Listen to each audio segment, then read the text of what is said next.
Goedemorgen en welkom bij de Hieste-keuring van 2021. Een Hieste-keuring net uit het vertrouwde WTC, mijn 9.000 mensen op de tribune, maar vanuit Drachten, het Fries Congrescentrum. Het publiek is er net, maar voor de rest zal het programma voor een groot deel hetzelfde wijzen. Je begrijpt dat het alles te krijgen met de coronacrisis. Er moet aan alle kanten om tocht worden dat we hier de coronaregels net treden. Het is een wonder dat de keuring teruggehen kan, maar vanwege dat protocol, er is zwier rond handelen, ik maar de gemeente Smellingeland om het valko te krijgen, is het zo dat hier coronaproof een keuring houden worden. Dat wordt met de organisatie verzekeren.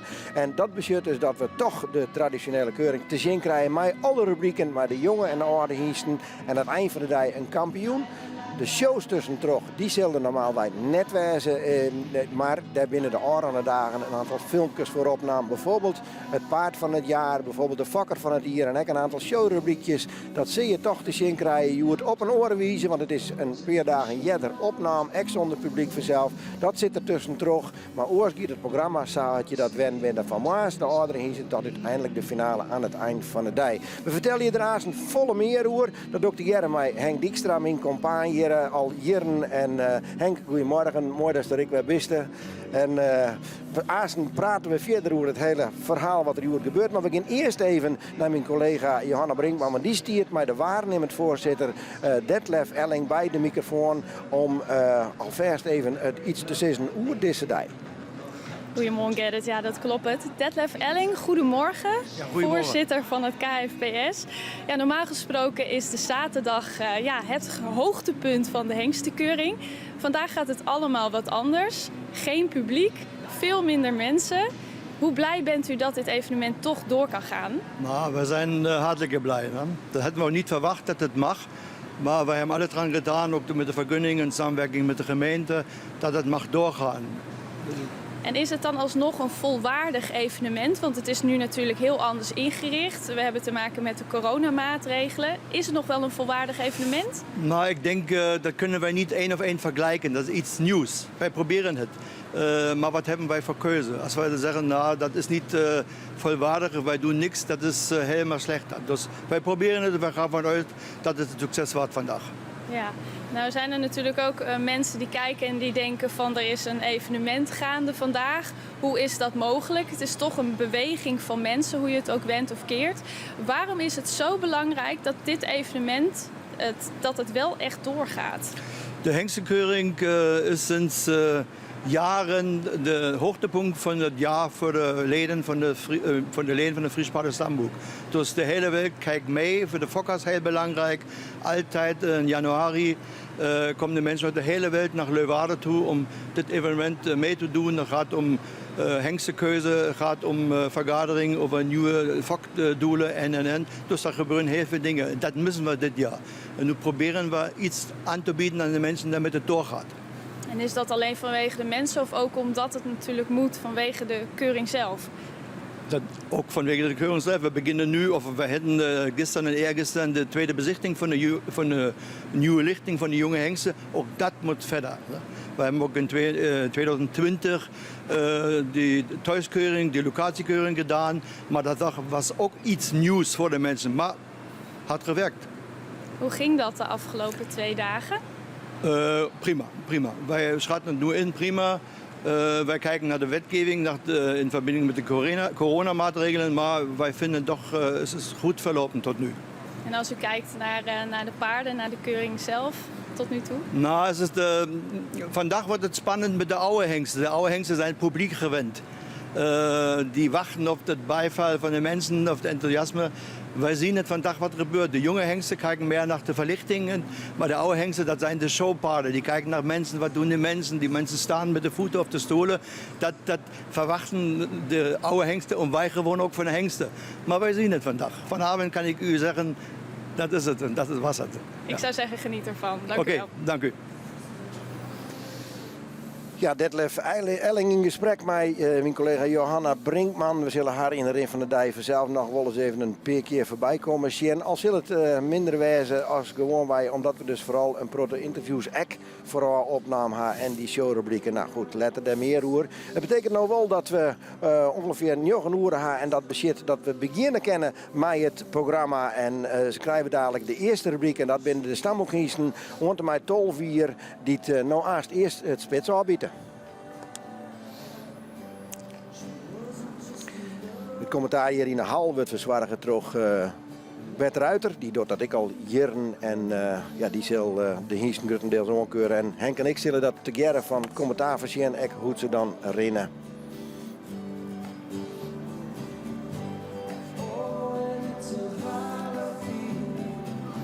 Een hele goede morgen, kijkers. Welkom op de hengstenkeuring van het KFPS 2021. 142 jaar Koninklijk Fries Paardenstamboek. En voor de eerste maal en hopelijk ook voor de laatste maal geheel online. We hebben de COVID-regels in acht te nemen. Maar we zijn bijzonder blij inderdaad dat de hengsten, de schatkamer van het KFPS qua hengsten, gaat 1 keer per jaar open. En dat we al die hengsten vandaag nog eens een keer kunnen zien. We gaan een mooie tune starten. Firma Koopmans die doet dat. En dan gaan we beginnen met de eerste rubriek.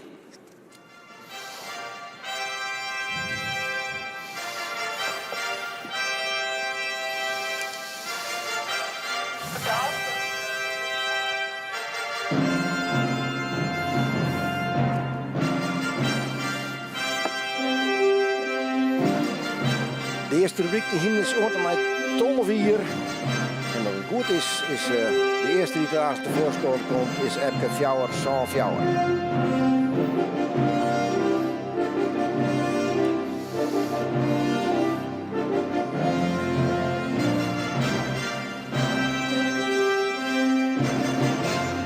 En deze eerste rubriek wordt aangeboden door Tweespan. Tweespan Ruitersport is de ruitersport speciaalzaak voor het Friese paard gevestigd in het hartje van Friesland. En ze bieden een uitgebreid assortiment reclame hier komt dat de speaker hier, maar wij wachten in ieder geval op Epke Fjouwer, San Fjouwer. Dat is een hinder dat al jarenlang verdienstelijk mij dat ik heel goed actief is in de dressuursport. En een hinder wat je de oranje dagen te showen west is. We zullen ik in de Rin van de Dij hier van de filmpjes nog wel weer omzien. Ja, het is altijd een hinder wat de krek zien hoor zit Henk, wat goed is en krek net mij dwaan kan. We hebben even wat problemen met het versneren van elkaar. Henk Dijkstra en ik, dat zeg ik nog even zien in de regie. Dus Epke Fjouwer, San Fjouwer, die komt hier dadelijk in de ring. Ja, ik boeken die ring, maar alles voorzichtig. Die hebben we meestal met afstand houden. Er mij net meer dan saffelen meestal hier in die hal wezen. Het is een heel protocol. Nou, ik zal je er net de hele dag mee vermoeien, maar dat betekent dat het ik nogal wat vregend voor de staf eromheen. Hinders mij hier ik net te lang wezen naar de show, maar ze weer voort. Dus wat dat betreft. We gaan er, ondanks het feit dat we meer dan 9000 bezoekers minder hebben dan vorig jaar, een fantastische dag van maken met z'n allen. Dat weet ik zeker. En de eerste is al in aantocht.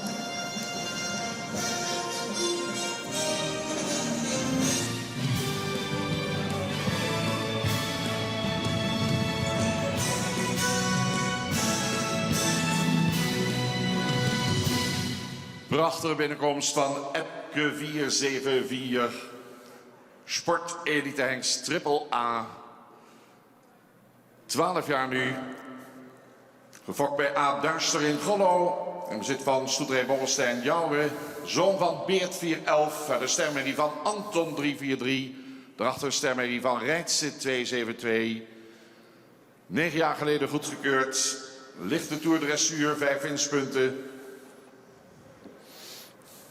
Epke liet in de verrichtingen destijds veel talent zien als rijpaard. Hij is een van de weinige hengsten die een 9 kreeg voor de stap. In de rijenmentproef scoorde hij boven de 80 punten. Epke werd in 2017 goedgekeurd op basis van nakomelingen. Nakomelingen die zeer fraai typische paarden zijn met een ruime manier van bewegen. 8 dochters werden inmiddels kroon. Inmiddels behaalden ze de eerste 5 nakomelingen ook het sportpredicaat. 1 nakomeling werd doorverwezen afgelopen dagen naar de voorrijdagen voorafgaand aan het Centraal Onderzoek. Catalogus nummer 147 was dat. Epke 474, gestationeerd bij de Nieuwe Heuvel in Lunteren. In Guidon, Lijn. Ja, Epke Fjouwer Henk, die doet al jaren mee, al jaren verzinselijk mee. We gaan hier de andere dagen, daar wist ik bij dat nog zien dat er hier shoot waard als dressuurhinder. Een heel mooi hinder nog altijd, hè? Stiet er patent voor, maar ik zeggen, ik vind hem eigenlijk nog heel erg jeugdig, zocht het eruit. Hij is in een perfecte keuringsconditie. Een compliment aan het team van de Nijheuvel, wat deze hingst zijn thuisbasis had. En ik, de eigenaar Stoederij Bommelstein in Jouren, die zal hier grif grutskop wijzen dat die Epke op deze leeftijd er nog zo voor staat. Super, heel mooi rastypisch. Zorg eens even die prachtige lange manen, die schitterend zwieren stut. En op dit moment wordt er toch Edwin Gotter, de verste voorbrenger bij de Nijheuvel, presenteerd in een stapronde.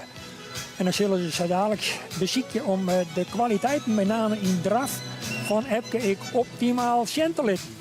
We zijn benieuwd. En die zet natuurlijk weer de standaard voor de hele dag eigenlijk. Maar even zijn ritme, fine en ziekje.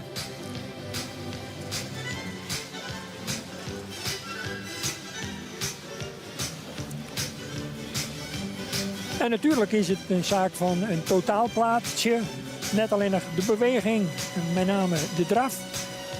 Maar het exterieur van de hingst, het model, hoe ziet het eruit, dat zijn alle zaken die het meespelen voor de jury in een uiteindelijke primering en een plaatsing straks weer erop. Zijn eerste ronde wie wat voorzichtig. Kunt u nog op de stoel blijven zitten? Hier komt hij nog een keer in al zijn snelheid. Epke 4-7. Epke libbert vaak de eerste ronde en dan komt er vaak net vierde. Wij kennen dat nou al lezen, Henk. Kan je dat een beetje duiden? Nou, ik vind toch dat er het heel verdienstelijk doet op dit stuit. Dus achter nog goed aansluitend in de draf. Voor zou er misschien iets explosiever wijzen kennen. Maar ja, dat zijn die details waar de jury natuurlijk straks zeker rekening mee houden zal. Epke Fjouwer, het eerste hinder, het hinder dat het spits op die duwt. En deze KPS dat het volgende terug Vonger Fjouwer Zonag. Geweldig bij op topconditie. Dansen komt de volgende alweer binnen. We gaan kijken naar Vonger 478. Sport Triple A. Was de reservekampioen Oude Hengsten. De hengstenkeuring 2020. 12 jaar gefokt bij J. van Ende in Wezen. Eigenaren J. Schaap en H. Eppinga. Vonger is een zoon van Olgert. Er een stermerrie van Doeken. En dan een modelmerrie van Rijtse. 8 jaar geleden goedgekeurd. Z1 dressuur 5 winstpunten. Aangespannen in de limietklasse 10 winstpunten. Vonger is de enige goedgekeurde hengst van Olgert 445. Hij is gefokt uit de zogenaamde familieteelt. Zijn overgrootmoeder aan zowel vader als moederszijde is de model dubbelpreferente prestatie Mary Elbricht. In de verrichtingen toonde Vonger zich vooral als een heel goed rijpaard. Een score van 8,5 voor de stap spreekt tot de verbeelding. Door zijn bijzondere afstamming is het een hengst met een relatief laag verwantschappercentage. Hengst ronde in 2019 het nakomelingonderzoek af en dat zorgde voor een opleving van het gebruik van de hengst door de fokkers. Hij verraste dan ook met uitstekende cijfers van zijn nakomelingen voor beweging. En zowel in de keuringsbaan als in de aanlegtesten hebben de nakomelingen voorbeeldig gebruik van het achterbeen. Zijn afstammelingen hebben bovendien een plezierig en werklustig karakter. Uit zijn eerste 2 jaargangen nakomelingen werden 2 merries reeds kroon verklaard. Vonger 478 gestationeerd bij het dekstation Gaasterland in Oud-de-Mirdum. Ja, Vonger Fjouwer zo'n 8. Ik een hinder wat er al hier bij is. En ik verdienstelijk hem altijd presenteert, Henk. Ja, een hele mooie rostypische hingst. Een beetje aan de klassieke kant. Zou misschien een beetje moderner kennen, maar is verder zo aan alle kanten wel heel rostypisch te nemen. Stiet er ik hartstikke mooi voor. De gebroeders Eppinga, eigenaar Hendrik, die hem voorbrengt, met zijn broer Jelte Gerrit, die als onjager fungeert. Die zullen een uiterste best doen om ik Vonger optimaal aan de jury zien te laten. En natuurlijk, Bert Ruiter zei het al even, dan wil ik nog wel even benadrukken dat met name in de ABFP-testen, in het kader van het afstammelingenonderzoek, deze hingst zich op een hele positieve wijze onderscheiden heeft in het gebruik. Vooral de stap en het gebruik van de achterhand weer heel opvallend. Dus ja, wat er hier zien van een mooi. Mooi opwaarts. Het front er mooi op. En mijn mooie krachtige bewegingen, zowel in de voorhand als in de achterhand bloed. Mooi gesloten rin, zat we dat dan nemen. Lange halen gauw thuis is je dan, maar Vonger liet hem boerbest zien. Gesloten rinnen, wat betekent dat? Dat het hier net in treien valt, dat ze de reger wat uitdrukken en dat het kruis en de achterhand er super hard wat achterom komt. Hij bloedt goed. Mooi compact is het. Ja, juist. Mooi Fries woord, compact. Ha. En het front er mooi op, dat bedoelt ik dat het De mooi holle omheen stiert. en de hals mooi gedragen zijn. Een mooie hoofd-hals-houding. En een mooie griepende beweging, toch ik heel opvallend. Prachtig beeld u thuisgebracht door het team van Omroep Friesland. Alweer voor de 10e maal aanwezig op de KFPS Hengstenkeuring. Zo kan de hele wereld meegenieten. We zien de volgende hengst alweer binnenkomen. Gerben 479 maakt zijn opwachting. Sport Triple A hengst, 11 jaar, gefokt bij AAM Schut in Hengelo, Gelderland. In bezit van de heer AP Bot in Voorthuizen. Gerben is een zoon van Dortsen, 420, uit een sterpreferente merrie van Sape 381. Komt uit stam 161. 8 jaar geleden goedgekeurd. Z1 dressuur met maar liefst 26 winstpunten. Werd goedgekeurd op basis van zijn prima exterieur. Zijn allround verrichtingsbeeld. 2 jaar geleden ronde hij het nakomelingonderzoek positief af. Zijn nakomelingen zijn grootramige paarden die zich in de ABFP-testen positief onderscheiden. Ze tonen hierin met name veel ruimte in de beweging met veel souplesse. In het werk zijn het paarden met veel go, veel uithoudingsvermogen. Uit zijn eerste 2 jaargangen nakomelingen werden inmiddels 2 merries kroon verklaard. Gestationeerd bij M. Schreven in Weert. De hengst Gerben 479. Ja, Henk, deze hier komt ik weer uit in de dressuur. We hebben de dressuur, het men en het tugen. Dat binnen toch vooral wedstrijden uitkomen. Hè? Wat is het verschil bijvoorbeeld? De dressuur, die kennen we al hier. De hinders in de bakken en de mooie bewegingen. Maar wat is het verschil tussen men en tugen? Bij men gaat het net zozeer om de show. Bij tugen vregen we echt een show optreden. En dat is bij het mennen toch, jongens. Het mennen is vergelijkbaar met de dressuur. Mennen is dressuur voor de karren. En dressuur onder het zadel kennen we natuurlijk, maar dressuur onder het mennen wil ik op grote schaal door Friese hinders beoefenen. En de eigenaren daarvan uiteraard. Ja, die dressuur, dat is interessant, want iedere keer meer hingsten binnen actief in de dressuursport. En daar zien we in de van de dag nog van alles op de zin krijgen, want verleden week is hier een demonstratie geweest. Hoe mij de dressuurhingsten, daar zit bijvoorbeeld ik Epke bij, daar zitten meerdere hingsten bij, ik van hege topklasse. En ja, daar komen zowel mijn interview als mijn show in de ring van de dag waarom. Dan kunnen we daar eens wat meer beeld van krijgen. Ik denk dat dat heel leerzaam wezen zal. En het jouwt ik een beetje, jongen. Ik heb het gevoel dat we, met name de laatste 3 jaar hier, ik heel nadrukkelijk de dressuurkant meer uitgaan. Dat is natuurlijk een grote merk. Er zijn duizenden famkes en jongens die als soorten van breeddekkers die kant op willen. We zorgen even naar Gerben uiteraard, want daar ben we hier voor. De zoon van Duitsen die krachtige bewegingen zijn. Komt een beetje traag in het achterbeen op gong.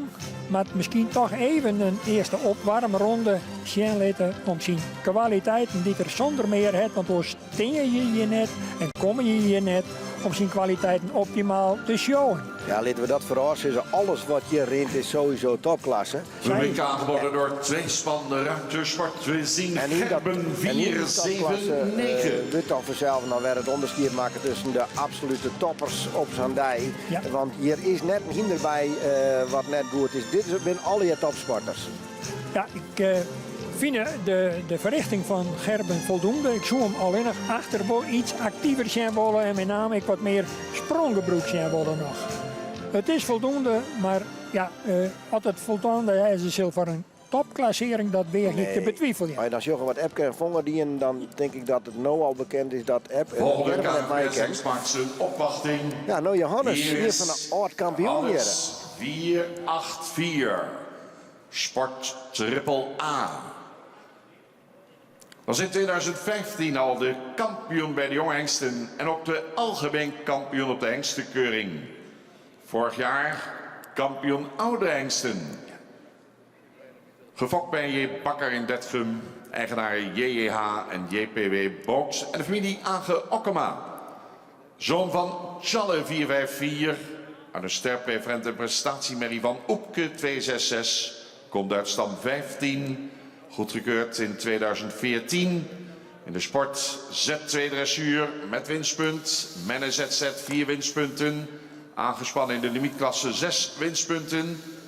5 nakomelingen van Johannes zijn weer doorverwezen gisteren en eergisteren naar de voorrijdagen. Johannes werd als eerste zoon van Challe goedgekeurd op basis van zijn fraaie rastypisch exterieur. Wist in de verrichting in alle 3 de disciplines boven de 80 punten scoren. Hoogste score behaalde in de tuigproef. Viel op door zijn fraaie front en houding. En werd in 2019 goedgekeurd op basis van zijn eerste jaargang nakomelingen. Zijn eerste jaargang imponeerde als Veurdal. Met maar liefst 33 eerste premies en later in de rubrieken Enters en Twenters. Zijn eerste jaargang 3 jaar hengsten in 2019 was beeldbepalend met maar liefst 10 eerste premies. Met uiteraard de centrale keuringskampioenen van 2019 Berber van Brabantshof als fraai boegbeeld. Nakomelingen vallen op in front en draf. Blinkaard aan de hand. Inmiddels zijn 6 dochters voorzien van het kroonpredicaat. In 2019 werd zijn eerste zoon goedgekeurd, Auwert 514. En in 2020 volgde Fouke 520. Gestationeerd bij Stal de Mersken, Siegerswoude. Johannes 484. Ja, Johannes 484, een grootheid die ondertussen al een fantastische track record had. Algemeen kampioen in 2015, verleden direct nog kampioen bij de oudere hengsten. Iemand die het altijd meedocht en werd van het eigenaar Age Okkema. Ik zei het, hij stiert er weer fantastisch voor. Dus wat dat betreft, weer afwacht je wat er het chillet. Maar ja, een hinder mij een reputatie. Ja, ik heb een hinder die de modernisering nog op een hoger plan brengt bij de fokkerij van Frieske hinders. We moeten lichtvoetige, langgelijnde hinders hebben met een lang voorbeen. Nou, dat alles vinden we hier in Johannes en dat jouwt ik terug. Hij hier de oude dagen hier bij de bezichtiging van de jonge garde. Ik ben 5 hingsten aanwezen waar Johannes de heid van is. Vorig jaar overtuigend kampioen oudere hingsten. En we zullen zien dat Marijn Zwarte een keer optimaal zijn te kennen.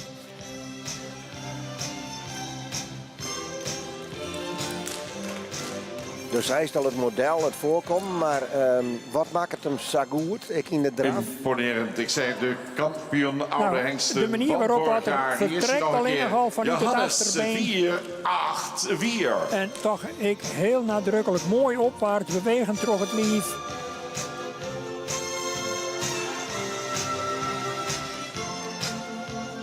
Je kunt dan merken dat de hingsten wat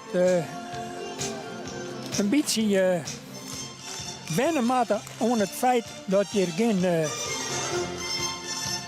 mensen langs de kant staan. Dat is toch wat wennen, heb ik de indruk van de hingsten. En dat weer bij Johannes toch ook wel een licht beetje te merken. Maar ja, dat zul je van de dag denk ik toch wel zijn invloed melden. KNVB hengstenkeuring 2021. De volgende komt alweer binnen. Kijk ook naar het prachtige behang van de hengsten. Imponerend. We zien hier in de piste Jouwe 485. Sport Triple A. 10 jaar gefokt bij RH Veenstra in Surhuizum. In bezit van de familie Van Doorn en familie Salari. Jouwe is een zoon van Pier 448. Uit een kroon sportmerrie van de hengst Volker 353.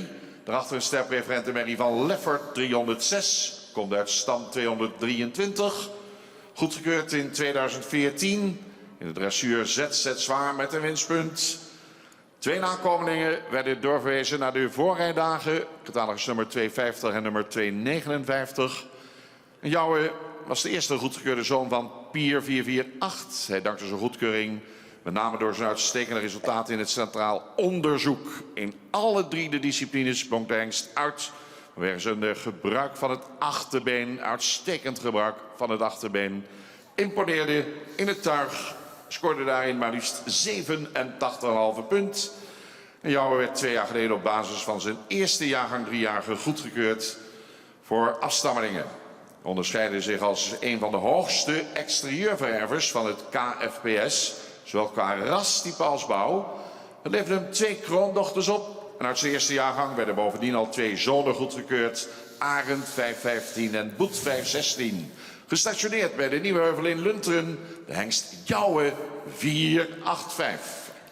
Ja, hij zei het al, Henk, een hele rastypische hingst. Ik denk dat ik wel eens van, hij had dus ook lang hier, hij shot ik niks meer.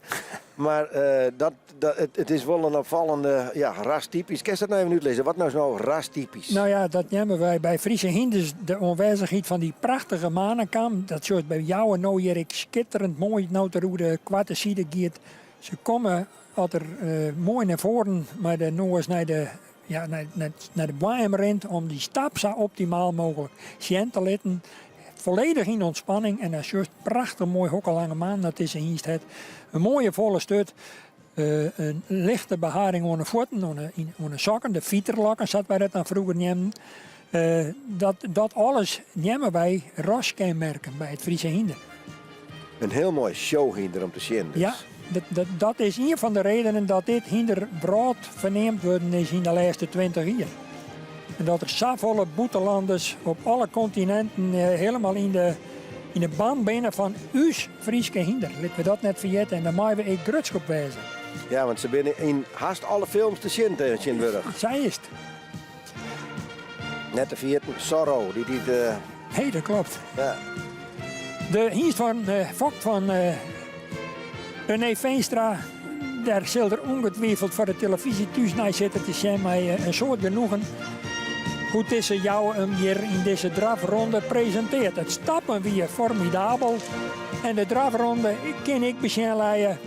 Mooie Prestatie van Jouwe goed onderbrengen. 485.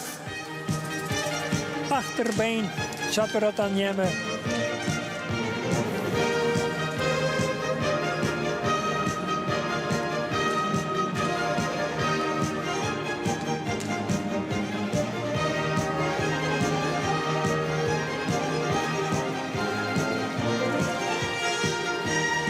Eerst moet het toch echt goed in dat ritme komen en het is krijg of wordt die tweede ronde dan toch krekjes even beter. Ja, het is in koers natuurlijk zonder dat publiek. Nou, we moeten even afwachten wat dat voor effect dat had. Had dat nood al een beetje een indruk van? Nou, ik Door denk met dat we Nane 492. doe het wel eens een verrassing kennen. Triple A. Nane was al reservekampioen Jong Hengsten in 2016. De reservekampioen van Vlinier. Hij werd reserve algemeen kampioen op de hengstenkeuring in 2017. En vorig jaar stond hij er ook geweldig voor. Was hij reservekampioen Jong Hengsten en reserve algemeen kampioen op de hengstenkeuring. 9 jaar inmiddels. Gefokt bij T. Jongsma in Bornbergum. Eigenaar is Germ Arse Bauma. En dan is een zoon van Wiemer 461 uit de stermerrie van Brandes 345. Dan een stermerrie van Tamme 276, komt uit stam 8. 6 jaar geleden goedgekeurd. In de sport Z2 dressuur met winstpunt. Was winnaar van de Pavel Friso Bokaal Tuigen in 2016. Winnaar KFPS Nieuwelingen Competitie 2018. In 2017-2018 overal winnaar KFPS Sporttuigen Competitie. En 2 jaar geleden winnaar van de provincie Friesland Prijs. Een 4-tal nakomelingen werden de afgelopen dagen doorverwezen naar de voorrijdagen. De nummers 50, 128, 227 en 281. En Nane werd destijds goedgekeurd en maakte gedurende het selectietraject zowel qua exterieur als sportaanleg een zeer positieve ontwikkeling door. Vooral ook door zijn voorbeeldige instelling reikt hij tot een zeer hoog puntentotaal. We hadden maar liefst 88,5 punten als menpaard, 88 punten als startpaard, waarmee hij de verrichtingstopper werd van het najaarsonderzoek in 2015.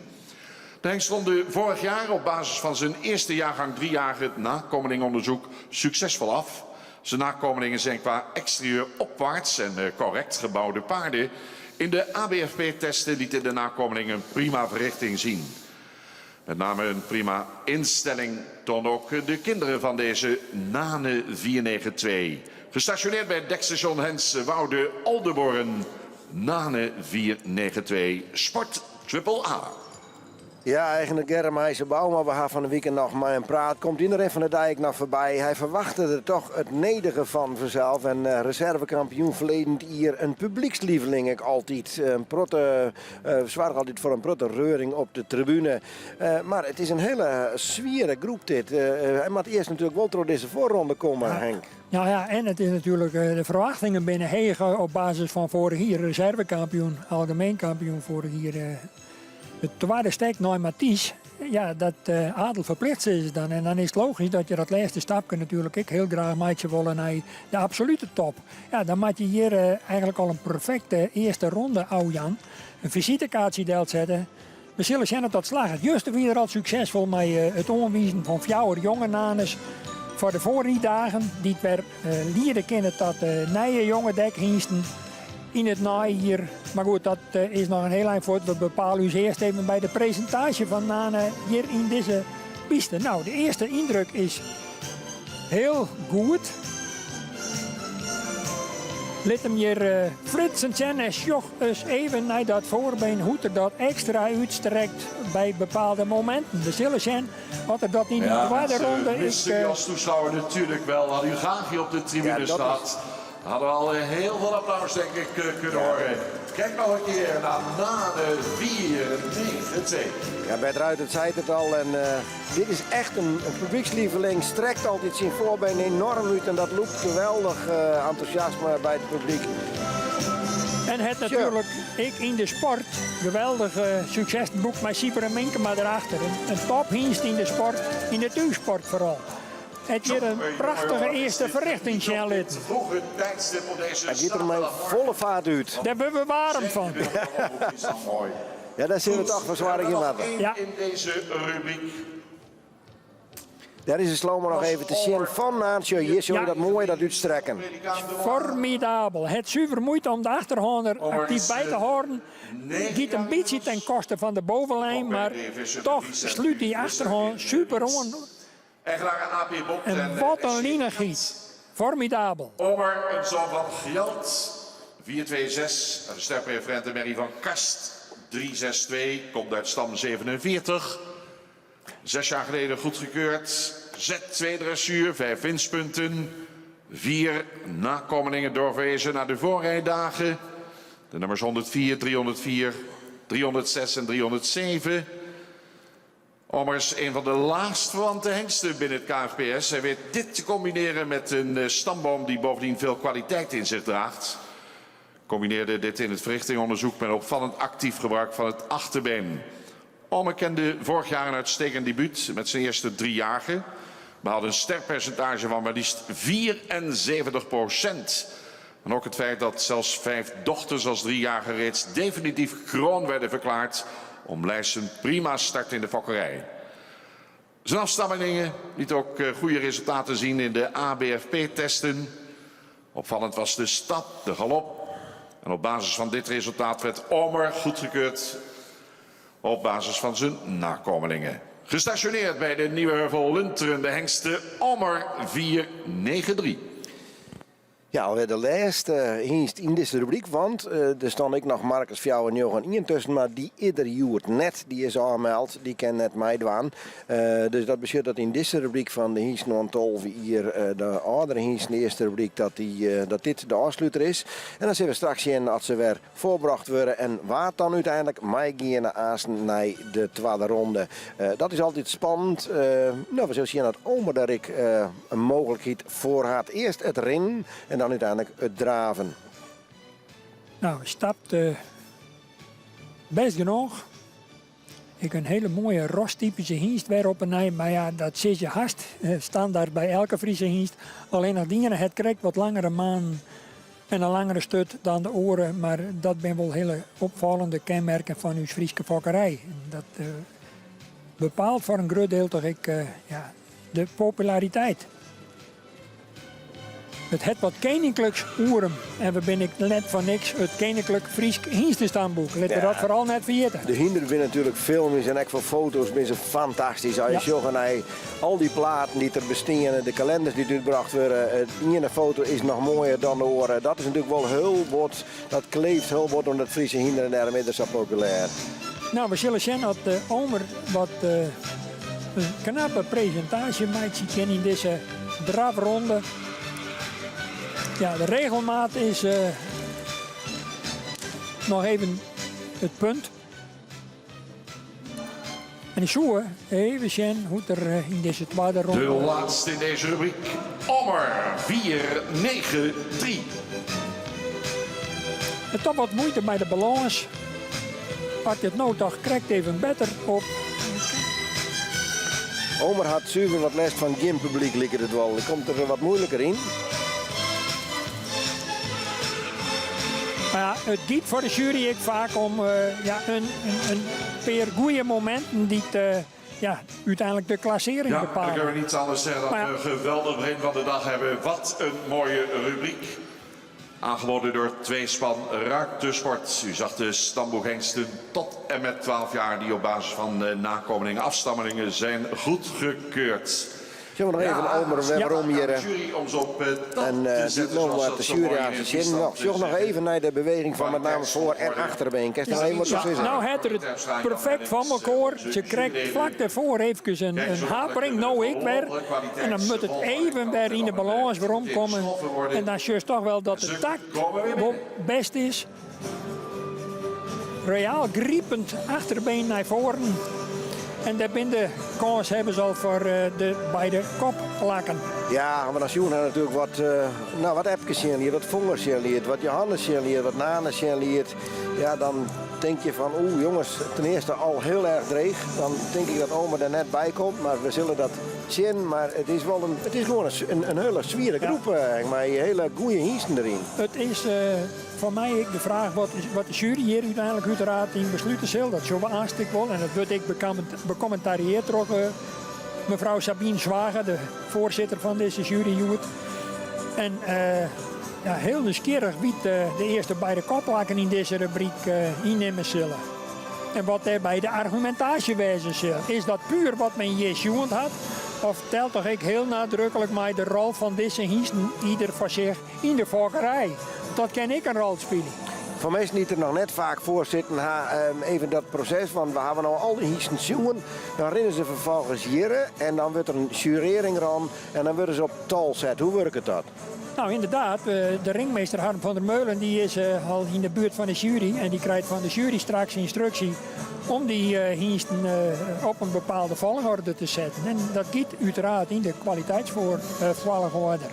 Die oriëren, dan hebben we Bert de Ruiter altijd nog in de baan en die speelt dan nog wel eens even wat een spul ziet dat er eerst een orenhiest voorop erin om de meesten wat op een verkeerde voer te zetten. Maar we zullen zien hoe dat zich ontwikkelt. Johannes die schoot al 2 plakken op. Dat betekent dat er achter Epke komt erin. Die rent op dit stuit nog op kop.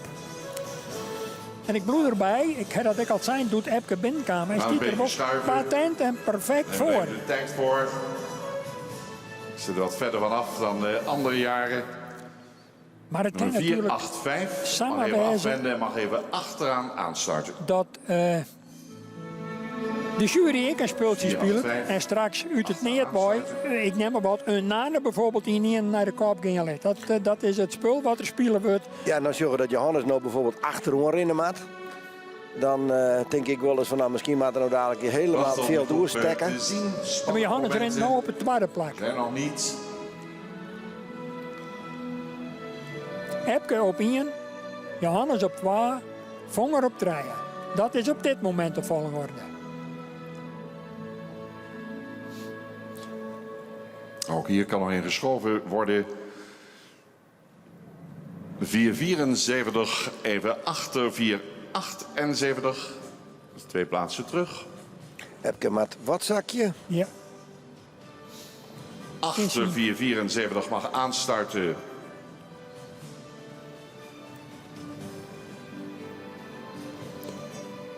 Nou, zo even opnieuw bekijken. Ja, dat is lastig om dat op een goede valwaarde te krijgen. 4,93.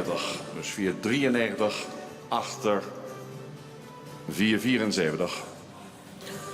Homer komt. Achter Epke erin. Ja, Komen tot een bepaalde volgorde.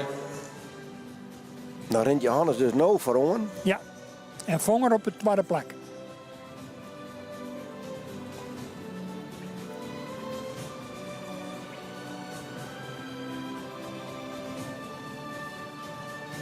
Ik verwacht is Sjoen de manier van rennen toch na een Blijf nou. spannen mensen, want het is nog niet de volgorde zoals de jury het wil zien. Nee, zo, daar heeft het al. Ze zet u op een verkeerde voet. Kijken wat we nu voorbij Ja. zien komen.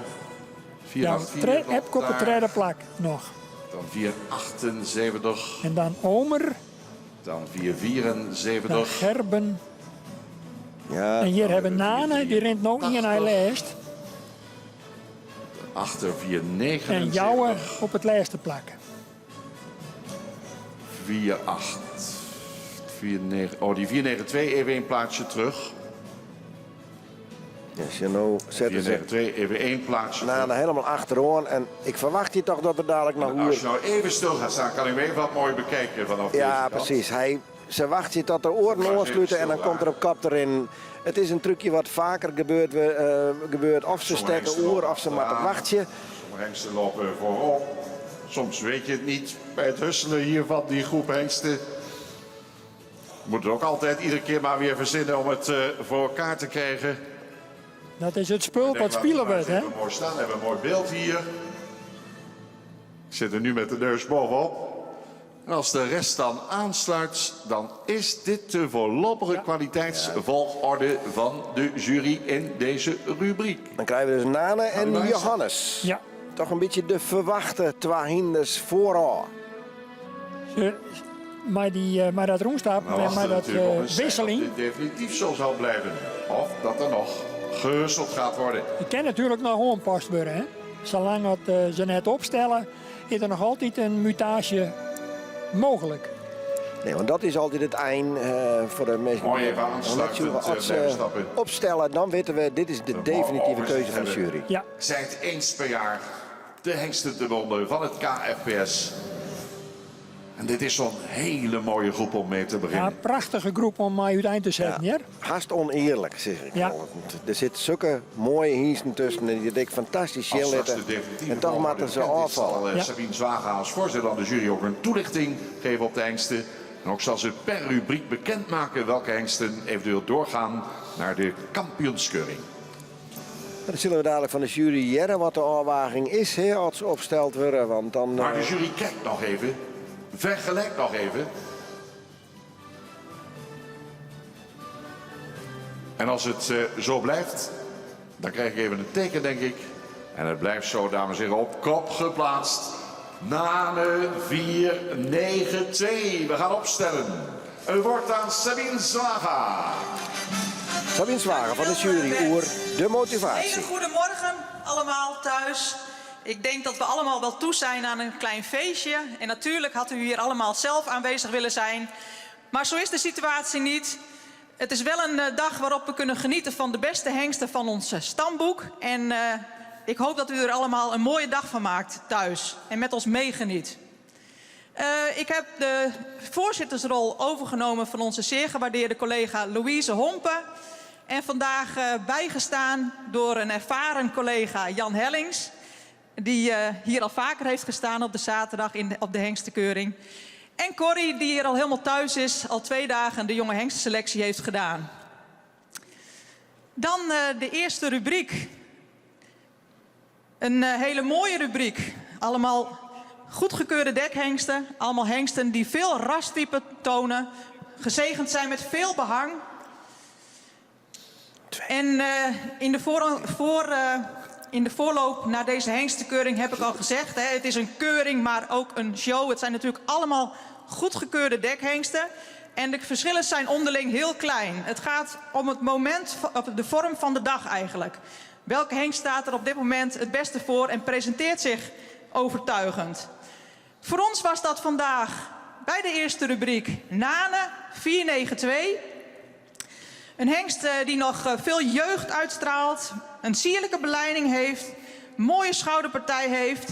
Een hengst die actief stapt en voldoende lichaamsgebruik toont, maar met name in de draf zoveel blijmoedigheid toont, veel balans, veel souplesse, opwaartse draf.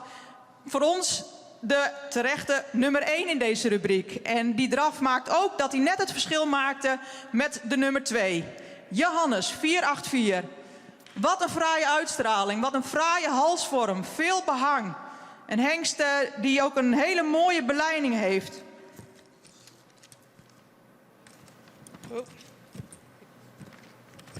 Ik pak even mijn boekje erbij.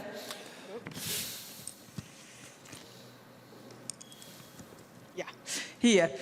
Een hele mooie beleiding heeft. Beschikt over goed beenwerk. Johannes die stapte actief. Zou er misschien iets meer ruimte mogen laten zien.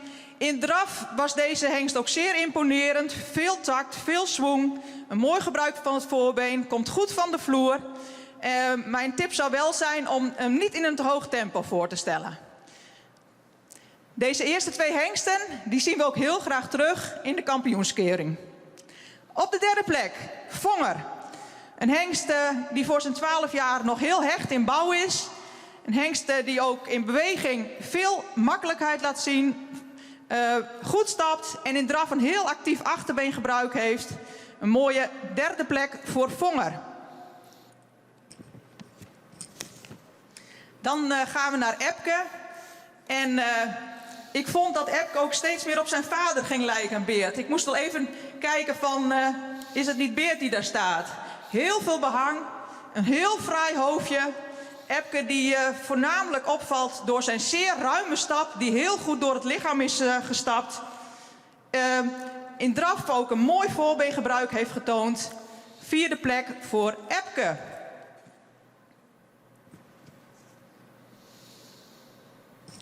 Dan gaan we naar Omer. Omer die eind vorig jaar goedgekeurd is op basis van zijn nakomelingen. Een hengst die ruim voldoende rasuitstraling heeft. Opvalt met een hele goede kruisligging. Vooral in de stap veel lichaamsgebruik toont. In de draf, ja, dan zou hij iets meer oprichting mogen tonen. Maar een hele goede plek voor deze hengst Omer.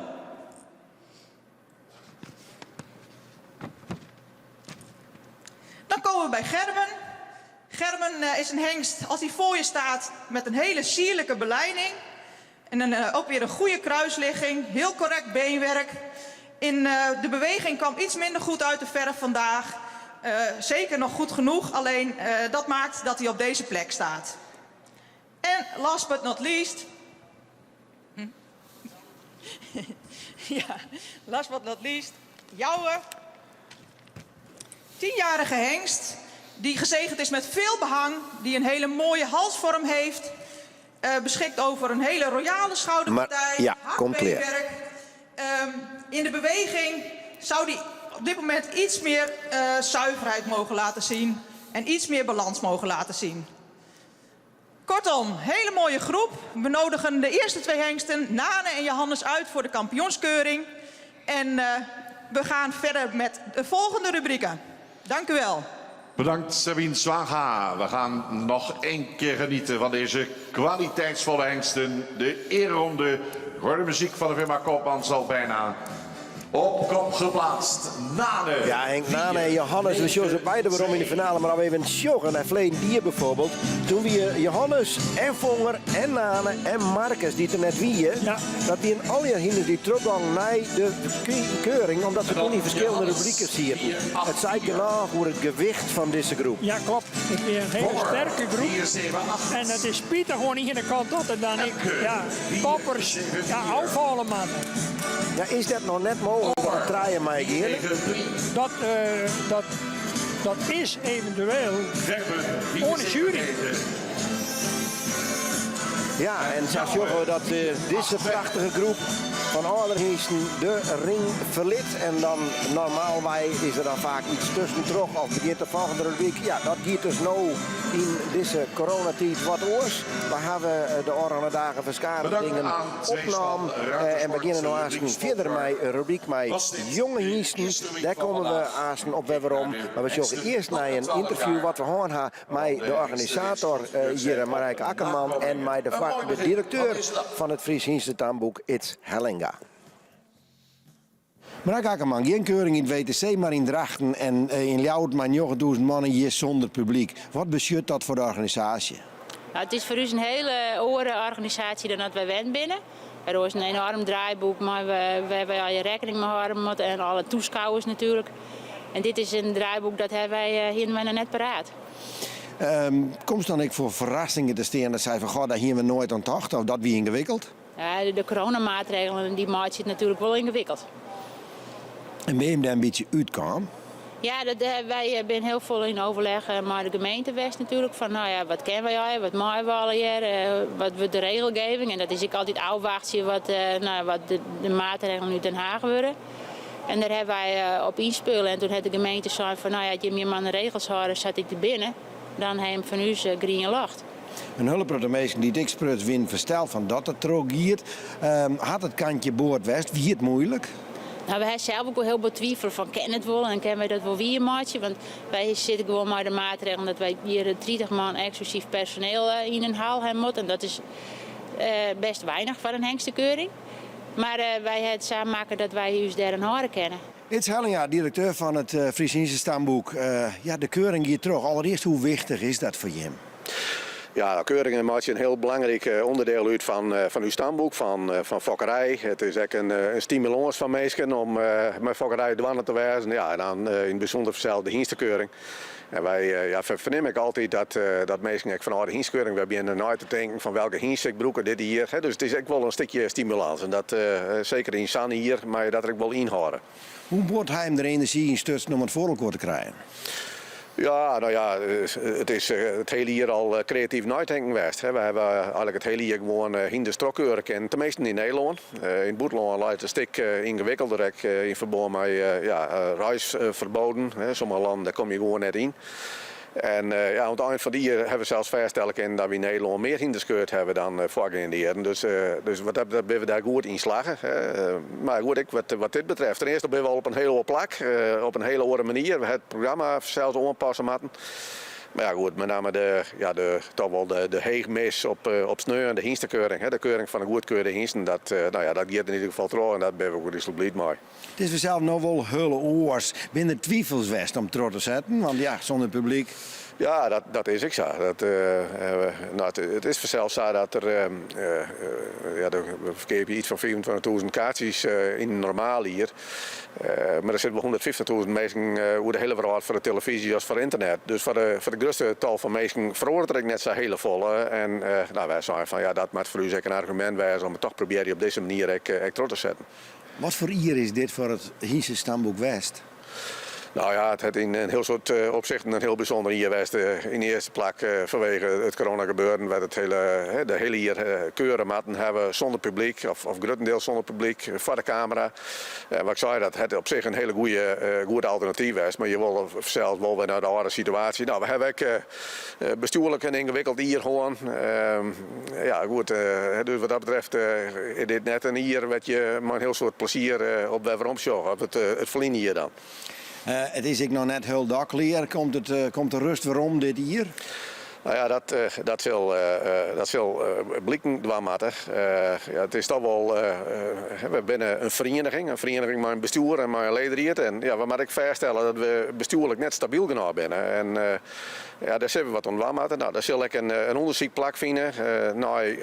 In hoevier de dingen die het voorvallen binnen, als die in lijn binnen, om maar een goed Fries woord in te gooien, maar de governance, zodat we het met elkaar praten hebben in statuten en reglementen.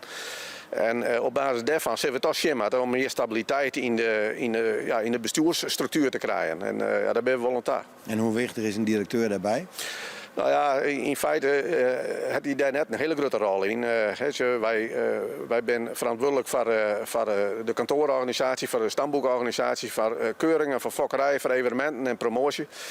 En wij zijn zelf wel gebaat bij een stabiele en rustige bestuursstructuur. Maar ja, in feite is dat iets wat de leden onbelangt. En uiteindelijk is in Vereniging zo dat de leden bepalen wat de koers is en wat de richting is. En dat zal ik altijd wijzen moeten. En goed. Maar voor u is het van belang dat wel op orde komt. Ja, want? Nou ja, als ik zag van hoeveel tijd juist in dit soort dingen zitten gang is het al hier, dan hebben we die tijd liever besteden willen in promotie, in fokkerij, in heel soort andere dingen. Je kan je tijd maar op een manier besteden en dat is nooit te volle in dingen gang die je eigenlijk net willen. Is het dan even ontspannen bij de keuring? Ja, bij keuring is dan gaat het weer om de hinders. Want daar draait het uiteindelijk om. En dat mag ik vereren houden, dat het om de hinders game blijft en net om ego's of van alle handen andere dingen. En de komende weken gaat het weer om de hinders.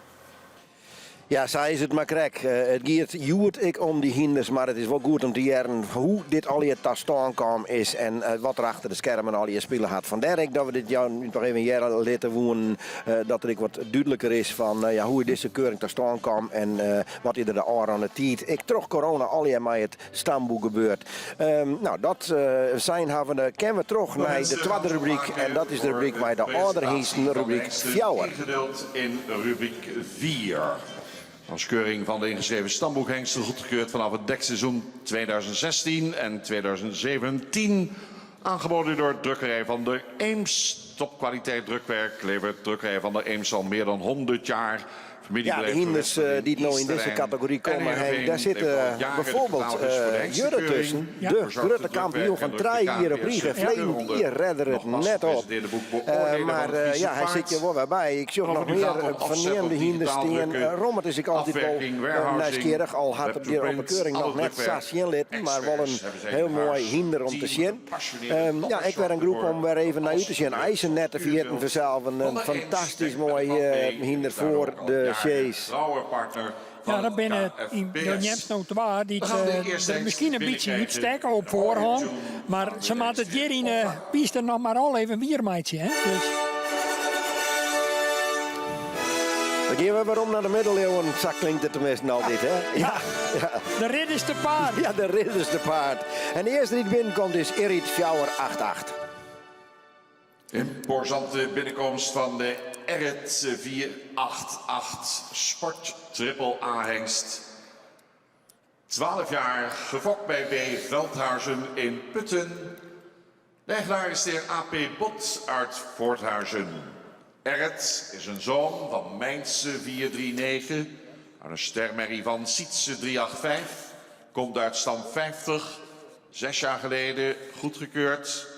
In de sport ZZ-licht met 6 winstpunten. En het werd destijds als 6-jarige goedgekeurd. Dat is de eerste hengst die met reeds het sportpredicaat op zak aan het Centraal Onderzoek begon. We hadden het sportpredicaat in de dressuur bij zijn eigenaar in Oostenrijk destijds. In de dressuur, maar in de verrichting ook zijn belangrijkste kwaliteit met een mooie score van 82 punten. Eerste Vernons werden gekeurd in 2017, het jaar erop 2018. Opvallend was de prima manier van stappen.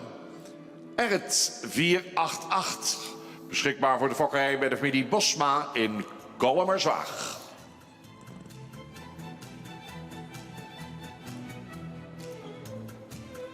Ja, in de zomer van Tjibbe Bosma die jarenlang de leiding had op dat dekstation. In dit geval Gaatse Bosma. Mijn vrouw Margriet Algera die brengen Erit te geren voor. Zullen zonder muziek thuis hun uiterste best die hadden oranje weekend om alle hinten het voorbrengen om die optimaal onder de jury te laten. Erit 488 van Mainse. Een van de grote stammen, de merriestammen, stam 50. En we zijn benieuwd hoe het gaan zal met Erit hier in deze drafronde. Net een enorme staat van dienst nog. Hè? Het is net een hinder wat door het algemeen op een keuring terugkomt in de tweede ronde. Nee, maar ja, wel voor in de breedte jongen toch wel nuttig is voor de fokkerij. Want als iedereen naar die twee toppers draaft, dan komt het ik net goed. Dus... Nee, want ik bijvoorbeeld toch, de inteelt natuurlijk, dat is een heel belangrijk deel van het. Ze moeten natuurlijk wel zoomlowen. Dat is wel een heel belangrijk aspect en daarom beziekt het stamboek natuurlijk. Ik hiest nu het verschillende stammen om te keuren, zodat die bloedspreiding zo breed mogelijk bloeien kan. Ja, de presentatie in draf zit toch wat zwakke momenten tussen. Maar dat zal de jury ik zonder mis straks melden in haar commentaar op de verjochtings van Erit. Erit 488 en dan ja, IJse 488. Jochen komt er nou dadelijk achteraan. Een prachtig mooi hinder voor de chase. De komst van IJse 489 Sportelite AAA. Paard van het jaar 2016. Kampioen KFPS-hengsten voor de chase in 2016. 2017, 2018 en 2019.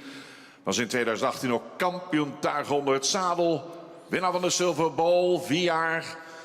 12 jaar nu, gefokt bij R. de Vriesbakker in Hindelopen. In eigendom van Stal Chardon in Jorwert. IJs is een zoon van Maurits, 437. Arsterpreferent en prestatiemerrie van Olof, 315. Komt uit stam 15. In de sport lichte tour, dressuur, 7 winstpunten. Aangespannen dus kampioen bij de dekhengsten. 4 maal kampioen in de herenklasse in 2016 en 2019. Eén nakomeling van IJse werd de voorgaande dagen doorverwezen naar de voorrijdagen. Dat betreft catalogus nummer 73. Hengst die destijds als 6-jarige werd goedgekeurd, verdiende zijn aanwijzing voor het Centraal Onderzoek vanwege zijn prestaties aangespannen. Was onder meer reservekampioen in de Pavo Friso bokaal al. En in de verrichtingen behaalde hij ook in het tuig zijn hoogste score 85 punten. Maar ook onder het zadel maakte hij indruk met 84,5 punt. Vorig jaar werd zijn eerste jaargang 3-jarige getoond. Maakte hierin zowel tijdens de keuringen als in de ABFP-testen een prima indruk.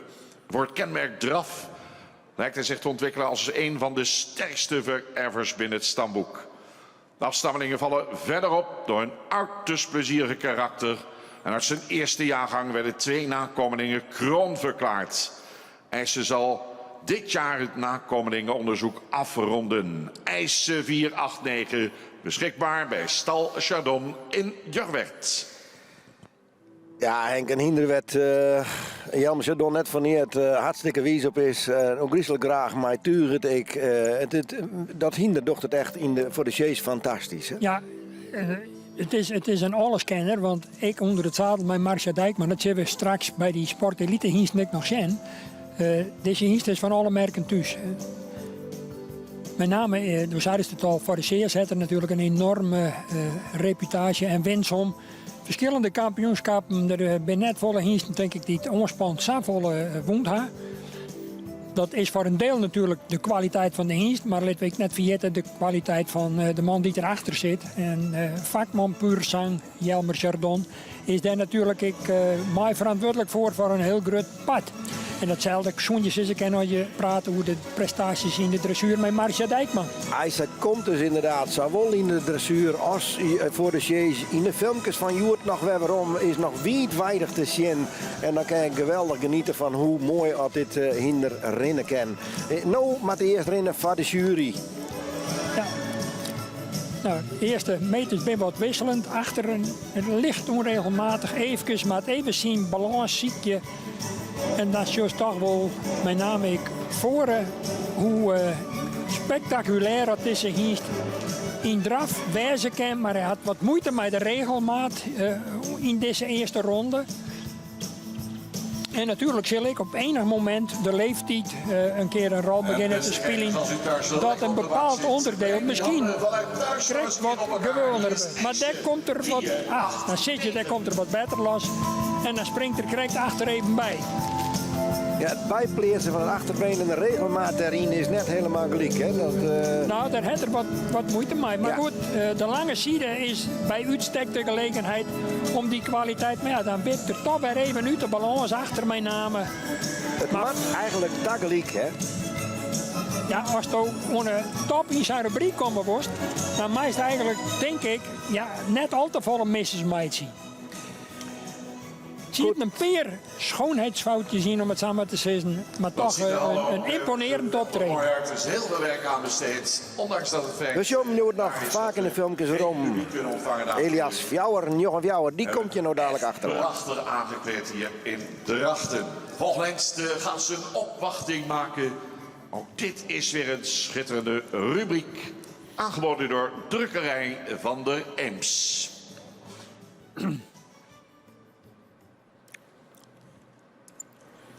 Elias 494, Sport Elite. 12 jaar, gefokt bij de Demro Stables in Milo. In bezit van Linda Anel uit Sundsvall in Zweden. Elias, een zoon van Jorn 430. Uit een Kroon sportprestatie dubbel A-merrie van Maiko 373. Komt uit stam 109. Goedgekeurd tijdens het verkorte onderzoek in het najaar van 2016. Dressuur het allerhoogste bereikt wat er maar kan. Loopt Grand Prix, wereldbekerwedstrijden gelopen. Elias goedgekeurd via het verkorte onderzoek. Kwalificeerde zich voor het verkorte onderzoek vanwege zijn uitstekende resultaten in de dressuursport. Maar hij op relatief jonge leeftijd al tot de zware toer wist door te dringen.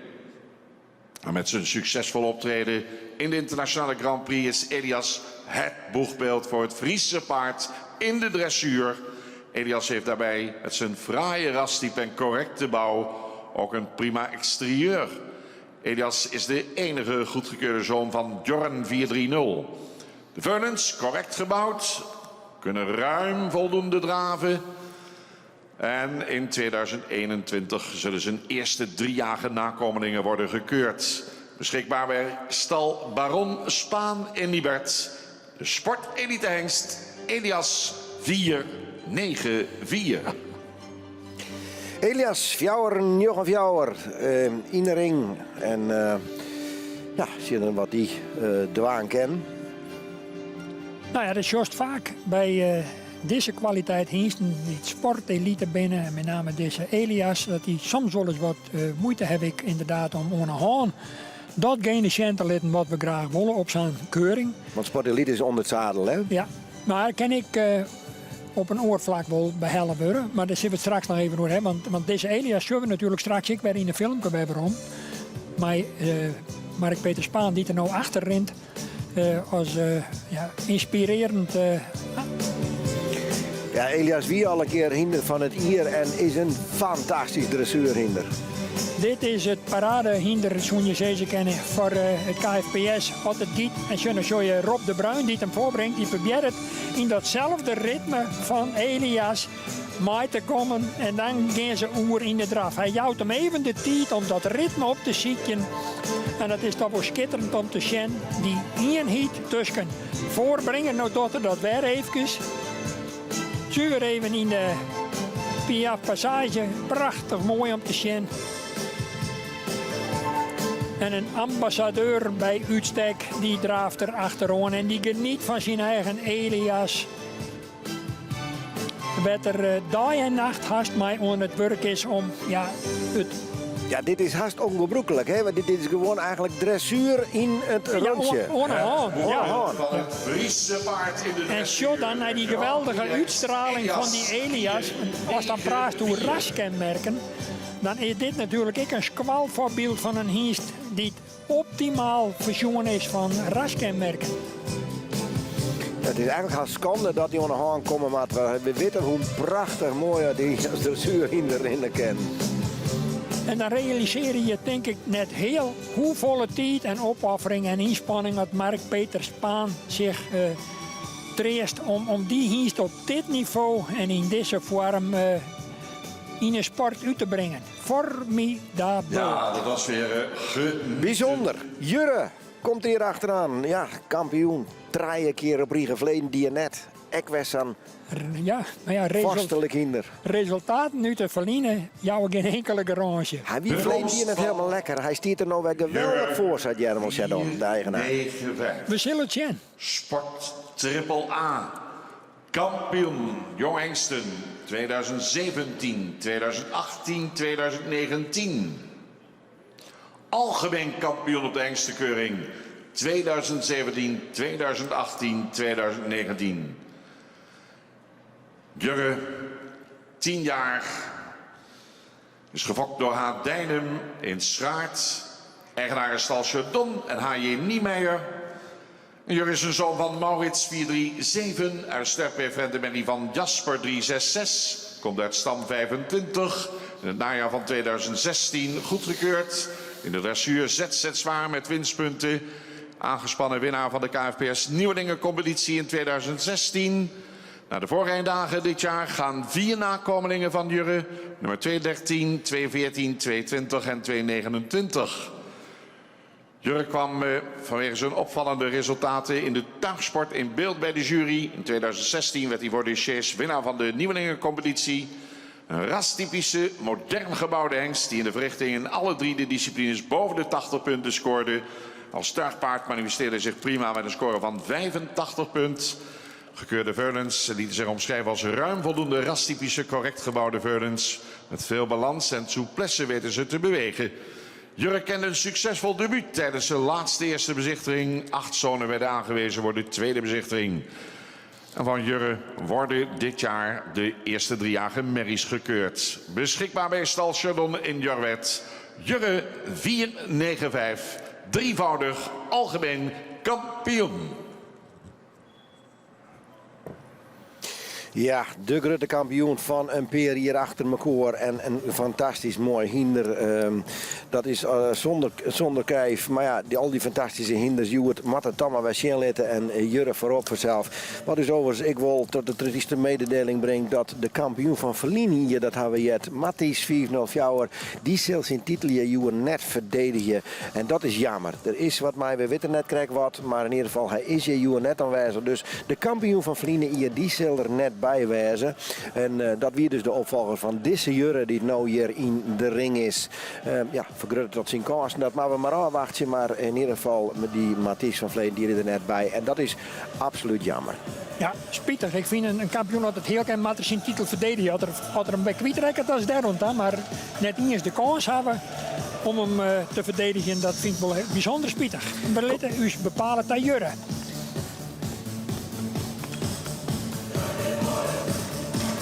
Vleen die hier wat moeite om in de regelmaat te komen, liet er wat minder zien. Wie ik net helemaal goed zei, nou, we zullen zien dat het nog wel kan. Ik vind dat er hem ontnota voer best schoot. Zo'n eens even naar dat voorbeengebroek. En achter bloedert er hartstikke best bij. Rent eigenlijk een perfecte race, hoe ik had deze willen. Dit bevelmoment. Imponerend. De muziek erachter. En dat die geweldige hengster. Reinder, die hem de eerste ronde voorbracht heeft, die houdt het nou voor Niels de Vries. Die je het wat laatst actief wezen zal als voorbrenger. Ik een topvoorbringer. Zocht eens even naar Jurre. Die houdt je toch wel even heel duidelijk een visitekaartje jou. Niels altijd vol concentratie voor datgene wat de hienstik docht. Nou, ik denk dat de Stal Chardon tevreden wezen kan hoe dit optreden van de hienst Jurre. Beweegt opwaarts, sterk van voren en ik sterk van achteren. Dan was het allemaal maar oorverdovend geweest. Absoluut. Ja, en dat is inderdaad wat we Joert net hadden. Dat is jammer, daar kennen we niks aan doen. Dat is nu een keer zo. Het is al mooi dat het evenement gehouden wordt. Dat mensen hier naar zien kennen. Nog eens eventjes. Prachtig mooie herhaling. Precies nog even waarom wat het nou zo goed is. Nou, omdat er, dat juist het hinder moet eigenlijk dan opwaarts bewegen. Nou, dat doet er duidelijk. Hij komt heel erg uit het schouder voren. En de achterhand bloedt mooi aansluitend op de beweging van de voorhand. Dat is wat we zien willen. 2018. Gaan we weer terug naar Menne, Fjouwer, Jochen Seijs. Dat is het volgende hinder wat nou in de ring komt. In bezit van de gebroeders van Mane en A. de Hoek. Zoon van Norbert 444. En de sterpreferente triple A-merrie van de Beert 411. Komt uit stam 28. Z1 dressuur 25 winstpunten. 1 nakomeling, nummer 2 56. Gaat door naar de voorrijdagen dit jaar. En men komt uit dezelfde familie als Grand Prix dressuurhengst Ilke. Mijn schootmoeder is de volle zus van Ilke. Men is een opvallend correct gebouwde hengst. In de verrichtingen behaalde in alle 3 de disciplines een score van tegen de 80 punt. Galop was opvallend in het verrichtingsbeeld. En de gekeurde Veulens presenteren zich als rastypische moderne Veulens die in de draf imponeren. Men had in zijn eerste jaargang een hoog percentage eerste premie Veulens. Hengst kende ook een prima debuut tijdens de laatste eerste bezichtiging. Met 8 voor de tweede bezichtiging aangewezen hengsten. Zijn eerste groep zonen imponeerde ook vanwege hun prima manier van bewegen. Menne 496, sport, beschikbaar bij de gebroeders van Manen in Ede. Menne. Ja, de firma van Manen, al jaren nou hier actief binnen het KFPS. En ik succesvol, zo maar even in Beert, zo maar even in Mathies. En deze Menne, die toch ik het heel goed docht in de fokkerij. De grootste fokkers, Arie en Aukje de Hoek. Uit het vakgebied van Burgum, die zullen ik zonder mis voor de televisie zitten te zien naar hun Menne. En natuurlijk verwachtingsvol in de kansen van Menne, je in deze rubriek. Eerst maar eens.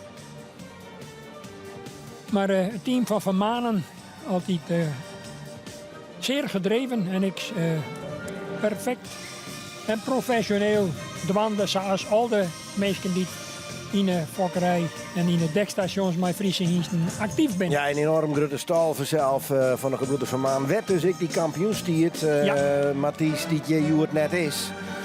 We zullen zien hoe het met Menne gaat. Krachtige bewegingen ik. Sterk, zowel voor als achter, royaal uit het schouder. Een goed gebruik ik van het spronggewicht in het achterbeen. Zo misschien er iets meer in klimmen kennen als het vergelijkt is met de presentatie van Jurre. Die iets meer van de vlieger afging, maar toch heel best. Royaal voldwaande. Ja, en Menne doet het natuurlijk al jaren achter wat goed. Het komt altijd heel vier, had ik alles bij de jongere diensten. De kampioen West, de reservekampioen West, is een hinder dat je rekening mee houden moet. Ja, zeker dat.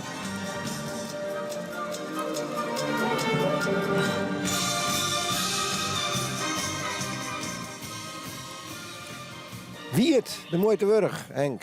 Ja, ik vond het een heel sterk optreden. Ik Al brengt moet ons zeggen bij de dat sportelite Jurre misschien iets meer opwaarts nog bewoog. Maar ja, voor de rest ontrond ze elkaar net een hele soort. Nee, het was niet vanzelf dat ik op voorhand al het nodige van verwachten worden. Die hebben we al zien. De volgende is Mees Fjouwer Johansson. Bij M. van Vliet in de Koudekerk aan de Rijn. Eigenaar Germaarse Bauma en stal Jede. Mees is een zoon van Timon 456. Hij is gefokt door de ster Merrie van Dries 421. Vindt zijn oorsprong in stam 11. In het najaar van 2016 werd de hengst ingeschreven. In de dressuur lichte tour met maar liefst 21 winstpunten.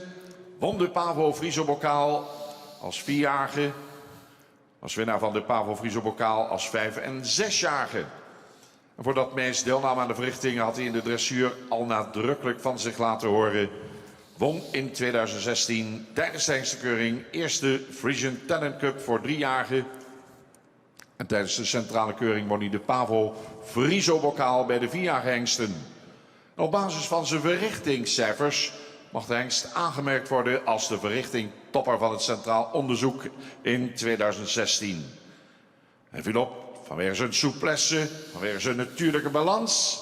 En de veulens van Mees zijn rastypisch langgelijnde veulens die in beweging veel ruimte en souplesse tonen. Van Mees 497 zullen dit jaar de eerste 3-jarige merries gekeurd gaan worden. Voor de fokkerij beschikbaar bij Dekstation Hens Woude Oldenborren. Mees 497. Sport Elite AAA. Mees Fjouwer Johansson op Rustige muziek beginnen we nog eens een keer. Nou, een imponerende hiest in elk geval. Ik moet even denken aan Wijlen Piet Hettinga die zo zei, dit is nou echt een vaderpaard. In alles stiert er een hengst. En nou, dan weer Piet Hettinga zuiver haast in extase had er San Hindertje kwam. Grut, royaal ontwikkelen. Een hichtemaat. Nou, daar moest er haast een trapje bij hebben om erop te komen. Dit is de hiest die het in de sport uitblinkt. Met name in de dressuur. Dat hebben jij herkend van Bert de Ruiter, de succes die er daarin al bij heeft. Mijn beste Amazone Leonie Evink. Wat vies nou een vaderpaard, Henk? Nou, dat is deze meest dus.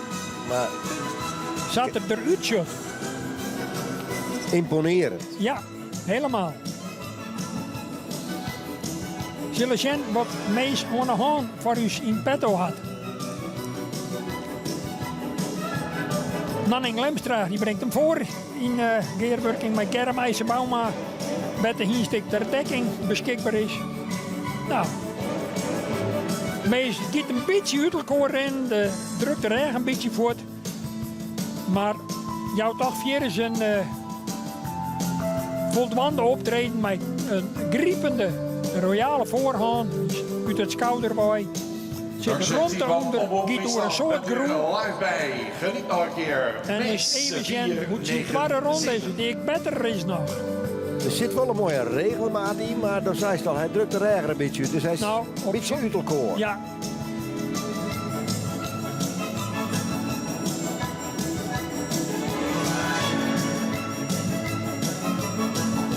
En het achterbeen is een beetje gehaast.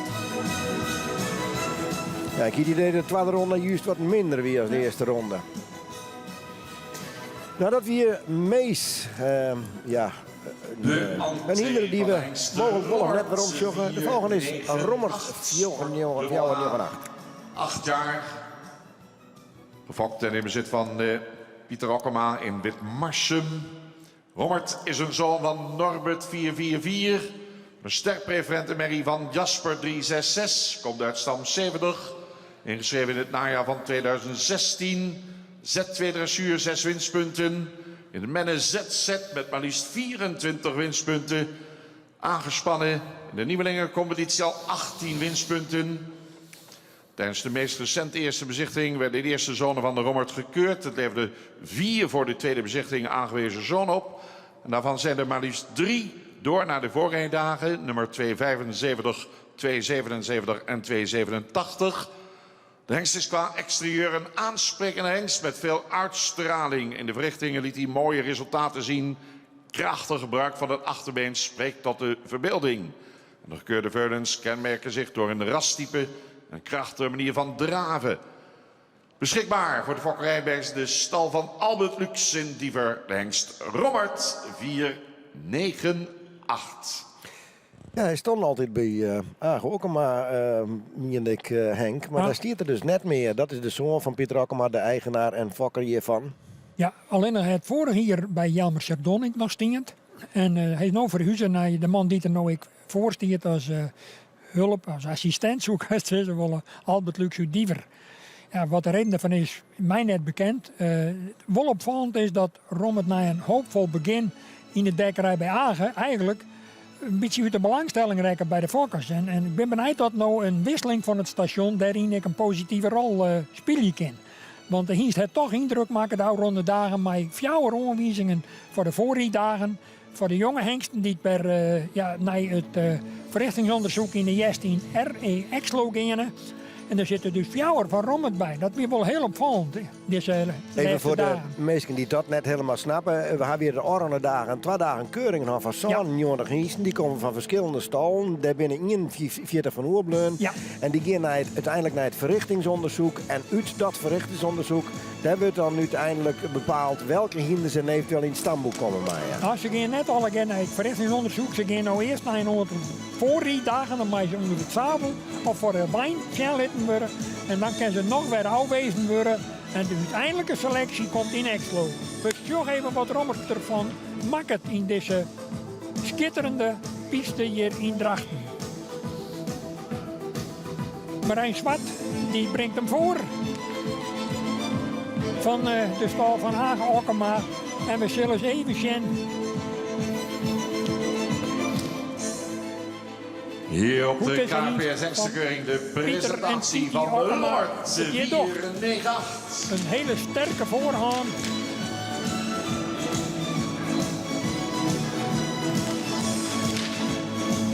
Zo achterkrekjes wat krachtiger wijzen kennen, maar maak het nou toch een keer hele sterke passen.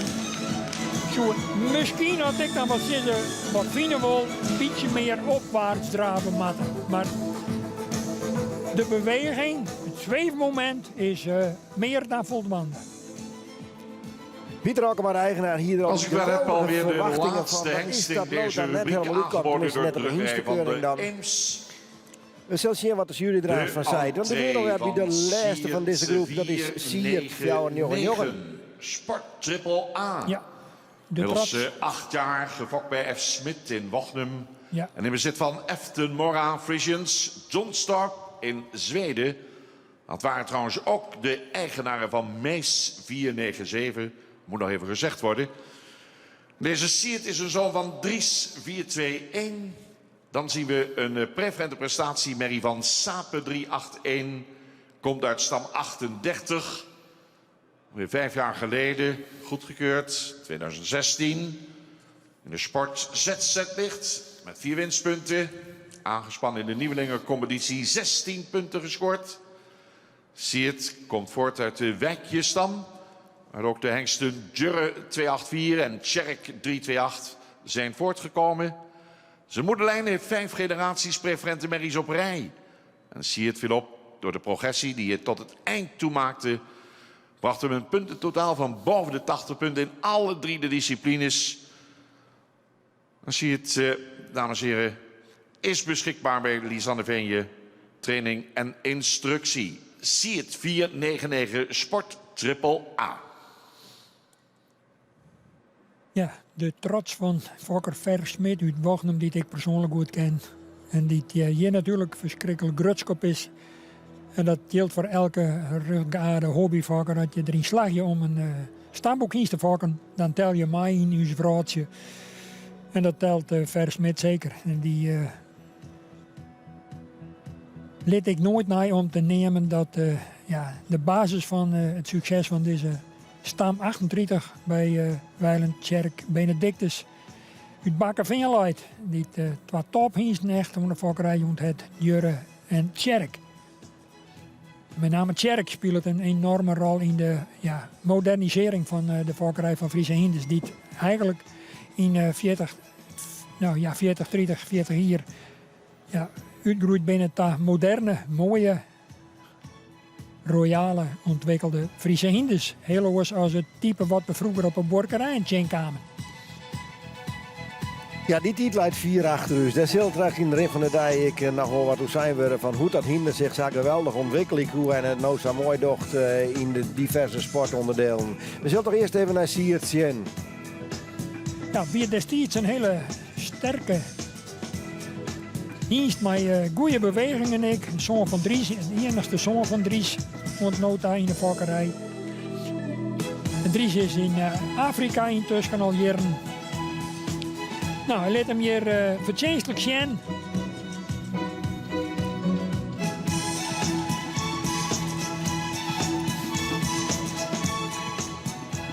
We kijken naar het optreden van Siert 499. Sterk van voren. Griepend in de voorhand. Met een royaal mooi uitlis van dat voorbeen. Toch had Siert het nooit 4 skopt. Hoe ken dat dan? Wat is het verschil, Henk? In welk opzicht? Nou, bij de Hengstenkeuring zelf. Nee, ja, maar ja, goed. Er zijn altijd krijtjes beter, hè? Dat is het verschil. We zijn net alle keer Johan Cruijffen of als dit vergelijk is, maar we kennen alle keer voor voetballen. Maar er ben maar een peer Johan Cruijffen hoe de hele wereld te zien. Straks komen ze op... Zij zit als jongen nog even naar de Siert. Waarom? Ik kan nog even wat door de beweging zien. Want die voorbeen is toch wel heel mooi. Ja, nou ja, achter toch ik wel acceptabel. Zo misschien een krekjes meer boeging in het spronggewricht nog gaan bekennen. Iets meer naar het lichaam te loeken maken. Jan Hellings En Giet en ik in daar zien we ze alweer beetje binnenkomen. uit elkaar. Maar we zullen zien wat Prachtig de klassering hier in deze groep voor u in petto had. Ja, want anders komen weer de ring in en dat betekent dat de jury weer met het spultje begint van waar rint er voorom, waar wordt er tweede, want waar gaat er terug naar de keuring, de kampioenskeuring, die erin van de middenplak financieel. Nou ja, we hebben een aantal geweldige hinders hier bij Jurre en Menne voorop neemt, maar het weer een mooie rubriek denk ik sowieso. We zullen eens even zien dadelijk wat de jury ervan maakt. Hartstikke favoriet. Ja, ik moet eerlijk zeggen dat de eerste beiden die ik neemde, Jurre en Menne, ik wil de meeste indruk achterlieten eigenlijk. En om dan te zeggen van waar is dan nummer 1 en 2 daarvan, dat vind ik lastiger. Maar ik denk dat er wat meer kijk op haast. Nou, ik gok erop, maar voor wat het wurg is, want het is ook een persoonlijke smaak uiteraard. Ik gok op Jurre op kop en dan Menne op in je B. Maar goed, misschien zet ze me wel verschut aan dat Sabine zwaar op het put komt. We zullen het zien. Kijk naar het totaalbeeld van deze hengsten. We gaan eens even proberen om ze weer wat door elkaar heen te husselen. We gaan direct nog niet verraden hoe de definitieve volgorde is. Maar 488 die zo mooi voorop loopt mag even oversteken naar de overkant.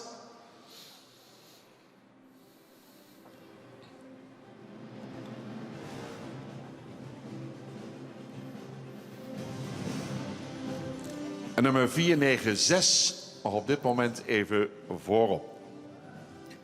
Een makkelijker rubriek wat dat betreft om te gokken dan de rubriek hiervoor. Ja, Denk ik. ja. Dat hier wel een stuk dreger. Denk het wel. Zelf daaruit. 494 mag even aansluiten bij 496. Dus 494 aansluiten bij 496. Ja, Na 494 489. Elias bloot natuurlijk wel heel bijzonder. En ik had dat nog nooit eerder zien, dat nota, dat je echt zo'n stukje dressuurs te zien krijgt. Ja, geweldig, hè? Krijg alweer een bepaalde volgorde.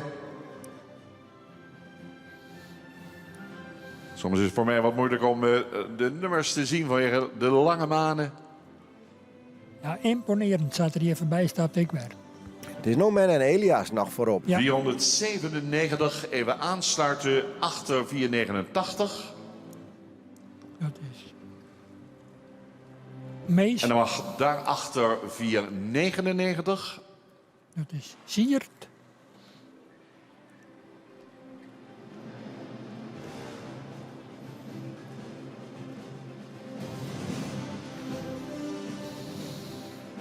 Ja, toch altijd wel aardig zijn spanningsopbouw. Daar is Bert de Ruiter natuurlijk Jammer, blijf maar even een stilstaan meester daar. in. Met 495. Ja, Jurre mij dus nou stilstaan. De rest even aansluiten.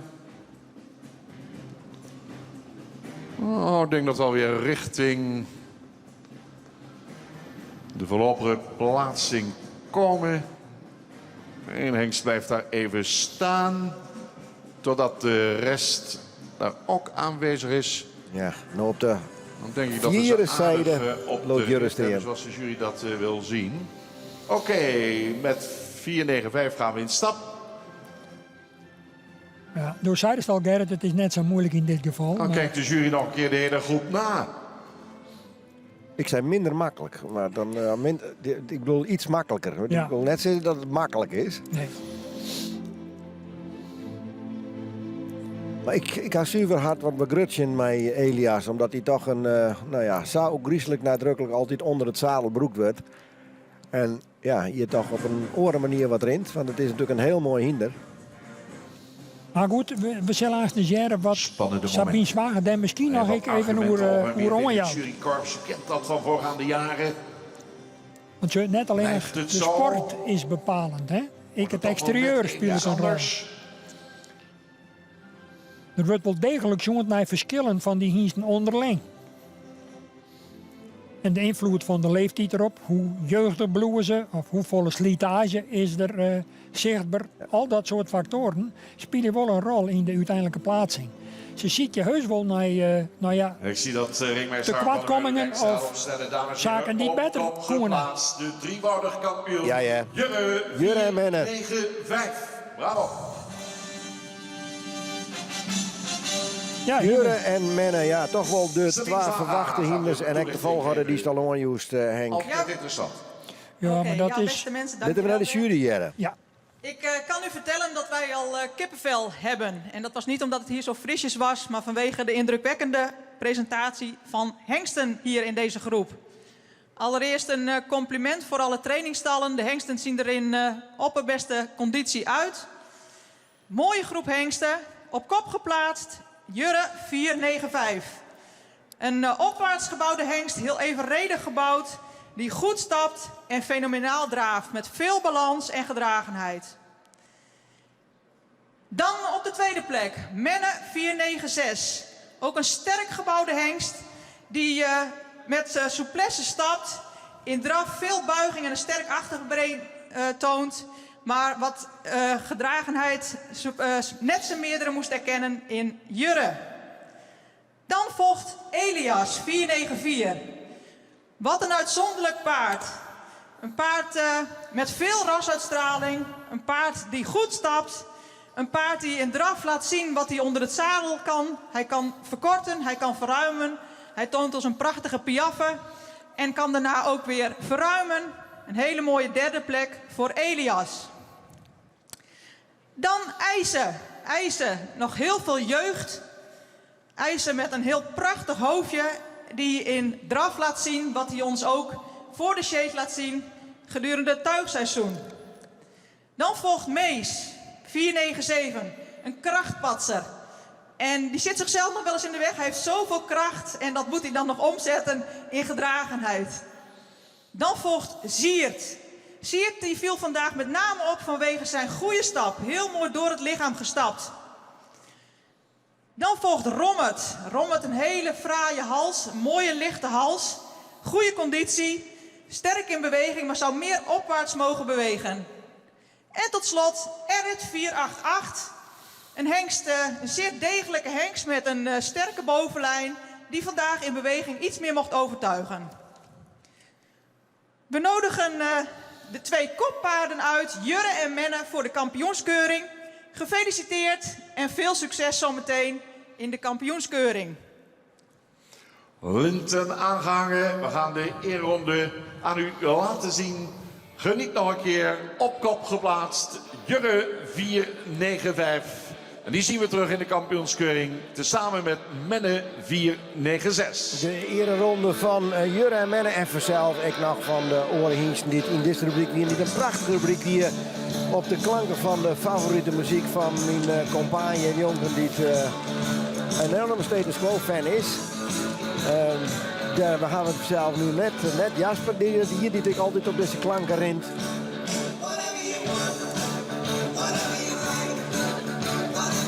Prachtig mooi om te zien. super.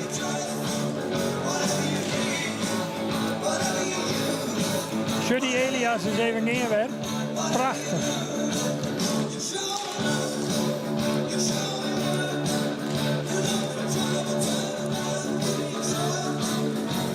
En zag je starig gewoon met deze groep de ring uit.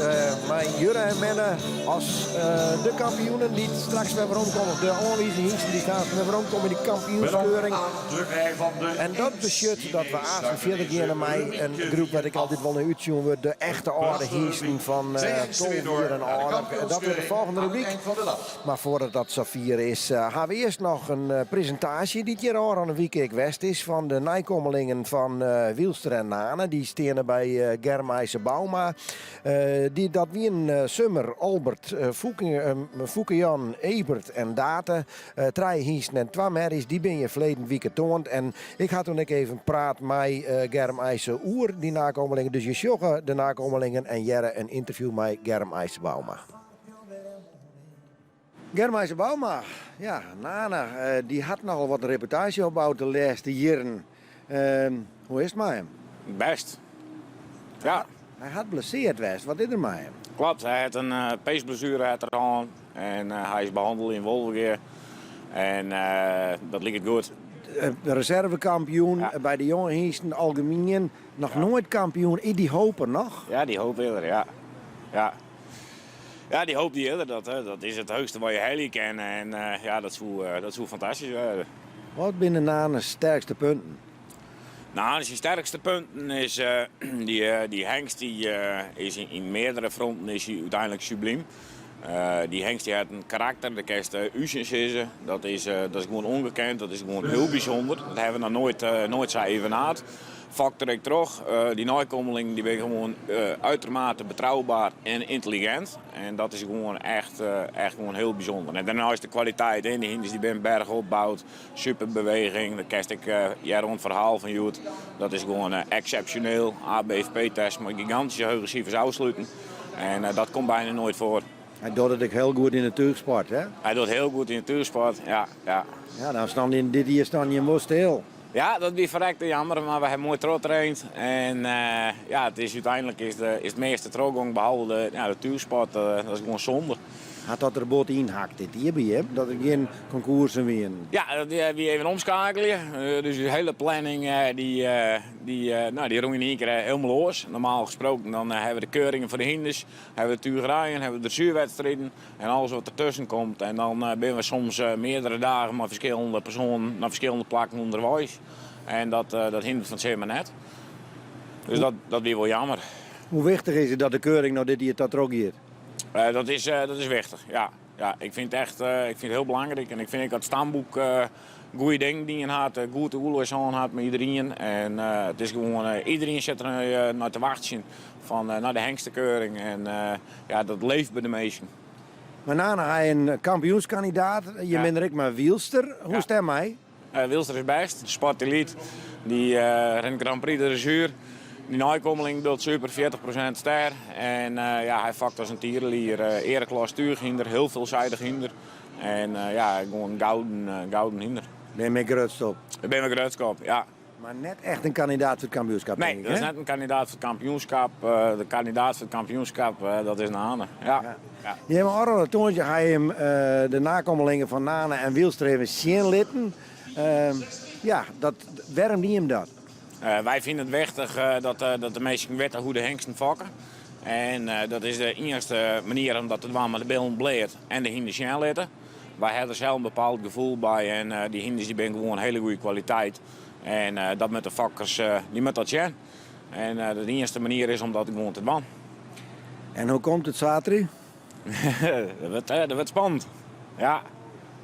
We zitten uit en het is iets oor voorbereiding naar de hengstenkeuring daar. Normaal gesproken dan hebben we een protocol op het dam. Neem alles maar op van alles regelen. Er is nu volle meer rust in. En dat is de nacht ervoor dan. Dat is. Daar word je net naar huis mee leven, zeg maar. Een soort succes. Dankjewel.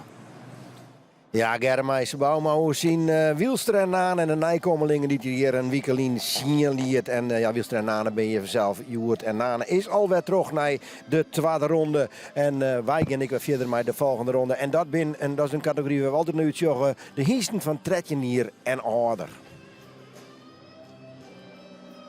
We gaan de KFPS hengstenkeuring vervolgen en zijn toegekomen aan rubriek 2. Keuring van stamboekhengsten van 13 jaar en ouder die op afstammelingen zijn goedgekeurd. In het morgenprogramma hebben we een drietal groepen van de oude hengsten. Nou mensen, dat wordt een prachtig weerzien met die oude hengsten die zich al bewezen hebben of in de sport en de fokkerij. We gaan eens kijken wie er allemaal zijn. Wij zijn er klaar voor. Eerste hengst mag aanstonds binnenkomen.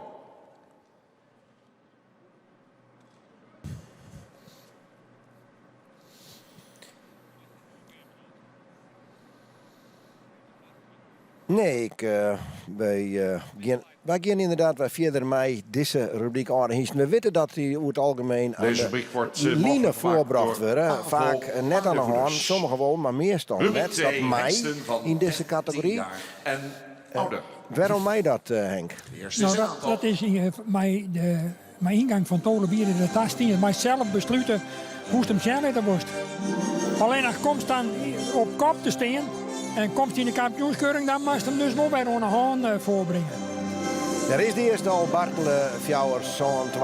Die wordt inderdaad onder Line binnenbracht.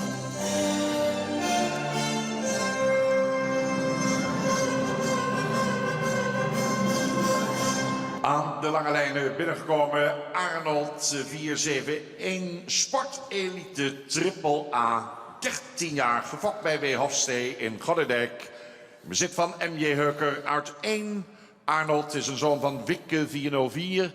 En een sterprestatie van de hengst Jacob 302 komt uit stam 135. 9 jaar geleden goedgekeurd in de dressuur Lichte Tour. 6 winstpunten. Was de eerste goedgekeurde zoon van Wikke. En via moedersvader Jacob en grootmoedersvader Nammen 308 voert hij relatief onverwant bloed. Arnold valt op door zijn grootramige moderne exterieur. In het centraal onderzoek veel progressie getoond. Aangespannen uitstekende cijfers van rond de 85 punten. Werd alweer in 2017 goedgekeurd op basis van zijn nakomelingen die opvallen vanwege de gemakkelijke en ruime manier van bewegen. Een dochter werd inmiddels kroon. 3 nakomelingen behaalde het sportpredicaat. Beschikbaar bij Handels- en Exportstal Heuker BV de hengst de Arnold 471. Ja, wie wel in de war vanzelf, want het is net Bartele die voorkomt, maar Arnold Fjouwers zo'n en dan Bartele is er blijkbaar net. Die stiert nou wel in het programmaboekje, maar we hier hem net al aanmeld kregen, maar het blijkt dat hij er net is. Maar in ieder geval, dit is Arnold Fjouwers zo'n en Henk. Ja. Uit Bert Ruiter heeft al ongejoend uit de vakkerij van Bob Hofstee, Bob en Inske Hofstee. Hun leven lang warber in de Frieske Hindes. Hier lang ik een dekstation gaan en de laatste goedkeurde hingst. Deze Arnold die had zijn domicilie bij de gebroeders van Maan gaan. En is nu beschikbaar bij familie Heuker. We zullen zien.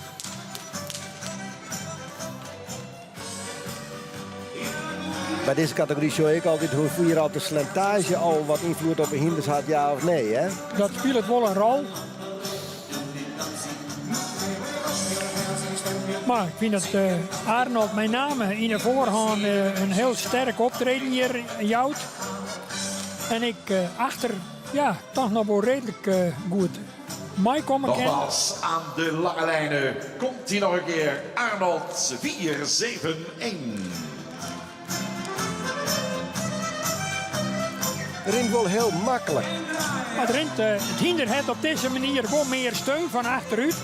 En daar droeg ik de neiging om met name voren iets verhevener te rennen. Wat het goed is. En dat is in dit geval bij Arnold zeker het geval. Maar de firma Koopmans zegt er altijd weer een mooi passend muziekje bij. En we gaan door met Bikkel 470. Sportpredicaat AA, 13 jaar. Gefokt bij H. Bakker in Haskehorne. Eigenaren Ed Constant en F.J. Monod de Voideville. Bikkel is een zoon van Beert 411. Gefokt uit een sterpreferente prestatiemerrie van Tjerk 328. Komt uit stam 19.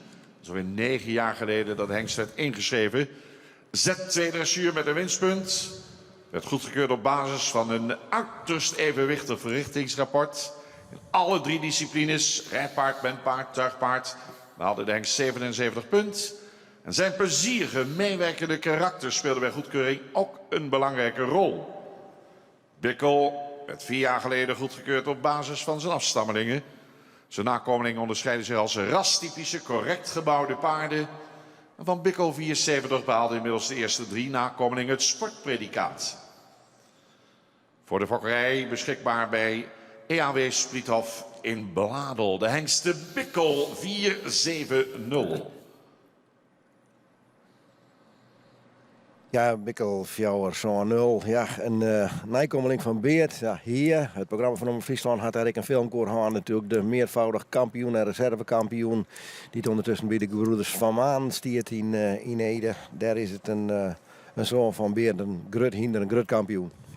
Ja, en deze Bikkel begint nu ter ouder wordt. Ik hield niet meer op zijn huid te liedje. Lange lijnen voorgesteld. Erwin Spriethof. Dat de hiest. Opstand bekeken. En dan gaan we hem nu laten bewegen. Gaat u aan. Erwin Spriethof zal bezieken om hem een mooie presentatie aan te laten. Een heel grut hinder. Een Royaal. imponerend hinder is zijn high-tech, hè? Ja. Waarom begint er op zijn high te liedje? Nou, dat is ja, een beetje in het model. In het zat er eruit shot. En zeker ik was juist naar de lengte van zijn maan. Dat had al een hele prote van zat beertik eruit shot en zat er nog voortstaptik. En doet er mij toch wel heel sterk denken om een beert zelf. De Swan van beert die het goedkeurd ben in een van de jaren, een stuk of zo is, die had toch al even wat moeite om de prestaties in de fokkerij van Beert zelfs te evenaren, liet steen te oertreffen. Wat dat ook bevindt Beert zich op eenzame hechten. Een van de absolute topverervers in het stamboek. En dat is toch altijd nog een geweldig mooie bekroning voor de eerste jong verstoorde Nanne Ozinga, Jedder van Pijem. En later nog in Boyle benachtig en een paar hier waarom us ontvallen. Zijn Beert die libbert nog voort en dat bloed ik nog langzaam in de fokkerij van Frieske Hindes. Wikkel mij het nou in de beweging zien letten, in de draf zien letten? Ja. Had ik voor diezelfde beweging wel wat in een hoes als Beert.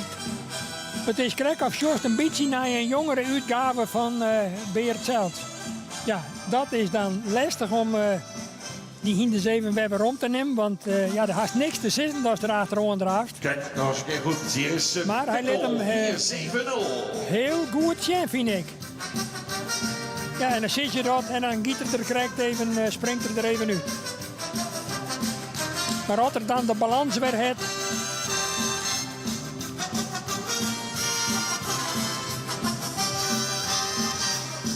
Nou, hij jouwt hier toch wel heel nadrukkelijk een prima verrichting. Daar kan Erwin Spriethof in elk geval tevreden mee wezen. Ja, lop er maar eens achteraan hoor. Knap werk. Top. Mensen gaan door. Binnenkomst van... Anders was het weer een oorverdovend applaus. Dan doen we het in alle rust nu. Binnenkomst van Alwin 469. Sport Triple A. Reservekampioen Oude Hengsten op de Hengstenkeuring 2017. Kampioen Oude Hengsten 2018 en 2019. Inmiddels 13 jaar jong. Gefokt bij B.L. Brouwer in Zandhuizen. Een eigendom van Stoeterij Bommelstein. Exploitatie maatschappij Hemrik en J. van der Broek. Zoon van Felle 422 uit een sterpreferente merrie van Tjellik 328. Komt uit stand 10 jaar geleden ingeschreven. Z1 dressuur 23 winstpunten. Dit jaar weer 3 nakomelingen door naar de voorrijdagen. Nummer 75, 115 en 132. Als u het nou eens na wilt kijken. Alwin kwalificeerde zich voor de verrichtingen middels een prima presentatie. Alwin werd in 2016 goedgekeurd op basis van de nakomelingen. Hengst die zich onderscheidt vanwege zijn hoge fokwaarde voor exterieur. Nakomelingen poneren door een fraaie rastypische voorhand. En dit correspondeert met een extreem hoog sterpercentage van meer dan 60%. Al 12 dochters werden inmiddels kroon verklaard. En afgelopen jaar werden 2 dochters uit zijn eerste jaargang model. 9 nakomelingen dragen ook het sportpredicaat. In 2017 werd de eerste zoon van Alwin goedgekeurd, namelijk Tiede 501. En die werd in 2020 gevolgd door Detmer 519. Voor de fokkerij beschikbaar bij de Nieuwe Heuvel in Lunteren de hengste Alwin 469. Alwin Fjouwers, zij is Njochen. Maar ik kan in Lien zitten. In de meeste zullen het al wel een Lien voorkomen. Dit is over een hele grote groep die nog een hulskof terug in. Die zullen we een paar keer onderbreken met een filmpje wat we de oranje dagen opnamen. Want de groep rent een hulskof terug. Een aantal binnen de net, onder andere die Beert, Fjouwer, Alverser, die al zijn. Die oudere hiest, die er hoort Maar net daar bij. straks hoorde ik in de vet al de eerste inwoners van Drachten die hier heel dicht bij het hypiecentrum in de buurt wonen. Die hoorde ik al meejuichen achter het scherm. Wie weet wat er nu gaat gebeuren. Nou, hier is mijn reputatie. En hier is in elk geval met een zekere verwachtingswaarde, zoals de resultaten in het verliezen. ben benieuwd hoe het Alwin hier in de lange lijn zijn presentatie dwaan zal. Benieuwd dat dat wat uit de verve komen zal. Voor sommige hinders mag dat echt, ik wil even wat wennen.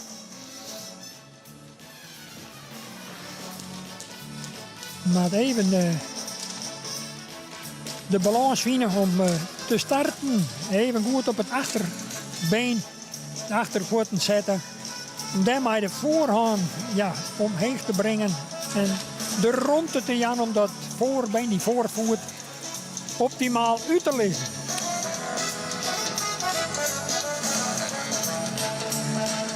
Ja, hij klimt er mooi in. Zoek hem eens even gaan daar op de orenkant. Poe.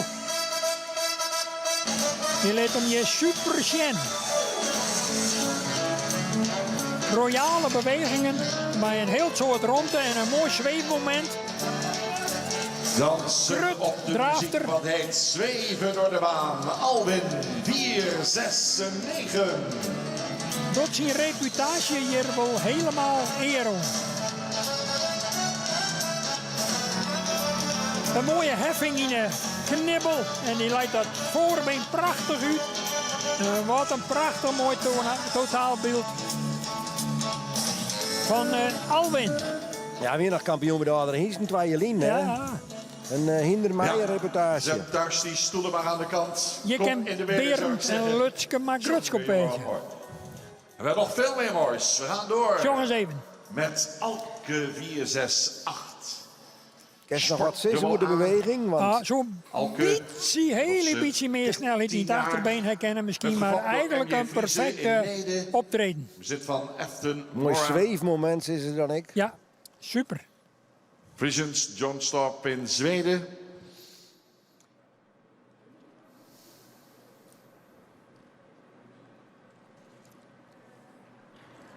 Alke is de zoon van Fabe 348 en een sterpreferente merrie van Jacob 302. Komt uit stam 129. 10 jaar geleden ingeschreven. Z1 dressuur, 10 winstpunten.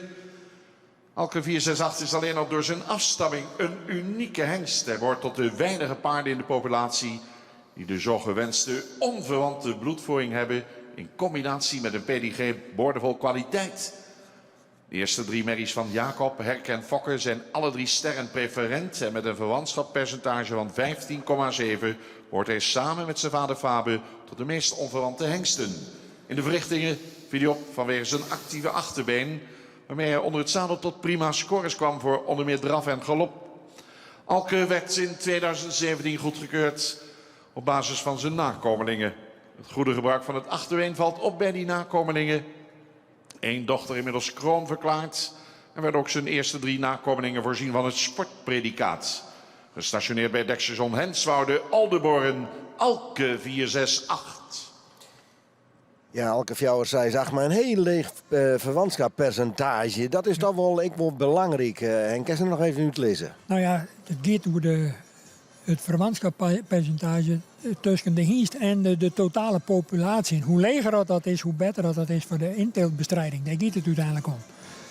En er is Alke scoort daarin heel positief, maar je ziet 15,71.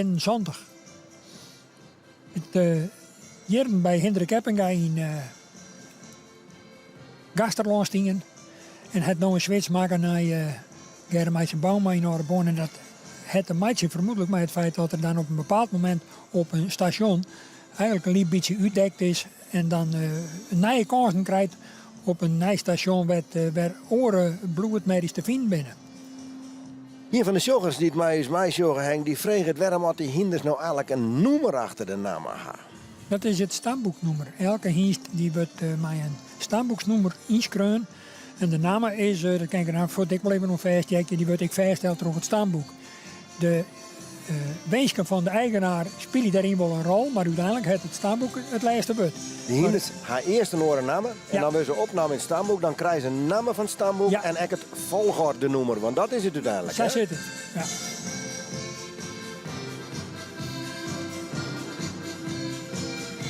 Alke in de beweging.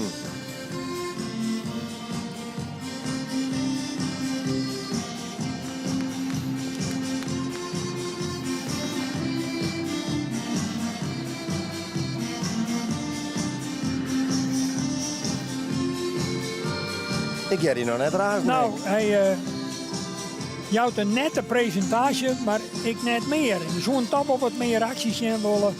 Met name in de voorhand. En ik heb toch aan de hand. Hier is indruk. Alke, Hier is de 4-6-8. een hele beetje toch wel in treien steken. Drukt de regen ik een beetje uit. En dat het gevolgen voor het onderbrengen van de achterhand.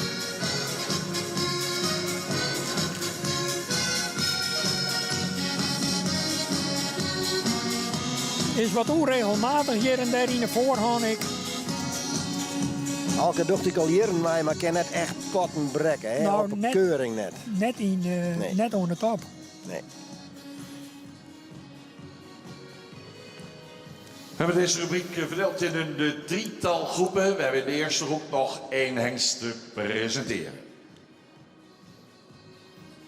Ja, nou zou dat denk ik Wielster wezen, Matten, die nou dadelijk in de ring komt. Tenminste, zo staat het bij mij op papier. Die is die weer daar aan de week ik als Simon in de presentatie. Ja. En werd Kermijs het krekkel hier. En dat klopt het is Wielster die nou de ring in komt. Dan zien we binnenkomen Wielster 463. Sportelite Triple A, 14 jaar. Gefokt door mevrouw G. van der Veer Jellema in Tijnje. Eigenaar op daarachter Germaarse Bauma uit Oldenborn. En hij lacht. Wielster, zoon van Rindert 406. Uit de modelpreferent en prestatiemerrie van Rieke 321. Komt uit stam 115. Het is alweer 11 jaar geleden dat hij werd ingeschreven. Grand Prix dressuur met winstpunten. Ereklasse aangespannen. 129 winstpunten in de ereklasse. Kampioen VFH-bokaal in 2014 en 2015. Komt voort uit de bekende Wiegerie Merrielijn. Is via zijn moeder een halfbroer van de op nakomelingen goedgekeurde Hartse. Wielster is de enige goedgekeurde zoon van vader Rindert. In de verrichtingen liet hij zien een talentrijk tuigpaard te zijn. Mooi front, fraai voorbeengebruik. En sindsdien heeft Wielster zich mede dankzij zijn gouden karakter ontwikkeld tot een uiterst succesvol sportpaard. Zowel in de dressuur als in de tuig acteert deze sportelite-hengst op het allerhoogste niveau. En dat is heel bijzonder. Wielster werd in 2016 goedgekeurd op basis van het nakomelingonderzoek. Van Wielster zijn 5 dochters kroonverklaard, terwijl hij sinds dit jaar ook een modeldochter heeft. Inmiddels hebben ook zijn eerste 3 nakomelingen het sportpredicaat weten te behalen. Wielster 463, sportelite Triple A, gestationeerd bij Dekstation Henswoude in Oldenborn.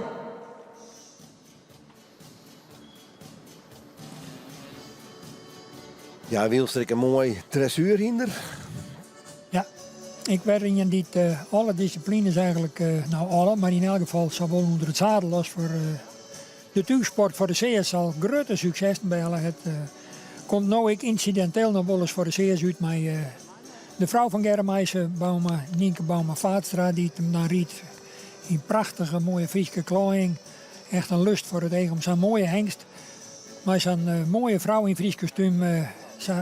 Simmer daait dan nog eens incidenteel op een concours piek te komen. En dat is ook een van die dingen die we natuurlijk van Simmer, ja, met bliedend het hartzoek ze willen mist hebben. Het tuigen van Friese hinders voor de zeeërs. Hopelijk zodat in een van deze Simmer weer opnieuw het geval wijzen kunnen.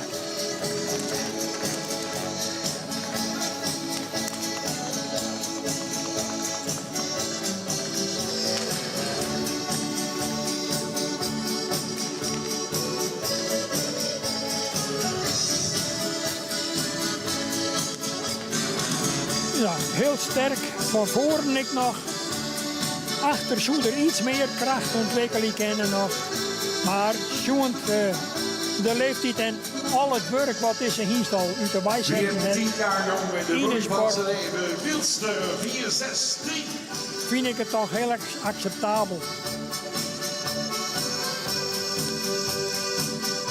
Ik werd heel mooi rastypisch, hè, dus.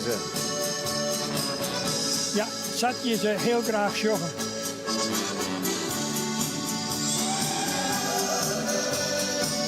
Ja, zo nou en dan even uit de balans, een beetje de regelmaat wat wordt. Maar ik vind toch een hele knappe presentatie. Ik ken het best op terug. De tophengsten van het KFPS, dames en heren, hier in Ja, deze dat sluit eerste is groep. de eerste groep Laat al. ze nog een keer binnenkrijgen. worden niet op kwaliteitsvolgorde meer geplaatst. De jury zal wel een toelichting geven, kort op de hengsten. Pas na groep 3 dan zullen we van de jury vernemen welke hengsten uiteindelijk door mogen naar de kampioenskeuring aan het eind van deze dag. Dus dat blijft nog even uitermate spannend. Ja, dus we krijgen de hengsten nou wel even te zien, maar omdat ze opdeelt binnen deze andere hengsten in 3 groepen, wordt er pas aan het eind van die 3 groepen bepaald water eventueel Mike hier naar de kampioenskeuring. Nou, maar we even wachten tot die eersten er weer binnenkomen. Ik vind het altijd wel grappig om te zien. Je zag inderdaad voor het gevoel toch wel dat in de line de hinders toch echt wat vrijer binnen, wat makkelijker rennen. Nou ja, ze hebben meer steun.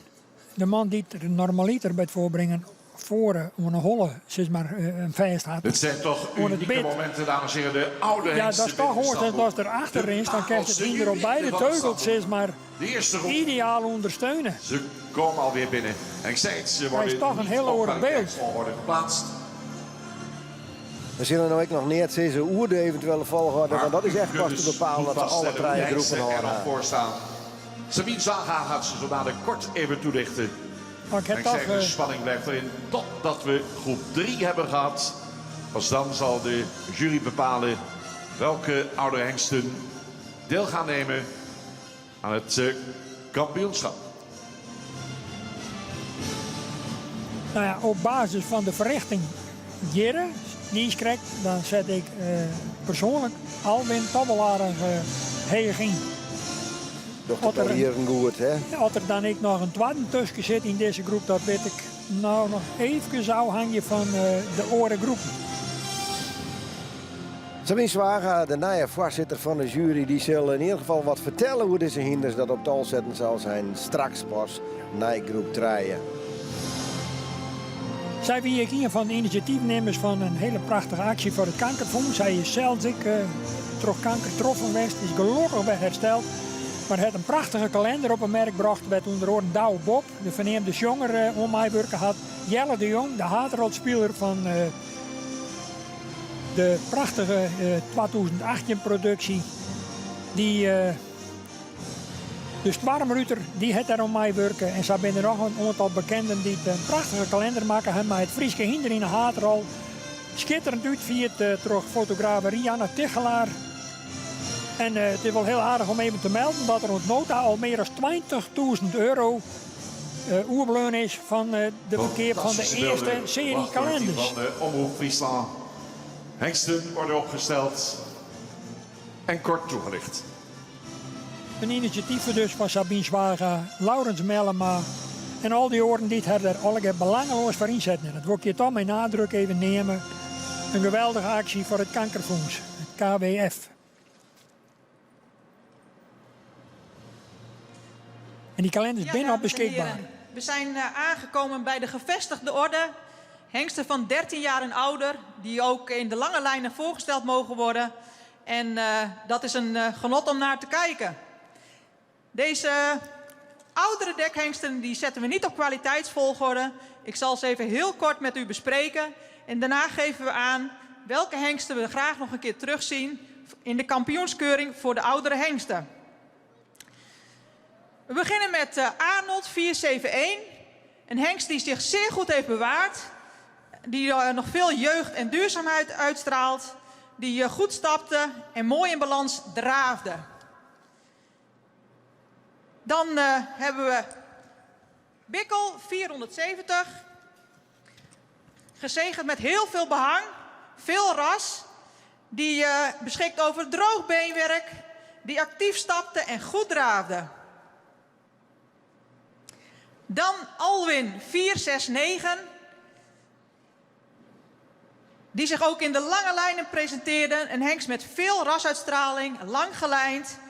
Die bij de individuele ronde nog wat overtuigender mocht stappen. Maar net in de groep weer goed stapte. En een imponerend optreden liet zien in draf met een goed voorbeengebruik. Dan krijgen we de hengst Alke 13 jaar. Een hengst die goed bij kan dragen aan bloedspreiding. Die zou in beweging vandaag iets overtuigender mogen zijn. Maar een nette presentatie voor Alke 468. En tot slot Nestor Wielster 463. Een hengst met een hele fraaie voorhand. En die in draf ook een heel fraai voorbeengebruik liet zien. Stuk voor stuk gewaardeerde dekhengsten. Wij menen dat we 2 hengsten uit moeten nodigen voor de kampioenskeuring. En dat zijn op catalogusvolgorde Alwin 469 en Arnold 471. Gefeliciteerd. Nou, ze willen dus net op tol zetten, maar ze komen toch gewoon waar 2 keer naar de finale en naar de kampioenskeuring Alwin en Arnold.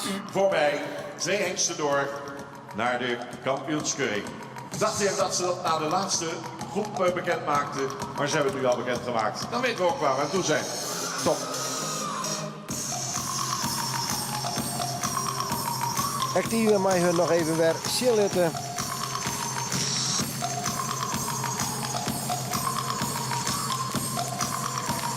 Nou, een mooie en terechte belening voor Arnold. Alwin verwachtte eigenlijk wel als zodanig. En Arnold, ja, verrassend. Nou, dat maakt het dan door extra aantrekkelijk.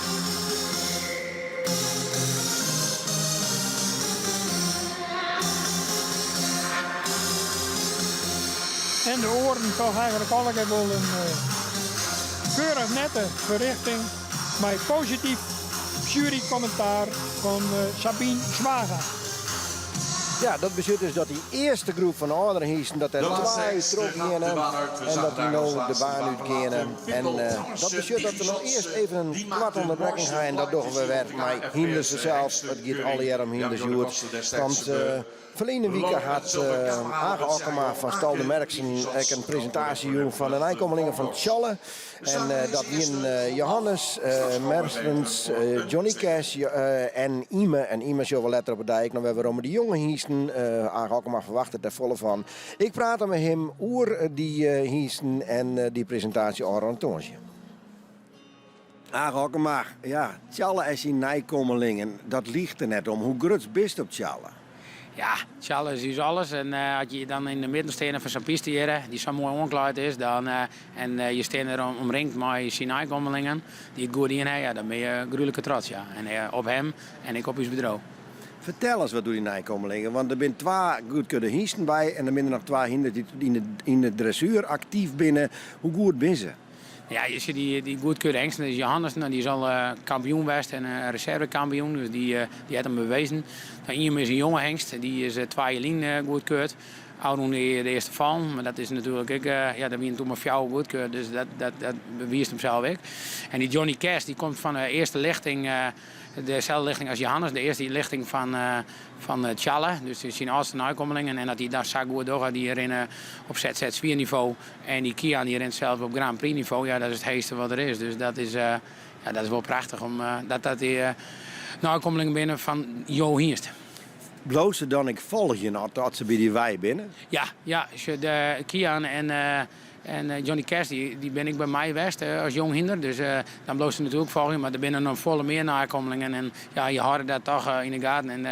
En met Facebook en het alles. En ja, je hebt ook contact met Ruters. En ja, dan vind je het prachtig dat hij die ouderdruk zo jouwt op zijn nakomelingen. Johannes zit er ik nog altijd in. Die vrouw die riet er een protte mij van... Ja. Ken Johannes nou wel voort? Of, want we hadden ooit zijn Tjalle mij net voort, maar nee. Johannes? Nee, ja, je wil eigenlijk op een gegeven moment... Tjalle wie is eerst en hierst en dan zeg je hij gaat nooit voort. Maar op een gegeven moment zet je hem schenken en dan heb je 2 naaikommelingen van die hengst. Ja, dan ben ik net... je moet net op hetzelfde bloed heen blowen. Dus je moet op een gegeven moment touw wordt verkepen. En wie dat worden zal, dat wordt nog wel een touwloek rijden bij je in huis. Want ja, maar ik is gek met Johannes. Ik ben gruwelijk gek met Tjalle. Maar het kan ik wel wijzen dat Tjalle toch ooit nog weer een keer gaat. Er zijn op het moment hele volle belangstellingen van hem in Amerika. En het zit er wel dicht in om dat dat misschien gebeuren gaat. Waarom is Tjalle zo goed? Ja, om het karakter denk ik. Ik bedoel, hij had op een hengstkeuring, ik moet een keer zien dat het karakter van hem gewoon super noffelijk is. Joert ik, 16 van de aardeslieden. Ik hier weinig tijd om te oefenen, dus er is net oefenen. Dat bel natuurlijk hij er van Joert voor de eerste op en hij rent er maar bij. En dat is waarom het Frieske hinders zo vreselijk populair is. He, de mooie zwarte kleur, de mooie opdruk, het lange behang. En dan als je dan ik nou eens dat combineren met een heel goed karakter. Ja, dat is Tjalle. Ja, en ze kennen ik alles, hè? Ja, ze zijn multi-inzetbaar. Voor elkaar, onder het zadel, inspan, fjouwerspan, recreatie, sport. En ze kennen ook zelf dat je een Grand Prix op het hoogste niveau in de sport acteren. En dat hadden we 20 jaar nooit verwachten. Ja, maar we toch ik nog even naar de keuring zelf. De eerste keuring van dit hier.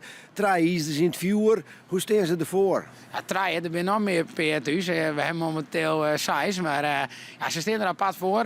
Je kan weinig fut, je kan weinig goed eten. Dus je bent nog, denk ik, meer aan trainen en nog meer de punten op die. Dus ik heb er wel zin in. En ik denk dat het voor sommige hengsten, omdat het nu hier in Drachten is, krijg ietsje rustiger geweest. Dat de uitslagen toch nog wel eens heel woord wezen kunnen als in Lauwert. Maar ja, dat is natuurlijk ook wat zien, dat weten we na weken. En waar kost zelf van in eigen hinder het heegst in? Nou, ik schat zelf in me dit hier heen, omdat hij best wel nerveus is voor omgevings. En Lauwert is toch heel indrukwekkend, maar al die mensen daar op de tribune. Nou is het al wat rustiger. En dan heeft als onjaaier, degene die erachter draaft, heeft iets meer contact met die hinder. En dan is hij meer op één persoon gefocust. En op een hengstenkeuring, dan al het lawaai van de boetekant, dan ben er zoveel indrukken. En dan letten ze soms krek niet meer op wat je thuis oefenen. En ik denk, wat je thuis oefenen, dat je dat nou makkelijker uitvoeren, maar meer rust. En ik ga het zeker missen, al die drukte. Maar ik denk dat voor sommige hengsten toch een voordeeltje wezen kan. En vooral met de stap. Had je er toch wel zin in, hoor? Ik heb er vreselijk veel zin in. En ik ken ik Friese Stamboek een complimentje aan. En ik omroep Friesland dat ze deze inzet doen. En dat alle mensen toch thuis dat Friese hinderen zien kennen. En dat ze het mooi beleven kennen. Want ze willen het net missen, dat weet ik zeker. Grutske Agen Okkema die Joert inzet op iemand als zijn grootste kandidaat voor de titel. En toch ik maar een nightje kom, want hij zei je maar Imperialien, Tjalle wordt nooit verkocht. Maar hij zei nou dat Tjalle mogelijk naar Amerika gaat. Nou, we zullen afwachten hoe dit verder oorint. Wij gaan hier weer verder met de hiesten van Tretjen hier, de tweede groep.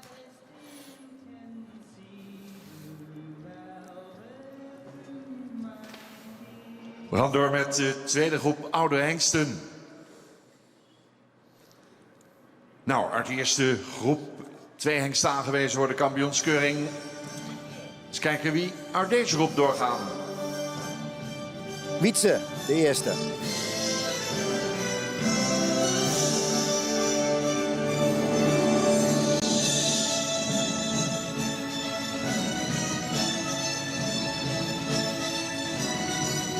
Aan de lange lijnen Wietse 462, sportelite triple A, 14 jaar jong. Fokkers-eigenaar familie J.A.M. Kruis in Heeg. Wietse, een zoon van Arjen 417. Een startpreferente Merrie van Oege 267. Komt uit stam 15. Lichte toerdressuur 4 winstpunten. Was de eerste goedgekeurde zoon van Arjen 417. Afkomstig uit een goed fokkende exterieursterke stam. En Wietse 462 werd in 2016 goedgekeurd op basis van de nakomelingen. Zijn nakomelingen zijn rastypische paarden. Paarden die goed kunnen stappen. Wietse heeft inmiddels een kroondochter, terwijl 2 nakomelingen het sportpredicaat hebben. Beschikbaar voor de fokkerij bij HVM Stal in Hoornsterzaag. De sportelite triple A-hengst Wietse 462. Ja, Wietse Fjouwer, zij is twaar. Je mist toch het applaus zo nou en dan, dat de atmosfeer hier omheen. Maar Wietse stiert nou nog even voor de jury. Niet allereerst even shot hoe die stiert, want dat is toch ik net onbelangrijk. Ja, klopt. Met de Fjouwerkant zitten we dan voor de jury opgesteld worden. De beide voorvoeten eigenlijk in die lijn. En dat geldt voor de achtervoeten. Die maaien willen een beetje uit elkaar staan. Maar daar moet ik rekening mee houden. Steeds aan hinder bijvoorbeeld, dat het rugvalje stiet ik wel rucht. Ben ik die gooi het gewicht aan wat naar voren en dan ligt het krek een beetje wat onderstandig, zodat wij dat dan nemen. Nou, dat soort zaken, daar zit een jury naar. Iedere slijtage aan de voeten zichtbaar op deze leeftijd, want dat kan natuurlijk wel. Wietse die is uit 2000, dus dat begint ik al aardig te tellen. Had het nodige al presteerd in de sport. Maar Henny Roffel had er onder oren nog wel op rijden. En hij verhuist het nou trouwens ik van Dekstation. Hij heeft lang nog bij Kobe Kruist in Heeg toestingen. Hij gaat nou naar Harry van Middelaar van de HVM Stal in Hoornsterzwaag. En mij nou even bewegen aan de lijn, ja. Want daar hier het tenslotte toch weer om.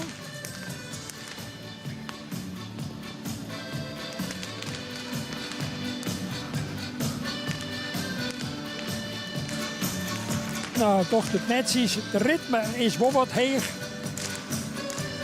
Wel wat hastig in de beenzetting, zeg maar. En net enorm uitsprutsen, hè? Maar dat just toch meer, die hinders. Hè, dan wordt wat problemen met het ritme en de balans. En ja. Als ze wat ouder binnen bedoelt. Ja, een Ja. beetje te min zweefmoment eigenlijk ik op dit moment. Maar ja, zijn hinder moet ik even warm draaien. En dan,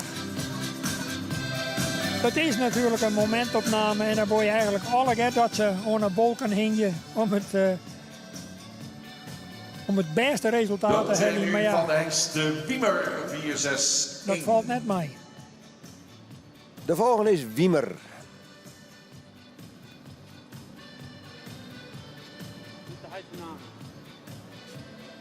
De firma Eppinga, Jelte Gerrit Edelbin en de computer. Maar is Wiemer 4-6-1, sport triple A, ook 14 jaar. Werd gefokt door Wede Haan in Stiens. Bezit van Hendrik Eppinga uit Oude Mirdum. Wiemer is een zoon van Hinne 427. En een stermerrie van Heinze 354. Komt uit stam 22. 11 jaar geleden ingeschreven. In de sport Z2 dressuur 2 winstpunten. Aangespannen limietklasse 21 winstpunten. En Wiemer is de enige ingeschreven zoon van de hengst Hinne 427. Niet in de verrichtingen een prima score zien. Zeer goed gebruikspaard. Meer dan 80 punten in alle 3 de disciplines. En Wiemer werd in 2016 goedgekeurd op basis van het nakomelingenonderzoek. Nakomelingen die opvallen vanwege het goede gebruik van het achterbeen. En van deze Wiemer zijn 2 dochters kroon verklaard. 4 nakomelingen hebben het sportpredicaat. En uit zijn eerste jaargang werd in 2015, die hebben we vandaag al gezien, de hengst Nane 492 goedgekeurd. Wiemer 461 beschikbaar bij Dexison Gaasterland in Oude Mirdum. Ja, de heid van Nane. Ja. Dan hij wat achterletten. Nou, we zullen zien dat Heid Wiemer in dit geval ik in de buurt komen kan van het niveau van Nanes in presentatie Jedder van de Moon. Nou, Wiemer komt wel vaker dus door de eerste ronde. Komt dan vaak net verder. Maar is natuurlijk wel een verdienstelijke hengst op hienstek op de hienstekeuring. Maar ja, zoals zijn, het is belangrijk wat je hier door een teugelijke tijd is natuurlijk voor de hienstenfokkerij. Verschrikkelijke wichten wat ze nijlitten. En ja, dat is bij sommige hiensten indrukwekkend. En nou, Nane is bijvoorbeeld zo'n verneemde hienst. Ja, uiteindelijk is de fokkerij het criterium bij het omdraait. Je kan nog zo draven en stappen kennen, maar het gaat erom wat jou aan de fokkerij in jouw naaivak. Dat is het wichtigste wat het om gaat in fokkerij. Het gaat om het behoud en van het Friese hinder op termijn. De kwaliteit in elk geval, ja. Nou, voorbeen is heel erg goed, linig, royalig. En dan vergelijken is met fietsen niet krijgt dan het toch krijgt even meer expressie. En dacht ik een beetje jeugdiger rond. Dat ik van mezelf praat. Sport triple A, Wiemer. Krachtige beweging. We zullen nog eens even zien hoe het achterliep. Ja, dan zie je dat en dan gaat er krijgt in de fout. Maar daar is er weer in de balans. En ik in de wending bloed er goed terugrenden. Brengt het achterbeen toch ik rompelt wandelen nog onder. Ja. Doch het heel best in deze 2 rondjes. Mooi. De oude hengsten. Kijk altijd naar de tweede groep hengsten. We hebben 3 groepen totaal van die oude hengsten. En de volgende is een aantocht. Zorg maar eventjes hoe mooi had er dat die voorvoet helemaal uitloopt. En dat die achtervoet en in verhouding dat toch heel goed mooi komt. Ja, dat is een... Iedereen wat lang, Henk? Of? Een beetje lang in het middenstuk misschien, maar ja... Dat is toch een mooie prestatie van Wiemer. Komt hij binnen. Timon 456. Sportelite Triple A, 15 jaar inmiddels. De fokker J.C. Lenus, Bontebok. Bezit van Eftemora Frisians, John Stop, Zweden. Timon, zoon van Andries, 415. Is gefokt uit een sterpreferente prestatiemerrie van de hengst Leffert 306. Komt uit stam 65. In het najaar van 2009 ingeschreven. Dressuur, lichte toer met 5 winstpunten. Opvallende hengst. Zowel door zijn fraaie exterieur als de uitstekende resultaten in de verrichtingen. Hierin behaalde hij in alle 3 de disciplines meer dan 80 punten. Waarbij als tuig en menpaard bijna de magische 90 punten werden bereikt. Een hengst met 3 prima basisgangen, een aansprekend front. Timon werd in 2015 goedgekeurd op basis van zijn afstammelingen. Met name in de ABFP-testen lieten zijn nakomelingen een goede indruk achter. Vooral door een goede galoppade, plezierig, meewerkend karakter. 2 dochters behaalden het kroonpredicaat, 5 nakomelingen werden sport. En zijn eerste in 2016 goedgekeurde zoon, Mees 497, is sportelite. Beschikbaar bij Eftemora Frisians, John Stop in Zweden. Timon 456, sportelite Triple A. Timon 456, ja, hij refereerde er weer even aan, Henk. Want bij het verrichtingsonderzoek, de jonge hiesten die dan zien laten wat ze kennen, dan maar ze een rietproef, een menproef en een tuigproef dwaan. Waar wordt dan als jongen? Nee, de oorlist, want dat is uiteindelijk het criterium op dat moment. Want binnen Trostrings alle nog jonge hiesten die nog in een volslijne kracht komen moeten. Dus die hiesten worden 20 dagen heel gedoseerd, zeg maar. Voorbereid op zijn examen. En dan wordt ze dat onder het zadel en voor de wijn dus zitten.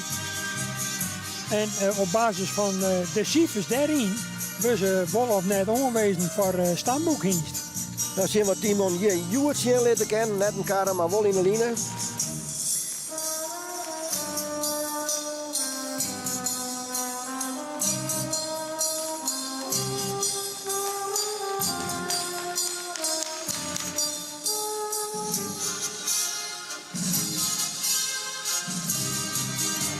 ...15 jaar hier op de KFPS hengstekeuring. Timon 456. Maar bij even zijn ritme op Sietje en Fine. Ja, kost het toch wel even een kwart baan voordat er weer in de balans rent. Ja, is toch achter wel wat wisselend in zien optreden. Zit er een beetje lui uit de achterkant? Van Mike dat zei ze. Nou, ik denk dat dat meer een kwestie is van toch net heel vaak dit dwan.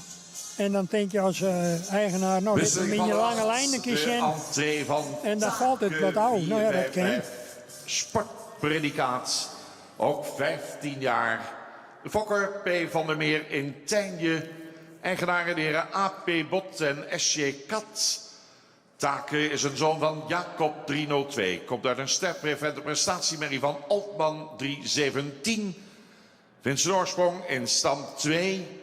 Werd in het najaar van 2009 goedgekeurd. ZZ-licht dressuur, daarin 15 winstpunten. Take is een laat onder meer vanwege de onverwante bloedvoering zeer welkome zoon van Jacob 302. Rastypisch hengst, gesteund door een moederlijn met veel preferent bloed. Het onderzoek viel hij op door zijn prima instelling, goede cijfers als rij- en menpaard. En hengst Take ronde in 2016 het nakomelingonderzoek af. Nakomelingen lieten een uitstekende indruk achter in de ABFP-testen. Ze toonden zich hierin als prima gebruikspaarden, beschikken over een plezierig karakter. Take heeft het afgelopen jaar de fokkerij gediend in Hongarije. Daar zal hij ook in 2021 gestationeerd zijn. Take 455. Take 455, ja, die zo hier eerst liep wat ik de net wijs, maar ieder al. En wilt u meer informatie over de hengst, kunt u altijd terecht bij het team van de Nieuwe Heuvel in Lunteren. Nog even voort op die proeven, want toen zei ik al van dat de 20 dagen worden ze heel serieus test. Wat gebeurt er in die dagen dan? Ze worden een keer of 3-4 jaar in de week door een ruiterteam berieden onder het zadel. Er is een trainingsleider bij, Koos Naber, in Hexlo. En dan wordt er bezocht op beoordelingsmomenten of die hinder zich progressies zien laten, want daar gaat het uiteindelijk om. Ze start eigenlijk al op 0. En in die 20 dagen wordt er bezocht wat eigenlijk met de kwaliteiten van zijn hiest lezen die onder het zadel, lezen die voor elkaar. En op basis daarvan de cijfers die in die tussen beoordelingsmomenten door de verrichtingsjury, want dat is een orenjury als die het hier aanwijst, we ze beoordeeld en krijgen ze cijfers. En op basis van die cijfers we ze op het tussenexamen eventueel nog weer selecteerd. Er valt er een gedeelte oud. En dan hebben ze de laatste groep, die maakt het eindexamen mee. En dan krijg je nog een zakje. Maar dan krijg je dan pas definitief goedkeurde stamboekhiest worden. 6 wier is het om in dat stamboek te komen. Ja. Maar taak is de kaam. Ja. Taak is de kaam en mij je toch nog bij je het zien laten. Ja, en ik bij San hiest just nou toch eigenlijk, en dat just eigenlijk in deze groep toch wel wat meer. Een beetje de slijtage al optreden in de bewegingsvorm, dat de kracht achter een beetje te weinig in oer let. En dat is ook helemaal net slim, want als ze boven de 12, 13, 14 hier komen. Vanuit Hongarije even overgekomen, taak 455. En als ook een dan ik net al te volle meer in de sport uitgebracht worden en dus onderhouden worden in de training. Ja, dan krijg je een beetje een beeld, was hier ik wat just, dan zoekt eigenlijk achter. Wat meer krachtsymbolen in die achterhand. En ja, dat heeft uiteraard gevolgen voor de plaatsing straks in zijn groep. Ja, nou wordt het dus net meer op volgorde plaatst. Het is meer een presentatie samen met het Chen. En dan is het onze fokker. Charles 454. En dan is Sport Elite Preferent Triple A. 15 jaar. Reservekampioen al in 2011, reservekampioen jonghengsten 2013, reserve algemeen kampioen in 2013, reservekampioen oude hengsten 2015, 18 en 19, kampioen oude hengsten en algemeen kampioen op de hengstenkeuring in 2016. Tweevoudig kampioen dekhengsten voor de Sjees, winnaar provincie Frieslandprijs, kampioen ereklasse regio Noord. Mevrouw Wijbenga-Meijer in Veenwouden is de fokker. Bezit van de familie Aange-Okkema, Siegerswoude. Challe, de zoon van Minste 384 uit een sterpreferente prestatiemerrie van Brandes. Werd goedgekeurd in het najaar van 2009. ZZ zwaar met winstpunten in de dressuur. Met een ZZ 11 winstpunten. Nou, en zo kunnen we nog even doorgaan. Er werd nog weer een nakomeling doorverwezen naar de voorrijdagen, nummer 84. En Challe 454 is dit jaar de enige preferente hengst op de KFPS hengstenkeuring. Zoon dus van oud-kampioen Minse, stamt uit dezelfde merrielijn als de preferente Feitse. Hengst die al vroeg een grote stempel drukt op de fokkerij. 2014 goedgekeurd op basis van zijn nakomelingen. Vorig jaar als 13-jarige als een van de jongste hengsten ooit preferent verklaard. Een sterke vererver voor zowel exterieur als sportaanleg. Voor draf en galop behoort hij tot de absolute top 20 dochters kroon. Zal heeft ook al 5 modeldochters, maar nu 36 nakomelingen, het sportpredicaat. 4 hebben het sportelitepredicaat. Eerste zoon goedgekeurd, Johannes, in 2014. Was de kampioen van de hengstenkeuring. 2017 volgden Tiemen 503, 2018 Ime 507. En via zijn zoon Johannes werden inmiddels ook al de eerste kleinzonen goedgekeurd. Auwert 514, Foeke 520 en met Beent 517 werd vorig jaar bovendien de eerste kleinzoon via een Tjalle-dochter goedgekeurd. Gestationeerd bij Stal de Merkskunst Siegerswoude. Dames en heren, Challe 454.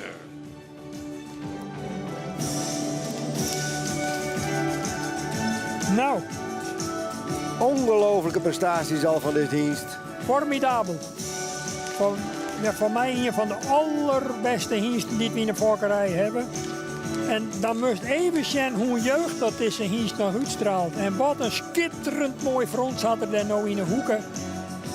Terug aangehokken, maar in een lange lijn voorbracht wordt. Maar nou dat hele flitsende voorbeen, dat zou iets langer voor de uitlijn worden kennen. Maar met name het achterbeen formidabel. Dat hij misschien naar Amerika gaat vertrekken. Dus wat is dit mooi. De enige preferente hengst vandaag aanwezig. Nog een keer genieten van de one and only Challe 454. Bas Anderweg uit Rotterdam, zo we zeggen, hij kijkt bij onze lieve Heer op tafel. En zei het. Joch eens even, wat een fenomenaal front. En wat een moderne hengst. Een lust voor het eeg. We hopen dat we hem Joert in ieder geval nog weer rondjoggen, want die kans zit er wel, denk ik. Had de verleden dier kan man nog mee. Maar ja, dat maken we nog even naar Must dus even André van Reinder, 4-5-2, dubbel A, 16 jaar inmiddels. Gefokt bij A. de Boer in Visvliet. Beweegt door het Zit hele van lichaam. T. Bosma in Kollemerzwaag. Schitterend. Zoon van Aan 416, een stermerrie van Sirk 326, komt uit stam 128. Ingeschreven in het voorjaar van 2009. Z1 dressuur, 11 winstpunten, enige goedgekeurde zoon van Aan. Op het hengststation van de familie Bosma completeert Reinder de 4e generatie dekhengsten. Zijn vader Aan, grootvader Abe. Dus met 29 jaar de oudste nog levende KFPS-hengst trouwens. En Reinder blonk tijdens de verrichtingen, met name uit als rij- en menpaard in beide disciplines, behaalde hij 80 punten. Stap, draf vertoonde veel ruimte, veel tact. Het goedgekeurd in 2014 op basis van zijn afstammelingen. Nakomelingen bezorgden hem een goede vakwaarde voor exterieur en sportaanleg. En als sterkste onderdeel de stap. 5 dochters inmiddels kroon verklaard. 8 nakomelingen dragen het sportpredicaat. En in 2017 werd zijn eerste goedgekeurde zoon getoond. Ulbran 502. Reinder 452. Beschikbaar voor de fokkerij bij de familie Bosma in Kollemerzwaag. Ja, sterkste. De laatste uit deze tweede groep. Sterkste uit onderdeel de stap, Henk. Dat, Bij Reinder. Bij Reinder. Ja, nou, maar dat is ook belangrijk. Want een hele soort fokkers maakt je de fout om te denken, ik heb een merrie en die moet beter stappen kennen. Dan zie ik een hingst op die goed stapt. En dan is 1 en 1 2. Maar daar gaat soms generaties doorheen voordat je het beoogde doel bereikt. En daarvoor is het zo belangrijk dat je kennis hebt van ja, je eigen merrie en het voorgeslacht ervan. Want daarin lijkt vaak verankerd de kwaliteiten, maar ook de minpunten van jouw lijn en jouw fokkerij. Zaten we dat dan zeggen als fokkers. Nou, ik vind dat Reinder hem heel netjes liet. Als dat ik oud zeg in de leeftijd van deze hengst. 16 jaar jong, Ja. Reinder 452. Dan hebben ze toch wel minder voorbij komen, jongen, die ik nog jonger ben. En deze wordt wel aan de hand voorbracht, Ja, hè? netjes. Zo misschien wat meer bewoeging nog in de achterhand herkennen. Maar tempo is hier en daar wat aan de hege kant. Maar toch heel acceptabel voor een hingst die het zegt in hier wordt. Ja, ik zei het al. Grootvader Abe 346 met zijn 29 jaar de oudste nog levende KFPS-hengst. We gaan ze terugzien in de groep. Deze groep plaatsen we niet op kwaliteitsvolgorde. Dan worden nog even kort toegelicht door de voorzitter van de jury, KFPS-inspecteur Sabine Zwaga. Mooi de entree, dames en heren, van de parels, de juwelen van ons stamboek. Ze dansen hier weer binnen. Dit is genieten. Dit keer niet live erbij, maar van achter uw scherm. Kunt u het allemaal prachtig zien. En we hopen dat u meeleeft. En dat u geniet van deze unieke, bijzonder mooie dag bij het KFPS. Ja, en ze worden dus snel op tol gezet, maar desalniettemin is het wel nieuwsgierig dat er uit deze groep vanzelf toch weer 1 of 2 maanden in een de kampioensronde, want dat kan wel degelijk, dat hebben we zien. En nou ja, ik neem de krek al Tjalle Lieket er een mogelijke kandidaat voor. Ben er eventueel nog oren die het uit deze groep nog mij kennen, Henk? Nou, het zou Wiemer nog wezen kennen, van mijn gevoel.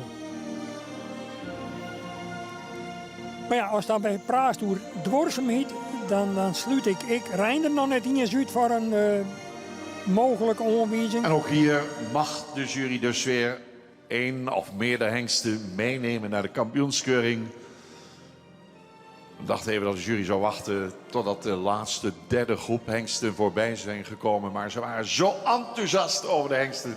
Ze hebben het daar straks al meteen bekendgemaakt. Dus dat gaan ze ook zo dadelijk doen.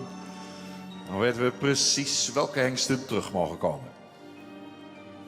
Verleden jaar gang maar liefst zo'n hinders uit deze groep mij naar de kampioenskeuring. Dat mis niet 2019 weer dat weer, maar liefst zo'n uit de andere hinders niet mij gang naar de kampioenskeuring. Ja. Dus wat dat betreft, hier stiert ik natuurlijk kwaliteit rint al heel lang mij.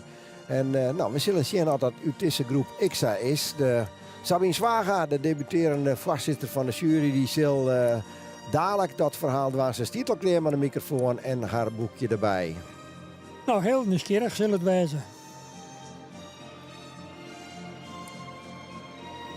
Maar zo zijn ze hier nog wel op willekeurig op volgorde. Dat is het verschil met de orengroepen die we op tal zet. Dan rennen ze eerst een rondje, worden ze een volgorde. Dat is nou net zo. En hengsten hierbij Ze gingen gewoon en zie dat willekeurig Sabine niet alweer op klaar steken. staat. Sabine, ik zou zeggen, ga je gang. Ja, beste mensen. 14, 15 en 16-jarige hengsten. Wat fijn dat ze hier allemaal zijn. En dat we ervan kunnen genieten. Hier op catalogus volgorde Wietse 462.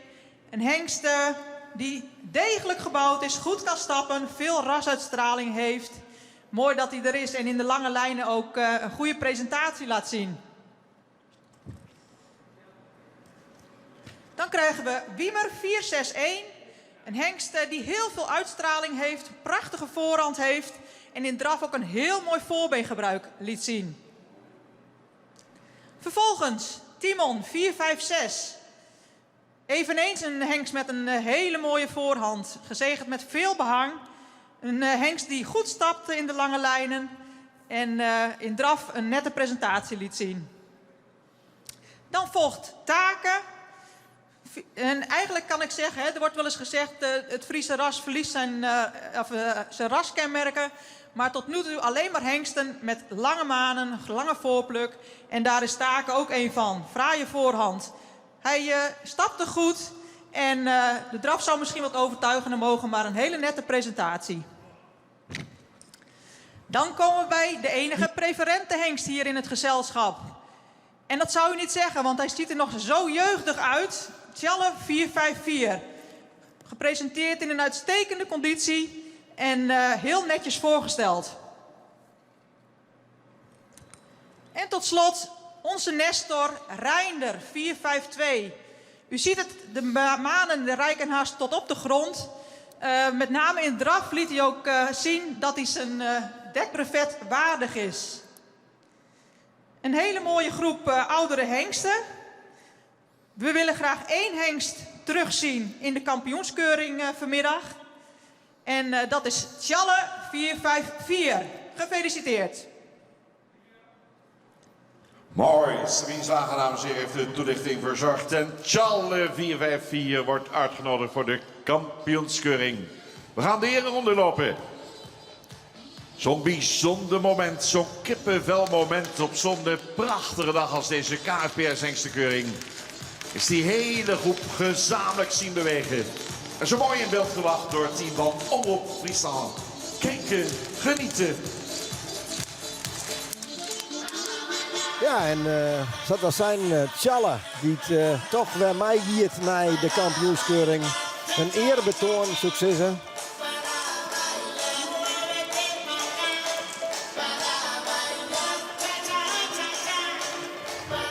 Straks nog de allerlaatste groep in deze categorie oudere hengsten. Tjalle bloot nog even in de ring, die mij dat nog even We kijken nog even naar de hengst die we later terugzien in de kampioenskeuring. Je krijgt er nooit genoeg van, hè? Wie wordt er dit jaar de algemeen kampioen? Dat zullen we afwachten. We krijgen in ieder geval een nieuwe kampioen. Want Mathies 504 zal er vandaag helaas niet bij zijn. Nou, een terjocht ereroentje. Fantastisch mooi, Tjalle. We zien Aasten nog weer waarom. En dan krijgen we dus nog een laatste groep straks. Maar in aanrachting daarvan komt er eerst toch nog weer even toch wel iets wat jouw attentie verdient. Want Jelmer Chardon, de eigenaar van onder andere Jurre en ook van IJssen, die kwam een paar dagen lien op het idee om Wielster en IJssen die beide wienen voor de shows te dwaan en daar een show te jaan. Dat kwam eigenlijk min of meer spontaan te staan en wij gaan er even een opname van maken. Dus Jelmer Chardon, maar Wielster en IJssen voor de shows. Dadelijk komen ze als span de baan binnen. Wielster naast IJssen. De crème de la crème van het KFPS. Uiteraard voor de Friese Sjees. Met Jelmer Chardon, die de leidsters in handen heeft. Hier zijn ze nog een keer. Wilster 463 naast IJssen 489. Beide sportelite binnen ons KFPS. Ja, op zondag heb je verschillende momenten. Dan krijg je weer kippenvel. Dat zie je bij de binnenkomst van deze twee grootheden. Zo spontaan naast elkaar aangespannen. En dan meteen zo mooi teamvormend. Gelijkheid in houding. Met het prachtige statuur van beide hengsten. Gelijkheid in beweging. Muziek en genieten. Puur genieten.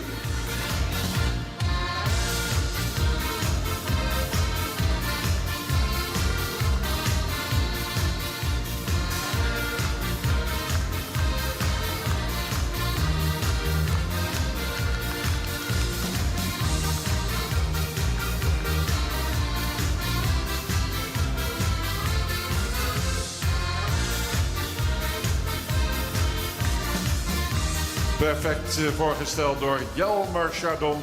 Een bijzondere presentatie op Friese bodem. De Friese Sjees en de Friese tophengsten. Wilster en IJssen. En natuurlijk Germ Bauma. Die dit keer niet op de Sjees heeft plaatsgenomen. Maar hier als groom fungeert als trotse eigenaar van Wilster 463. Een mooie samenwerking tussen beide hengsthouderijen. Nou mensen, sport en fokkerij verbroederd. Mooier kan het niet. En dan gaan we afrijden. Pakken ze meteen weer aan, klimmen er meteen weer in. Dit is top. Dit is mooi. Dit is uniek.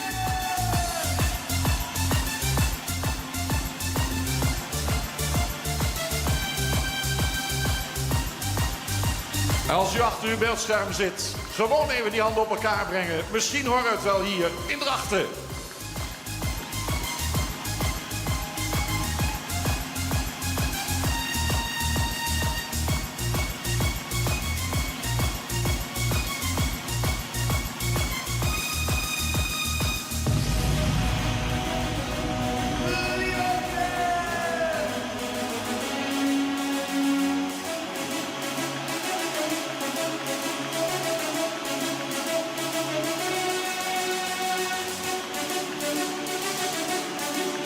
Een gelegenheidsduo, maar wat een duo. Wat een pracht, wat een praal, wat een schoonheid, wat een beweging.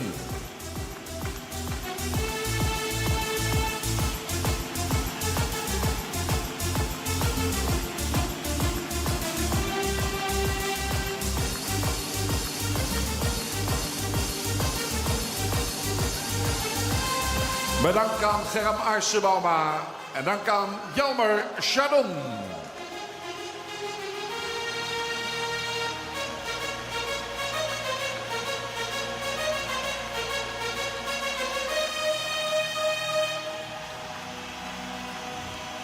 En u zag daar, iedere pas was gelijk op die lange zijde. Twee tophengsten hier. Wilster 463, IJssen 489. Ja, Jelmer Chardon, maar Wilster en IJssen, dat weer mooi om te zien. En gelukkig dat je hem dat thuis toch echt zien kan, omdat we het meenemen kunnen. Wij gaan gauw verder met de laatste groep van de ouderhiesten, Tretjen, Ier en Ouder. En de eerste daarvan die stiert nou dadelijk kleren zal binnenkomen.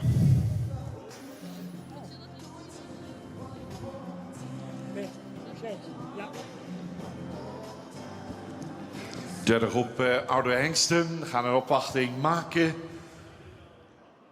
Ringmeester en Hettinga staat op zijn plaats om de eerste hengst binnen te vragen.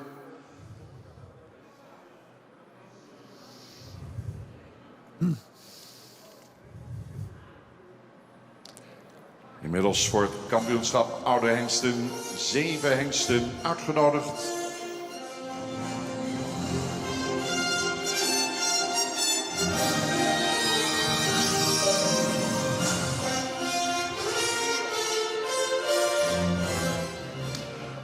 Michiel 442, sportelite AA, 17 jaar. Harry en Cecile Winterheen in Paris, Ontario. De Fokkers. Eigenaar H.J. Mulder, Vegelinsoord. Michiel is een zoon van Tjerk 328 en een stemherrie van Leffert 306. Komt uit stam 103. Ingeschreven in het voorjaar van 2008. Allerhoogste bereikt in de sport. Zware tour met 6 winstpunten. In 2008 goedgekeurd tijdens het eerste centraal onderzoek. Destijds in de Verenigde Staten van Amerika. Haalde hier een resultaat van bijna 80 punten in alle 3 de disciplines. En Michiel werd in 2013 goedgekeurd op basis van nakomelingen. Gunstige wrijving voor exterieur, sportaanleg, fijn karakter van zijn nakomelingen gaven de doorslag. Van Michiel werd inmiddels 1 merrie kroon en werd 1 dochter model verklaard. 5 nakomelingen hebben het sportpredicaat en 1 zoon is sportelite. Beschikbaar bij stal Okkema Britswet, de hengst Michiel 442 sportelite AA. Ja, gaan we naar die alleroorste groep hingsten die je het is. Het rint op, zat zo'n 20 hier en dat is vanzelf. Nou ja, dat is een leeftijd dat het echt mij begint te tellen. Beert zou wel zijn, 411, die is uit 2000. Maar ja, de Grutte vanzelf, Jasper Trijs, die had je verleden dier Oski in naam. Destijds is ondertussen ik overleden. Oh, sorry. Daar ben ik maar in de waar vanzelf. Nee, hij is nog... Hij is er nog altijd, maar hij is hier net meer. Het verleden dier Oski nam net meer op de keuring verschijnen. Maar is ondertussen al, hij is uit 1994, is zelf of echt op een serieuze leeftijd, 26 hier. Ja. Maar Geertje Joert dat ongeveer 20, 21 hier. En dat telt ik al serieus mij. Nou ja, de Jerris niet krijgt nog wel, hè, dat Hienst Abe die libbert dan nog bij de familie Bosman. 29 hier, de oudste op dit stuit. Ulke is dus natuurlijk ontvallen, wie ik een Nestor. Ja, daar weet ik mee in de war, want dat wie natuurlijk net zo lang liep nog. We zorgen even naar Michiel. En hier ziet hem wel heel goed bewaard, vind ik. Ik jeugdigheid nog uitstraalt. En als je dan praat over dwarsomheid, ken die hinders lang mooi. Nou, dan is San Michiel is daar wel een voorbeeld van. En het heeft er alles van dat hij een stuk in de Fokkerij weer een beetje opnieuw ontdekt is. Dankzij de successen van Anke Oosterbaan met name. Die mooie jonge Michiel die succesvol wint, zowel op een keuring in Blauwhuis als op een centrale merriekeuring. En dat zorgt voor een soort opleving in de belangstelling voor deze Michiel. Nou, beste kijkers, 17 jaar Michiel 442 sportelite. Kijk nog eens mee. Die ik nog straks denk ik in het showblok te zien als sportelite hiest met Benny van Es in het zaal. Dat zullen we letter nog zien, Joet. We zorgen even wat er hier zien ligt. Nou ja, hetzelfde verhaal eigenlijk als bij oren achter Gieten kracht er een beetje jou, maar toch nog heel acceptabel. Wij zien op verschillende hinders van deze leeftijd die het hun minder goed rijden kennen. En daarbij is toch heel bepalend wat wordt er met dingen. Stilstand is dodelijk. Er zijn een heel soort Friese hinders die komen in de box en in het laan. En dat heeft gevolgen voor de fitheid. 441 sport AA. Maurits 441 was de kampioen op de hengstenkeuring in 2009. Edwin die loopt er weer achter, want die horen een beetje bij elkaar. Hengst werd gefokt door mevrouw Meineke tweede in Wittingen-Glüsingen in Duitsland. Is in bezit van TC Visser in Lunteren. Maurits nu 17 jaar, zoon van Schalke 397. Een sterk aanmerrie van Chris 358, komt uit stam 27. Goedgekeurd in het najaar van 2007. Kijk hem daar staan. In de ereklasse 57 winstpunten. Kampioen ereklasse in 2010, 2011, 2012, 2013. Ook nog L1 dressuur met 10 winstpunten. Werd goedgekeurd op afstammeling in 2013. Nakomelingen tonen zich als typische kinderen van hun vader, rastypisch. Met veel bravoer dravend, met front. Van Maurits werden 5 dochters kroon verklaard. Er werden 3 dochters model. 11 nakomelingen zijn sport en 3 nakomelingen behaalden het sportelite predicaat. Voor de fokkerij beschikbaar bij de Nieuwe Heuvel Lunteren. De sporthengst Maurits 441. Ja, ik ben grote kampioen in het verliezen. Ik denk de oudste die je Joert nog aanwezig is. Hè? Die nog kampioen West is hier op de keuring die je Joert is. Want ik neem de Jedder al beer, die wie vanzelf nog Jedder kampioen. Maar die is je Joert net meer. Maar Maurits Wol. Ja, en Saturday Sting als een standbeeld, zeg maar, het prototype van een machtige Friese stamboekdienst. Die succesvol. In jongere jaren doet de man die er nou ik achter rent, Edwin Gotter, deze dienst uitbracht in Tuugsport. Grote succes hun bij Helle had. En het is wel heel aardig dat er hier Joert op deze wijze terug Edwin Gotter zelfs. Maar in eendrachtige geerwerking met Tom Volmer van de familie Volmer van het verneemde dekstation in Lunteren op deze wijze nog eens weer een keer voorgesteld wordt. We zullen zien dat Maurits u zich nog warm krijgen kan in deze Gouden Hal. Maar het front dat zit er in elk geval nog wel altijd op. En de beweging in de voorhand zag ik al. Ja, dat is toch schitterend mooi om te zien. Op deze leeftijd en dan nog zo rondwalsen. Ja, dat is vooral zijn rug voor de camera, denk ik dadelijk heel mooi te zien. Dus even zien, ik achter nog heel goed aansluitend. Als dat aan oud is in de leeftijd, dan vind ik het nog formidabel wat er hier zien ligt. Klimt er voor nog lekker in. Fenomenaal, 17 jaar. Hier is hij nog een keer, Maurits. Een hele mooie beweging in het voorbeen, hè? Grandioos. Als weer een trein van voren, ja, werkelijk weer. De regen giet er een beetje uit, maar dat is logisch op deze leeftijd. Maar jongens, wat nog een beweging in de hoes. Leidt dat voorbeen schitterend mooi uit. Ja, als tuigliefhebber is dit wat we zien willen. Ah, top. En ik zou er voor pleitje willen dat we dat bewaren, de tuigsport. Want dat zit wel onder druk. Maaie 440. Ook 17 jaar. Sport Triple A. De fokker J.T. Bauma. Bezit van de Iron Spring Farm in de Verenigde Staten van Amerika. Maaie is een zoon van Beert 411. Fokt uit een sterk preferente prestatie met rival Goffert 369. Komt uit stam 8. Goedgekeurd in het najaar van 2007. Z1 dressuur, 7 winstpunten. Oudste zoon van de preferente Beert, die is goedgekeurd. Hij werd in 2013 goedgekeurd op afstammelingen. En dat zijn ruim bewegende paarden die opvallen door een plezierig karakter. Van de hengste Maaie werden tot dusver 3 dochterskroon en 2 model. 4 nakomelingen dragen het sportpredicaat en 1 nakomeling is sportelite. Beschikbaar bij hengsthouderij Bosma Kollemerswaag. De 17-jarige Sport Triple A hengst Maaie 440. Ja, Henk, dan neemt het al. Daar zit er toch wel wat doorheen. Waarom stiert die tuigsport zo onder druk op dit moment? Nou ja, A, omdat er geen concoursen geweest is. En B, omdat het voor een heel soort mensen dreig is om riedend materieel te komen. Om goede hinders te komen. Maar met name om een Friese zeers te komen. Want dat is natuurlijk een hele hoge kostenplaats. En dan dat je onder de zuur in. Dus de keep is de zadel. En de giest op les en dan kan je het los. Maar als je tuigen wordt, dan mag je eerst al een zeerskeepje, dan mag je kostuumskeepje en dan mag je nog hinderskeepje. Als je zelf net vokst. Ja, dat is een enorme investering. Die chasen binnen dat al die traditionele chasen, al wil ze ik nog maken. Nee, word ik nabouwd. Terug, ik ben even de naam kwijt in Kolm. Jaap Veenstra, een vakman puur zijn, die maakt het schitterende naar je seizoen. Maar dan ben je wel 30.000, 34.000 euro verlies. Ja, dan mag je er wat voor oor. Dan mag je eerst wel de staatsloterij winnen, bij wie ze verspreken. Goed, Maaie, uit de verneemde stal van Jelle Bauma uit Nijland. Jeder, hier daar. Maaie, je bent er. Ja, had ik al oerdenplas geweest, het in Amerika schop geweest, dus toch weer om.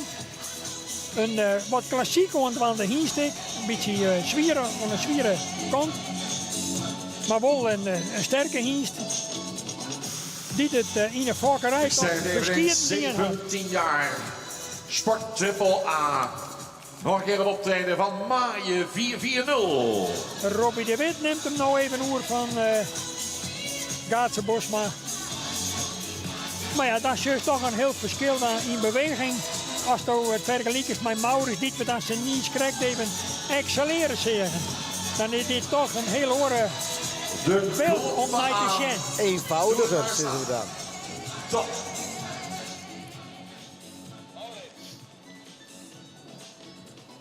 Maar We gaan door met Maurits 437. Sport Triple A, 17 jaar. Gefokt door W. Wester in Tjerkgaast. Broeders van Maan in Ede-eigenaren. Zoon van Ulbert 390. En de sterpreferende Merrie van Ulke 338. Komt uit stam 50. Goedgekeurd in het najaar van 2007. Aangespannen ereklasse. 101 winstpunten. 2009 kampioen Klavertje 3. 2011 en 2012 winnaar provincie Frieslandprijs. 2013 kampioen dekhengsten. En in 2014 kampioen ereklasse. Ook nog een setdressuur met 6 winstpunten. Hengst die in 2013 goedgekeurd werd op afstammelingen. Dat zijn rastypische paarden die goed kunnen bewegen. 5 dochters verdienen het kroonpredicaat. Terwijl Maurits 1 modeldochter heeft. 9 nakomelingen hebben het sportpredicaat. En 3 zijn sportelite. En met name in de mannelijke lijn speelt Maurits een opmerkelijk sterke rol. 3 zonen van Maurits werden goedgekeurd. IJsse 489. De viervoudig Nederlands kampioen stamboekhengsten voor de Chase. Marcus 491. Qua fokwaarde de lijstaanvoerder van alle KFPS-hengsten. En de drievoudig hengstenkeuringskampioen Jurre 495. Allemaal zonen van deze Maurits 437. Beschikbaar bij de gebroeders van Manen in Ede.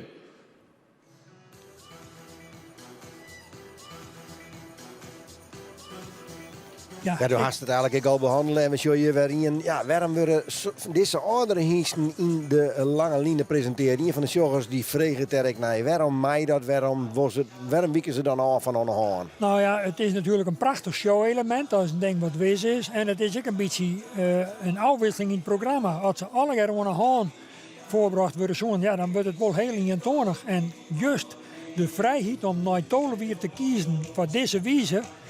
Ja, die maken het programma aantrekkelijk. En voor sommige hiesten is het ook een volle betere wijze om hun talenten, als het praat over hiesten die in de natuursport actief zijn, zoals een Tjalle en een Maurits. En deze Maurits, die komen dan volle beter tot hun rug. Maar mochten ze het naar de tweede ronde skoppen, dan maakt ze toch wel een hoorn, hè? Ja, dat is de consequentie er wel van. Ja. Maar dan gaan ze hun in deze ronde aan het publiek in optima forma te kennen. En deze Maurits is daar een sprekend voorbeeld van. Mijn eigenaar Willem Wester doet nog het er triomf op triomf behellen in het U-sport. Echt een monument in uw stuursport. Kerst ik zien aan de beweging, denk ik. Lees dat eens uit. Ook 17 jaar, wat een imponerend optreden. Hier is Maurits 437. Brengt de achterhand goed onder. En let toch in de voorhand nog een hele mooie, royale manier van bewegen. Ja, maar een soort knibbelakje. En het front bloedt mooi. Hij bloedt mooi heger in. Ja, werkelijk. Sasjo bij een Fries hinder het lauwst voor de zeers. Een mooi front, een mooie boeg de hals. Het kopje er mooi op, de eerkes er mooi op. Ja, dat is het beeld wat we graag zien willen. Eerkes rjocht omheen. Ja. Naar voren. Daar is er nog een keer. Ja, hij docht het nog formidabel voor zijn leeftijd. Zo is hem samen Start inspannen. 2 van de volgende hengst, dames en heren. Just hem ik van de chase erin, hè, Saag? Ja. Hartse 425. Komt binnen. Sportelite Triple A. Was de kampioen op de hengstenkeuring in 2008. 19 jaar nu. Wou G. van der Veer Jennemaan Tenje de Fokker.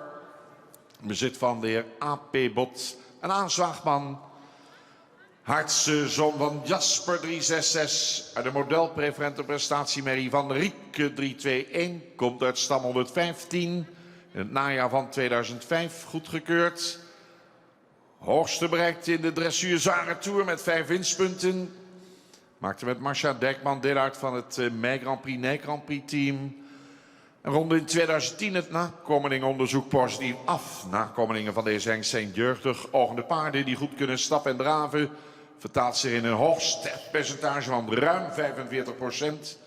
Ook in de verrichtingen lieten de nakomelingen een positief beeld zien. 11 dochters werden kroon verklaard, 2 model. 18 nakomelingen hebben het sportpredicaat. En 1 nakomeling verdiende net als Heitse zelf het sportelite-predicaat. Inmiddels heeft Heitse ook de eerste hengstenmoeder geleverd. Hij is de grootvader van de in 2019 goedgekeurde hengst Arend 515. Sportelite Triple A, 19 jaar jong.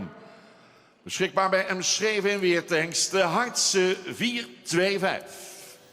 Ja, we hebben voor de beurt praat net goed genoeg lezen, want dit is zelf een kampioen die nog krijgt even jeder wie. Ja.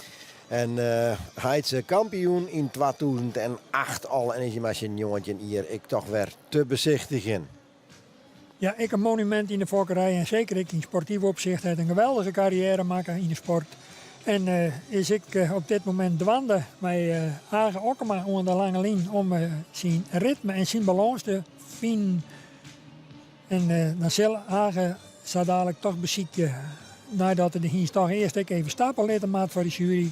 Dus kunnen ze de stap net beoordelen. En die wordt natuurlijk wel meenemen in de beoordeling. En dan zul je de spanning die er eerst op zit, die moet er even houden om die hier volslijn tot ontspanning te brengen. En ook iets er mooi naar de noos, naar beneden en naar voren. En dan zal de stap automatisch ook wat langer worden. Dat kunnen we vanuit uw positie nog net optimaal beoordelen. Maar nu gaat het erom om een mooie drafpresentatie zien te laten. Ja, de voorbringer had dus een geweldige invloed daarop. Hè? Ja, dat is heel belangrijk. En daar moest ik gevoel voor hebben. En dat heeft Hagen natuurlijk super best. En nu komt er in het ritme, ze staan gewoon. Een heel soort hinders had dan ik de neiging om te snel te wollen. Maar de Kerstjen Hagen die kan hem prima bijhouden. En die doseert dat tempo ik optimaal. En voor een hingst van Jontje hier jouwt die Heitse uit de fokkerij van Griet en Volkert van der Veer. Die Pieter nog net bij is. Toch een prachtige visitekaartje jou. Ja, toch dat tempo die er haast doelsyndroom. Mooi hè? Dan neemt Marijn Zwart het even oer. Die werkt ik bij Hagen op het bedrijf Stal de Mersken in Siegerswoud.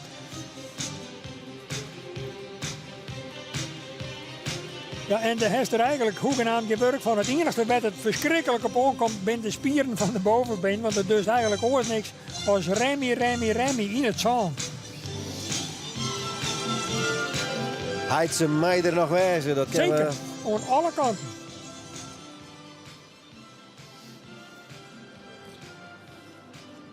Trots van het KFPS, dames en heren, komt vandaag aan ons voorbij. En we hebben er nog 1 te gaan, dan zijn we er door. We gaan naar aan 416. 21 jaar is aan. En ik zei het eerder al, vader Abe, ook nog altijd in leven. En Abe is geboren in 1992, is 29 jaar de vader van deze Aan. Aangefokt bij R.J. Veldman in Suameer. Bezit van T.J. Bosma, Kollemerzwaag. Zoon dus van Abe 346. Uit de stermerrie van Jurjen 303. Komt uit stam 44. Het goedgekeurd in 2003. Z1 dressuur met winstpunten. En Aan is via vader Abe en grootvader Jillis de 3e generatie hengst uit de mannelijke lijn op het bedrijf van de familie Bosma. Werd goedgekeurd op basis van nakomeling in 2007. Dat zijn royaal ontwikkelde, mooi opwaarts gebouwde paarden met een lang voorbeen. Stap zeer goed. De mannelijke lijn van Aan wordt voortgezet via zijn in 2009 goedgekeurde zoon Reinder. En daarmee de 4e hengst in de rechtstreekse lijn op het bedrijf van de familie Bosma. En van Reinder werd in 2017 met Ulbran 502 de eerste kleinzoon goedgekeurd. Van Aan werden 2 merries model verklaard. 11 nakomelingen dragen het sportpredicaat. Beschikbaar dus bij de familie Bosma. De 21-jarige Aan 416.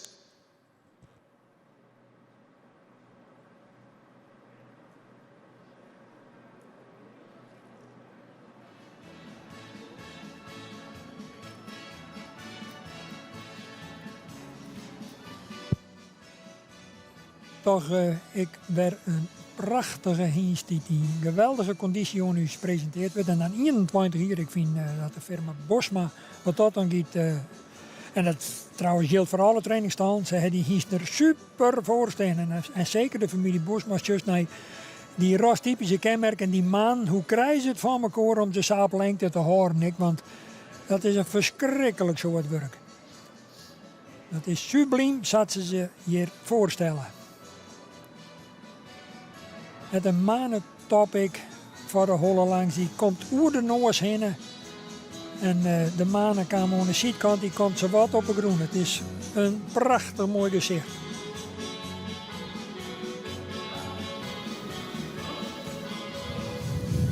Nou gaat ze, laten we eens even zweven hier terug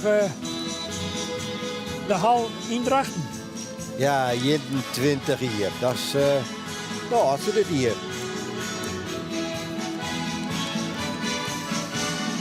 Nou, we moeten eens even zien hoe het de voorhand er nog uitsmiet bij momenten. Zo, de regelmaat, maar die is toch nooit weer heel acceptabel. Als dat oud is, zijn de leeftijd. Op 21-jarige leeftijd nog aanwezig op deze KFPS hengstekeuring aan 416. Zo haast een applaus extra voor Jim.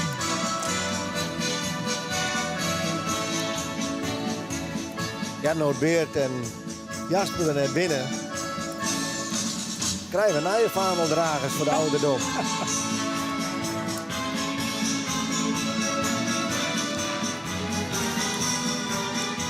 En nog de aantal dag goed gedaan. Ja, best genoeg. Print een liep iets op een voorhand. Maar Ja, de heel best voor de leeftijd. Bosma in Kollemerzwaag. Ik ben benieuwd dat er uit deze groep ik nog hier mee gaat naar de finale. Oudste nog in leven zijn de KFPS hengst Abe 346. Vader is 29 jaar. De groep gaat terugkeren. Nog één keer het weerzien. De hengsten die al zoveel hebben betekend voor ons stamboek. Dan worden ze zo dadelijk weer vakkundig toegelicht. Eens kijken of er nog meer hengsten doorgaan naar de kampioenskeuring. Voorlopig zijn daarvoor geplaatst de Tjalle 454, Alwin 469, Arnold 471, Johannes 484, Nane 492, Jurre 495 en Menne 496. Ze komen binnen, derde groep oude hengsten. Ja, Henk, had je een idee dat je nog hier mee gaat? Maurits liet hem wel toch nog wel heel mooi zien hè, op zijn leeftijd. Formidabel. Ja. Maar ja, nou zit hem je krijg erin. En dan weer krijg een vraag hoe het een zeelijn van de manenkam. Als je bij Maurits, zoals dat nou krijgt heel duidelijk, die manenkam die gaat jelven, valt er een beetje naar binnen, naar de zijde. En dat is een onderdeel, ja, dat heeft maar de leeftijd te krijgen. Dat krijgt net elk Frieshinder, maar daar heeft Maurits wel wat hinder van. En ja, dat kan een reden wezen om hem dus ik net mee te nemen. Wat budget dat krijgt? Nou, dat er de manenkam, dat is met de maan zeg maar vanuit de hals naar beneden komen, die is net in je rechte lijn meer. Er zit een soort van, nou kronkelt zal ik het net nemen, maar er zit wat een bocht in en daar valt er een beetje, daar is de bespiering wat minder en daar valt er een beetje naar binnen. Ja, er wie een jogger die direct naar vregen, hè? Ja. Wat is dat dan nou eigenlijk? Ja. En dat jobben dan net graag, maar hier is heerlijk onderhoren die hier dat op oude leeftijd ik. Nou, Maurits, die heeft daar ik een beetje leest van het zou wijzen kennen voor de jury een reden om te zeggen van nou, Ja, daarom nemen we hem net mee. beste mensen. De laatste groep 13 jaar en oudere hengsten vandaag. Weer een groep goed bewaarde paarden. Op catalogusvolgorde hier eerst Michiel 442, 17 jaar. Een hengst die nog veel jeugd uitstraalt, nog heel hecht is in de bouw. En heel tactvast draafde. Daarnaast staat Maurits 441. Maurits is gezegend met een hele mooie schouderpartij. En aan de hand kunnen we ook nog zien waarom hij altijd zo succesvol is geweest in het tuig. Dan Maaien 440. Ook in een uitstekende conditie gepresenteerd. En bijzonder dat de voorbrengers op klompen voorbrengen. Een hengst die zich vandaag netjes heeft gepresenteerd. En bedankt dat hij hier aanwezig is. Dan gaan we naar Maurits 437. Ook 17 jaar. Een hengst die ook weer duurzaamheid toont, droog beenwerk heeft en in draf nog heel veel snelheid in het achterbeen liet zien.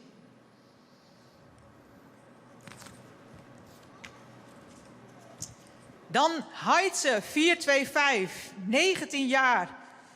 Hele goede stap. Hij piafeert nog alsof het een 3-jarige was. Hij draafde goed. Heel fijne presentatie voor Heitse 425. En tot slot de oudste hengst vandaag, 21 jaar. Een hengst die zo correct en modern gebouwd is. Je zou zeggen, hij kan ook nog wel voor een 4-jarige doorgaan. Goede bovenlijn, veel behang. En ook een hele nette presentatie in voor zijn leeftijd in deze hengstenkeuring. Veel duurzaamheid getoond. We nodigen graag 1 hengst uit voor de kampioenskeuring van de oudere hengsten. En dat is Michiel. Ja, Michiel. Michiel 442 door naar de kampioenskeuring oude hengsten proficiat. Daar gaan we daar nog 1 keer wat moois van maken, dames en heren. De hengsten zijn al op leeftijd. Het is altijd nog maar de vraag of ze de volgend jaar hier nog weer zullen zijn. Dus vandaag genieten van het mooie wat we u kunnen bieden. Hier komen ze nog een keer, de derde groep oude hengsten. Ieder met zijn eigen kwaliteit, ieder met zijn eigen fans. Het is er nu van achter uw scherm om mee te leven met deze prachtige eerronde. Daar gaan ze. Ja, Maurits liet het nog mooi zien, maar u zei het al, Henk. Michiel die houdt toch een duidelijke kans en die giet ik terug. En dat is natuurlijk net de eerste keer dat dat gebeurt. Die is wel vaker tot in mei in de kampioensronde. Een hinder wat nog gewoon heel goed zien liet uit 2004. En ook deze keer maar die bij mij een ronde verder. Ja, ik zie eigenlijk 3 die er voor in aanmerking kwamen. Maurits en Michiel. En Michiel is het. En met name denk ik... Wat een beeld, wat een plaatje, wat een bijzonder moment weer op deze KFPS hengstenkeuring. Maar wat ik even neemt waar door Sabine Zwaga, de jeugdigheid van Michiel. De oudere garde laat het nog eens even zien. Ja, en dan gaat de oudere garde de ring uit. En dat betekent dat we als een 4e keer maar de jongere hiesten. Maar ja, tussendoor hebben we al hier prachtig mooie dingen om te bezien. Zij er ik een presentatie was jeder in deze hal. Met trainer Sibere Minkema. Maar die uitleg jouwt hoe hij de hiesten nou eigenlijk traint. Dat is nieuwsgierig. Wij praten met hem. We hebben een stukje van de show. En let vooral op. Daarna komt ik een stuk van de hinders op de muziek van Gerrit Breedler met nummer 4 en 10. En dat is een ode aan het Friese hinder. Geniet je er maar van, succes. De hals wat meer tussen het schouder laat zakken. Hè? Zodat het paard wat gedwongen wordt om op zijn eigen benen in balans te lopen. In plaats van dat hij zijn hals een beetje stiekem gebruikt om zijn evenwicht te houden. Ik ben Sibere Minkema en ik ben samen met Jolanda Schreuder. En wij hebben dus een stal met hinders. 15 hinders van jong tot wat ouder. En wij specialiseren ons in het opleiden van jonge hinders. Nou, in de eerste rubriek ben jonge hinders van 3,5 jaar heel. En daar maak je feitelijk net heel volle van verwatje. Daar is ik net heel volle interessantste zien. Je jou het hinder een basis, maar in die basis moet zo sterk bevestigd worden dat ze er altijd op waarom kent. Dus dat moet eigenlijk voor het hinder een soort vertrouwd thuisfront worden. En dat betekent dus dat het hinder alleen nog maar grote lijnen riest, in verbindingen riest, op lange teugel riest, voorwaarts haast. En het hinder moet altijd voorwaarts denken, een jong hinder. En daar ben je als eerste hulpbord mee bezig. En bij oudere paarden zoals deze hebben we het ook over zijwaartse hulpen. Dus we hebben het over schouder binnenwaarts, een appiëment, travers en in het allersimpelste geval het wijken. Bij de tweede rubriek maar het hinder die voorwaartse drang omzetten naar een verzameling. En verzameling betekent dus eigenlijk nog steeds naar voren denken, maar ze maken net meer zo snel. Dus ze moet ik luisteren naar een orenhulp, dat is een begrenzende hulp. En die begrenzende hulp, dat is die haan. En die haan moet dan zeggen ho. En dat is verbonden met teugel en bit. En dat moet het hinder ook accepteren. En dat is vaak een hele moeilijke oergang, want het hinder is leerd om naar voren te rennen. En hinder is ik een vluchtdier oorspronkelijk, dus die wil ik naar voren. En daar moet ze dus eigenlijk wel naar voren willen, maar dan moet ze uiteindelijk weer waarom denken gaan. En dat is een stukje, als dat 1 keer erin krijgt, dan kunnen we een heel stuk verder. Goed, gaan we even stappen. De tweede rubriek, dat is al oudere hinders die eigenlijk al geschoold binnen. Dus eigenlijk gaat het dan net meer het leren. Het gaat niet meer om het leren van de oefeningen, maar om het perfectioneren van de oefening. Dat betekent dus eigenlijk, als er iets voor een 6 doet, wordt er een 7 meidje en van de 7 wordt een 8 meidje. Dus feitelijk, de verzameling wordt nog groter meidje. De activiteit wordt nog groter meidje. Alles wat meer. En eigenlijk wordt de uitvoering zo goed dat ze eigenlijk met steeds lietsere hulpen hetzelfde bewerkstelligst. En dus is eigenlijk net meer just dat er hulp jong worden. Dan praat door een happy atleet die eigenlijk alles ogenschijnlijk vanzelf doet. En als dat just net niveau, nou ja, ook dezezelfde kleine 20 jaar Lindwaam hadden hier een heel hoog niveau hier anders nou. De Friese hinders is ook echt toch steeds niet missprongen vooruit. In wat voor opzicht dan? Nou, als dus just toen, vroeger, het klinkt al oud, maar toen ik vroeger dan reed in de Z-dressuur, maar Jolanda wien we de enige ongeveer in de 90 jaren. Nou is dat heel normaal en nu rennen er gewoon heel veel hinders in de zware Tour Friesen. En dat weer 4 weer alleen nog Peter Spaan. En dat is nu binnen al verskaten orenruiters die ik als zware Tour halen met de Fries. Dus het is nog steeds bijzonder, maar het wordt ook gewoon heel normaal. Dat de Friesen gewoon naar dat niveau kennen. Nou, uiteindelijk het Friese grut wordt een omzien raskenmerken en omzien karakter. Dat moet je net vergeten, want anders gaan we wel op de KWP'ers rijden. En ik ben net geen KWP'ers, ik vind mooie hinders. Maar ik bedoel, de kracht van de Fries is dat het een makkelijker hinder is in omgang. En dat moet je dus ook wel horen. En men wil ik een mooi hinder hebben. Als je een hinder keep, je wil die meesten een beetje show af met een Fries. Het is ook een apart soort publiek. En dat moet je wel bewaren. Want anders rijdt je je specialiteit kwijt, denk ik. Het bijzondere. En het bijzondere van de Fries moet je horen.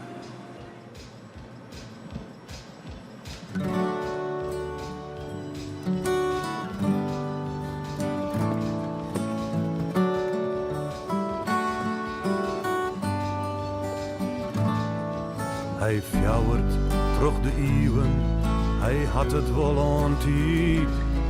Hij sjocht de meisken schreppen in haar hele wijze strijd. En dat het wel verandert, maar geen grissel beter wordt. Want we roppen en we razen en de tijd die gaat zo hard.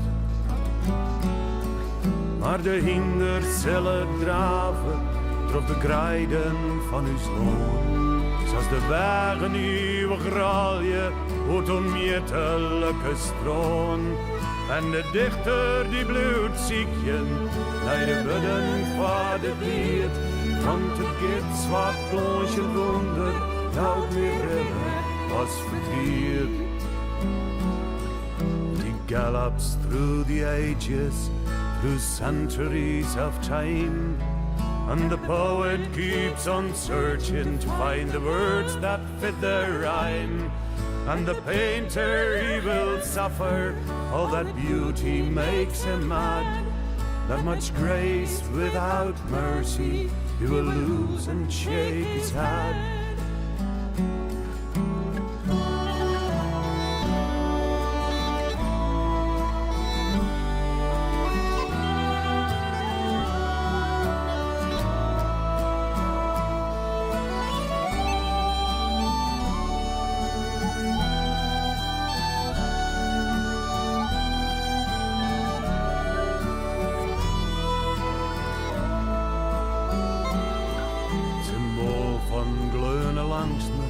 Van onberooide kracht, van strijd en van victorie, willig breed en anders heft. Van de onberangen leefde het vlamjend hitte vuur, de rijkdom van de koning, de hartstocht van de boer. En onze zwarte paarden draven, was door alle tijden heen. En de dichter die blijft graven, zoekt naar woorden, vindt er geen. Want de gratie is ongrijpbaar, niet te vangen in dit lied. Zwarte kunst en eeuwig voorjaar, zoals je alleen in Friesland ziet. Maar Friesland is verrode, verfleine romantiek. In seinem Morgenrohe, in Bussen Baderik, in Zwiedrock meer van Rippe op den stille Simmerjong, in Kei meer in de Greinen, en hij het tiet het Friesland voer. Maar uw zinder zullen draven, trof de krijden van uw sloon. Zoals de wegen uw graalje, uit onmetelijke stroon. Van onberongen leefde het vlamjend witte vuur. De muze van de koning leefde van de boer.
U zag twee geweldige hengsten, dames en heren, uit de schatkamer van het KFPS hengstenbestand.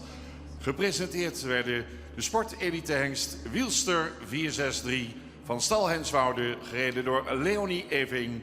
En u zag de sportelite hengst IJsse 489 in bezit van stal Chardon, hier gereden door Marcia de Vries Dijkman.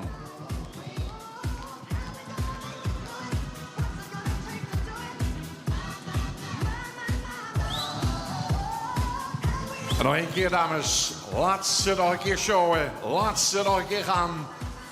Wielster 463, IJsse 489. Ja, een prachtige ode aan het Friese hinder zaad dat Aron een week hier te zien wie en mijn bedruiter erbij. Want die zit je nou wel, maar die wie er toen ik. Dus die toen ik al commentaar aan. En daarom liep het ik krijg als het alle jaar eigenlijk maar gewoon terug in. Maar het is dus al je jeder opname. Wij gaan verder met de jongere hingsten van het dekseizoen 2018. Ja, mooi woorden van Gerrit de Boer. Henk Denk staan naast hem gezeten. Veel enthousiasme. Geven ze het verslag in het Fries natuurlijk over deze prachtige KFPS hengstenkeuring. Waar we doorgaan met rubriek 5. Keuring van de ingeschreven stamboekhengsten vanaf dekseizoen 2018. En die nog niet op afstammelingen zijn onderzocht. Rubriek aangeboden door Media Primair. Media Primair, de bouwer van het online platform Friso.com. Is een specialist in het bouwen van websites. Ja, we krijgen nou de jongere hingsten, Henk, van hier 2018. We gaan natuurlijk alles een keer meedien. Ja, maar wel een hele sterke groep, denk ik. Media Primair heeft ook een neus voor paardennieuws. Is uitgever van Hoefslag, Mensport, het Showpaard. En nog veel meer magazines met de bijbehorende online platformen voor de hippische wereld. Maandelijks produceren ze voor u het vertrouwde KFPS ledenblad Friso. En voorzien ze de website friso.com van actuele teksten, foto's en video's. Media Primair. De eerste mag binnen.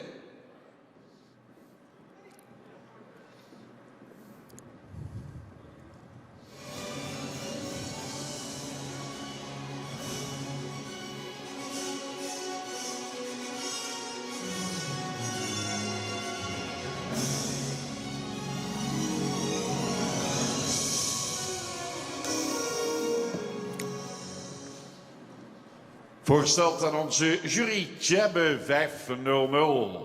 Triple A.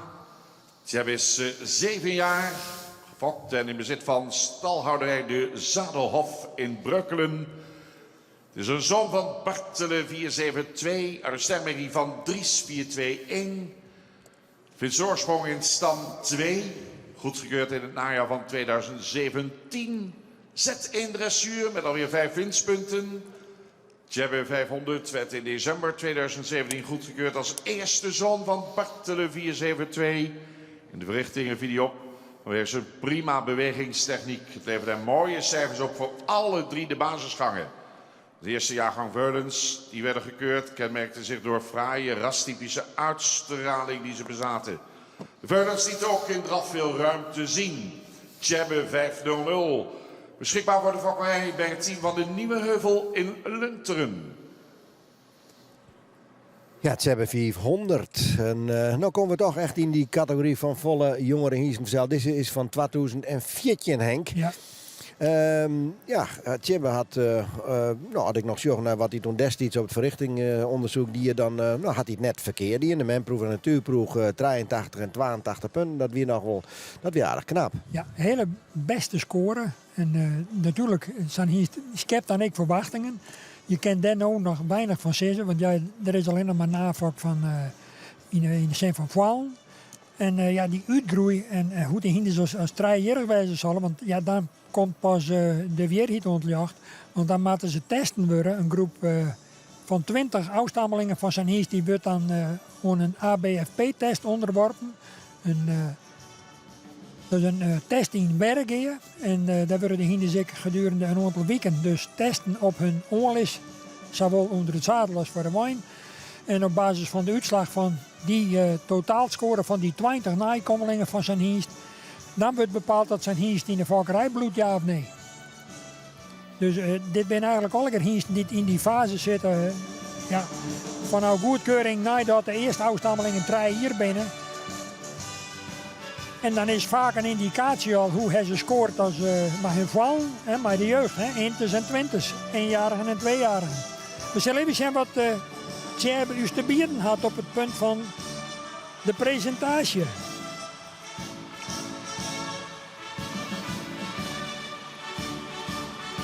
Let toch hele royale bewegingen zien.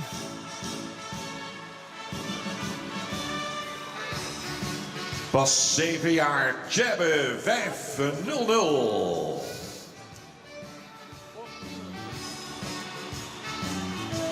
Tjebbe.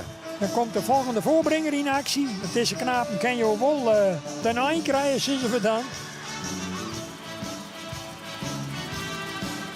Vanuit uw commentaarpositie, ja, ik het nou krijgt even mis. Hij had het wat dreig om het ritme te vinden. Ja, en nou moet er weer helemaal opnieuw in balans komen. Ja, de regelmaat is een beetje een storende factor in dit geval. Maar er zit toch een peerpasten bij dat je zegt van nou goed, dat kan er wel op terug. Dus we wel een beetje meer regelmaat willen hebben. Het lijkt dat hij gelukkiger is online. Voor een chase of voor ja, maar ja, dan is Tjebbe krijgt en hij is in die discipline nog nooit de bewondering geweest had. Oké. Behind zich bij de Nieuwe Heuvel in de meeste geval dat het uitbrengen van die hiesten in de dressuursport, omdat dat nou eenmaal makkelijker Rubriek is. aangeboden door Media Primair. Binnenkomt hengst Tiede 501. Sport Triple A, ook 7 jaar. Gefokt door Johan Onderdijk uit Zwolle. In bezit van stoeterij Bommelstein in Jouwen. Tiede is een zoon van Alwin 469. Een sterrenmerrie van Lodewijk 431. Komt uit stam 8. Goedgekeurd in het najaar van 2017. Z1 dressuur, 9 winstpunten. En Tiede is de eerste goedgekeurde zoon van de exterieurverwerver Alwin 469. En u ziet, Hengst beschikt ook over een fraai exterieur. Het is een opvallende verschijning. Ook in de verrichtingen onderscheiden Hengst zich positief. Goed gebruik van het achterbeen viel op. Veulens hebben een overtuigende indruk achtergelaten. Maar liefst 45% van zijn gekeurde Veulens werden bekroond met een eerste premie. Een percentage dat nog niet eerder vertoond is. Tiede 501 Sport Triple A. Beschikbaar bij de Nieuwe Heuvel Lunteren. Ja Henk, Sport Triple A. En dan vreeg het Mona, een van de joggers, die vreeg het nou ja, hoe zit dat nou eigenlijk? Dubbel A, Triple A, wat bestuurt dat? Nou, dat heeft met de punten te maken die zulke hiesten in een bepaalde disciplines is maar verzinnen. Boven de 80 bijvoorbeeld, dan heeft dan A. En boven de 85, 7 minuten bleef de hoddel ook dubbel A. En dan nog hoger, dan is het triple E. Dat zegt wat over de kwaliteit, waarom dat toch ik sport elite. Maar de gradatie daarin is dan weer A, dubbel A of 3A's, triple E. En waar verzien ze die punten? Nou, dat kan in alle disciplines eigenlijk. In het mennen, in de tuigsport en in de dressuursport. Dus op die wedstrijden kennen ze die punten verzien? Ja. En hoe heger, en hoe meer A's? Nou, die punten die worden uiteindelijk door het stamboek bepaald op basis van de uitslagen in de sport. Ik hoop dat dat de vraag van Mona beantwoordt. Mona, die ken ik alleen van dat die vragen zelf beantwoorden. Maar goed, nou rennen wij al wat langer mee. Vraag het aan Mona. Vraag het nu aan Henk en Gerrit. We zullen even zien naar tierde 5-0 in. Ja. Ik een belofte toch wel deze tierde. Ik prachtige cijfers destijds bij zijn goedkeuring. En ik een protte bruut in de fokkerij.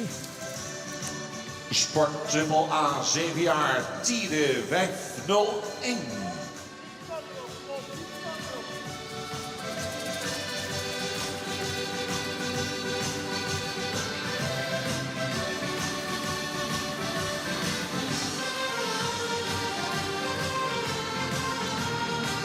Kennen die bekoren, Henk? Die zijn heel erg ongelukweer deze beide hiesten die we nog eerst doen, het Tjebbe en Tierde. Dan is in elk geval in je verschil dat Tierde constanter is in zijn percentage. En dus wat dat dan giet, beter voor de dijk komt dan zijn stalgenoot. Want ze komen uit beide uit dezelfde stal van de firma Volmer in Lunteren. Prestatie van Ulbra, We zullen zien. 502.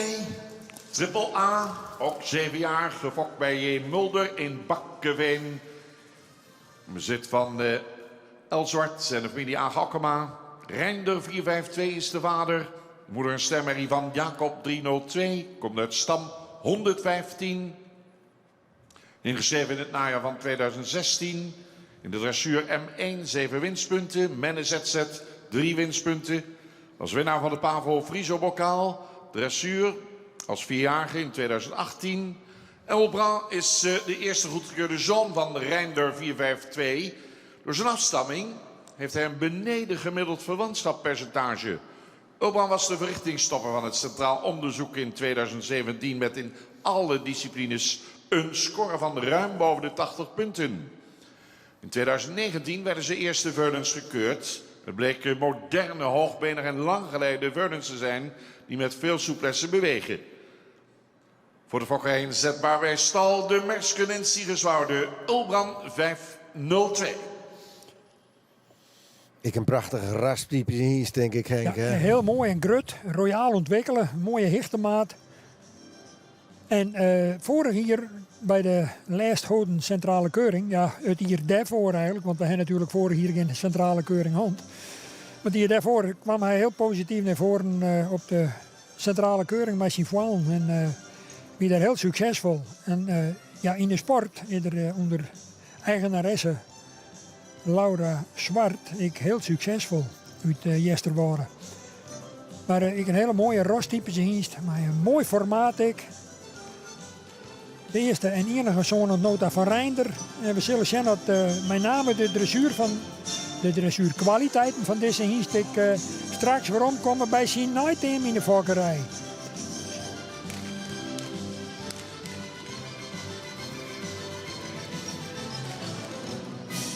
Zo iets meer nog uit het schouder komen kennen, maar misschien op een lange zijde. Beetje meer de voorvoet nog meer uitstrekken. Achter wel heel goed bij de les, ja. En dan springt er correct voort dat je dat ziet. De 7 jaar hengsten in deze rubriek Triple A Ulbran 5 5-0-2. Er straalt ik zo macht en power uit. Het lijkt me moeilijk om hem in toon te houden. Ja, dat is ik het probleem. Dat is een kwestie van oorvjellen. En als voorbrenger heb ik heel gauw de neiging om toch in de tempo mee te gaan. En dat moet eigenlijk net. Doe maar de leiding horen bij het voorbrengen. Doe maar het tempo onjan. Middels hele subtiele signalen via die hoorn naar het bed. Maar die hindersten zijn in de brand als ze hier in zijn hal komen. Zelfs als er geen publiek is. Maar ze weten wat er gebeuren moet. Je moet met het heven, want je moet maar bij de kost verdienen in die zin. Dan moet er bedekkingen komen voor het laatste nieuwe hengst in deze groep. Ja, want we net via uiteindelijk hier het Ron. 5-0-3. Sport Triple A. Ook 7 jaar. De fokker GGF van Dijkhuizen Oosterzee. Eigenaren H. Eppinga en de gebroeders van Manen. Tiemen is een zoon van Challe 454. Uit een gewoon sport. Amery van Harmen 424. Komt uit stam 70. Ingeschreven in het najaar van 2017. Z2 dressuur met winstpunt.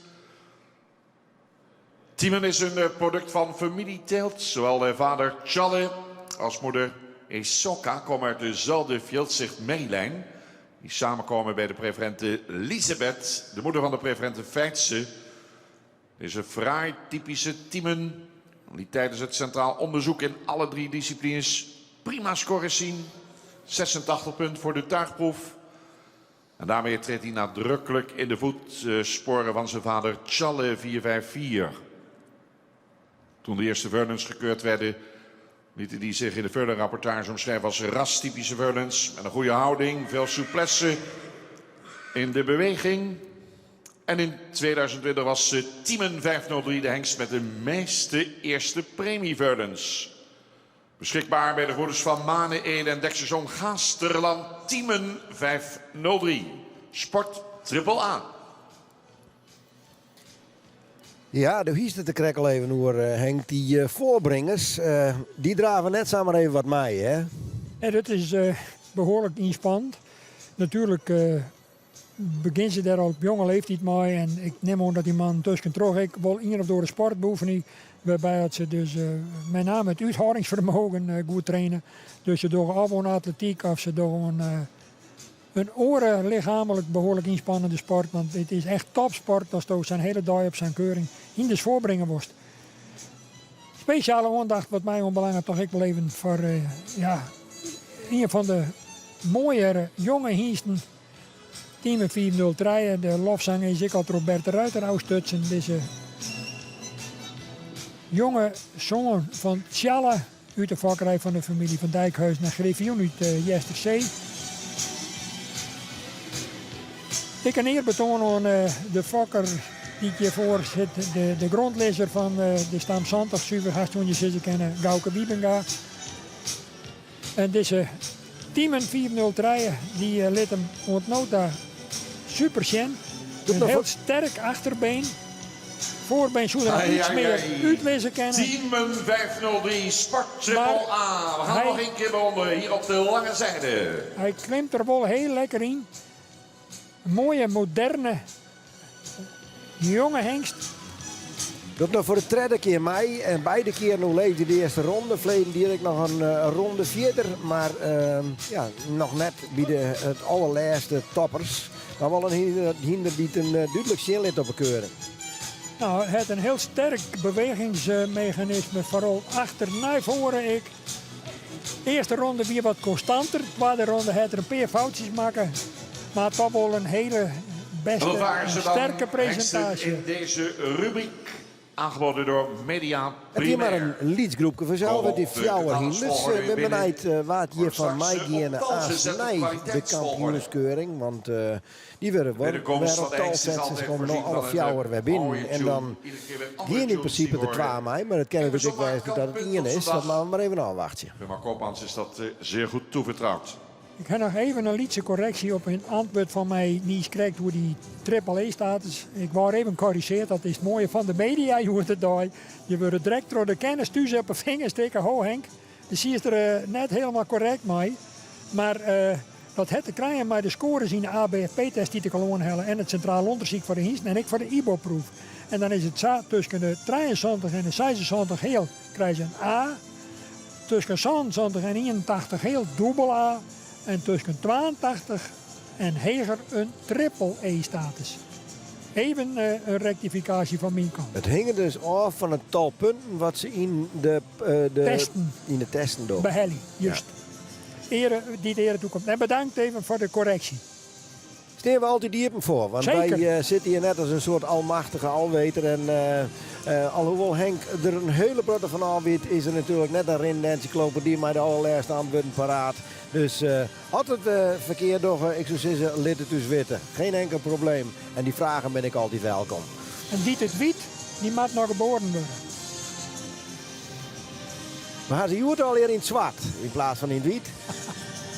En, het zwarte goud. De fjouwer komen op binnen. En dan is het toch wel weer nieuwsgierig waarvan deze jongere hingsten die het overigens al een paar keer je Westhaar nou aasten mij kennen na de kampioenskeuring. Henk wie toch wel enthousiast door teamen. Ja. Daar zegt wel op in. Ik persoonlijk zet ik op teamen in, maar ik tierde. En Ulbran vlak ik nog net uit en ik kan zeggen, ja, dat is wel heel makkelijk. Ja, dat is ik zo. Ja. Nou, het zou pas makkelijk zijn als hij van de Tjebbe direct nog bij. Ja, dan hebben we ze alle fjouwer. Nou ja, die heb ik er net bij. Maar het hem toch ik heel goed zien laten. Maar ja, er kan maar 2 uur gaan naar de kampioenskeuring. En dan kies ik uit die treien. Ja, maar eerst een die spannend mensen. We jaren nou even hoe ze op tal zetten zet worden. Hoe is de kwaliteitsvolgorde? Het op tal zetten blijft altijd een speciaal moment. Nou, we gaan ze helemaal husselen, door elkaar gooien. We zullen wel zien. 500 maar 7 blijven lopen. 501 mag ook blijven lopen. 502 ook. 503, stap eens even. Dan kan ik hem even goed zien hier. Dat is Tiemen, hè? Tiemen 503, die blijft hier even staan. Ja, we hadden al vaker, jongen. Kijk, die oortjes naar voren. Dat oog. Een en al ras, een en al uitstraling. Waar komt die hengst terecht? In de kwaliteitsvolgorde van deze groep van 4. Allemaal in dezelfde leeftijd van 7 jaar. Hoe zal de volgorde eruit zien? Gaat de jury nog wat schuiven? Gaat de jury nog wat veranderen in die volgorde zo dadelijk? Kijk, als je een beetje geduld hebt, dan kom je vanzelf op kop te lopen. Tiemen 503 en de rest kan aansluiten. De jury vindt dat tot dusver dit de kwaliteitsvolgorde is, maar ze kijken nog even. Wel grappig, nou rent dus Tjebbe Wol op het 12e plak. Ja. En dat jouwt even aan hoeveel verstaan dat ik ervan. Maar goed. Maak een verschil. Bravo, op kop geplaatst, de hengste Tiemen 503. Bravo. Tiemen 4-0 draaien en dan zorg ik als tweede toch Tjebbe. Gevolgd door Tjebbe 500, Tiede 501 en Ulbran 502. Het woord zo dadelijk aan Sabine Zwaga. Ja, een kleine rubriek, maar wat een kwaliteit. Jonge hengsten die zich ontzettend goed hebben doorontwikkeld. En ze liggen allemaal heel dicht bij elkaar. De een die blinkt wat meer uit in de bouw, de ander wat meer in beweging. Moeilijk te plaatsen, maar we menen met deze volgorde het goed te hebben gedaan. Op kop geplaatst, Tiemen 503. Wat een plaatje om te zien. Heel fraai in de beleiding. Heel droog en correct beenwerk. In stap mag hij zich meer geven. Hij is takmatig, maar hij mag meer door het lichaam stappen. Maar hij laat een hele lichtvoetige draf zien met een heel sterk achterbeengebruik. Dan op de tweede plek Tjebbe 500. Een hengst die evenredig gebouwd is, ook mooi gelijnd is. Die heel goed stapt en draaft met een goed gebruik van het achterbeen. Ook waardoor hij het voorbeen heel mooi weg kan zetten. Een hele mooie tweede plek voor Tjebbe 500. Dan komen we bij Tiede 501. Een hengst met een zeer fraaie beleiding. Een hengst die beschikt over droog beenwerk. Maar die op dit moment zijn meerdere in de beweging moest erkennen in de 2 voorgaande geplaatste hengsten. En tot slot Ulbran 502. Een hoogbenige hengst met een goede bovenlijn, een mooie verticale hals, die goed stapt en in draf nog iets meer gesloten zou mogen blijven. Een kleine groep, 4 hengsten. Wij nodigen Timen 503 en Tjebbe 500 uit voor de kampioenskeuring. Gefeliciteerd. Inderdaad, proficiat. We gaan afstarten zodanig met de eerronde. Timen 503 op kop geplaatst. Uitgenodigd voor de kampioenskeuring jonghengsten. En ook zal terugkeren Tjebbe 500. En daarmee hebben we inmiddels 4 namen voor het kampioenschap jonghengsten. Naast Jurre en Menne, Timen en Tjebbe. Ja, Timen en Tjebbe. Dat is wel grappig. Timen die wel heel duidelijk al, die weet hem heel goed zeer. Maar in die optiek die Tjebbe dan de minste. Maar de jury zocht en krijgt even wat oortje in oren. Ja, maar daarbij zijn wel, de jury houdt natuurlijk ook wel duidelijk om te maken hebben maar een hele sterke groep. Gewoon een hele sterke groep jonge hingsten. Die hem gewoon eigenlijk al die goed zeer ligt. De verschillen zijn minimaal en dan is het vaak ik nog een persoonlijke smaak. Maar ik details, en die zei ik hoor niet het verschil maken. En die wij vanuit uw positie soms ook net altijd helemaal optimaal beoordelen kunnen. Nee, en deze mensen die doen dat natuurlijk echt dijstig. Die zitten altijd naar de hingsten te zien. En die gaan naar de hingstenhouder staan keuren de hingsten. Het is ook een vak. Het komt ook christelijke krekt. En wat dat dan gaat, is ik maar gelukkig dat zij het waar maken, dat wij het waar hoeven. Maar desalniettemin is het natuurlijk hartstikke leuk om een beetje mij te rieden. Ik hoop dat je dat thuis al hier doen. Van waar soort worden in deze rubriek. Waar ken mij naar de kampioenskeuring in het verval van de dij. Dit geval wie in dat Timen en Tjebbe. En dat brengt dus eigenlijk een lied beetje aan het eind van het Maasprogramma. Dat wil net zeggen dat we nou net terug in. We gaan gewoon terug met van alles. Met interviews, met opnames. En straks weer met de volgende rubriek. Maar als je nog puur voor de rubriek is, dan wordt het ongeveer even, denk ik, een jaarloerke voordat we daarmee verder gaan. Maar nogmaals, uw programma rint gewoon terug. En de allereerste wat we nog daar wel is dadelijk even praten met de ringmaster die hier aanwezig is. Harm van der Meulen en mijn collega Johanna Brinkman. Die zou hem opzoeken. Even een harkje had die ondertussen nog kleerstiert. Dan kunnen we daarnaast even oorschakelen. Dus Johanna Brinkman die even praat met Harm van der Meulen, de ringmaster hier. Harm van der Meulen, goedemiddag. Goedemiddag. Het is een hele finale dag. Je bent al jarenlang ringmaster. Hoe gaat dat, joh? Is het oors? Het is wat spannend net als oors. Maar het gaat verder geweldig. Maar ja, het is heel oors natuurlijk zonder publiek.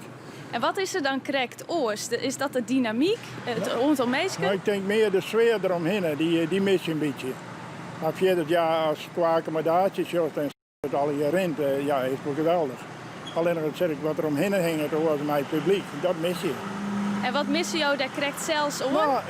Ik vind gewoon dat het een echte sfeer, men klapt en men docht en men is in beweging. En dat gebeurt nou net. En dat is wel jammer. Ja, we doen dit werk al jarenlang. Maar in deze omstandigheden is het wel mooi dat het terug kan. Ja, dat is absoluut zo. Ja, dat is wel een hoofdzaak.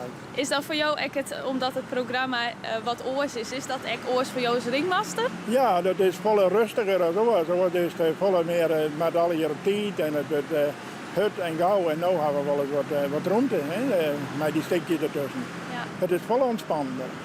Dat is dan op zich dan wel weer mooi. Of hoor je jou juist wel van echt een soort reuring?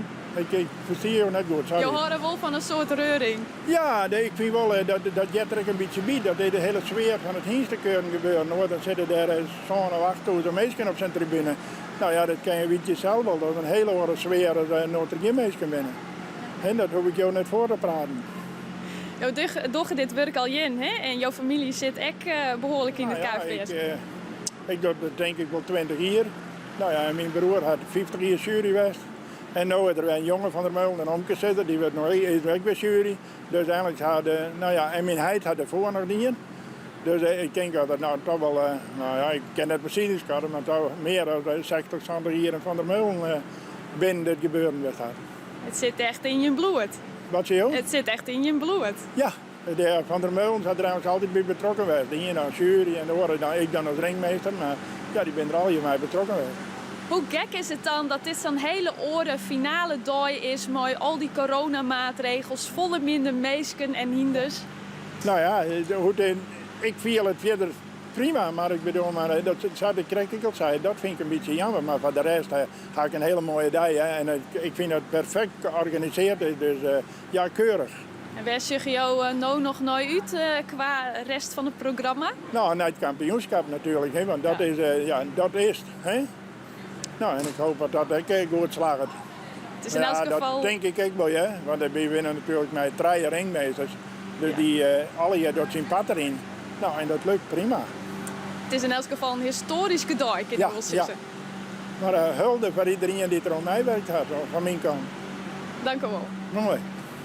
Ja, die bliedens vanzelf, dat er daar trok. Die eerder ik bij Harm van der Meulen, maar tegelijkertijd mist er een beetje de entourage. En wij kennen nou de trekker die hier in de bak is om het zo'n alweer wat rullen en wat slucht te maken. Kennen we nou jaren, ja, oors is dat haast net het geval. Dat is echt wel een beetje een verschil. Maar desalniettemin, we kennen wel genietje van een hele mooie hiesnieuwt en een hele mooie hiese sport. En echt nog een tal shownummers.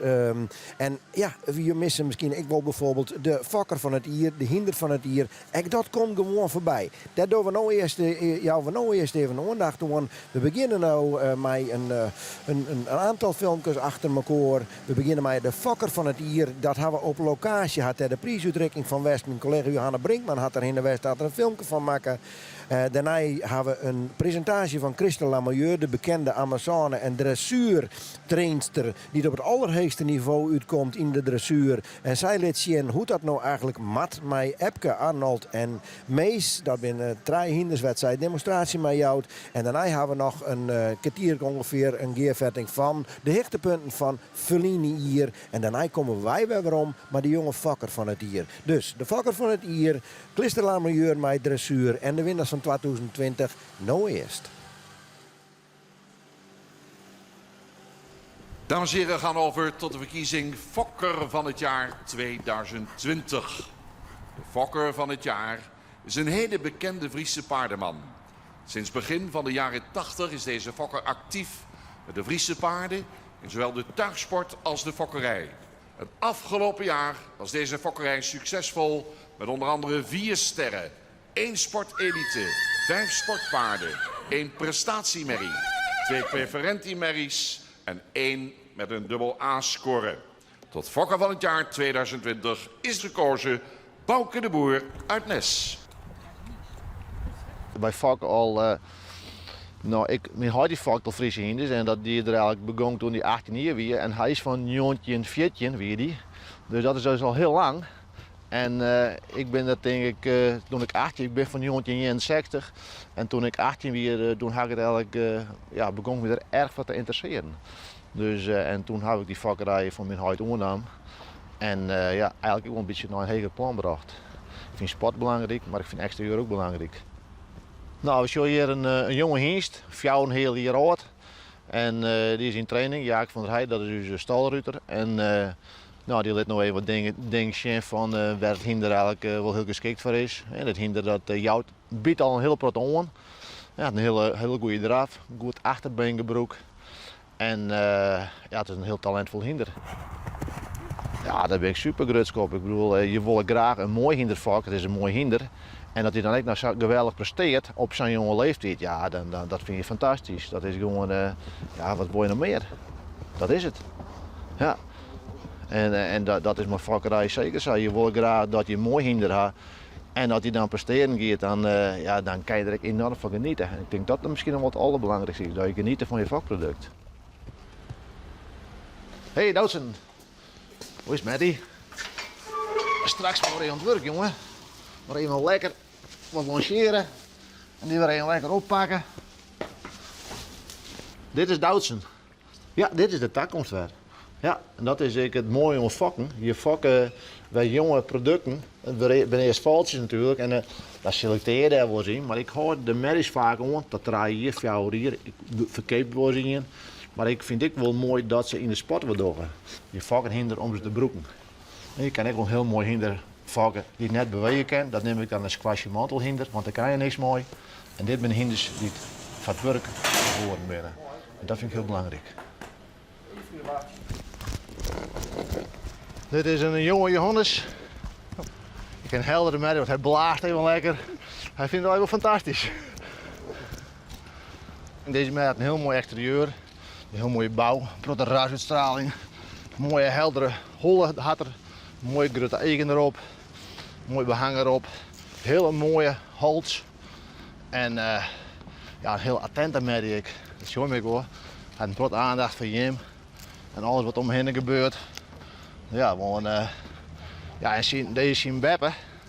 Dat weer eigenlijk mijn paradepaardje wel een beetje. Dat is Annetje van Bokkum. Ja, die had eigenlijk alle predicaten hellen die er bij Helling binnen. Dus ja, dat is wel bijzonder.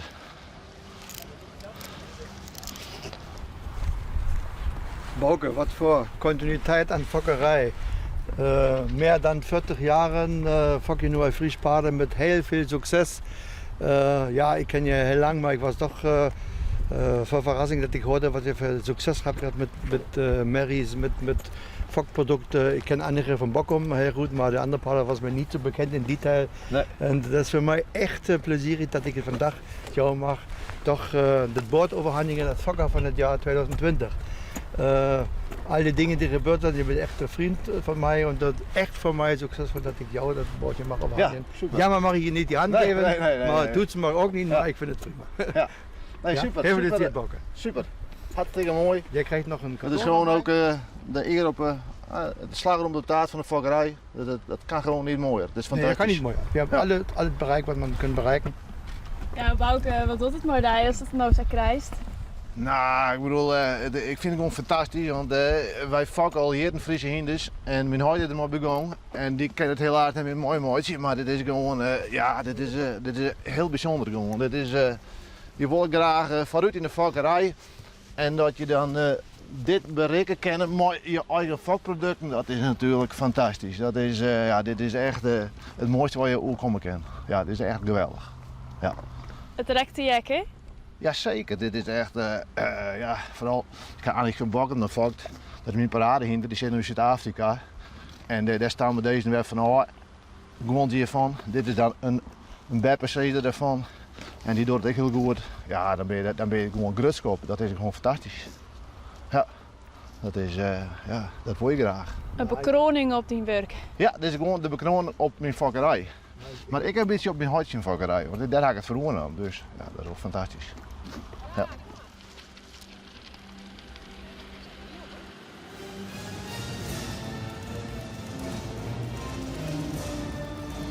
Hier is Epke 474. En daar is Arnold 471. Vandaag zal Christa Larmeur deze 2 Amazones en hun hengsten begeleiden. Christa kennen we natuurlijk als top-Amazone. Bracht maar liefst 10 paarden uit in de Grand Prix dressuur. Was destijds ook de drijvende kracht achter de Friese trein. We zijn er trots op dat ze hier vandaag aanwezig is op de KFPS hengstenkeuring. Het woord aan Christa Larmeur. Bedankt Bert. Zoals Bert al zegt, 2 echt top Friese hengsten hier in de baan. Dit zijn toch echt de Friese hengsten die al heel veel gepresteerd hebben. Anders liepen ze niet in deze groep. En dat kun je eigenlijk ook wel zien als je ze nu in het rond ziet draven. Want ze hebben gewoon eigenlijk alles. Ze hebben voorkomen met veel front. Ze hebben een goed achterbeen. Ze komen tot dragen. Ze hebben een mooi voorbeen. Dus dat showt fantastisch. En mede daarom, omdat deze hengsten eigenlijk alles in huis hebben, komen ze ook steeds hoger in de sport. Als we nu naar Epke kijken met Sabine, die komt met zoveel energie en gemak terug in een supermooie verzamelde draf, wel passage genoemd. En daar heeft hij dus ook echt heel veel aanleg voor. Ondanks dat hij eigenlijk een klasse lager loopt en nog maar Prix St. George is, laat hij zien dat hij straks in een klasse hoger op dat vlak al heel erg goed mee kan doen. Aan de andere kant zien we dan Henny nu met Arnold. En Arnold die kan, naast dat hij waarschijnlijk ook wel passage kan, maar dat heb ik nog niet gezien, in ieder geval ontzettend makkelijk piaferen, de draf op de plaats. Ik zag net ook al een heel mooi appiëment bij jullie. Misschien kunnen jullie dat ook nog eventjes doen. Want naast de buiging zeg maar in de bovenlijn is ook de lengtebuiging ontzettend belangrijk. En nou, dan spreek ik al over heel lang geleden. Dan was het voor de Friezen best moeilijk om die lengtebuiging te pakken. Maar tegenwoordig met deze Friezen is het gewoon eigenlijk een peulenschil om door een appiëment te rijden. En ze kunnen allemaal super de lengtebuiging links en rechts gelijk in een appiëment laten zien. Goed, dit is eigenlijk de draf die we graag willen zien. Ik zou wel heel even naar de stap willen. Ja, dank je. Die van Sabine, die stapt heel lekker door het lichaam. Ruim uit de schouder. Goed actief van achter. Met veel ruimte over de afdruk van het voorbeen heen. En hij maakt zich ook lang in zijn lichaam. Lang en rekt echt elke pas actief uit naar voren. Nou, dan blijft de derde gang nog over. We gaan even naar de galop. In de galop heb je natuurlijk, net als in de draf, het uitstrekken en het verzamelen. Maar je hebt ook weer de appiëmenten, waar de lengtebuiging gevraagd wordt. Daarnaast heb je in de galop de changementen. En als je die een beetje goed beheerst, dan kom je eigenlijk makkelijk tot een serie. En dan heb je nog de pirouettes. Christa Larmoyeur, dressuurtrainster, ja, hier op de paardenkeuring aanwezig met de Friese paarden. Friese paarden waren vroeger werkpaarden, tegenwoordig kunnen ze actief zijn in de dressuur. Hoe kan dat? Nou, ik denk dat het eigenlijk mede te maken heeft met het fokbeleid, die toch steeds iets meer ook op de dressuur gericht is. Want eerder waren het natuurlijk echt werkpaarden die alleen maar een kart trokken en later ook zeg maar de chique chaise. Maar op een bepaald moment waren er steeds meer mensen die het Friese paard zo'n geweldig karakter vinden hebben, dat ze er graag op wilden rijden. Je moet eigenlijk als ruiter met een hulp die men niet kan zien aan je paard gaan vertellen wat die moet doen. En als je dan een paard hebt die dat wel graag voor je wil doen, omdat hij werkwillig is en omdat hij te makkelijk in zijn lichaam mee heeft, ja, dan krijg je zo'n hele mooie combinatie waar je adembenemend naar kunt kijken. Nu doen de Friesen goed mee. Ze komen zelfs op het hoogste niveau uit, Grand Prix niveau. Maar de echte kampioen ontbreekt nog. Kan dat? Ja, ik denk dat dat zeker kan. Alleen wat dat betreft staat het Friese paard nog in de kinderschoenen. En daar gaat zo'n tijd overheen voordat je echt zeg maar niet alleen maar 1 of 2 exemplaren hebt die het internationaal heel goed mee kunnen doen, maar een stuk of 10 of een stuk of 20. En dan zit er ook een hele grote kans in dat ze ook echt bovenaan eindigen. Maar we hoeven niet te wanhopen. Het zit erin voor de toekomst. Ja, dat weet ik zeker. Ja. Wederom 2 prachtige hengsten, dames en heren, van ons KFPS. Beide sportelite AAA. Vader en zoon. Mees 497. Vader dus Timon 456. Beide combinaties worden weer begeleid door Christa Larmoyeur. Ja, dat is natuurlijk wel extra speciaal als je hier de vader en de zoon samen in 1 rubriek hebt lopen. En ik zag jullie net ook al heel mooi samen iets doen. En dan geeft dat toch nog een extra dimensie als je weet dat dit vader en zoon zijn. Jullie waren lekker in draf bezig. En ik zou willen vragen om nog een keer aan te draven. En als het kan eigenlijk alle 2 gewoon iets doen waarvan je zegt, nou, daar is mijn paard goed in. En dat wil ik heel graag laten zien aan het publiek thuis. Zo, juist. Nou, Timon die stapt lekker relaxed. En die gebruikt zijn hals. En die pakt daar de lengte in zijn lichaam. En nu zie je ook dat hij tot ontspanning komt. En in die ontspanning een hele ruime overstap heeft. En zijn hele lichaam gebruikt in de stap. Goed achterbeen gebruikt die ver over de hoefafdruk van voor heen stapt. En een voorbeen die supermooi uit de schouder komt. Eigenlijk zoals we het graag willen zien. Dan gaan we eventjes naar Mees toe. Nou, meest vinden het hier wel heel grappig volgens mij. Hij is een klein beetje nerveus. Maar in zijn nervositeit zie je toch de stukjes stap die hij laat zien. Dat hij eigenlijk net als vader heel makkelijk stapt. En vader kan ook zo mooi weer vanuit die ontspanning, net als dat Mees net deed, heel mooi direct weer aanspannen en een piafje laten zien. Kijk, daar zien we Timon in een heel mooi piafje. Met een heel mooi gebruik van het achterbeen. Het voorbeen mooi optillend. Klasse. Echt super om naar te kijken. Ik wil van jullie graag een stukje galop zien.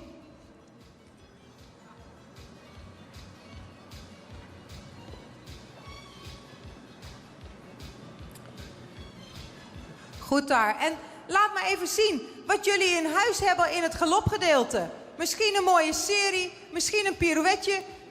Een keer een uitgestrekte galop om te laten zien hoe makkelijk die verzamelt, maar ook de ruimte neemt.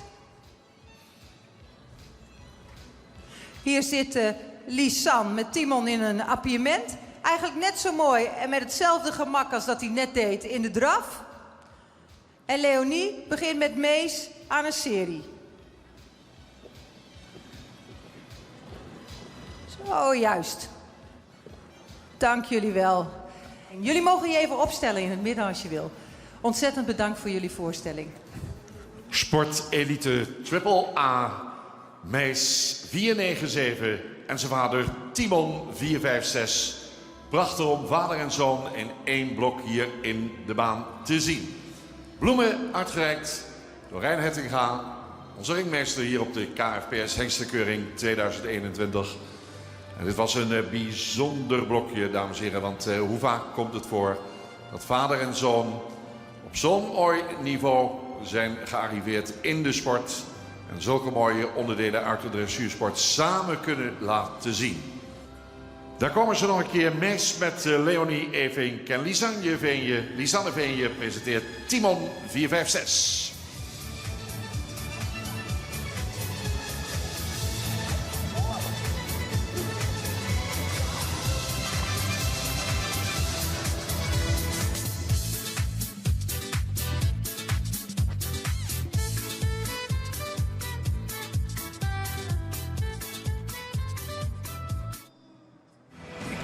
De apotheose.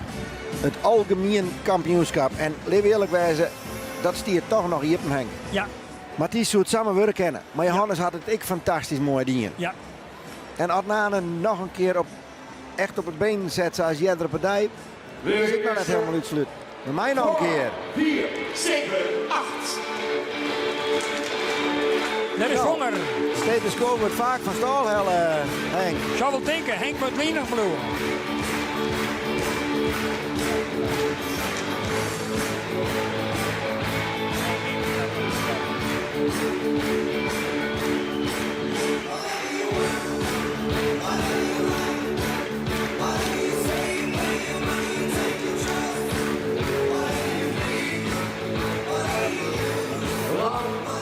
Net genoeg. Vooral netjes. Ja, maar net meer. 4, 8, 4. En nu komt dus favoriet, toch wel een van de favorieten in elk geval. Johannes.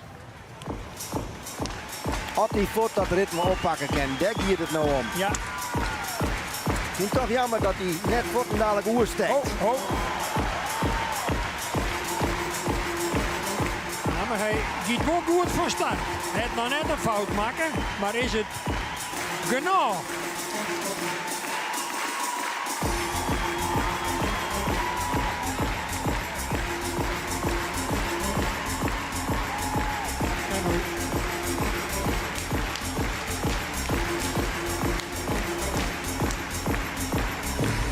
Het zal erom spannen, denk ik. Hier is Nane Op Nane en Mathies een perfecte rondouwlevering. Die komt wel direct. Voet dwars oer, dat werkt. Je zegt dat. Voet goed in het ritme.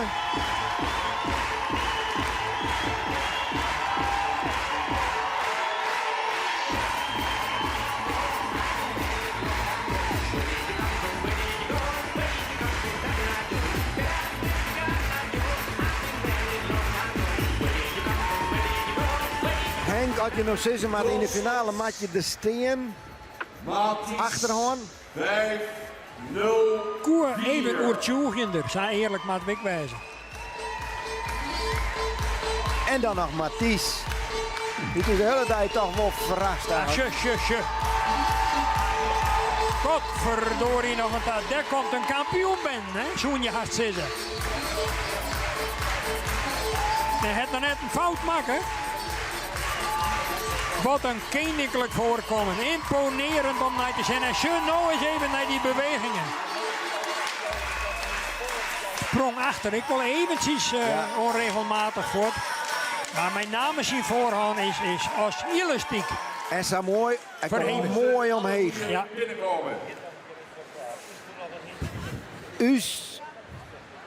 Uw grootste kans hebben. Is Mathies. Ik denk dat we het eens binnen, Henk. Nou, gelukkig. Johannes, je krijgt dat extra stapje net. Er nog één keer dat spannende muziekje achter. Nou, we hoeven net lang te wachten. Dan speculeer ik net verder. Nee. We loesteren er gewoon rustig mee. En de talensvolgorde opstellen gaan. Vonger 478. dan hebben we dadelijk van Louise Waard uiteindelijk de kampioen en de reservekampioen wordt. Van der Dij, de algemeen kampioen, de Fries, de Nederlands en de wereldkampioen. Ja, vierde bezuigerhuis, maar dat is inderdaad zo. Algemeen kampioenschap KFPS 2020. Een bijzonder enerverend moment. Je zult daar maar staan. Louise Hompen, Piet Bergsma, Jan Hennings gaat het nu bepalen. Nog even de argumenten daarover en weer. Wat heerlijke muziekje erachter. Ze kijken nog een keer. Piet aan het woord op dit moment. Spannend, hè? België die kijkt even mee. De spanning is op de snij hier. Je twijfelt Die al. gezicht nog ergens bij die meesten langs de kant. Ik zei, weet het net. Mensen, we hebben nog 8 minuten en dan moet het wel helemaal gespeeld zijn. 8 minutes to go. Spannend, spannend, spannend.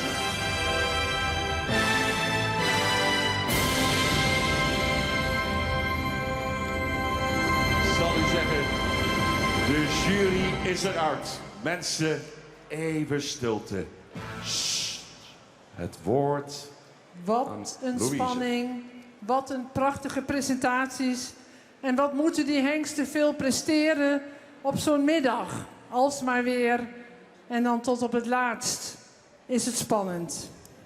Voor ons is algemeen kampioen van de hengstenkeuring 2020, Matthijs. Dankjewel, Matthijs. Het is bepaald. Je zeggen het al hoor, en Joch van Manen uit zijn dak hier. En de fokker, Stan Derksen, die hing het bij Van Maan naar beneden. Die liet ze staan. Fantastisch. Hoor. Grandioos.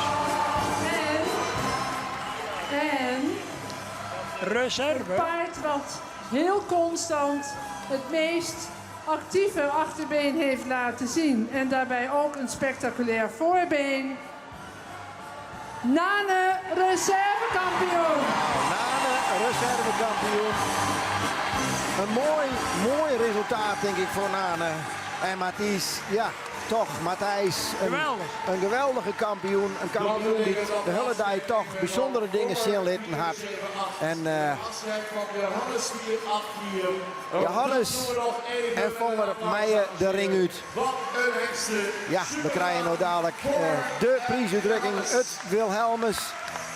Met hulde van het jurykorps.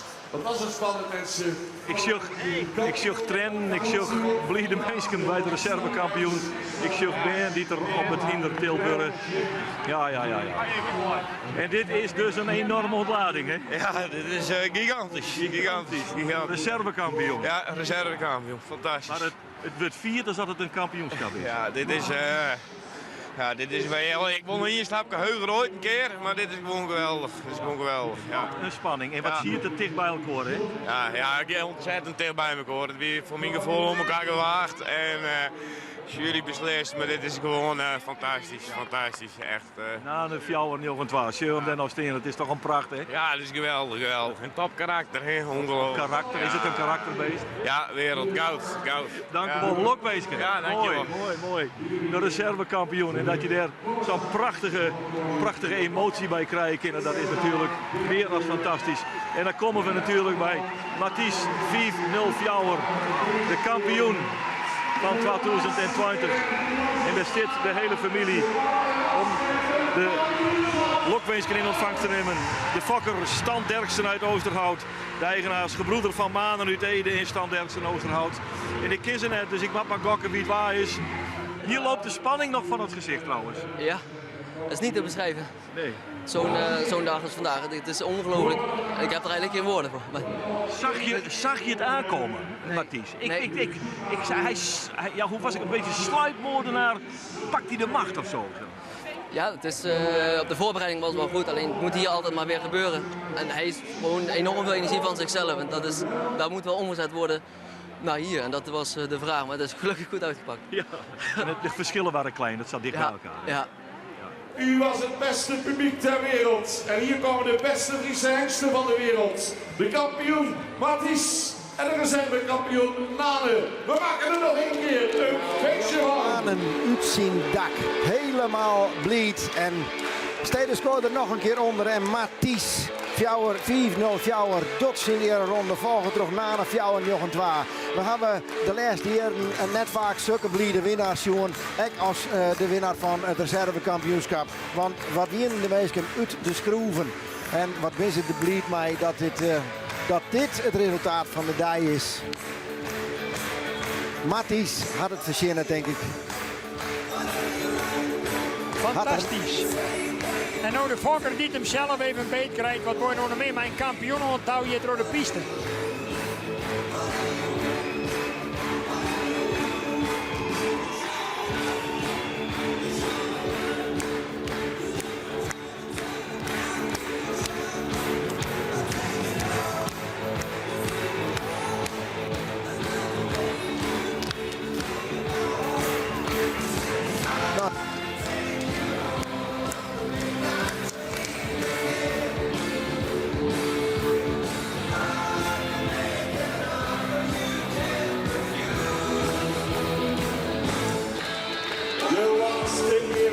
Voor de kampioen en de reservekampioen.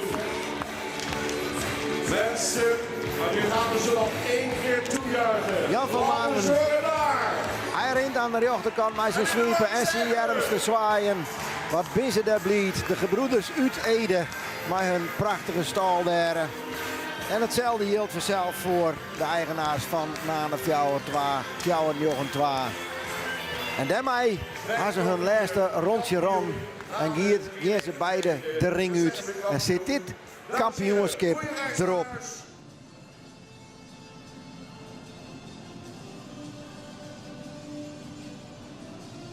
Die is hier nog achter op het stalterrein actief als stalmeester. En in de nieuwe versie hebben we hier dan de Joerdijkse bemanning. Hendrikus ter Schuren, Gert van Dijkhuizen, Fijke Holtrop, Augustine Zoekstra, Jelle van der Kooi, Ruud Hoekstra en Sibre Rijenga.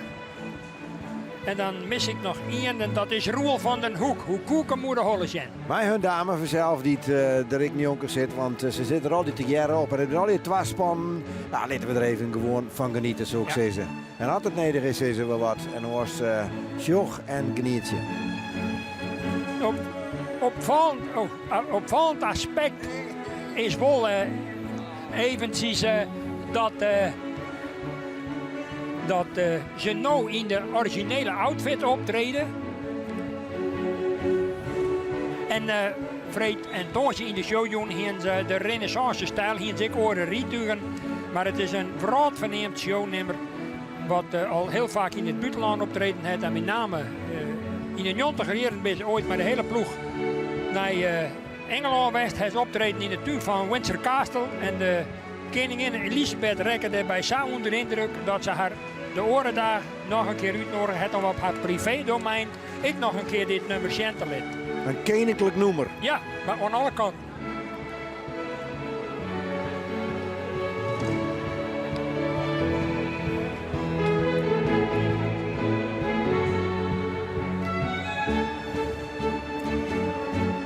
En nadat ze dus in 63 voor het eerst optreden hebben met een enkelspan, ben ze in 60 oergeend tot het rijden met een twaspan.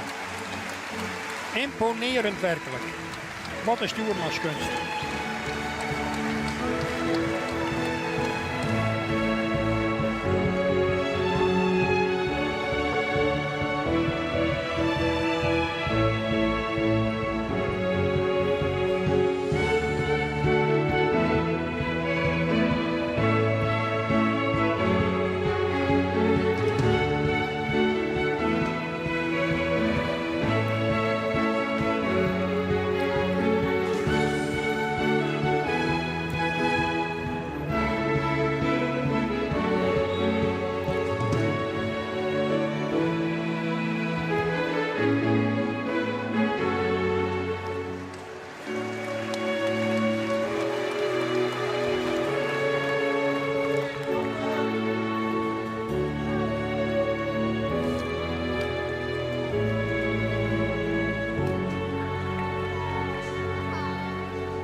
Nemen ze nog eens ritsen, Henk.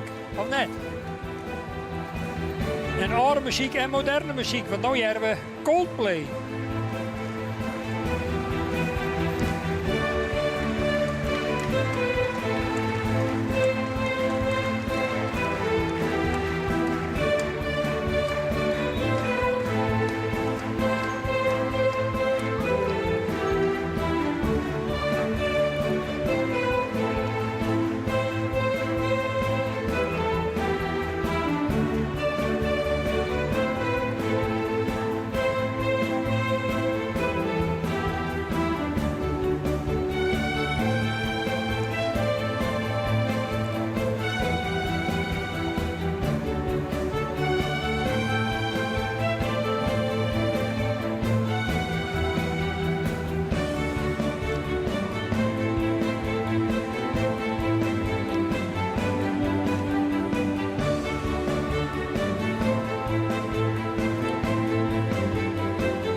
Erheen kruisen, Henk, dat maakt moeilijk wezen.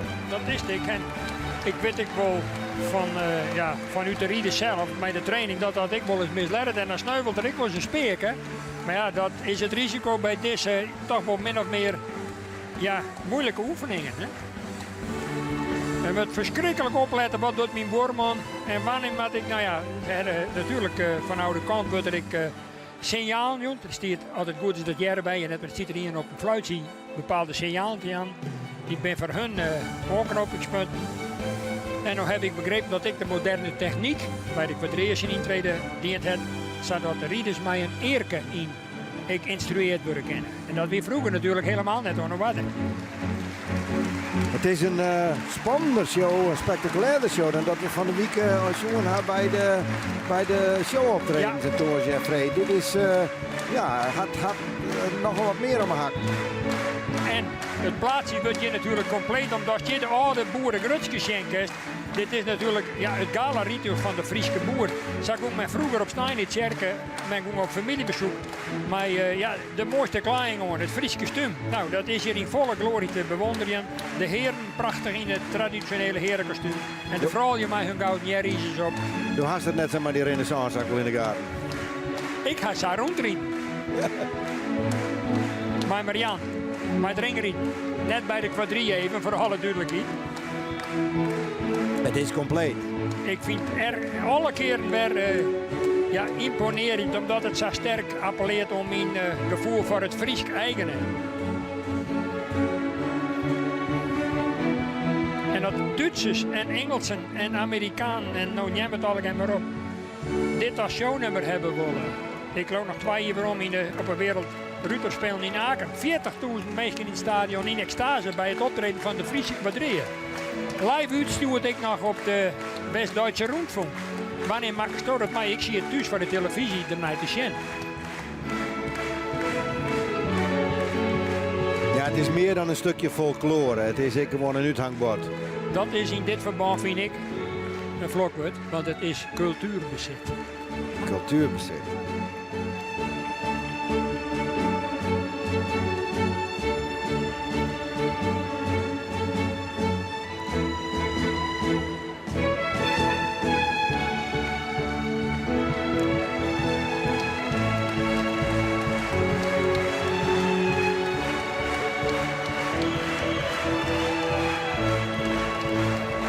Moeilijk voor het middelste hinder die gewoon maar afdraaien. Ja, die mat op het plak eigenlijk haast stilstaan bloeien. En ik nog eigenlijk achteruit.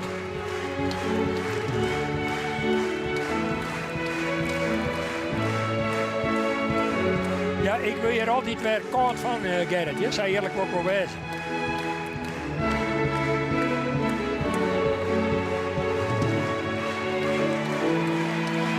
Nou, dat is mooi, mijn naam, want die waren er al.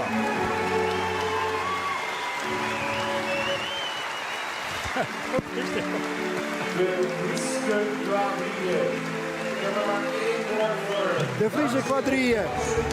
Het publiek geniet ervan. Ze staan oranje. En Henk staat ook oranje.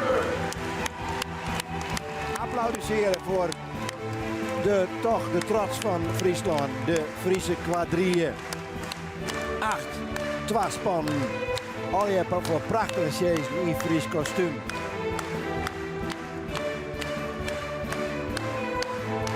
En dan wordt het te zien in de provincie. Uit de Koorsa. Dus is het hier erheen. Het is echt mooi om te zien.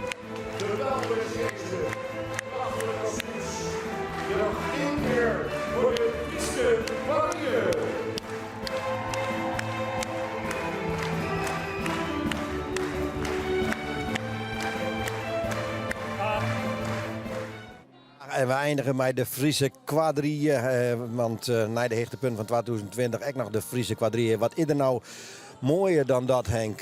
Daar bist er altijd razend enthousiast over. Omdat nou weer waarom te zien in de 2009 een fantastische performance toe. Ja, dat kennen we natuurlijk. Je wordt nou net in de ring zien laten. Nee. Maar gelukkig dat we dan nog de meesten even voorzetten konden. Geweldig. Toch een hoogtepunt zeker vanuit die optiek. Het is altijd weer indrukwekkend en kiepenvel moment dat die quadrille optreedt. En het is ook een visitekaartje voor het Rosins in algemeenheid.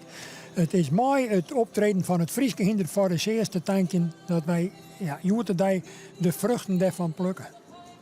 Dan showen wij nou weer naar het programma en dan gaan we verder met een onderdeel wat meestens in de dagen je vooral dienen wordt. Maar dat is namelijk de uitreiking van de prijs van de jonge fokker van het jaar. Daar beginnen we nou mee. Op deze prachtige dag, Hengstenkeuring 2021 van het Koninklijk Fries Paardenstamboek, zo dadelijk weer een bijzonder moment. Jong KFPS verkiest de jonge fokker van het jaar.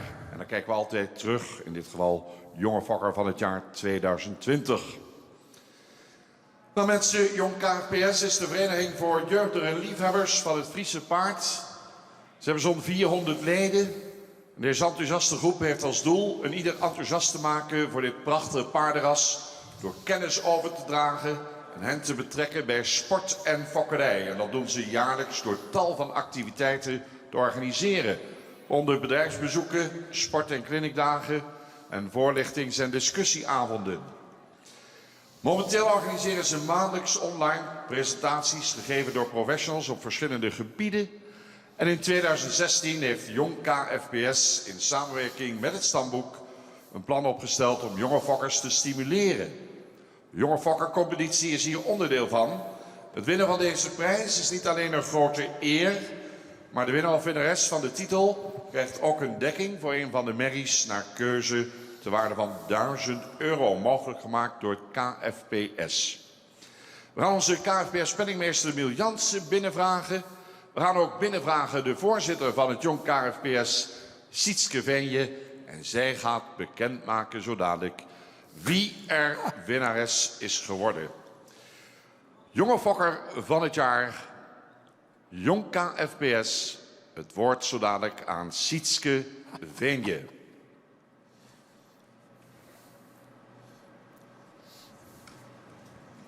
Dames en heren, ik ben heel trots hier vandaag te mogen staan om deze prijs uit te mogen reiken aan de Jonge Fokker van 2020. Het is geworden Marije Schreven. Ik zal je zo de prijs overhandigen, maar ik wil eerst nog even vertellen waarom jij deze prijs hebt gewonnen. Je fokt nu 5 jaar met jouw merrie en wat mij betreft heb je je al ruimschoots bewezen. Dit jaar zijn 2 van jouw fokproducten gepresenteerd op de KFPS-keuringen en het resultaat is bewonderenswaardig. Niet 1, maar 2 merries kregen zij een eerste premie en daarbij werd er 1 direct kroon, de andere voorlopig kroon. Het is fantastisch. Ik wil je nogmaals namens KFPS en Jong KFPS feliciteren met deze prijs. En ga zo door, je bent een voorbeeld voor velen. Een voorbeeld voor velen. Bravo Marije Schreven uit de Weert. Felicitaties van de voorzitter van het Jong KFPS, Sietske Venje. Hulde van onze KFPS-penningmeester Miel Jansen. Ja, Marije, van harte gefeliciteerd met deze mooie prijs. We zijn als KFPS heel erg blij dat er jonge fokkers opstaan om het stokje over te nemen. De fokkers zijn natuurlijk het fundament onder het Friese paard. Zonder fokkers hebben we geen Friese paarden. De aanwas van de fokkers is gewoon van groot belang voor de vereniging. Dus we zijn heel erg blij met mensen zoals jij. We hopen dat er meer jongeren zijn die het stokje gaan oppakken. In dat kader kan ik het zeer aanbevelen om eens even een kijkje te gaan nemen bij Jong KFPS. Een club met leuke jonge mensen die zich bezighouden met Friese paard. En ja, van harte gefeliciteerd dat je zulke mooie paarden hebt voortgebracht. En namens het bestuur bied ik je ook graag een dekking aan voor het komende seizoen. Dus je kunt een mooie hengst gaan uitzoeken hier vandaag. En hopelijk zien we je met het resultaat over 3 of 4 jaar hier weer terug in de ring. Dankjewel, gefeliciteerd. Dankjewel, Miel Jansen, KFPS penningmeester. En daar staat ze te stralen in het midden van de piste. En terecht, jonge fokker van het jaar 2020 bij het Jong KFPS. Marije Schreven uit Weert, proficiat.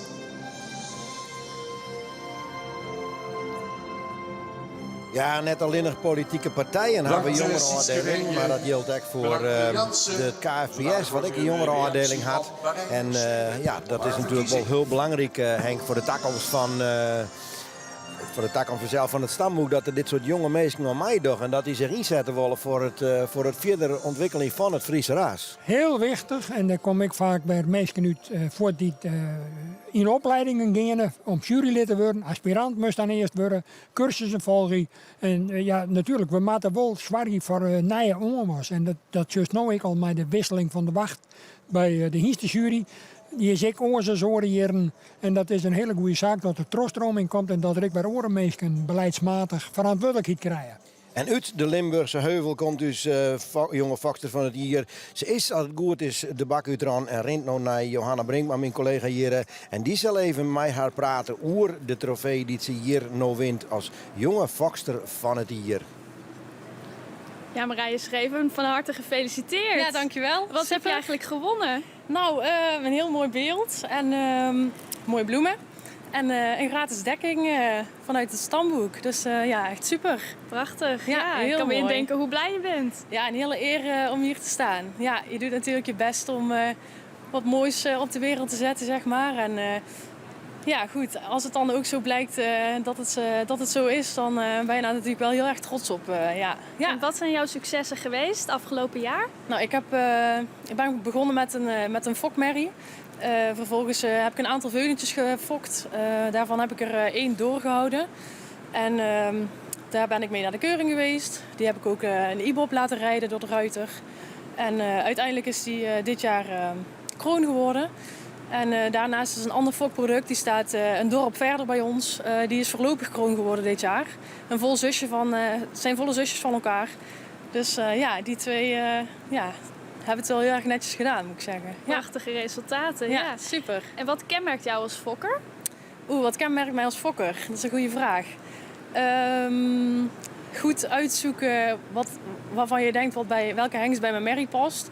En dan ga je natuurlijk de fokwaarde bekijken, de inteelt en het verwantschap bekijken. Maar ook keuringen bezoeken.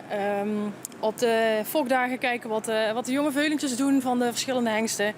En je kijkt natuurlijk ook naar je merrie, wat je merrie tekort komt. En welke kwaliteit je merrie heeft. En dat probeer je toch te compenseren met een hengst.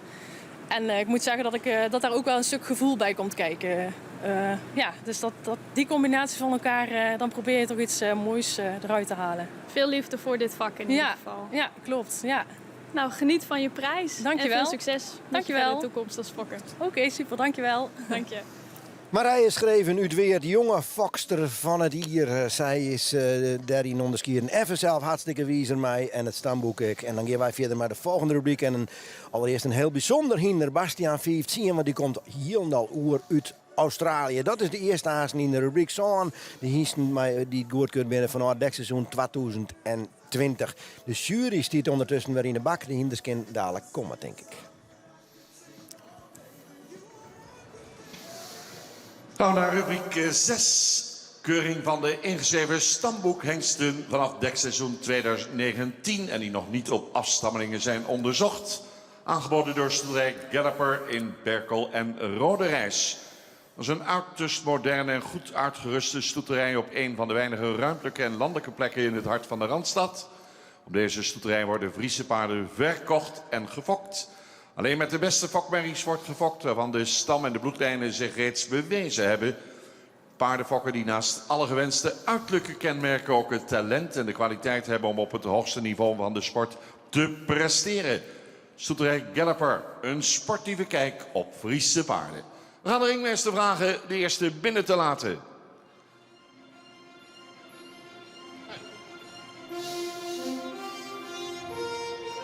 Ja, net Bastiaan, maar rubriek 6 is het, dus we komen eerst.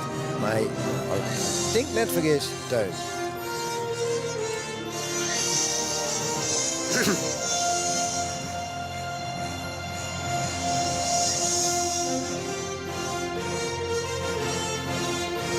Jammer dat Mathies, de winnaar van verleden die er net bij is. Dat weer de eerste hinderlistenrubriek.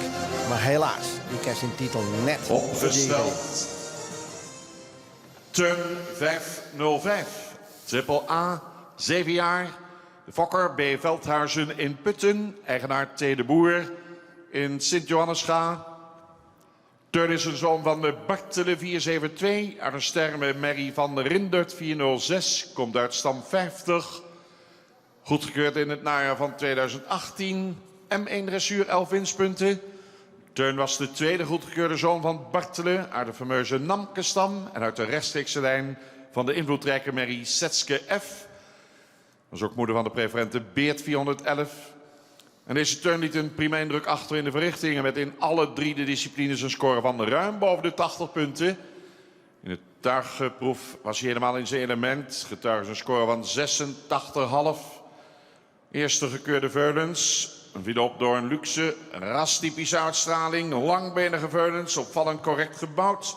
En in beweging valt de ruime, krachtige stap op. Gestationeerd bij stal van de Kadiek in Sint-Johannesga, de hengst de Teun 505. We hadden deze rubriek willen beginnen met de kampioen van vorig jaar, Mathies 504. Maar ik heb het in het morgenprogramma al gemeld. Helaas is de kampioen van vorig jaar er dit jaar niet bij. Maar wie er wel is, Teun 505. Teun 505, maar je dadelijk zien lid en dan gaan wij krek even tijd om even wat te vregen, Henk. Want ja, er is een van de joggers en die zei waarom we rennen eigenlijk die voorbrengers, waarom rennen die al hier aan de boetenkant en net aan de binnenkant. Dat is toch volle makkelijker. Nou, dat komt voor een pad zodat wij in normale omstandigheden moeten doorkeuren. Als er dan een hinder op oren haan voorbrengt, dan kan er altijd voortkomen. En als er op de binnenkant is, dan kan je hem beter bij die horen. Dat ik weer oplost. Teun mij aan zijn 2 rondjes beginnen.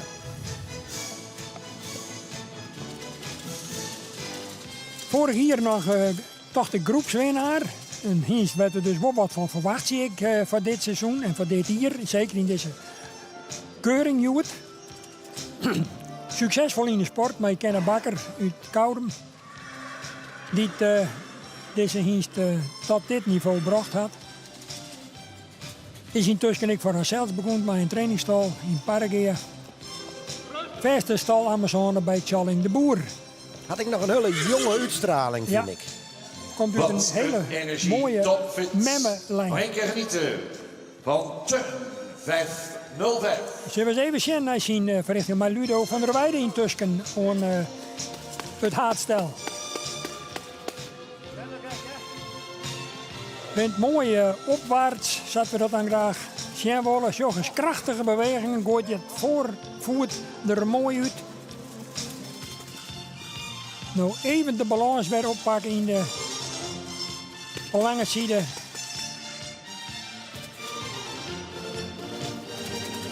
Doet een beetje afwachten, maar in het vierde stabbel een hele acceptabele presentatie. Peer. Haperingjes erin, maar dan wel heel licht in de Ja, makkelijk en licht. Binnenkomst van Ulbe 506. Ulbe 406, die is de volgende.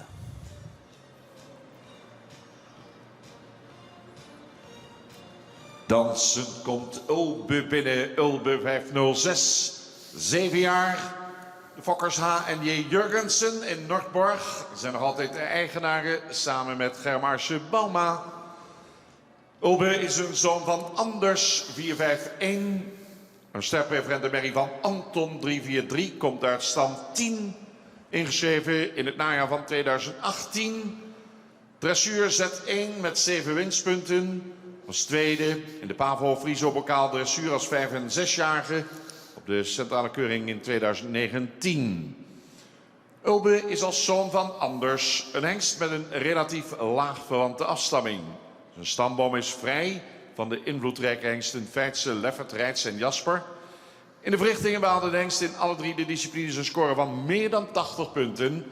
En werd daarbij door de ruiters geroemd vanwege zijn instelling en bewerkbaarheid. Ferdens vorig jaar viel op door een uitdrukkingsvolle hoofden. In beweging kreeg de stap een positieve beoordeling in het Veulen-rapport. De stap toont veel lengte en is krachtig. Ulbe 506, beschikbaar voor de fokkerij bij Dekstation Hens Woude, Oldenborn. Ulbe, die... Ja, en hier zit net meer in het heitelon fokt is als zodanig, maar je toch weer waarom is en ik voor de fokkerij beschikbaar is bij Hens Woude in Oldenborn. Denk dus ik nog even een beetje stappen waarom bij een vraag van een jogger die zei van ja, dat is Rijtse Sibus, maar hij zei hoe kan het nou dat een hinder duurzaamheid uitstraalt? Wat bescheurt dat?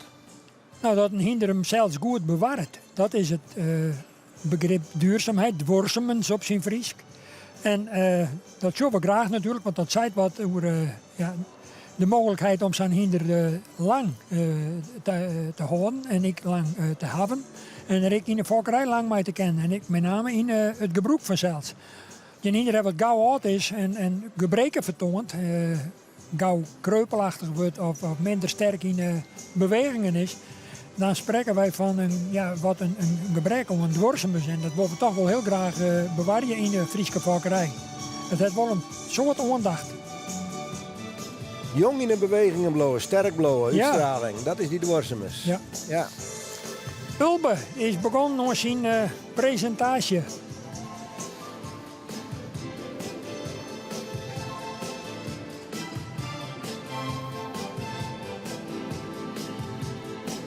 Rent mooi correct, zo voor iets meer de voorvoet uitlezen matten. Ietsje meer, hoe meer groen rennen. Wat meer zweefmoment zien laten matten. Maar misschien komt dat in de tweede ronde, dat er even op gang komt. Nou kijkers, eveneens 7 jaar. Ulbe 506.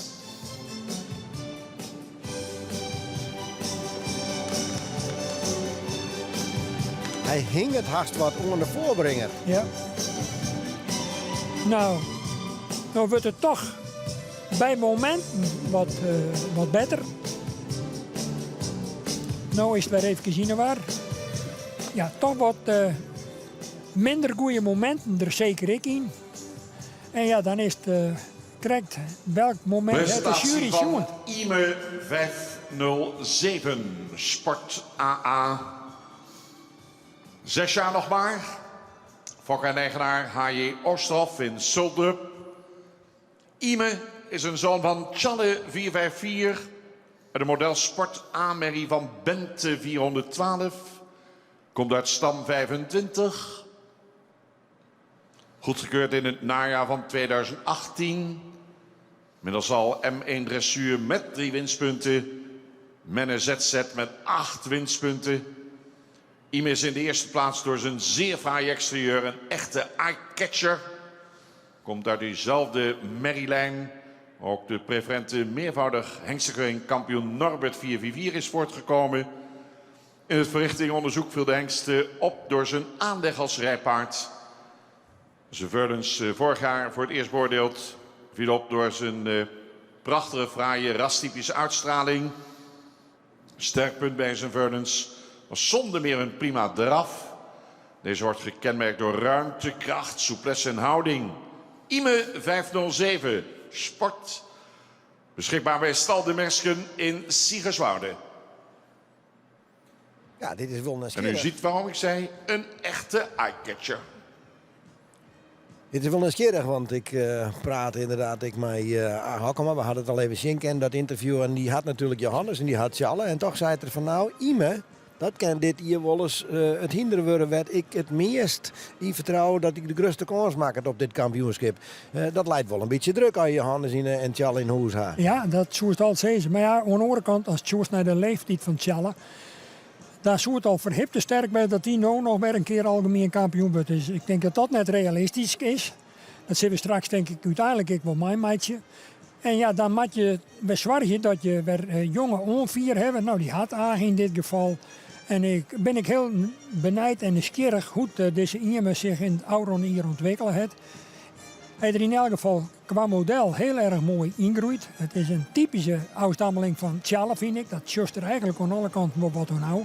Het kenmerkende mooie holtje, die mooie hals erop.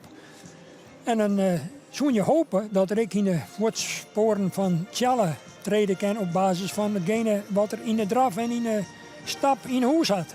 We zijn heel nieuwsgierig. Maar dan maken we nou even naar Sjen. Kunnen we hier Tjalle weer omvinden en dan nog eens een keer de versie 2021. Ja, met de NCRV ging er vroeger een programma, Zo Vader, Zo Zoon. Maar we zullen zien dat dat Jerk onder water is.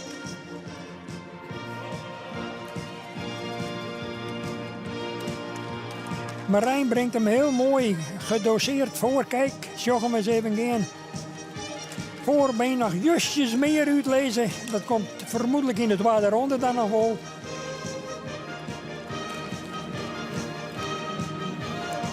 Komt wel heel Zij pas 6 jaar, IME 507. Komt wel mooi omheen, hè?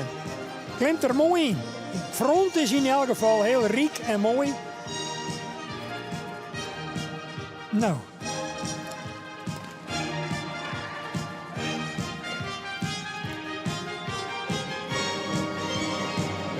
Ja, dit is toch zijn beste ronde, de tweede. Nu komt er tot gedragenheid, zat we dat dan nemen. In een hele onsprekende presentatie. Wat Heel knap benijd op de het werk verwachting van al Awa. die voorbrengers Uitkomen, vandaag ja, op nee. deze dag. Wat doen ze het goed. Wat doen ze het met veel enthousiasme, veel inzet. Vlak langs de boarding. En wat een power en kracht hebben die hengsten. Je komt er Ja, nog je een ziet keer wel- in de vertraging. Sjog eens even. Ja, sluit super aan. Ja, daar neemt er hem even wat waarom en dan pakt er het weer helemaal op.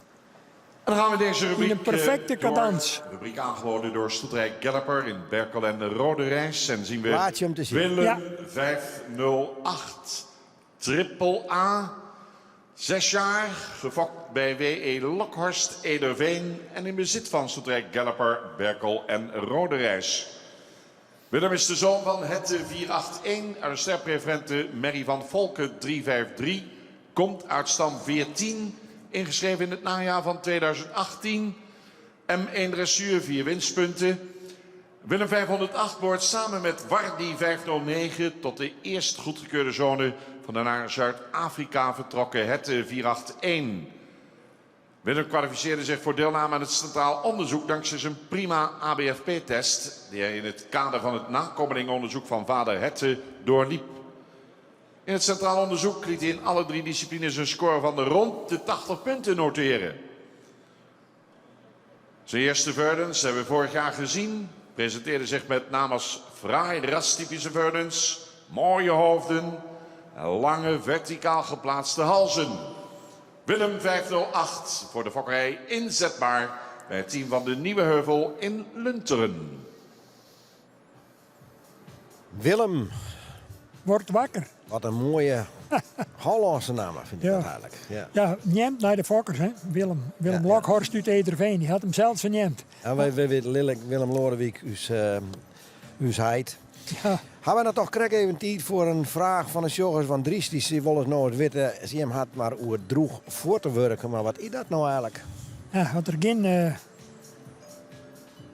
volle sprongen te zijn binnen. Dat is een van de meest opvallende kenmerken van geen droege Het spronggewricht, ja, dat is een bewegend gewricht. Nou ja, ik zal net zitten knibbelen in achtervoet, maar voor de meeste toe zit dat heel lastig uit te gaan. Want de zoeker eigenlijk bijstingen maten om dat aan te wijzen. En dat is in dit geval net het wan. En zo zijn er wel meer zaken. Ik schiefelt ze naar voren, hebben ze galtjes hier of daar. Om maar even een paar termen te broeken die dan onder water komen kennen. Ja, die ken ik hierbij net omgaan. En dat is zo jammer. Het is gewoon een hoed, het hinderbouwd is en dan nemen ze het droeg voor te werk. Dat betekent dat hij er daar goed op stiert. Maar dat mag je eigenlijk even zien, maar even tegen bij Shell ligt. Ja, ja. Ik hoop dat dat in ieder geval de vraag van Dries een beetje beantwoord had. Want dan mag je misschien toch even ziekje even googlen en misschien dat het in beeld gebracht wordt. En waar weet kan je het dan nog wat beter te zien krijgen. In ieder geval met Willem nog zien laten als hij, want hij hoeft het net droeg te houden hier. Dat is geen probleem, want alles is hier droeg. Maar die maakt in ieder geval wel zien dat er zijn rondje een beetje knap aanwerkt dat de jury onder de indruk rekt.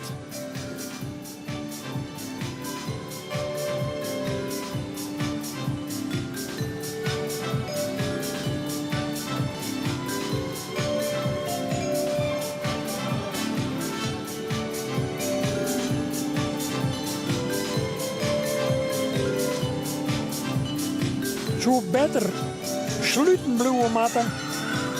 Het lijkt er nou op momenten op wat het achterin wat letter mij komt. Willem En dan 508. lijkt het correct, dan valt er op momenten een beetje uit elkaar. Maar in die tweede ronde daarin toch verbeteren om voor een hege klassering in aanmerking te komen. De expressie is ik net zakgrut, hè? Nee. Wel een mooie grote hingst. Ja, maar de presentatie is wisselend in de eerste plak. En net heel bot oertjoegen, moet ik spietig genoeg zeggen. Vrees dat de jury dat ik wel zien had. Maar dat is nog niet wel een prachtig mooie hingst. Ik vrees het ik net, ik ben er bewust van. Trouwens, nou even een nightje terug. Ik kreeg een filmpje, of een fotocitatie van een oud-vakker van hier, Hendrik Kuper van Wommels, Sint-Wurgen, ben voor hen in Jesterijn. En hier valt ze van een joet. Op het duif van een hierstuk. Weer de laatste in deze rubriek aangeboden door Stoetrijk Galloper in Berkel Rode Reis. Hoe grappig. Opgesteld zo dadelijk Wardi 509 Triple A, 6 jaar. Fokker J.T. Bauma, Is ook eigenaar samen met Hendrik Eppinga. Wardy, zoon van Hette, 481. Een sterpreferente prestatie Berry van Goffert, 369. Hengst komt uit stam 8, goedgekeurd in het najaar van 2018. L2 dressuur met winstpunten. In de pedigree van Wardy komen 2 van de meest prominente tuigpaard-merrielijnen samen. Zijn vader Hette komt uit de lijn van Fabiola en Jurkje, waar grootverdiener Ulke uit voortkwam. Moederlijn van Wardy staat ook bekend als leverancier van uitstekende tuigpaarden. Denk aan Ietsjen, de Ulke-zus van Wardy. In het onderzoek liet deze hengst zien hoe die gefokt werd. In het tuig behaalde hij maar liefst 87,5 punt. Beschikbaar bij het station Gaasterland Oude Mirdum. De 6-jarige Wardy 509 Triple A. En dan hoop ik, zelfs op basis van de cijfers in de tuigproef destijds, dat we de hinstek nog eens een keer in tuig voor de CS bewonderen maken. Want dat is tot nooit net gebeurd. Nee. Ja, en daar hier is het al door, dat is jammer, hè? Nou ja, dat vind ik als leefhouder in elk geval en als oud-voorzitter van de tuigvereniging ik heel spietig. En zo ik oproepen wil om mensen die interesse hebben voor een bestuursfunctie bij het Frieske Tuighinder, ze kunnen zich melden, want ze ziet je daar een nieuwe voorzitter. Dus bij deze contact bij IJzerbauma, de Joerdijske voorzitter, om daar het eens even te hebben misschien. Het is alweer de laatste in deze rubriek 6. Dat de koerkeuring hier van het seizoen 2019 en de hinders daarbij komen haast al die jaar uit het hier 2012 en 2015. Ja. Ja, sommige hinderen, het is net al eens dat het zo dezelfde leeftijdsklasse zijn, maar sommige hinderen worden gewoon letterlijk goedkeurd. Hè? Ja, dat kan, tuurlijk. De meesten beziek je het op 2,5-3-jarige leeftijd. Maar daar ben ik nog, of ze komen later via de sport binnen, via een verkort onderzoek. Maar ze kan ik inderdaad 1 of 2 jaar wachten. En in de sport eerst hun sporen beziek je te verzinnen. Want zij is uiteindelijk kampioen 3 keer jure ik in het staanboek bedaren. Via de resultaten in zijn sportcarrière. En daarna heb ik gewoon aangewezen naar het verrichtingsonderzoek rond. Maar puur op basis van de verwachtingswaarde. Formidabel trouwens vind ik, heb ik dan nog wel even melden, dat je als fokker, Jelle Baum in dit geval, uit 1 merrie 2 dekhiensten krijgt. Maaien en deze Wardy. Dat bloedt het nemen meer dan burg. En dan zullen we zien, als Wardy er ik lekker in klimmen wil, krijg als die brood verneemde Ietsjen, zijn Jeltzuster.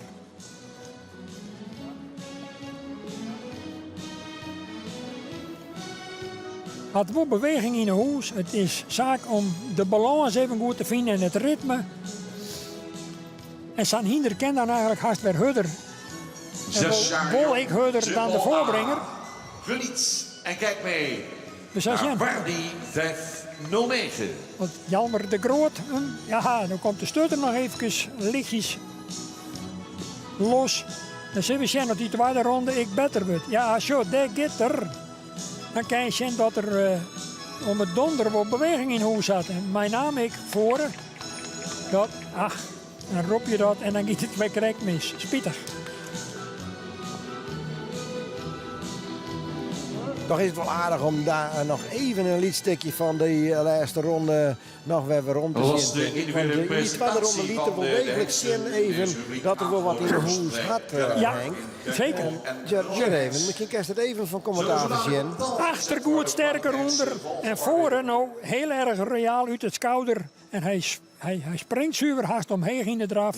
En hij leidt dat die voorvoet schitterend uit op momenten. Ja, nou letter, dan vervalt er even uit in het ritme.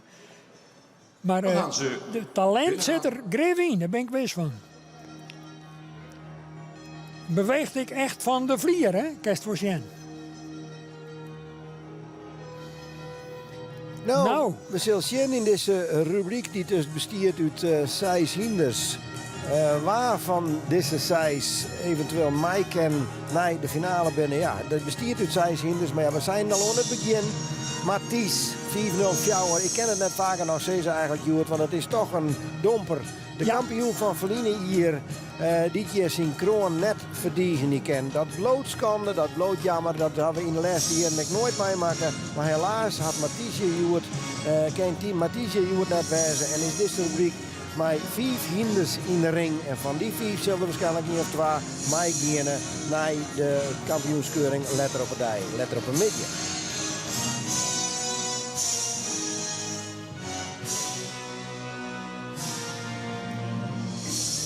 Prachtige collectie jonge hengsten. Een en al glans te zien op deze hengsten. Hoe zal de volgorde zijn nou, qua kwaliteit? We gaan eens even meebeleven weer. Als het gokken mag. 507. Nou, ik heb 1 plaats op wil gaan. Teun een pluskiel. Ik heb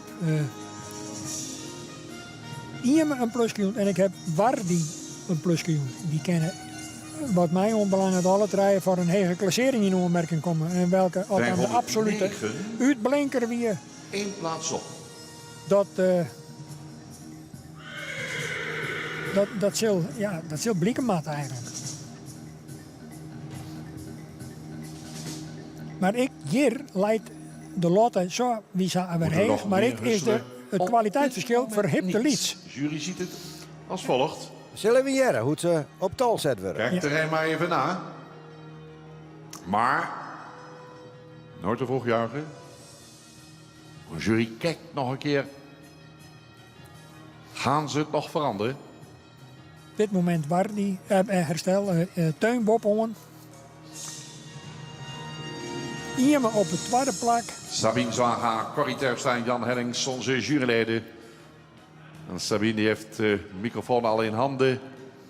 Ringmeester Harm van der Meulen loopt al naar zijn plaats. Ik denk dat het zo gaat blijven.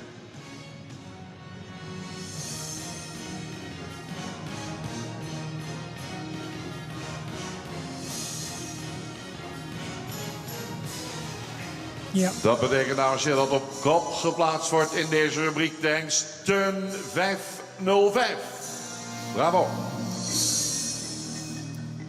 Volgens de volging afhankelijk van het commentaar uiteraard van Sabine Zwaga. We gaan luisteren naar de toelichting. Ja mensen, wat een voorrecht om hier te staan. Ik denk dat menigeen van u graag met mij zou willen ruilen. Om deze prachtige hengsten zo van dichtbij te mogen aanschouwen. En weer een hele sterke groep. Dit zijn de hengsten die het afgelopen jaar in 2020 hun eerste veulens hebben laten zien. Op kop geplaatst in deze rubriek Teun 505. Een hengst die goed gemodelleerd is, een heel mooi silhouet heeft, fraaie voorhand heeft, die goed resoluut stapt, in draf veel techniek en schakelend vermogen heeft laten zien. Nummer 2, Ieme 507. Een hengst met heel veel rasuitstraling, veel neklengte, een paard met droog beenwerk die ruim en takmatig stapt. En in draf valt voornamelijk de souplesse op. En in de tweede ronde toonde hij ook heel veel balans. Op nummer 3, Ulbe 506. Een hengst die zich heel mooi door heeft ontwikkeld, harmonisch in bouw is, een goede bovenlijn heeft, die voldoende stapt. In draf zou hij misschien nog iets meer mogen doortreden en het voorbeeld iets verder weg mogen zetten. Maar een hele mooie derde plaats voor Ulbe 506. Dan komen we bij Wardi 509. Een hengst, hoogbenige hengst, een grootramige hengst met een goede bovenlijn, goede schouderpartij. Hengst die goed stapt. En in draf zouden we graag misschien nog iets meer zweefmoment zien. Hele mooie plek voor Wardi 509. En dan tot slot Willem 508. Ja, eigenlijk moeten we dekhengsten niet op een laatste plek zetten, want het zijn allemaal goede hengsten. Maar ja, de groep is nu eenmaal niet groter dan deze hengsten. Willem is in een hele goede conditie voorgesteld. En in stap toonde hij nog wat spanning. In de draf zou hij iets meer in balans mogen komen. Maar heel fijn dat hij hier aanwezig is en dat hij gepresenteerd is.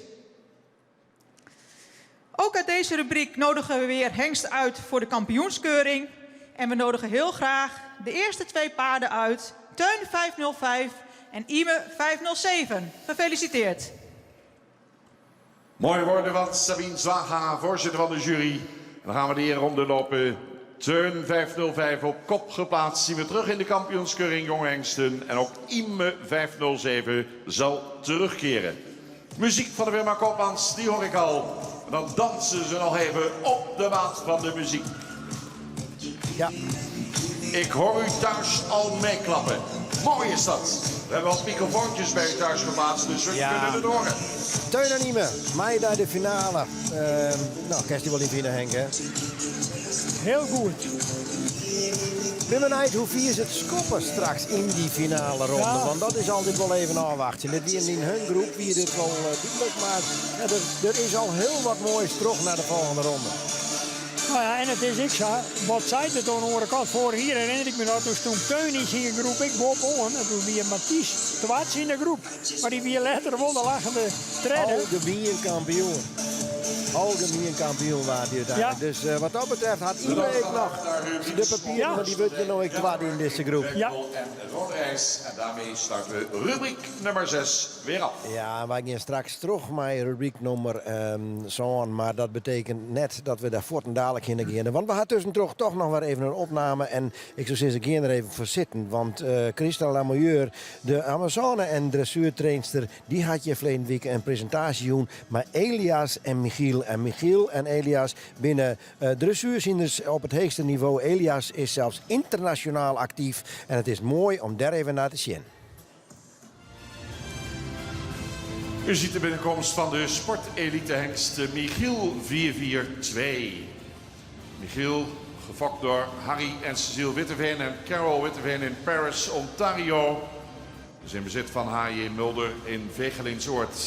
En wordt hier gepresenteerd door Benny van Es. Michiel 442 haalde in de dressuur de zware Tour, de Grand Prix. Heeft daarin ook al 6 winstpunten weten te behalen.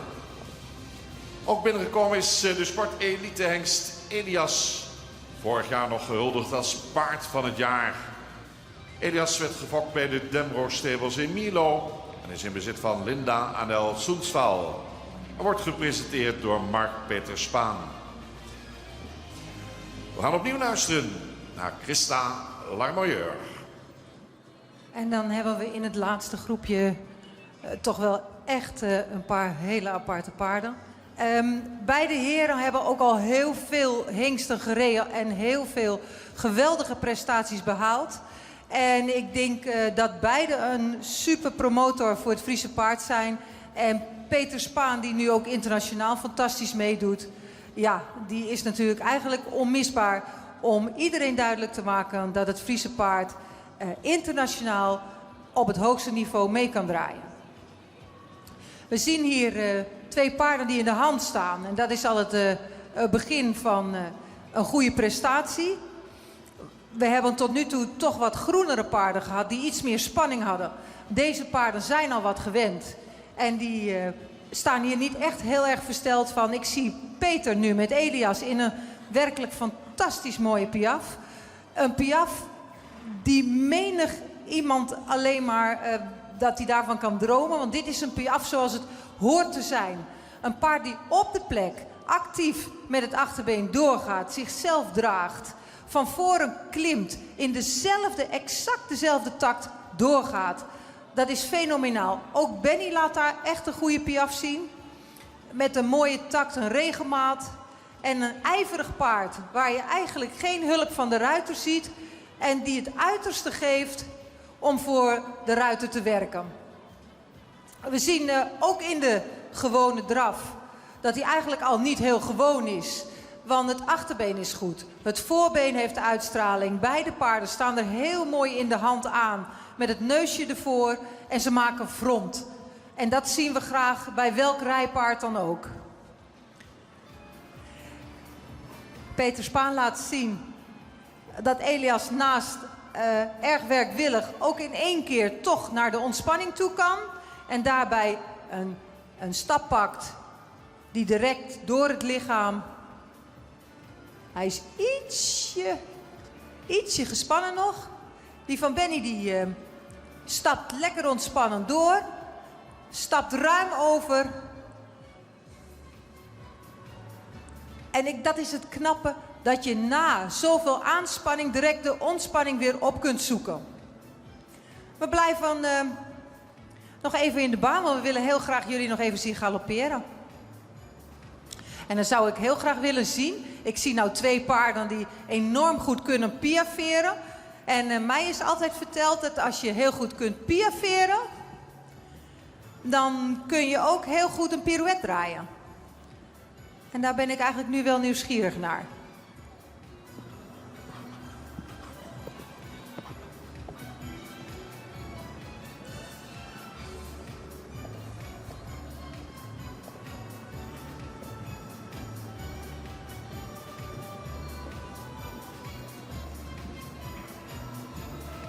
Juist, en Benny begint daar met een pirouette. En je ziet ook het verschil met de andere groepen. Deze paarden zijn verder. En Benny draait deze pirouette gewoon nagenoeg op de plek.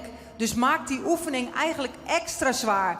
Ook Peter, die kan met Elias een super pirouette draaien op de plek. En dan gaat toch eigenlijk de zin op dat je zegt van als je aanleg voor piaf hebt en je kunt dus heel goed op de plek een achterbeen tot dragen laten komen, dan lukt een pirouette ook. In dit geval zeker. Wat ik net al zei, dat deze heren echt een promotor zijn voor het Friese paard. Daar heeft Peter Spaan natuurlijk helemaal aan bijgedragen met dit paard Elias. En we kunnen nu ook allemaal zien waarom. Want als een paard in de internationale sport zo goed meedoet, dan kun je eindelijk bewijzen dat dit paard ook bij de sportpaarden thuis hoort. En daardoor hebben ze ook eindelijk de toegang gekregen om mee te doen aan de jonge paarden wereldkampioenschappen bij de WBFSH, de World Breeding Federation of Sport Horses. En ik denk dat we dat toch mede echt voor een groot deel te danken hebben aan de prestaties die Peter Spaan met Elias heeft geleverd in de laatste jaren.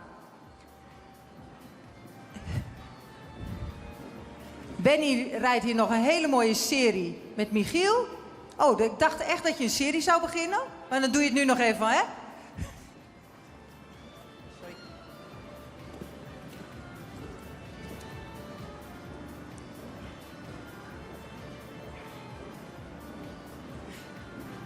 Hij maakte net even een te actieve pas, waardoor hij zijn tact verloor. De eerste onderpassers waren erg mooi en hoog van de vloer.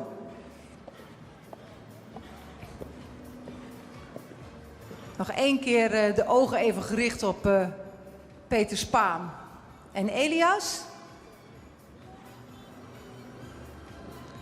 Een hele mooie serie om de 2. Klasse.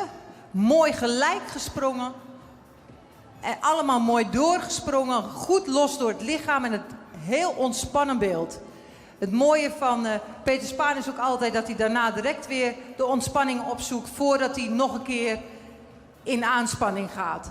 Even het paard belonen, even duidelijk maken dat dit het echt is.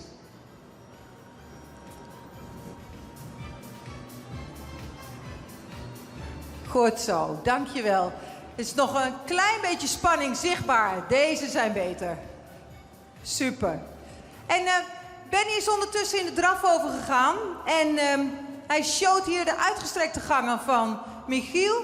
En dat hebben we ook in het begin gezien. Dat hij dat echt heel goed kan. En dat hij echt goed de ruimte op kan zoeken. Ik wil heel graag van deze 2 paarden nog even een stukje passage aan het eind zien. In plaats van strekken. En we hebben er een goed muziekje achter met precies de maat. Ja, en daar komt ook Elias in het ritme. Supermooi.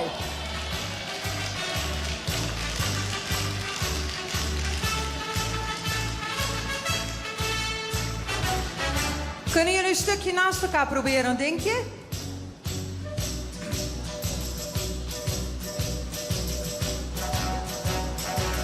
Twee fenomenen uit het KFPS hengstenbestand. Michiel 442 en Elias 494. Op een dag als vandaag heb je vele highlights, vele hoogtepunten. Maar dit is er absoluut één van.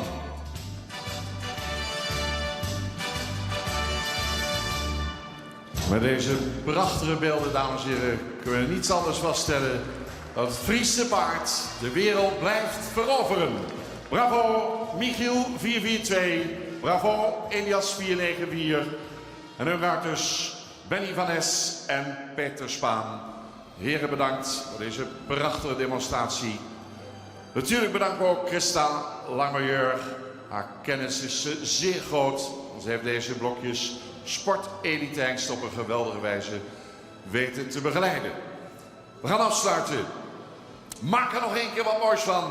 Nu kan het. Hier zijn Elias 494 en Michiel 442.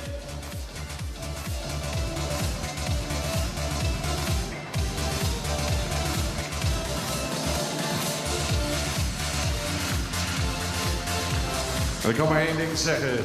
Fenomenaal. Wat een reclame voor het Friese paard in de dressuursport. De Grand Prix hengsten Elias en Michiel. Met dank aan Benny van Es. En dank aan Mark Peter Spaan.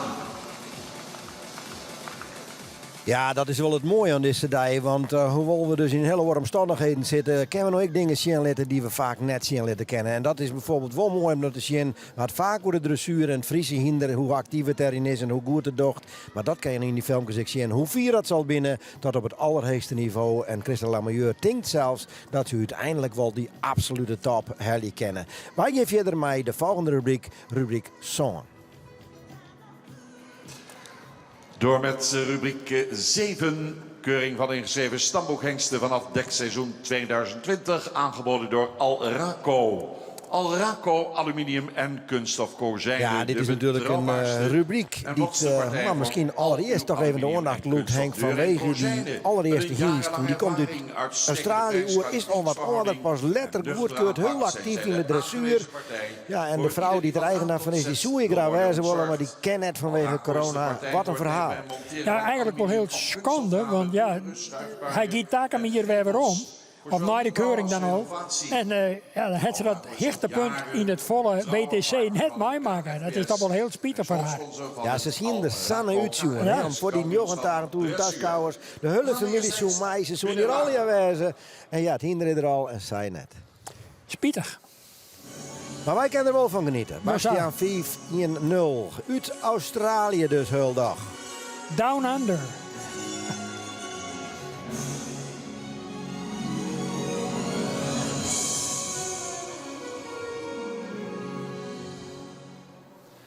Bastiaan 510 maakt zijn opwachting in de keuringsbaan. Sportelite AA.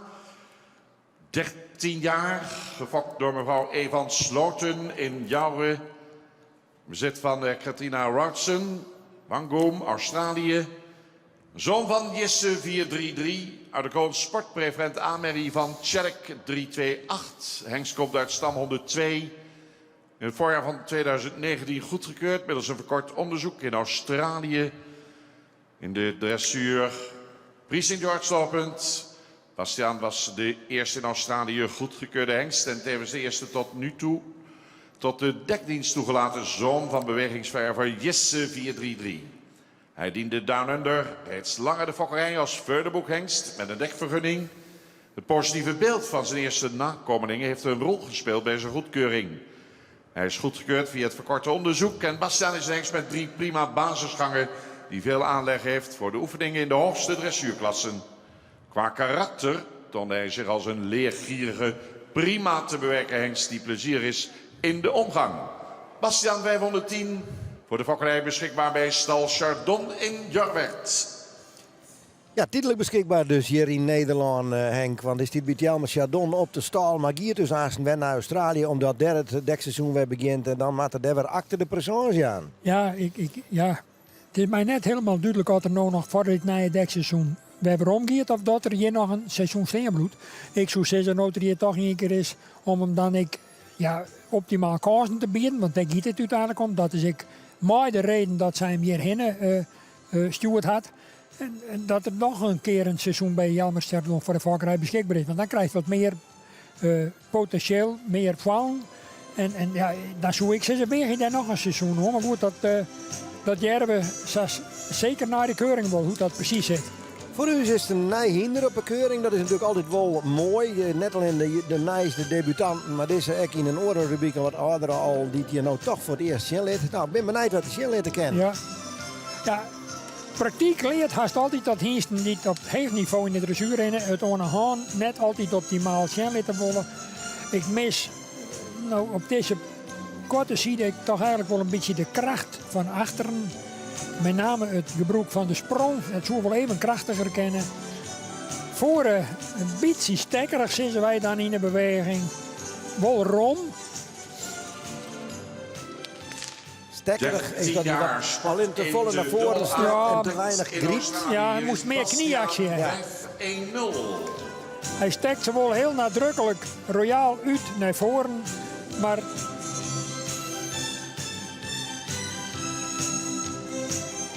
het wordt romte, dat kan ik wel. Maar achter is de kracht wat minder sterk ontwikkeld. Dan had je eigenlijk Pochen wonen. Een beetje traag zo nou en dan ik met het achterbeen.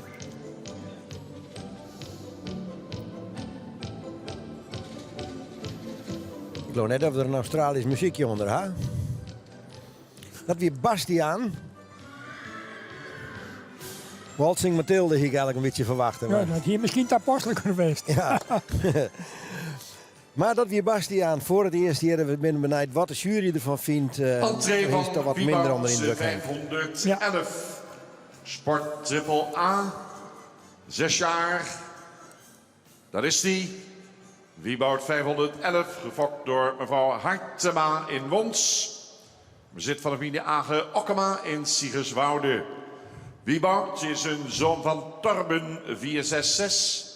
Een sterpreferente Merrie van Doeken 287 komt uit stam 34. Ingeschreven in het najaar van 2019. L2 dressuur. Menne ZZ met al 8 winstpunten. En Wieboud is de eerste goedgekeurde zoon van de naar de Verenigde Staten verkochte Torben 466.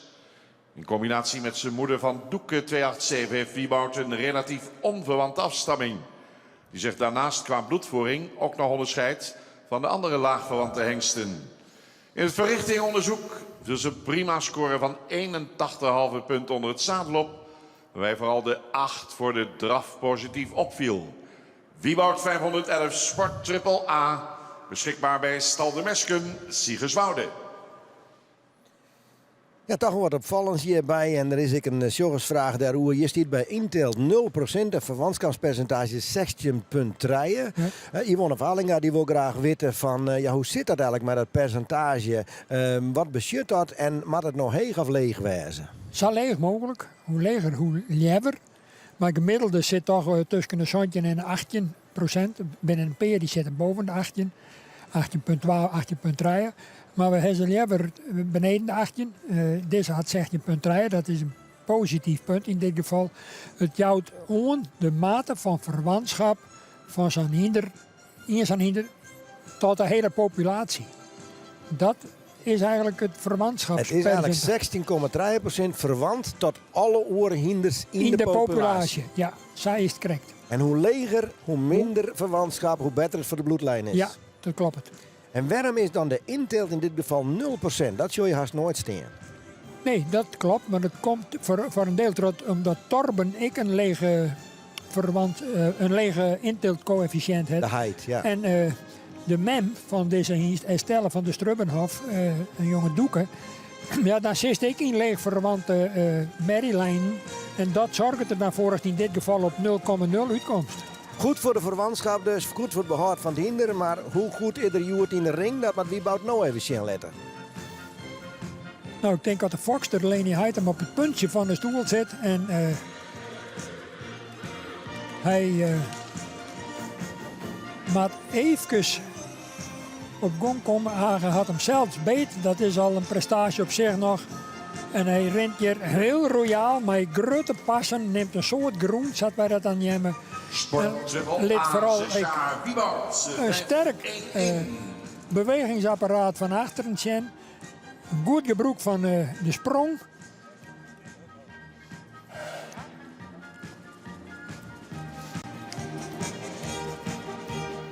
bloed ik bij de hoofdhouding mooi heen rennen. En is hier in zijn element. Gooit nou ik het voorbeen er toch wel keurig uit. En zorg er ik voor dat er mooi compact rinbloed. En een regelmaat, zo ik. Ja. Niks op aan te merken.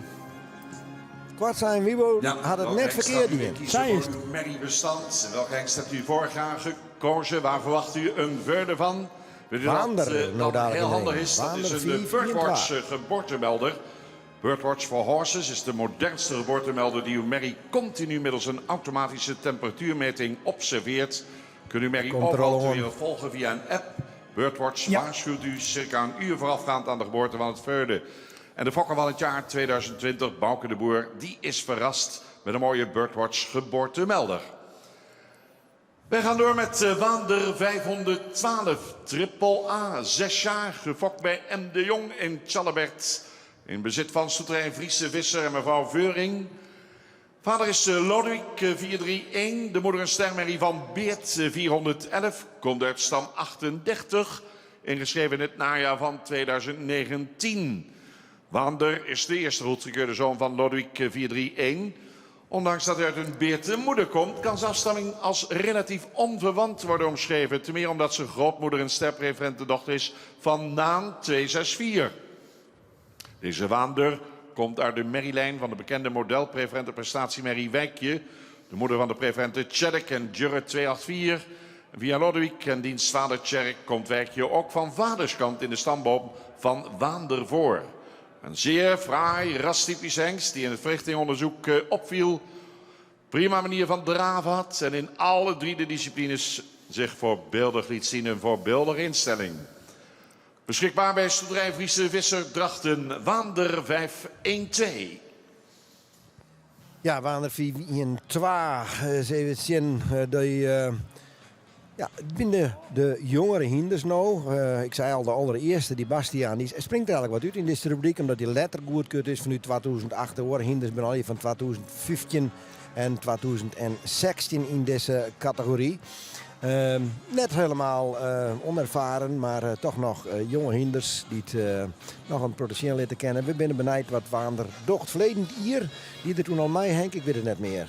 Ja. Ja, en toen had er het in de eerste ronde nevens mij net op red om terug te komen. Nee, dat klopt. Nee. Dus we zullen eens even zien hoe dat Joert gaat. Nou, het ziet er in elk geval super mooi uit. Een mooie, fienbouwde hengst, dat maak ik zelf heel graag hoor. Mooi fien in de voetennek. Een mooie hals erop. Dat luxe, ja, dat lijkt toch wel wat verankeren ik in stam 38. En zeker bij Lodewijk, de heid van deze Waander, vind je dat toch ik wel weer om. Ik ben benieuwd wat er zijn energie zat die voor het tegen behoorlijk onwijzig is. Dat Jerry Hamming die hem voorbrengt, dat hij dat in goede baan weet te leiden.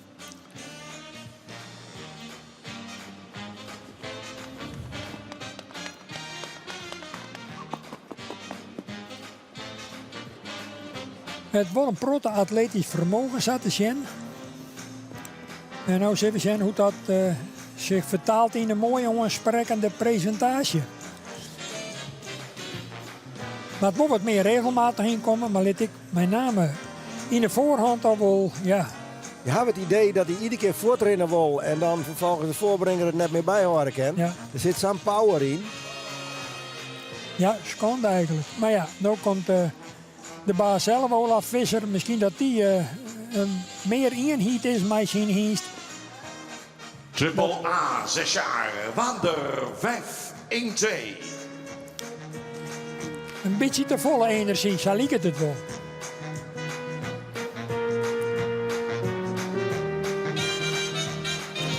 Had er toch wel een paar hele knappe momenten erbij.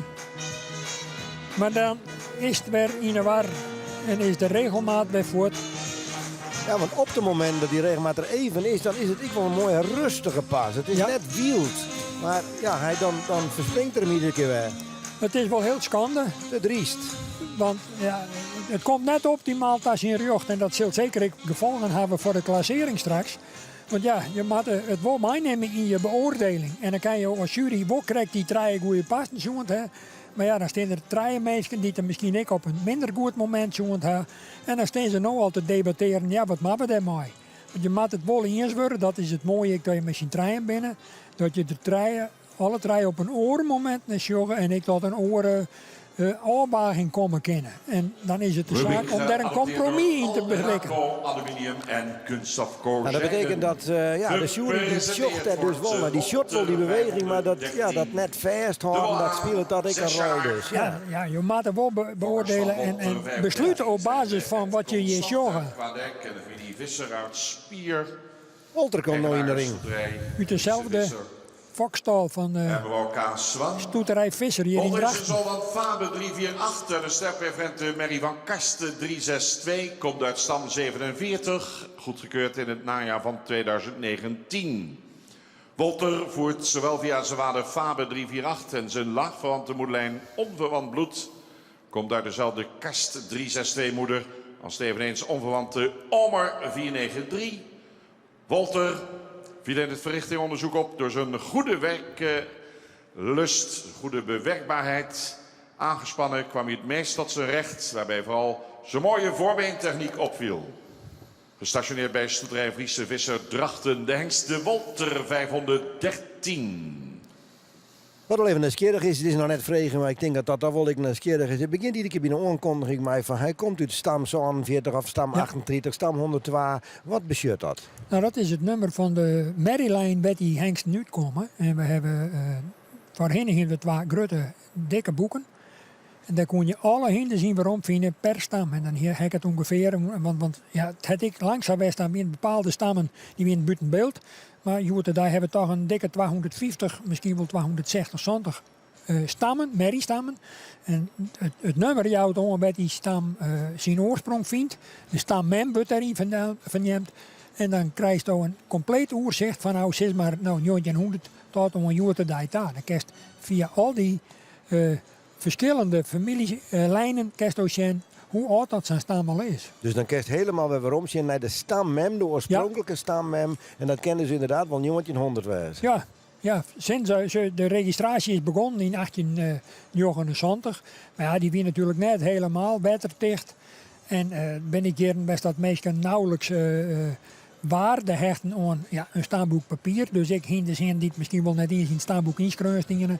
Maar je wordt het natuurlijk actualiseerd en met name door de invloed van de moderne het computertijdrek die registratie natuurlijk op en top in de water. En hij zit er natuurlijk financieel al wat consequenties aan of je een volwaardig papier hebben of net. Dus dat is heel wichtig in de Joerdijkse vakkerij. Dat de registratie op water is. Wolter in de ring voor zijn 2 rondes.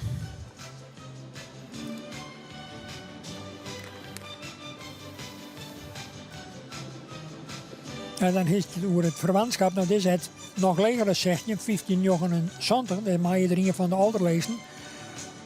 Daar word ik toch wel behoorlijk broekt. En het is afwachten wat uiteindelijk de bijdrage aan de vakkerij van Wolter 513 wezen zal. Dat zullen we pas over een aantal jaren goed beoordelen kennen. Jammer dat er het ritme net vinden kent dat nota. We eigenlijk nog net voor de zin kennen. En oersterk. Hier is hij nog een keer. Wolter 513. Een beetje spietig tot wat uitbreuk aan de presentatie. Maar goed, daar heeft op zich weinig invloed op.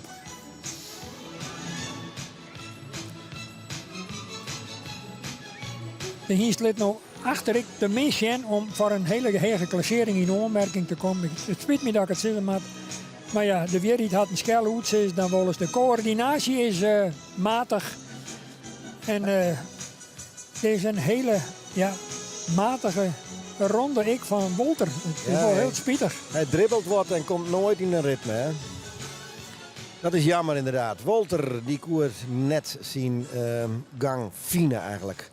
Auwert 5 in je fjouwer. Dat is de presentatie van Auwert 514 triple A. Auwert is 5 jaar. De fokker A. Kranendonk in Lochem. In bezit van stoeterij Bommelstein in Jouwen. Auwert is een zoon van Johannes 484 en een stermerrie van Andries 415. Hengst komt uit stam 25, ingeschreven in het najaar van 2019. L2 dressuur met 3 winstpunten. Auwert is de eerste goedgekeurde zoon van oud-kampioen Johannes 484 uit een uiterst exterieursterke moederlijn. Zelf is Auwert ook een fraaie, moderne, rastypische hengst. En in de verrichtingen viel hij op in draf en in galop met zijn sterke gebruik van het achterbeen. En we hadden in alle disciplines een score van boven de 80 punten. In het tuig imponeerde hij met een score van 86 punten. Auwert 514, triple A voor de fokkerij inzetbaar bij de Nieuwe Heuvel in Lunteren. Ja, Auwert, hier volgens mij ziet dat het publiek dan niet lawaai maken, dan doe ik het wel. Dan kregen we in ieder geval toch nog een beetje een soort sfeergeluid door het hinder bracht deze keer. Hij moet natuurlijk toch eerst nog even rustig staan en stappen. Ja, dat staan, daar hier met alle hoorn en het stappen. Hoe zwier telt dat nou eigenlijk mij in de beoordeling? Want het is het geheel dat ze naar joggen. Kan je dat uitlezen? Nou ja, als je komt de baan in en je zet dat hinder zo netjes mogelijk deelt, zo correct mogelijk deelt. Fjouwer kant zetten we dat aan nemen. En dan krijgt de jury even een totaal indruk van qua bouw. Dus even, is het kruis mooi op lengte? Is het middenstuk, de reg, is die nog sterk of zit er wat slijtage, wordt de reg een beetje week. Steen de voorvoeten rug stelt, en dan rennen ze er in de regel nog even omheen om te zien dat ze ervoor staan, dat er afwijkende beenstanden te vinden binnen.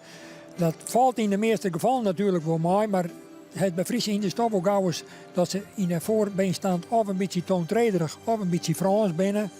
Frans, dat wil zeggen dat ze een beetje naar boeten staan. En toontredig, dat staan ze een beetje bij de punten van Hoevenaal Quota. Ik zou wel benen. Ja, zo. En nou ja, dat soort details nemen ze dan mee in hun beoordeling. Nou komt er rug op een jury uitstappen. Nou, zo even dat er iets bijvoorbeeld slingert met een van de voorvoeten. Dat er een beetje naar boeten uitzwaait. Uitzwaaien nemen ze dat dan. Of dat er een beetje naar binnen beweegt. Dat soort lietse details, dat nemen ze mee in hun oordeel. En dan moet de stap eigenlijk zodanig wezen dat ze het lauwst oerstappen, de voorvoet vertrekt, dat de achtervoet er oerheen stapt. Dat is een beetje het principe van een royale stap. Instappen is al voldoende, maar we zorgen toch ook wel graag een beetje overstap. Deze hies die beweegt mooi royaal, zoon van Johannes, en die zit in zijn bewegings... optreden vind ik wel wat Johannes elementen in. Hij is mooi verheven in het front. Geboren in 2016, triple A, Auwert 514. Charles is al terug, Johannes is al terug. Ime is al terug. Ja. En als we eventueel nog een nakomeling van Johannes er dan ik nog weer bij komen. Dat zou kennen uit deze groep. De Silesien. Hij maakt het in elk geval een hele goede indruk. Zeker als het vergelijkt is met de vorige hiest. Dan is hier in elk geval sprake van een constante presentatie. Met een goed griepende voorvoet. En een sterk onderbrengend en krachtig achterbeen. Achtervoet. Het had hem al aardig goed zien. Ja, die uitdrukkingen die broeken wij toch heel vaak bij het beoordelen in het Hollands. Dat zit er wat insloept. Het achterbeen, het voorbeen. Gebruikt de jury ik heel vaak bij het bespreken. Zodat we door kunnen even die strekking en achterhoorn. Deze rubriek aangeboden door Alraco. Ja, brengt een boert onder. Krachtig. Bloed ik mooi van boven in de bovenlijn. Gooit die voorvoeten, ja, nou krijgt even net, maar dan zie je toch wel dat die ronde wel degelijk onwijzig is. En dat er bij mij een heel mooi zweefmoment heeft. Triple A. Eveneens 5 jaar. De fokkers D.A. Dijkstra en M. Dijkstra in Berlicum. Zijn ook de eigenaren, tezamen met de familie Valmer in Lunteren. Zoon van Jouwe 485, gefokt uit een stermerrie van Harts 425. Hengst komt uit stam 161, goedgekeurd in het najaar van 2019. L2 dressuur, 11 winstpunten daarin. Arend 515 behoort tot het eerste duo zone van Jouwe 485. Je ziet ook hier weer opgesteld een fraai typisch hengst die in het verrichtingonderzoek een opvallende progressie toonde. En bleek hierin een hengst met een fijn karakter. Toonde zich uiteindelijk een echte allrounder met in alle 3 disciplines een score van boven de 80 punten. Arend 515 voor de fokkerij inzetbaar bij de Nieuwe Heuvel Lunteren. Ja, een aantal van die gruttefokkerijen komen regelmatig voorbij. Hè? De Van de Heuvel en Okkema en wat binnen nou de grootste stallen in Nederland? Ik denk Sabisa, de firma van de Nieuwe Heuvel in Lunteren, die je nou in de baan staan. Daarnaast van Manen in Ede. Maar ben dat er gerne geweest. Nooit in de 44, maar toch tot Zaddeun en zo naaien bij elkaar leidt. Nou, dan heeft Okkema natuurlijk Hendrik Eppinga. Germeise bouwen net te 14 hier uit Friesland. Wij. En zo ben er nog wel een paar, maar dat ben wel de grootste die ik nog neem daar. Fantastisch de complexen soms op de Sjen. Hè? Ja. Bijvoorbeeld geweldig. Is de mogelijkheid om dat te beginnen? Want ze hadden natuurlijk wel eens hier op een dagen. Ja, en ze binnen in de regel hebben ik die grotere staan heb ik alle hun eigen hiestenshow. Meestal in de maitijd, maart, april. Om die fokkers dat te krijgen om een keuze te maken uit het aanbod van hiesten. Dus ik heb begrepen dat in elk geval de Nieuwe Heuvel nou ik een hiestenshow aankondigd heeft. Die zal dan vermoedelijk alleen nog online te volgen wezen. En zo zullen er straks, zo niks voor een uur, had Okkema dat bijvoorbeeld ik nog bedenkt. En dat er hier en daar nog wel eens in komt die dat op die manier ik dacht. Om tot de klant te betjenen en de klant ik ben te hellen. De commercie. Functioneel, maar ik gewoon romantisch om te zien. Ja, Prachtig zeker. mooie complexen, stalcomplexen en hoezencomplexen bij Amersfoort. Arends in de ring. Toen ben je vorig hier nog op bezoek geweest, Gerrit, met de fokker van deze Arend, de familie Dijkstra uit Belsen. En die zitten nou natuurlijk thuis ik in spanning van hoe komt het nu met mij uw Arend? Nou, Arend moet even op gang komen, moet ik even zien ritme en zien balans vinden.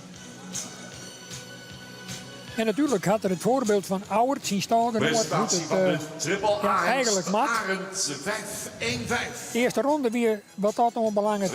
Net oertjoegend, vaak wordt het waren even beter. Wanneer de spanning er even uit.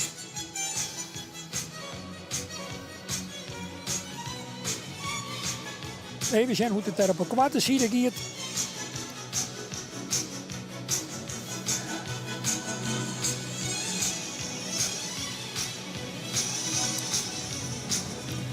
Ja, komt nou toch aan het slot op een lange zijde toch beter in zijn ritme. Als het voldoende wijze zal om zijn stalgenoot Auwert voor te bloeien, dat weer hier te betwijfelen. Gaan we weer naar de laatste hengst in deze rubriek. De laatste alweer, Boet, 516. Ja, het lijkt het wel een Lunteren rubriek, want het is het rijden uit dezelfde stal. Maar goed, dat zullen we zo wachten. Goed, Boet hem hier snel te zelf.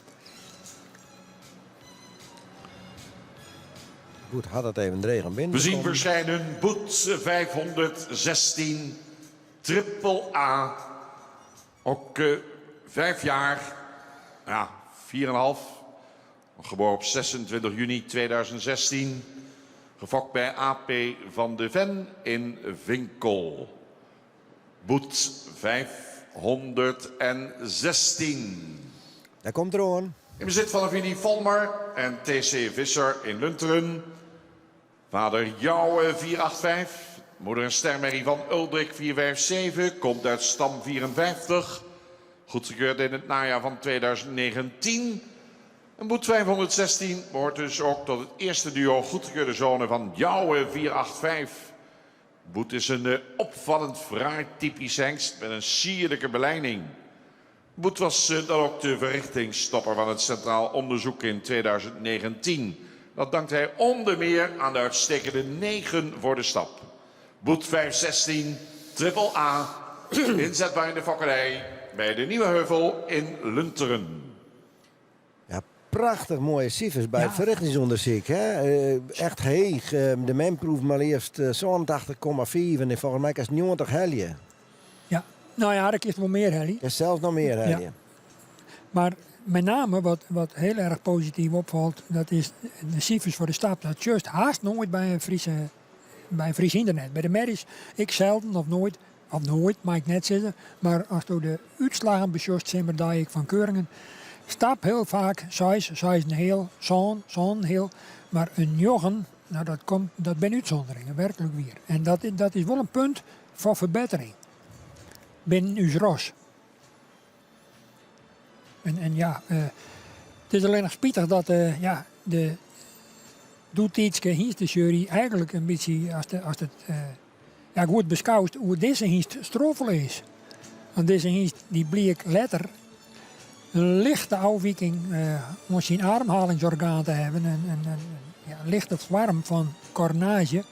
Daar is wel wie het weinig onderzoek naar dient. En dat is ik bij de Universiteit in Utrecht toch professoren naar jongen. Ja, toen kwam als conclusie dat het net niet acceptabel was. Maar de jury vond steeds toch dat er op basis van zijn cijfers in deze verrichtingstest in Exlo toch goedkeurd worden kon. Nou, en daar is een heel soort argwage over kwam. En dat het uiteindelijk laat dat het ingrijpen van de lederie, het heeste bestuursorgaan of het beslissingsorgaan van het stamboek.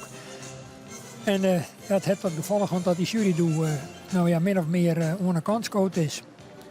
Wel heel spietig. Jury voor het bestuur het had heel wat op wat Trammeland opleveren. Ja, we zullen zien wat boet zijn reputatie hier in deze presentatie. Want ja, het hinder op hemzelf markeert natuurlijk op zich in het exterieur en in het model en in zijn verrichtingen. Maar daar kan je niks van zeggen. Alleen als je willen dat aspect net qua erfelijkheid, en dat schijnt erfelijk te wezen, net in de valkerij zien. Hast je het dat het in gevolgen had voor het broeken van deze hiest? Nou, 4,5 is hij. Een beetje misschien, maar hij heeft dan nog royaal medisch betjening.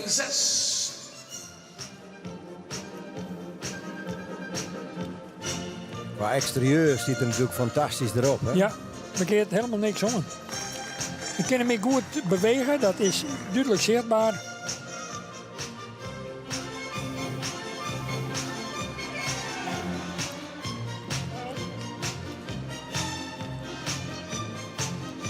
Aan de andere kant, maar ik zou reëel wijzen, we hebben ons jeder cijfers, we hiest maar verskworrend tegen De cijfers. jonge van het KFPS maakte zijn opwachting in de rubriek nummer 7, aangeboden door Alraco Aluminium en Het weer toch wat wisselend, hè? Weer zo mooi in beeld gebracht door maar die geweldige stap, ja, je ziet er nog even naar. Misschien kan je er wat van zeggen. Nou gaan ze zo dadelijk Nou, weer op toch net heel regelmatig, maar ik spietig nog vaststellen. Nou zetten we goed uitein. Tak, tik, trek we weer om. Worden ze op tal gezet. En dan is het 1, 2 posten en dan U is ziet het het mis. zo dadelijk vanuit uw huiskamer. Vraag waar is u of ook dat bent. genoeg is. Ik denk het net, hè? Wij hebben wel eens vaker Kijken, hiesten meenemen. uit Exlo en Ermelo jertiets jongen. Maar verschrikkelijk hege cijfers die het vervolgens dan het wiermaatje kon. Dus het is Voor de geen garage. Wimma Koopmans. Nou ja, ze mogen nog weer voorkomen. En dan moeten we maar eens even zien wat de jury ermee docht. En wat die uiteindelijk weer op nummer 1 en 2 zit. Als we nou eens even zoeken naar wat voorbij kwam is, dan mag het oude tegen elkaar zien. Is dat... Ja, ik denk het wel. Ja.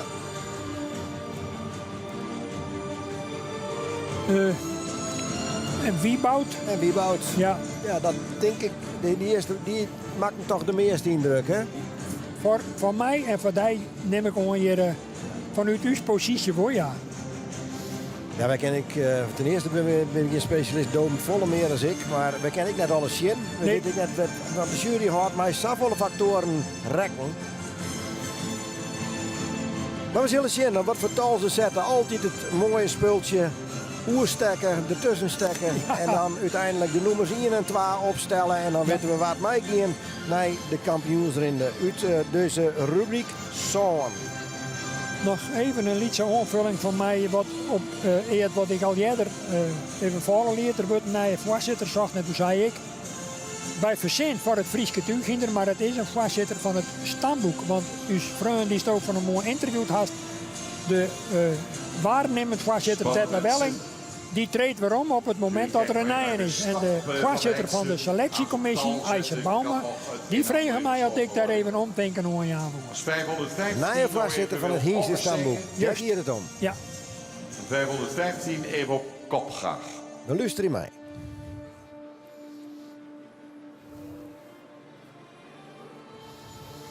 Trouwens 514 mag 515 even volgen. Dus na 515, 514.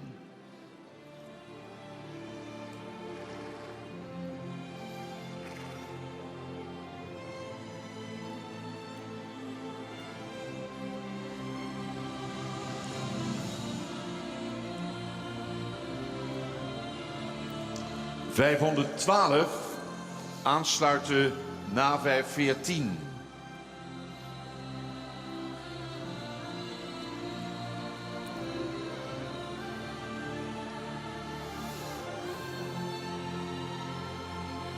Dan wordt het spannend, Gerrit. Even kijken. Hier komt 515, dan 514, dan 5... Nou, Arend en Auwert. Na Nog op 1 en 12. mag 511.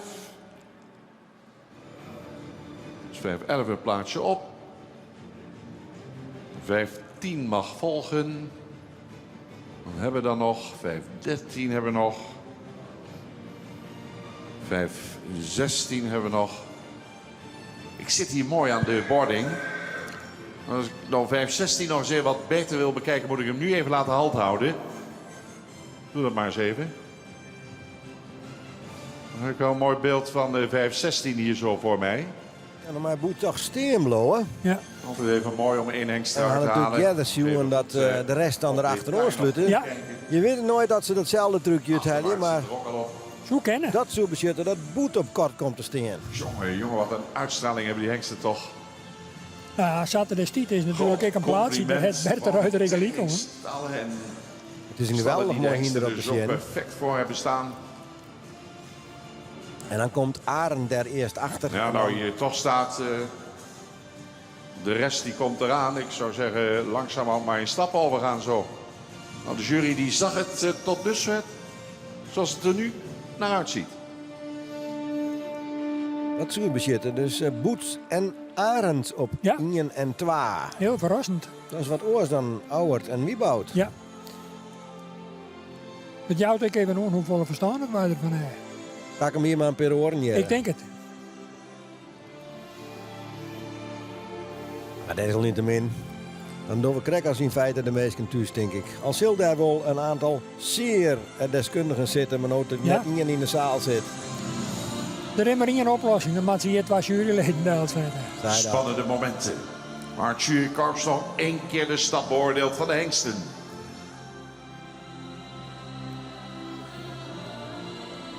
Boet en Waar ze allemaal kwaliteit hebben. Sowieso. Anders loop je hier niet.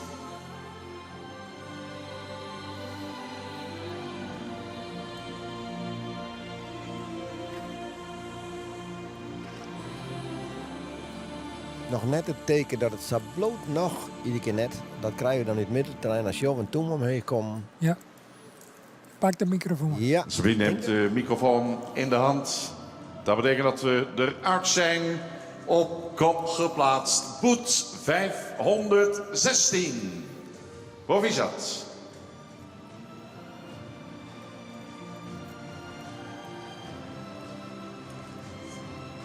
Ja mensen, een hele lastige groep paarden om te plaatsen. Niet in de laatste plaats, omdat de meeste paarden kampten met veel spanning. Ja.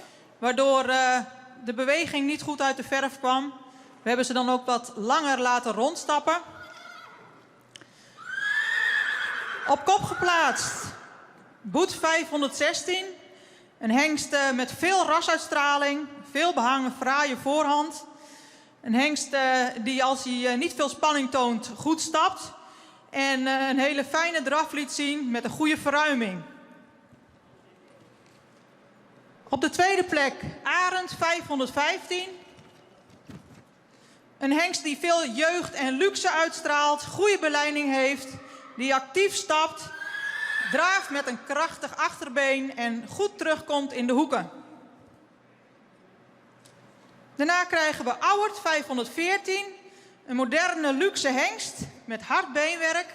Die in eerste instantie wat moeite had met het stap, maar later takmatig ging stappen, wel wat ruimer zou mogen stappen.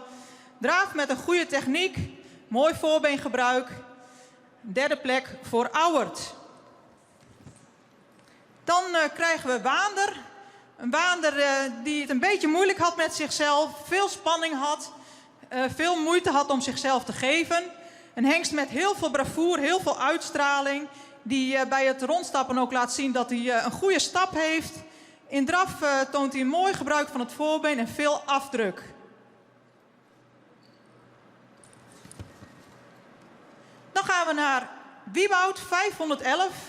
Een grootramige, hoogbenige hengst met een mooie lange hals, droog beenwerk. Die in stap iets meer lichaamsgebruik zou mogen tonen.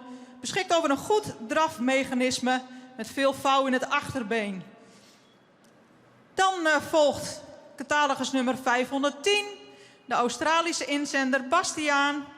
Een hengst die 2 keer zo oud is als de rest van de hengsten in deze groep. Met een edelhoofd. Paard die voldoende stapt. En ja, in draf misschien nog iets meer balans zou mogen tonen. En tot slot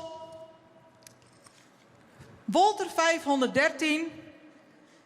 Een hengst met voldoende rasuitstraling, droog beenwerk, die voldoende stapt en die vandaag wat overtuigender zou kunnen draven. Een grote groep. We nodigen paarden uit voor de kampioenskeuring. En dat gaan worden de eerste 2, 516 Boet en Arend. Gefeliciteerd. Dankjewel Sabine Zwaga. Zo is de uitslag. Boet op kop geplaatst. En naast Boet zien we ook Arend uit deze groep terug in de kampioenskeuring. Muziek, want de eerronde zit eraan te komen. Ze showen nog een keer. Ze draven nog een keer. Boet en Arend en was er muziek de Troguus eigenlijk op nummer 1 zetten. Auwert, die staan op het derde plak. Maar de jury zei het heel duidelijk. Hè, van, er waren natuurlijk wel mooie stukjes beweging. Maar de spanning en nooit in het ritme komen. Ja, dan zit de jury toch genoeg beweging. En dan zeggen ze van ja, toch terug. Ja, dat is heel duidelijk in deze rubriek van taplossing, denk ik. Want de regelmaat wie je wel 4 te ziek in. Voor een deel denk ik door de spanning. Ik nou is de spanning te zien, want ze kunnen de hinderhaast net onder controle krijgen.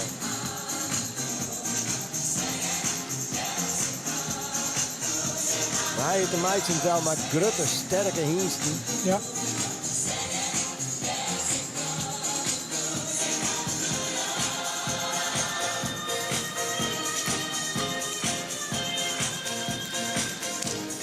Die spanning is tot op het allerlaatste moment nog te zien. Ja, klopt. Want het is mooi achter elkaar. Het komt er net van. De hinders kunnen haast net onder controle te krijgen. Dank aan Alranco Aluminium. Ja, en dan gaat de laatste nou de ring uit. En dat betekent dat we deze rubriek zo aanhouden met de winnaars Boet en Arend.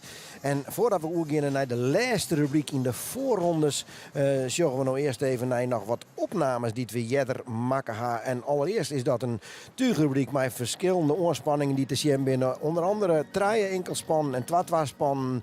Pieter Okkema met Romert, Leslie Agricola met Feitse. Zetske de Jong met Marcus, Jelle van der Kooi met Tjitte en Augustinus Hoekstra met Timo en Urbanus. Nou, die komen nou in de ring op film, vriendelijke opname. Dus ze geniet je ervan.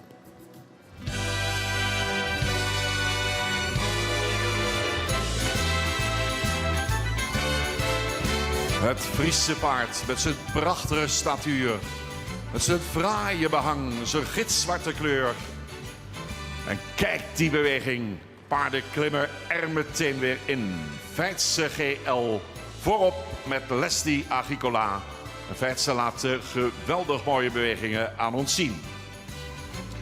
De trots van Pieter Okkema daarachteraan. De KFPS-hengst Rommert 498. Hengst met een gouden karakter met veel inzet. En dan het mooie span.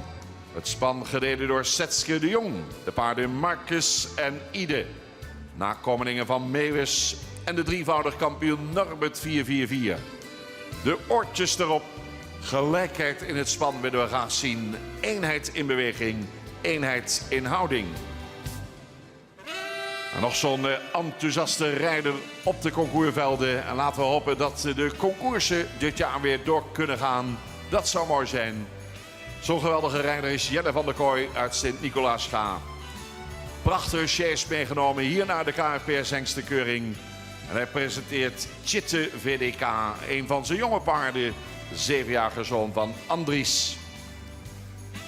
En kijk de chase met Augustinus Hoekstra. Prachtig ook om die twee paarden te zien bewegen. GPD Timo B, ook pas 7 jaar. En de 7-jarige GPD Urbanus K. De Friese kostuums, de Friese chase en het Friese paard. En dan is het plaatje helemaal compleet. En dan gaan we opstellen. Feitse GL met Leslie Agricola. Rommert 498 met Pieter Okkema. Setske de Jong met de paarden Marcus en Ide. Jelle van der Kooi met Chitte VDK. En Augustinus Hoekstra met GPD Timo B en GPD Urbanus K. En de ringmeester die zal ongetwijfeld een presentje hebben die namens het KFPS hier wordt uitgereikt aan de deelnemers. Een bloemetje. Marijke Akkerman van het KFPS stamboek is daarbij aanwezig. Bloemen en rozetten. En kijk ze daar zitten te stralen. Want het moet toch een machtig gevoel zijn om met zo'n mooi tweespan te zitten op zo'n prachtige Friese chase. In die Friese kostuums. Mooie presentatie van de stal van Augustinus Hoekstra. Bij Jelle van der Kooi, die de bloem in ontvangst neemt. Setske de Jong, zeer veel gewonnen op de concoursvelden. En zij spanden aan vandaag Marcus en Ide. Pieter en Titi Okkema, fokkers van het jaar 2016. En de grote trots van Pieter, Rommert 498. En Feitse GL van Aan Malsapen met Leslie Agricola. Meervoudig kampioen damesklasse en ereklasse regionaal. Prachtig gezelschap. Nog 1 keer afrijden. Nog 1 keer knallen. Nog 1 keer alles aanspreken qua beweging. Het Friese paard in de hoofdrol. Maar nu aangespannen. Muziek.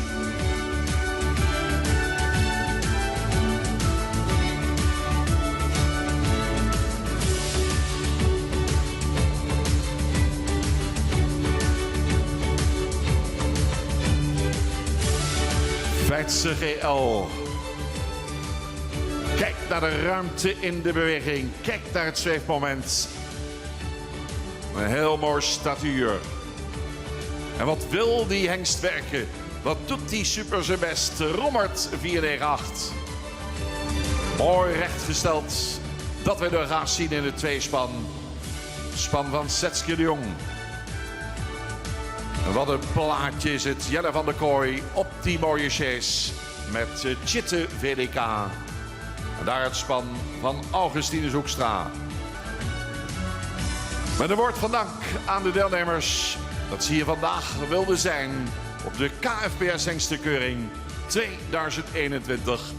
Waar het aangespannen Friese paard uiteraard niet ontbrak. Dank u wel.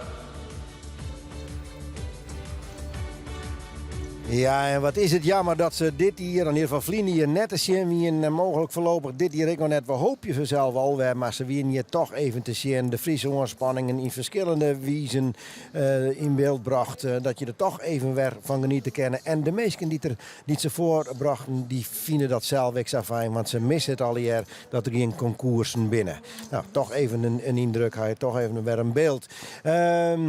Dan gaan we toch nog even terug naar de volgende rubriek. Want normaal, wij willen hier altijd een huldiging houden voor het hinder van het ier. Dat is vanzelf nog net onmogelijk, maar dat hebben we dus weer opname met de commissaris van de koning Arno Brok. En degene die wie een fjouwer hinders die daar kandidaat voor wie en degene die dat bekend maken wie Herma Donker. Zij maken bekend waar het hinder van het ier is. En daar gaan we een opname van maken. En dan nu een bijzonder moment. De verkiezing Paard van het Jaar 2020. Wie wordt er op dit jaar, op deze online hengstenkeuring gehuldigd als Paard van het Jaar 2020? Dames en heren, hier komt binnen het Paard van het Jaar 2020. Witmer van de Boppelone. Ster Sport Elite. Onder de naam Friesen Exclusief Witmer maakt deze 13-jarige Grand Prix hengst furoren op het internationale dressuurwedstrijden. Met zijn vaste Amazone Lisanne Venja uit Zwelo zorgt Witmer voor prachtige promotie van ons Friese paard. Witmer is gefokt door de inmiddels 78-jarige Marten en Geli van der Meer, die de hengst een kroon op mijn fokkerswerk noemen. Zowel van vaders als moederszijde komt Witmer uit stam 50 en dat verklaart zijn talent en zijn fantastische karakter. Zijn eigenaren Perry en Claudia Prexel uit Oostenrijk vinden dit heel belangrijk. In september 2018 debuteerde Witmer in de Grand Prix, om daarna in 2019 internationaal te starten.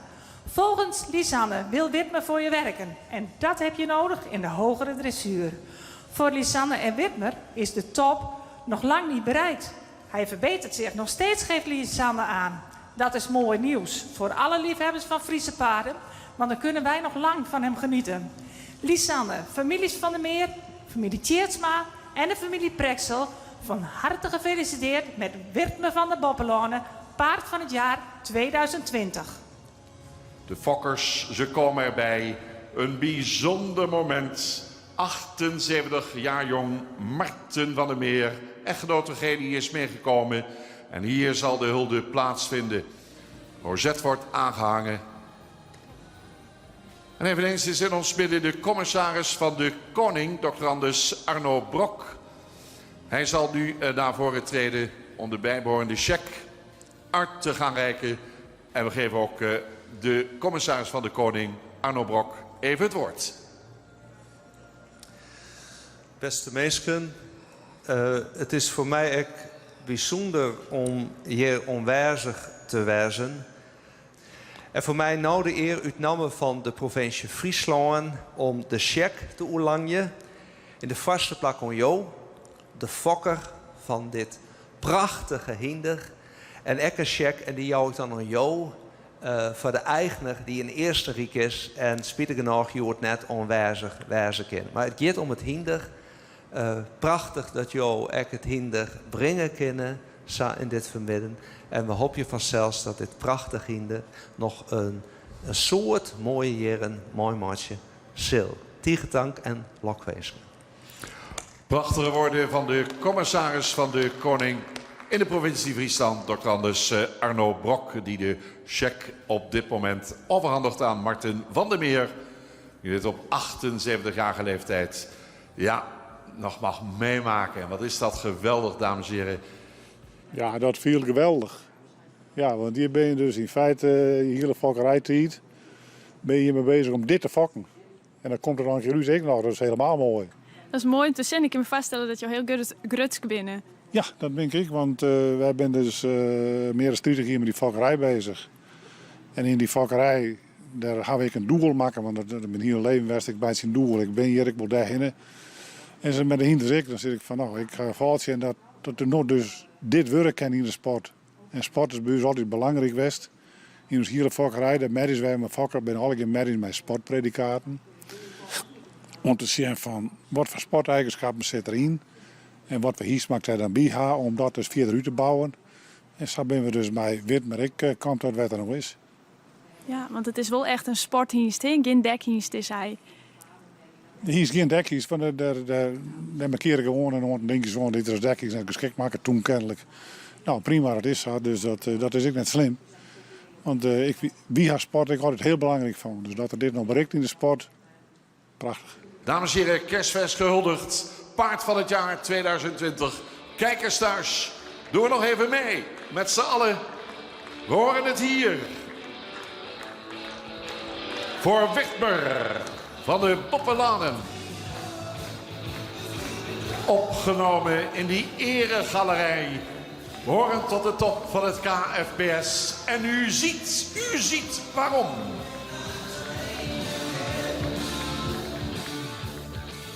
Ja, Marten van der Meer en zijn vrouw Geli blied met haar hinder weet me dat nou hinder van het ier wordt. Daardoor je dan je hele leven het best voor een hulp. Een slag je het nooit. Hij is 28 en nou redt dat op geen dekhiest, maar wel een hinder van het ier omdat het zo geweldig docht in de sport. En dat brengt dus bij de laatste rubriek in de voorrondes, rubriek 8. En daar komen de laatste hinders nou dadelijk van in de ring.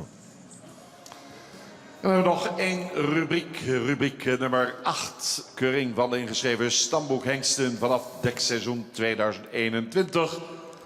Aangeboden door Evo Paardenverzekering. Evo Paardenverzekering is een onderlinge paardenverzekeraar. Evo is de enige zelfstandige een liedse rubriek maar hè, die jonge hiesten, dat in de laatste lichting eigenlijk. Ja, ik ben krek voor in december zijn we slagen. Dus heel nieuwsgierig hoe die zich nou in die peermaanden bewaren. Altijd wel mooi, hè? Die naaie hinders die hebben we dan eigenlijk nog nooit zien. En soms komt uit die groep hier gewoon zomaar de kampioen tevoorschijn. We hadden wat jongen met Johannes in de allereerste die. Ja, klopt. En dus het ken wel, al die naaie hinders. En, van een aantal wordt ik het nederige verwachten, hij ik al wel jet. Ja. Triple A. En de spanning is groot. Waar komt in deze klasse nou van de naaien bovenaan te staan? Want dan ben je wist van een vol dekboekje, dat is de praktijk ik weer. Maar ik denk dat deze vrouwen al wel klandizie krijgen. Want ja, fokkers ben altijd weer op ziek. Naar nieuwe uitdagingen. Die wil ik met nieuwe jonge hiestenbroeken. Het is net altijd een garage van succes. Het is een avontuur. Hengst is een zoon van Hessel 480. Gefokt door de model Sportmerrie van Challe 454. Ingeschreven in het najaar van 2020. Behoort tot de eerste beide goedkeurde zone van de in Amerika gestationeerde Hessel 480. Hengst is door zijn grootramige formaat en zijn royale front een imponerende verschijning. In de verrichtingen viel hij op vanwege zijn uitstekende stap, beoordeeld met een 8,5 en zijn souplesse. En in de menproef liet hij zijn hoogste score zien met 86,5 punt. Beent 517, beschikbaar bij Stal de Mersken in Sigerswoude.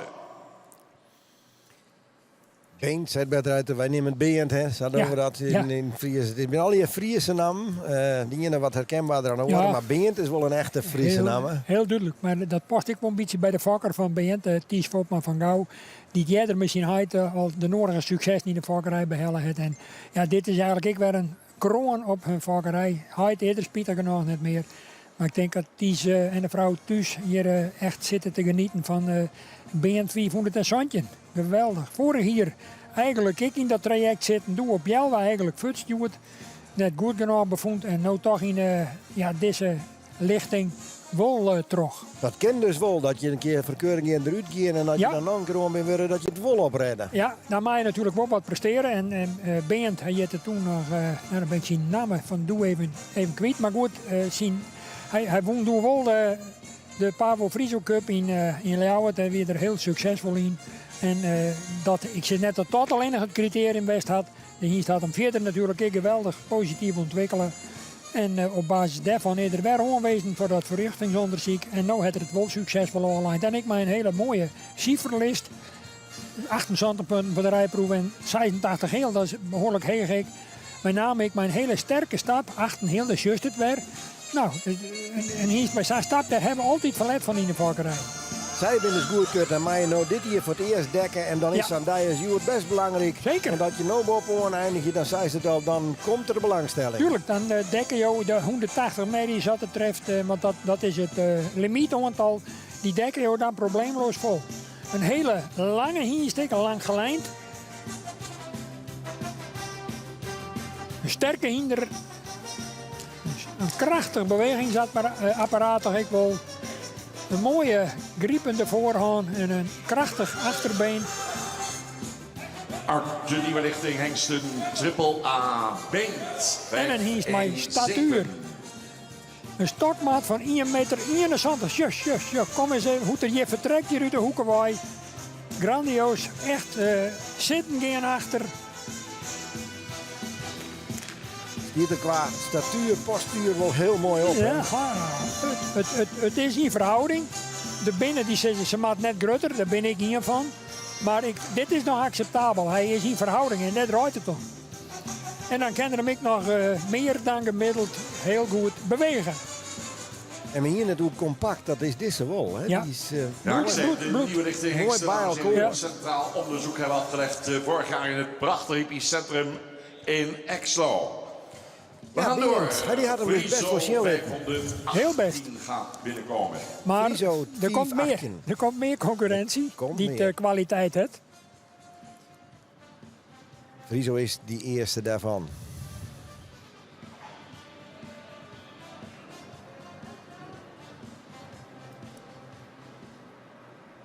Triple A, Friso 518, 4 jaar jong. Fokker en Ressen, mevrouw P. en Annema Hoekstra, Hoornster Zwaag. Friso, zoon van Hessel 480. Maar een stermerrie van Jisse 433 komt uit stam 121. Ook na dat centraal onderzoek, waar was het ook weer? Exlo, ja. Ingeschreven in het stamboek. Een Friso behoort samen met Beent tot de eerste goedgekeurde zonen van Norbertzoon Hessel 480. Hij is tevens de eerste hengst uit de betrekkelijk onbekende merriestam 121.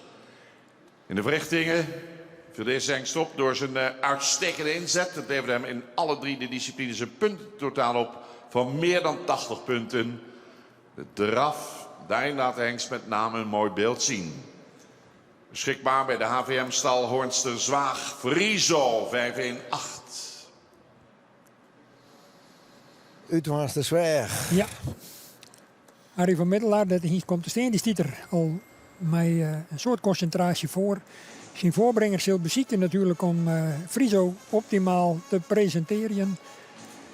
Harry een vakman, een man die afkomstig is uit de KWPN, tuurginderfokkerij. En die zit weer met Angela Bruggink, ik een bekende naam met name het KI gebeuren. Die jeder actief op dat prachtige complex daar in Hemrik van de Klaas de Leeuw.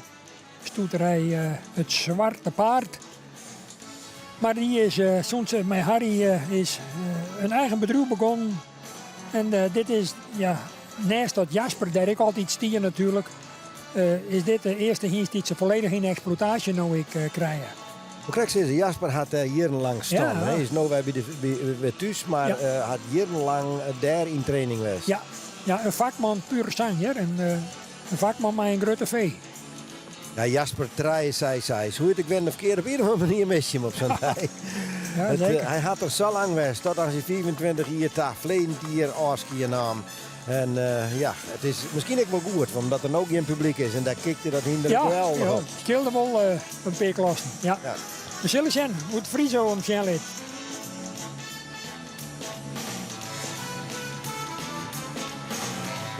Nou.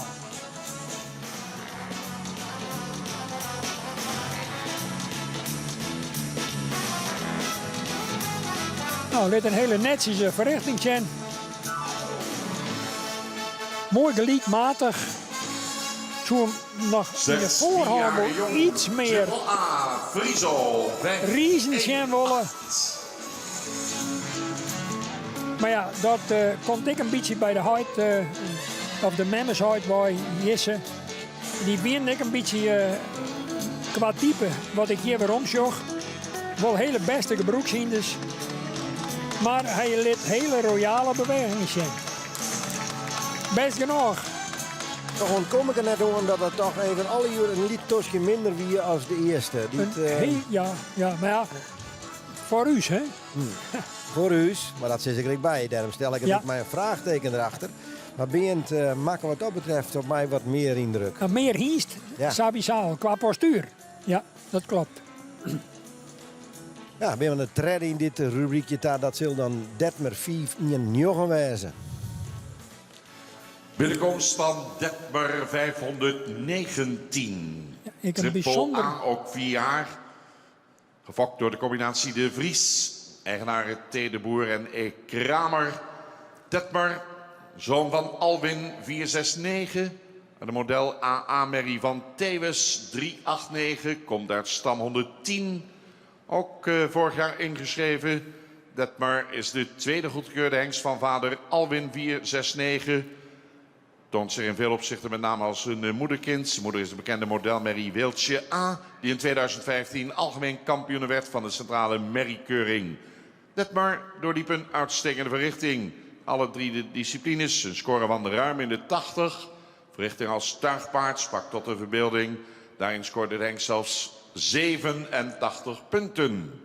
Detmer 519 voor de fokkerij inzetbaar bij Stal van de Kadiek in Sint-Johannesga. Ja, dit is een hinderbod. Deze hingst komt uiteindelijk uit een mem die bij u in het vakgebied van Blauwhuis weet ik. Uiteraard, ik ben van een hele grote reputatie hier. 3 keer kampioen West op Riegen. Een imponerende merrie uit de fokkerij uiteindelijk van Bouke de Boer oorspronkelijk. Staan 110. En staan mij een hele protte kwaliteit daarin. En met name vind ik het heel spietig eigenlijk voor de doetietse eigenaar Hans de Vries dat die dit hechtepunt, de goedkeuring van een hingst uit die merrie, dat die dat nou net meer belibje, maar zijn ben gelukkig wel. Die hebben voor een pad ik de fokkerij voortzetten. Maar ik vind het toch een eresaluut aan Hans de Vries. Deze Detmer 400 en jontje.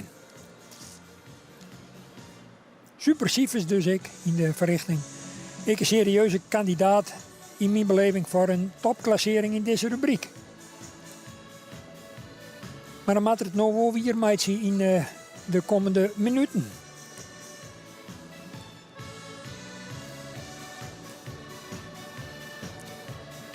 En hier is dit een mooie actieve stap ik zie lid. Daar mag ik graag hoor. Mijn grote vriend Doer de Wiers, maar die zei altijd, ik mag graag hoor een beat in de stap. Een ritme in de stap.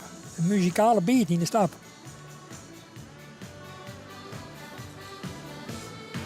Maar is dat dan wel bij alle fjouwerbenen of is dat vooral vanuit de achterhand? Nou, ik zag in de stap, daar moet ik voor en rond te wijzen vanuit het schouder, maar het achterbeen met goed ongesloed en op het kin in elk geval in de uitdruk van de voorvoet stappen en dan levert er een beetje doorheen.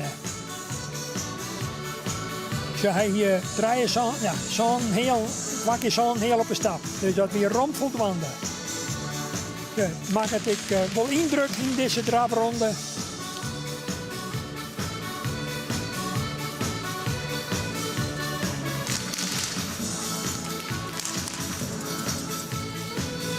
De 4-jarige AAA-hengst Detmer 519. Is wel heel lang gelijnd ik en had Detroch misschien wel een beetje moeite om nog meer op het achterbeen te komen. Maar noten hier bij vertrek vlak bij uw zwaai, dan is dat top op. Maar als er dan op het tempo loopt, dan wordt het een beetje lang onwillekeurig. Maar hij bloedt toch ook goed gesloten erin. Stelt een lief beetje in de regen nou. Maar hij liet hij toch wel een paar hele beste passen zien. Detmer 400 en jontje. De laatste 2 zitten lieken zijn besten. Ja. Toen voelde zijn ritme. We gaan naar de laatste hengst. Deze rubriek aangeboden door EFO Paardenverzekering.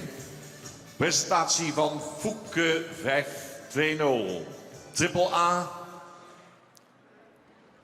Geboren op 11 juni 2017. Gefokt door AAM Schut in Hengelo. Eigenaar W.E. Lokhorst en de broeders van Manen in Ede. Fouke is een zoon van Johannes 484 en een sterpreferente prestatiemerrie van Onne 376. Komt uit stam 38. In het najaar van 2020 ingeschreven. Fraai typisch hengst zoals u ziet. Uit een merrielijn die aan oorsprong vindt in de bekende modelpreferente prestatiemerrie Wijkje. Waaruit al verschillende prima hengsten zijn voortgekomen. De preferente Tjerk 328 en Jurre 284 zijn de vaandeldragers uit het nabije verleden. En in 2019 werd er deze stam Wander 512 goedgekeurd.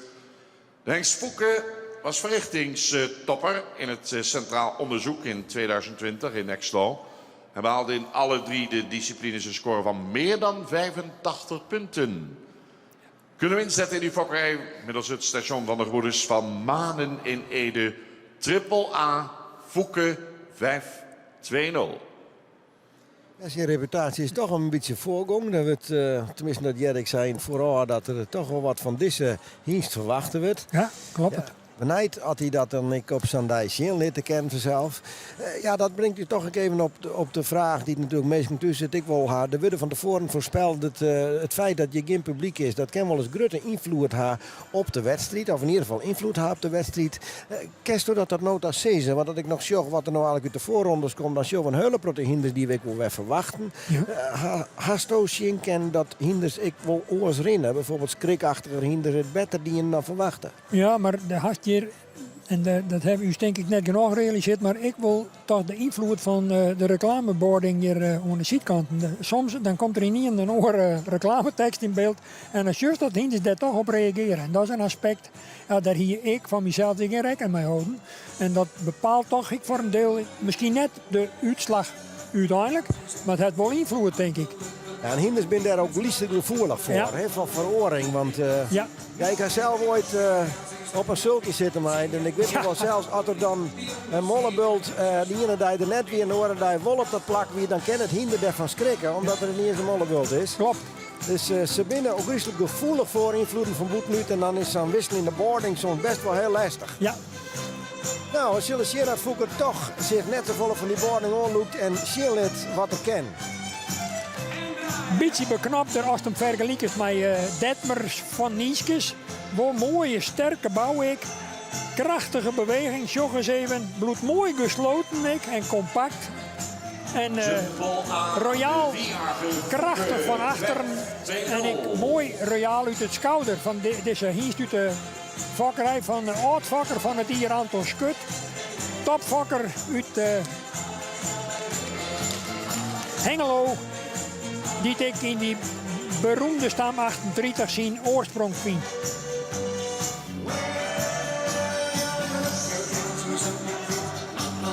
Oh.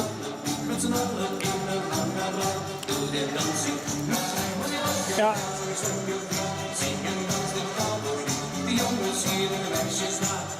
Beetje spietig dat die jongens daar net beziekje die hier even stil te zetten dat ze eruit binnen. Want dan draven ze toch een heel schoft galopperen tro. Terwijl ze dan beter even stilzetten kerst en opnieuw beginnen kerst. Ja, en dan hebben we die fjouwer hoorn. En dan toch waarschijnlijk toch nog weer 2 rubrieken. 2 mei uit deze jongste rubriek. Ja, ik moet eerlijk zeggen, bij mij op mij maken begint de meeste indruk eigenlijk. Maar dat wil niet het zeggen, maar met name ik omdat hij zo expressief hier. En we zullen zien dat de jury ik imponeren kan. Als het nog zijn van welke competitierubriek wij haast dan een voorkeur? Dit is de toekomst van het Nou, op basis van, en dat mij misschien dan net, dat doe ik dan nou al even, de verrichting die er winnend afsluiten had, verrichtingskampioen, plus het feit dat er hem hier toch uit zijn dat laatste gedeelte wat er wat wisseling weer, dan zou ik toch Fouke heel verwachten. Maar misschien zit ik er wel hartstikke naast. Dat zie je, dat krijg ik, dat maak ik al hier neer dit, want dat mij. En ze hebben 16 miljoen of 20 miljoen coaches van Nederlands voetbal. Zij is iedereen die duurt voor de buis, dat ik een beetje jurylid. Dat maakt het leuk, dat maakt het spannend. Daarvoor is het een wedstrijd. Want door is dan hoe je dat net te organiseren en hoe je net te bezieken om te voorspellen. Dan, dat spelelement is het leuk onderdeel van deze dag. Ik denk dat de telefoon bij mij de meeste momenten reed gloeiend stier. Met alle keer op- en aanmerkingen, maar dat hindert niks. Als je dit oer kennen, dan moet je hier net zitten gaan. Dat jij erbij. We zullen zien, fjouwer hinders. En ze zetten ze weer te plak, zodat we azen weten waar het nummer 1 en 2 is. En mij gaan naar de kampioensronde. Ja.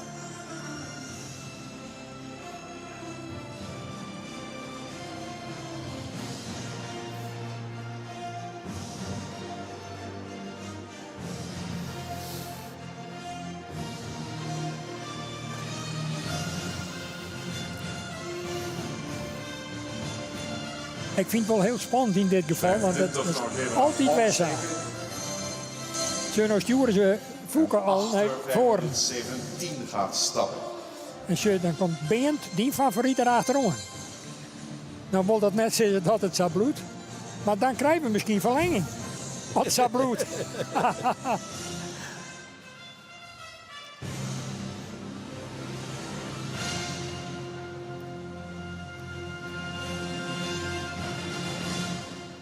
Altijd even wat gehussel die hengsten op tal te zetten.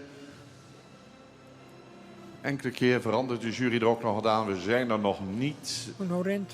Even zien. Beent rent op kop. Kom hier nog vlak voor ons langs, maar Beent op kop. Ja. Volgorde. En Fouk op 12. En Fouk op 12e plak. Ja. Bloot het zo? Dat is de Dat was vraag. voor mij heel mooi om zo nu dan de hengst bij mij in de buurt even stil te zetten. Kan ik er nog even extra van genieten? Nee, ik laat hem niet oversteken. Laat hem gewoon hier stilstaan. Altijd wel makkelijk als die achterste hengst bijvoorbeeld... Stop maar eens even met 5, 9 en 10. Ja. Dan heb ik een mooi beeld hier. En dan ligt er Detmer stilstaan. En dan zullen we Beent erachteraan komen. Ja. Vader, publiekse En dan zo het nou is, Fouk Sneuveling. Ja, maar als ik ze weer rondstappen, zo, dan kan ik er in Safir mijn lipje. Het is qua formaat een beetje minder hiest dan Detmer en Beent. Dus daar kan ik mooi lipje. Moet die hengst nog een keer oversteken naar de andere kant en moet die er dan tussen komen? Nee, dat doen we niet. Laat hem mooi even voor mij staan. Even een extra momentje voor ons hier. Duurt lang hè, voordat ze dan rond zijn hè. Duurt lang hè. Nou, ik zou zeggen, ga maar in stap hoor. Ik kan me zo aansluiten. Spannend voor Fokkers eigenaren. Kortom, de mensen achter deze hengsten. De jury kijkt er voorlopig even zo tegenaan. Maar is nog aan het kijken. Je weet het nooit. Ik zie ze ja, Scotje. Je wil er ook wat een lijn in ombrengen, denk ik. En als dat juist naar de types en het formaat, ja, dan pas je 1 en 12. Mensen, we gaan zo snel op kop geplaatst voor Visiat Detmer 519. Detmer en Beent weer het dan. Sabine gaat de hengsten toelichten. Dan het Charling de Boer, super dag. Ja, beste mensen, de jongste lichting, hengsten die eind vorig jaar zijn goedgekeurd. Hengsten die zeer sterk bewegen. Een mooie groep. Op kop geplaatst. Detmer 519. Een moderne, langgelijnde, luxe hengst die correct gebouwd is. Die een hele actieve stap heeft. En een hengst die heel goed door het lichaam stapt. De draf is ruim en verheven met souplesse. En opwaarts. Vandaar deze eerste plek. Hij wordt gevolgd door Beent 517. Een hele royaal ontwikkelde hengst. Mooi langgelijnd, rastypisch. Die eveneens goed stapt. En ook in draf een sterk optreden liet zien. Met een krachtig achterbeen en veel souplesse. Paard nummer 1 had een iets meer snelheid in het achterbeen. En vandaar deze plaatsing. Dan komen we bij Fouke 520. Een hele rastypische hengst. Modern. Een hengst die droog beenwerk heeft. Waarbij helaas de stap vandaag onvoldoende uit de verf kwam voor een hogere positie. Wel een hengst die heel goed draafde. En dan ook een hele mooie derde plaats in deze groep. En tot slot Friso 518. Een correct gebouwde hengst die voldoende stap, goed achterbeengebruik heeft in draf. En daarbij misschien nog iets meer oprichting mag tonen. Uit deze groep nodigen we graag de eerste 2 hengsten, Detmer en Beent, uit voor de kampioenskeuring van de jongere hengsten. Gefeliciteerd. Dank u. Op kop geplaatst Detmer 519 gaat het onder meer in het kampioenschap opnemen tegen Beent 517. Deze 2 hengsten uit deze groep zien we terug. Alle 4 kwaliteit, alle 4 toekomst. Nog 1 keer schitteren, nog 1 keer het podium pakken wat ze verdienen. Hier op de KFPS hengstenkeuring, de eerronde. Ja, dan gaan we toch weer een prachtige sammeling aan Friese hengsten. Die aansluit er ook hier naar de kampioensronde. Ja. Wanneer de spanning op begint erin, wanneer de hinders die het nou nog hoog gaan afvallen. En er uiteindelijk nog 4 voerblowen die dan echt voor het kampioenschap beginnen. Altijd een prachtig moment. Apotheose van de dij, waarin het van een protte eigenaar en Fokkers Hudder begint te klapjen. Zag je in deze laatste fjouwer in de bak uit. En dan brengt u eigenlijk bij het laatste filmpje van de dag. Want we hadden nog hier staan, want ja, de Friese season, we matten ze eigenlijk nog zien. Nou, daar gaan we een weekelin ook opnames van maken. En dat kan je nou de komende 10 minuten nog bezien. Een aantal season in de ring, hier in Drachten, een weekelin.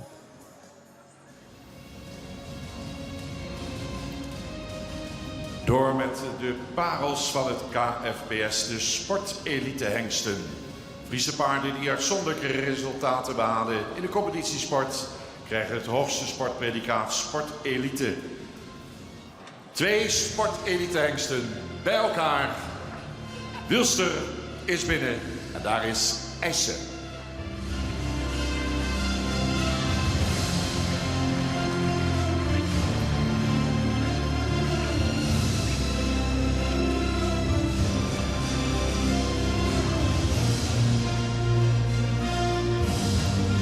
Meteen bij binnenkomst maken ze weer een geweldige indruk. Kijk ze daar nu staan met z'n tweeën.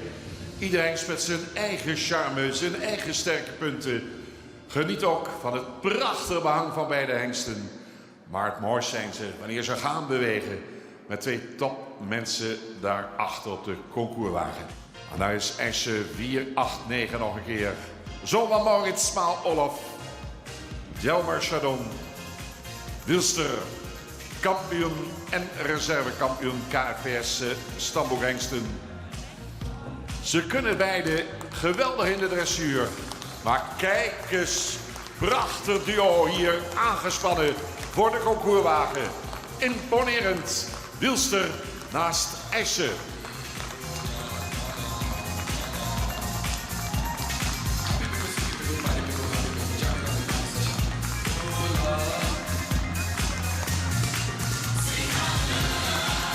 Beide hengsten in de ereklasse. Wilster, 129 winstpunten. Dat is ongekend. En nog één keer knallen. Al is het zonder publiek. Ook vandaag mag het dak eraf.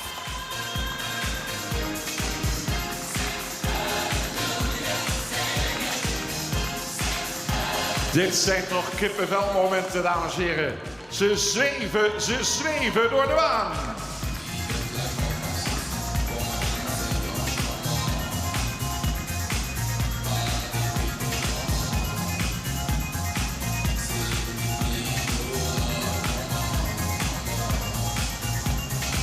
Alsof ze dagelijks naast elkaar lopen. Maar dat doen ze uiteraard niet.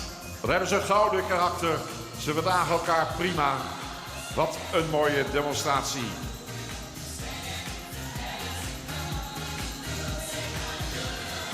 KFPS wil dat belonen met een bloemetje. Uitgereikt door onze ringmeester, de heer Hettinga.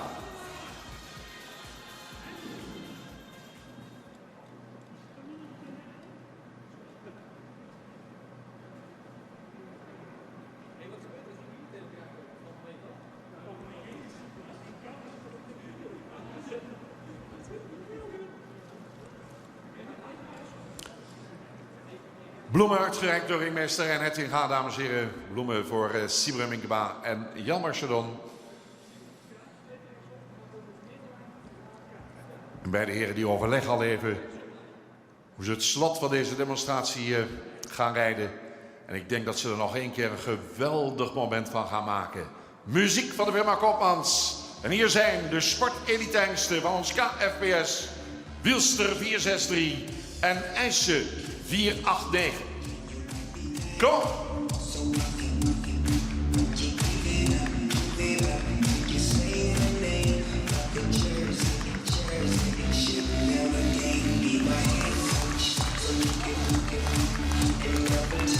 Wereld, zo mooi kan het Friese paard zijn. Top dat we deze KFPS hengstenkeuring in 2021 toch door kunnen laten gaan. Zij het aangepast volgens de COVID-regels. Maar ze bewegen er niet minder om. Dit is het beste van het beste.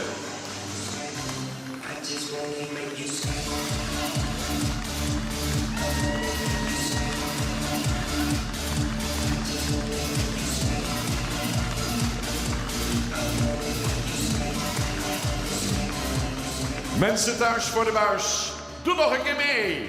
En moedig ze maar huis uit, nog een keer aan.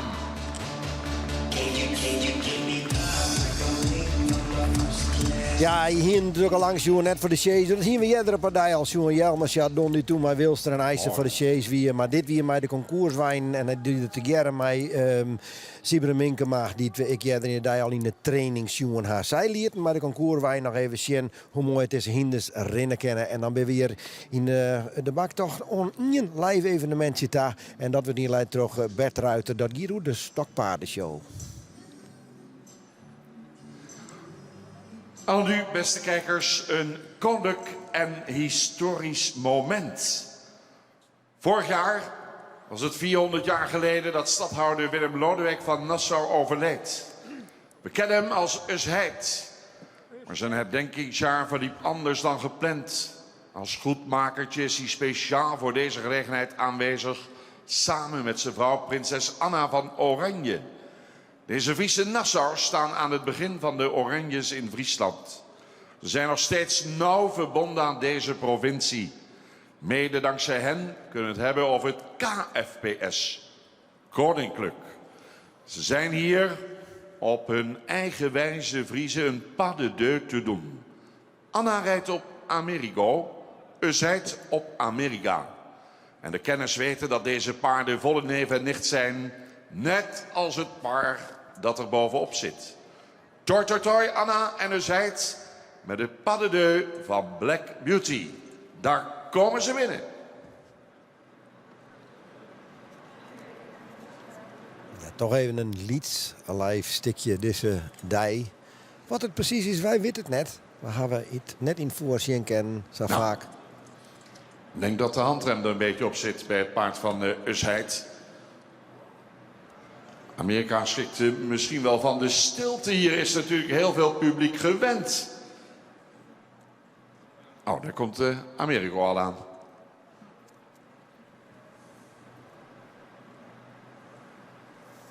Kijken of we hem toch weer in beweging kunnen zetten. Dat loopt nog niet al te soepeltjes. Nou, dit proberen. Komt weinig beweging in. Misschien komt het door het mondkapje.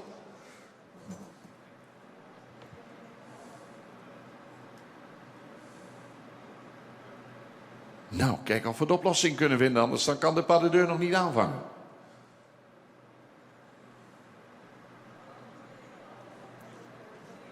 Ah, we gaan hem lokken met een worteltje.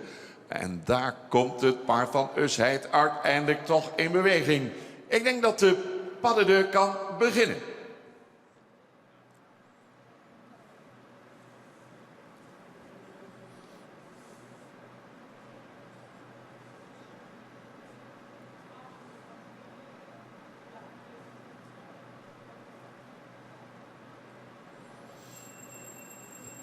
Het is klek net een kwadrieën, denk ik.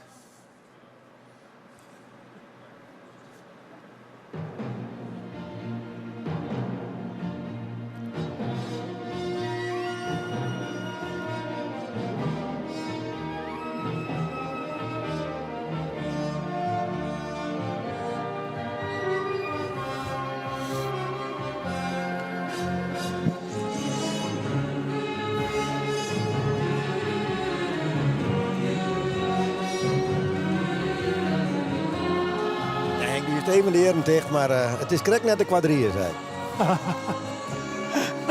Nou, die horen we erin. Ja, dit is wel heel wat anders. Ja, dat hij mijn verrassingsshows, hè. Je weet net wat je verwacht ziet kennen.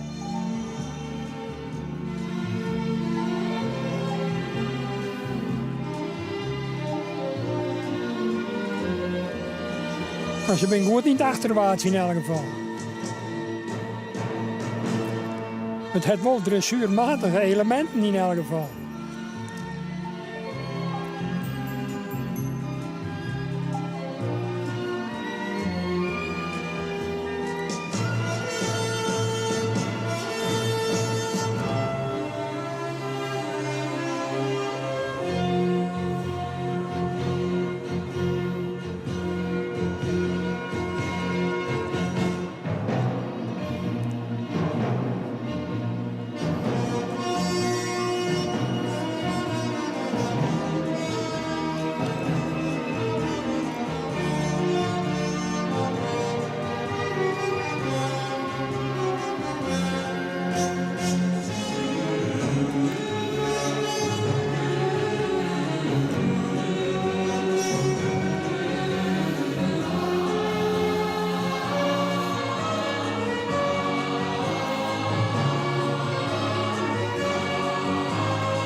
Prachtig, ja.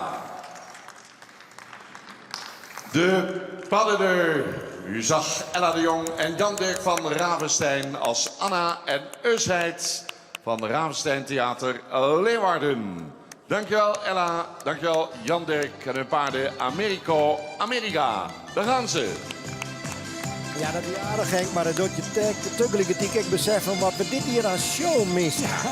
Wat we een fantastische show-elementen zien had de Toons en de Vrede Jonnes organiseren. Ja. En dat hindert dieren wat we hier zeggen, maar dan niet echt. En nog volle meer. Dat is natuurlijk wel fantastisch. En dat missen we dit hier. We kennen helaas niks aan hoe goed dat we nog show-elementen in beeld En zo brachten. dadelijk bij de kampioenskeuring oudere hengsten. Ja, wilst het materiaal dat weer binnenbracht wordt voor de kampioenskeuring. De jury stiert ik al wel kleer, die komt deze kant uit. En dan krijgen we aanstaan even in volgorde de kampioenskeuring van de oudere hiesten. Die groep die van de morgen aanwezig is.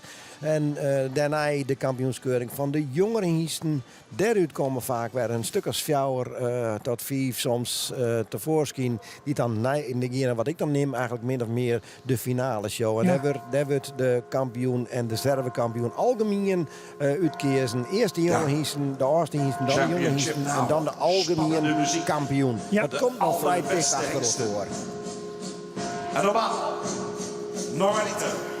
Jullie dan nu allemaal massaal op de tribunes meedoen. Op de klanken van de muziek. Dat doen we nu niet op de tribune. Dat doen we nu thuis.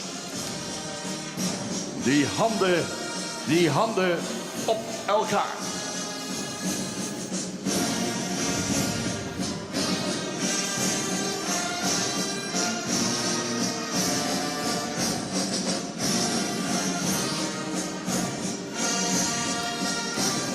En dein even mee mensen.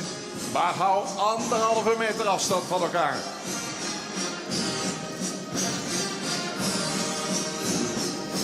Ik ben ook commentators dit mij te zwaaien. Het liefste groepje wat er is. Geniet het volop. Ik hoop dat je dus ik toch van geniet te kennen. Want ja, ondanks dat het publiekje net is het natuurlijk wel zo dat we nog echt wel naar die finale tak beginnen. En dat is spannend. Voor de eigenaren, voor alle mensen die binnen, maar ook voor de mensen thuis. En behalve het publiek is de sfeer er toch wel. De hal is prachtig mooi omkleid. De vlaggen hingen hier in top. Het licht hier wat naar beneden. En de finale ronde begint dadelijk. En dan weten we straks. Dat je ook vaak vrij hut. Waterkampioen bij de oudere hiesten. Waterkampioen bij de jongere hiesten. En dan uiteindelijk de algemeen kampioen. Daar zal meedoen.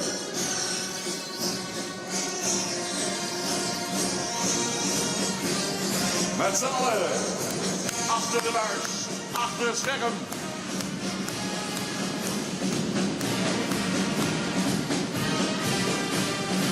Zo.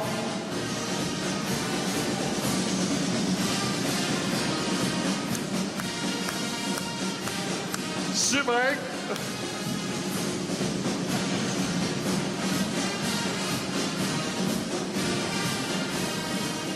Kampioenschap oude hengsten om mee te beginnen. Hengsten gaan hun opwachting maken. En zo dadelijk ga ik ze nog 1 keer aan u voorstellen.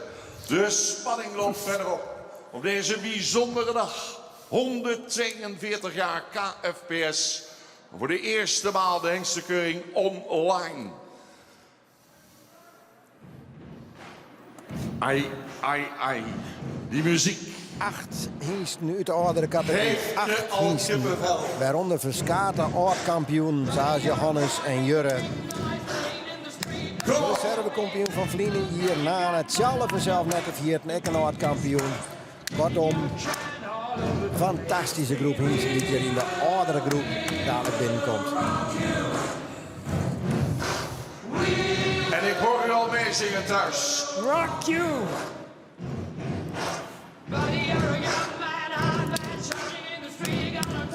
En dan mag nog een beetje harder, mensen.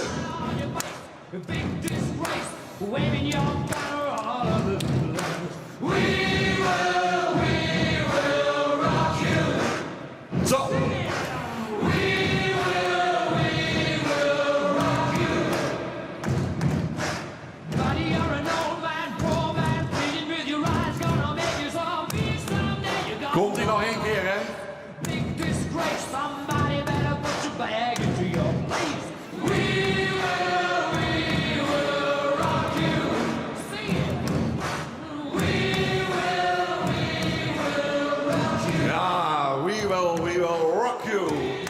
zeggen, laat ze maar binnenkomen. Hengsten, kampioenschap 2021. We beginnen met de oude hengsten.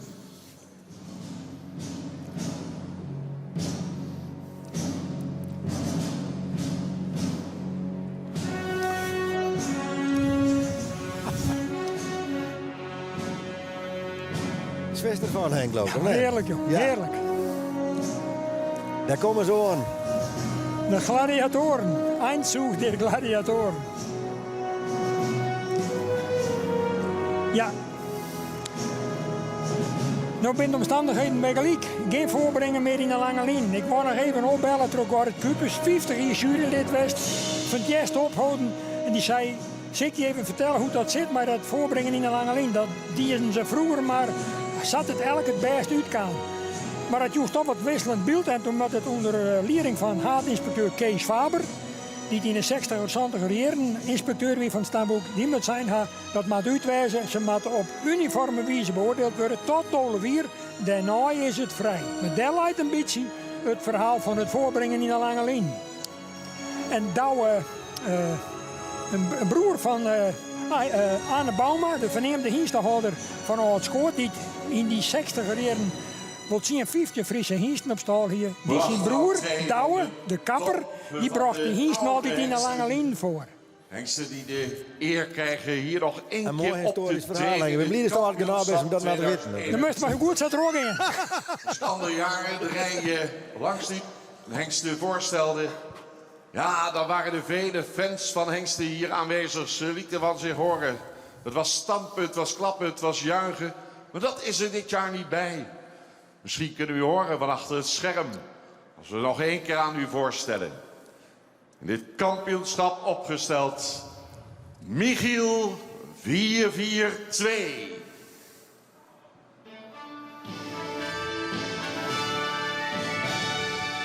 En dan zien we Tjalle 454.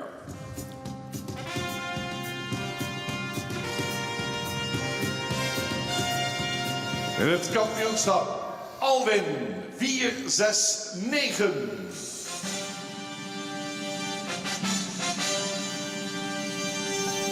Hier is Arnold 471.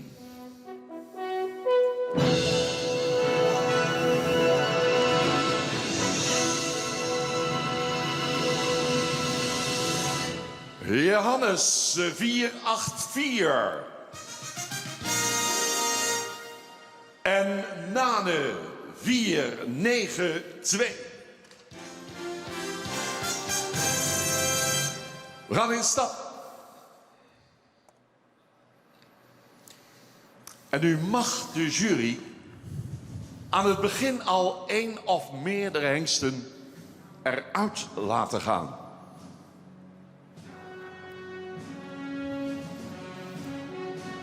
Dus ga hier maar eens in het hoekje staan. Dan krijgen we het speeltje weer, Henk. Ja, ja. Lijkt je nog een keer een rondje rennen. Of laten ze nou de bak al verlitten. Geweldig heeft gedaan. Ja, dan moet je misschien horen dat je hengst niet nog een keer zich mag laten zien in dit kampioenschap. Maar dat hij er nu uit moet. Ja, dan begint die hartslag op te lopen, dat weet ik zeker. Maar ik kan u zeggen, de jury is mild. En die wil alle hengsten in deze groep nog een keer de kans geven om zich te laten zien. Dus er gaat helemaal niets uit in de eerste ronde.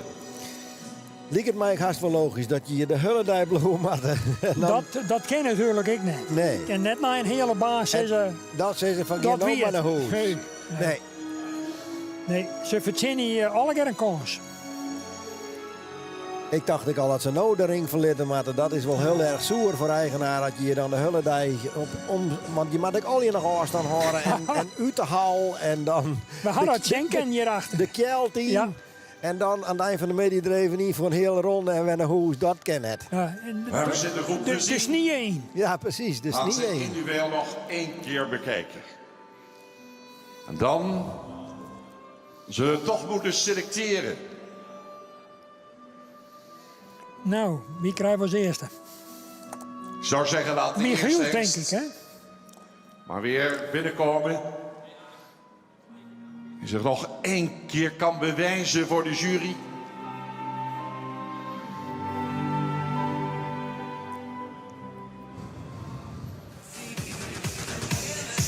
Maar dan komt hij binnen.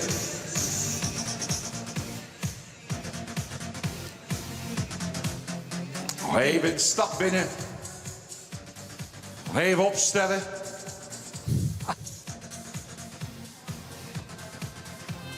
En dan gaan we een rondje draven.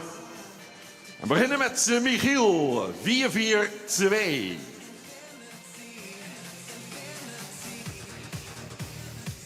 Michiel Meijt als eerste Cialette. Een rondje draven, zei hij. Dat betekent dat 1 ronde, of krijgen we toch nog weer 2 ronden? Was dit zo'n moment waarop die handen allemaal elkaar Ik denk maar 1 rondje hier. Dan wordt het toch ik te lang. Ja. We zijn zelf nog aardig betiet. Het is 4 voor jou. Ja. Nou, onhoorn, Michiel. Here's my key, philosophy. A freak like me just needs infinity.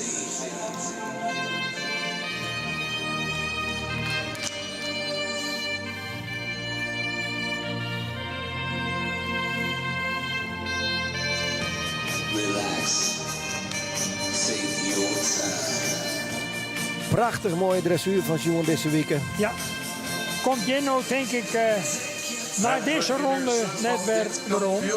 Of de meesten wordt aasten. Denk ik. Komt correct de kwaad, denk ik. Ja. Zien binnenkomen. Hij komt Tjalle. Tjalle 4-5-4. Show hem voor het laatst. Dat is toch wel een beetje de vraag. Show hem voor het laatst. Want deze verneemde hier. Mogelijk onderwijs naar Amerika. En dan show hem voor eerst net waarom. En waar hier dat toch? Ja, omdat Agen de eigenaar zei, ik verkeep je nooit. Maar ja, zijn vrouw riep graag op Johannes. Er zal wel beneden gediscussieerd werden. Kampioenschap opnieuw te veroveren. Ja, en de Bier die zei nooit, duurt het nooit langer dan 3 dagen. Genieten van Tjalle 4-5-4. Tjalle, nog even Sjen.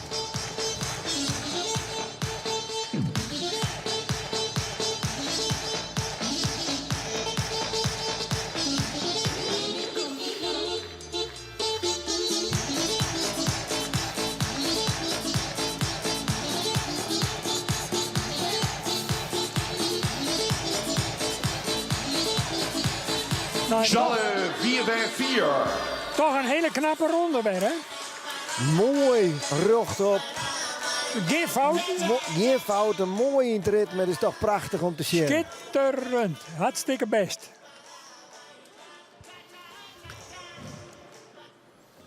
De derde hengst in dit kampioenschap kennen we allemaal. Al vele jaren de lieveling van het publiek. Er was ook nu een oorverdovend applaus en gejuich bij de presentatie van Alwin 469.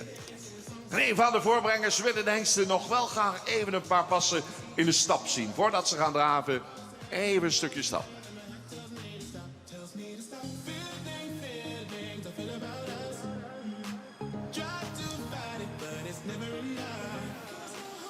Ja.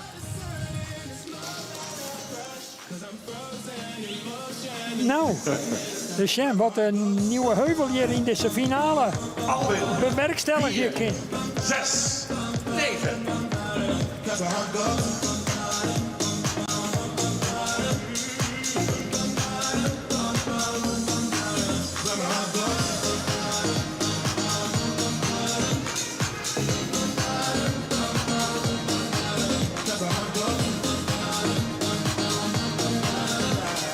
Jullie nog de kampioen in deze groep? Ja. Ai, wat mooi. Nou, toch een hele beste presentatie. We kennen het over Sissen. Maar we zijn Petros Tjalle nog niet. Dat? Nee, dat zeg ik net. Binnenkomst van Arnold 471.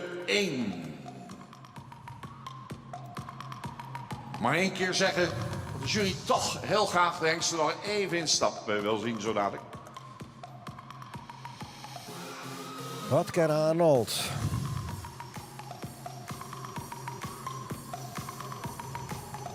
Nou, ik had het van de morgen al zijn, maar bloedzitten, hier staat er subliem voor. Toch best ik wel verrassend, want Vlien die dacht ik en het hier daarvoor wie er net bij. Nee.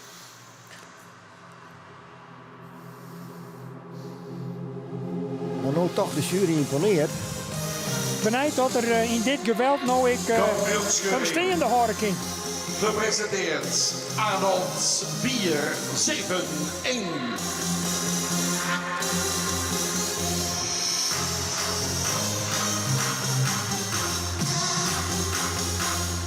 Ja, Marcel Heuker die heeft de handen vol om het bij te horen.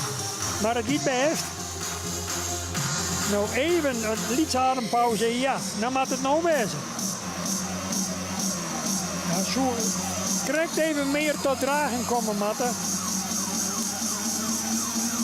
Kan het dan net helemaal aan het eind af volhouden op een hoog niveau. Zo nog iets meer uit de voorhand ik uitlezen, Matte. Maar goed. Je hebt best en wat minder best. Ze zijn alle keer. De tophengst is alweer binnen. Het is al fantastisch dat Arnold zo 4 kwam is. Ja, Gepresenteerd. De Championship 2021. Het optreden van Johannes 484. De kampioen van 2015. Ja. Imponerend zat er, ik bestiert. Een schitterend mooi exterieur, mooi bouwd, mooi aansluiten niks, sterk nog in de bovenlijn. Ja, verleden wie hier, hè, kampioen in deze categorie. Ja, hè? ja. Dus de spanning zal bij Hagen, zeker en bij Marijn Zwart die hem voorbrengt, zie niet voor het gilde litten. Hij die haast de boeten nog. Dus en hoe mooi dat die hier is zijn front ik bloed toch. Beetje te volle de noos eruit nou, maar let hem toch formidabel zien. En daar is hij nog eens. Johannes, de 484.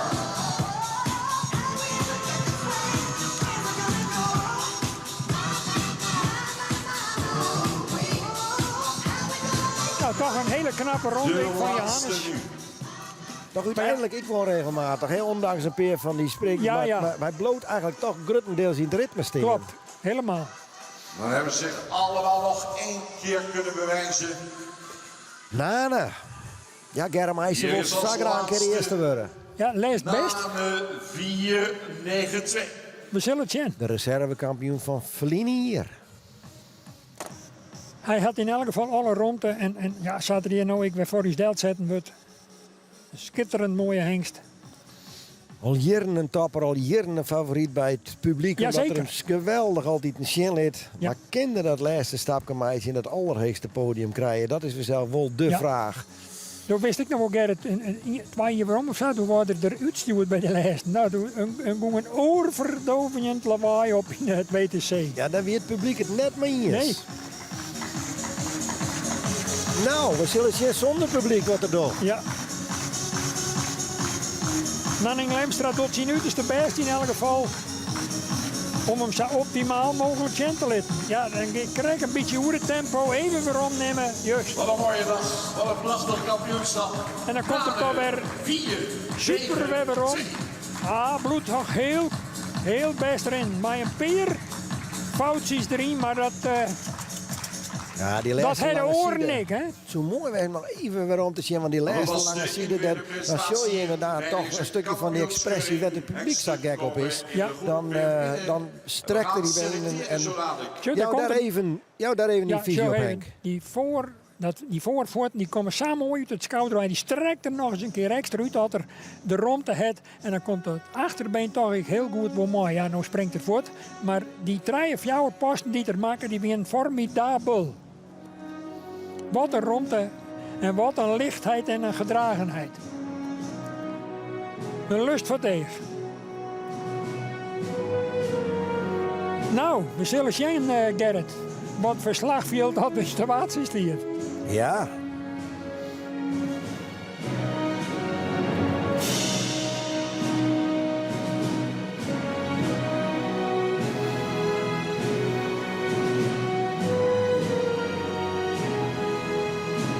Was er wat van te zeggen?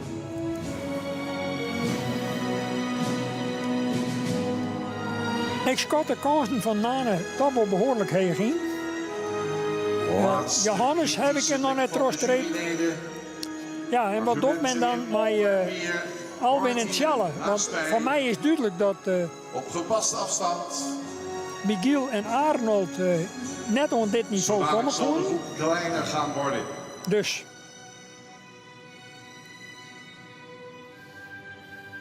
Tjalle machine regelmaat. Maar ja, het bloeie toppers, als ze hier nog wel op net winnen. Corrie Terpstra, Jan Hellings. Zij gaan bepalen wie er hier reservekampioen en kampioen gaat worden. Er was vooral je en een heer, een Belg nog wel.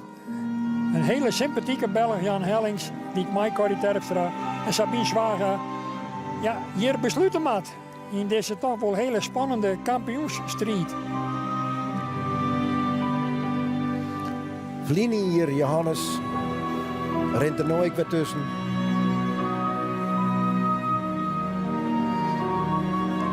Ik ben benieuwd ik naar de argumenten straks van de jury in de bespreking even.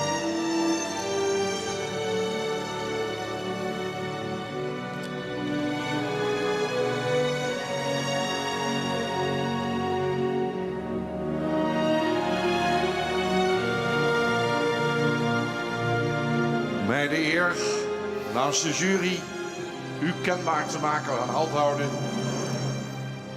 welke hengsten het geweldig hebben gedaan, maar net niet goed genoeg zijn om binnen te blijven.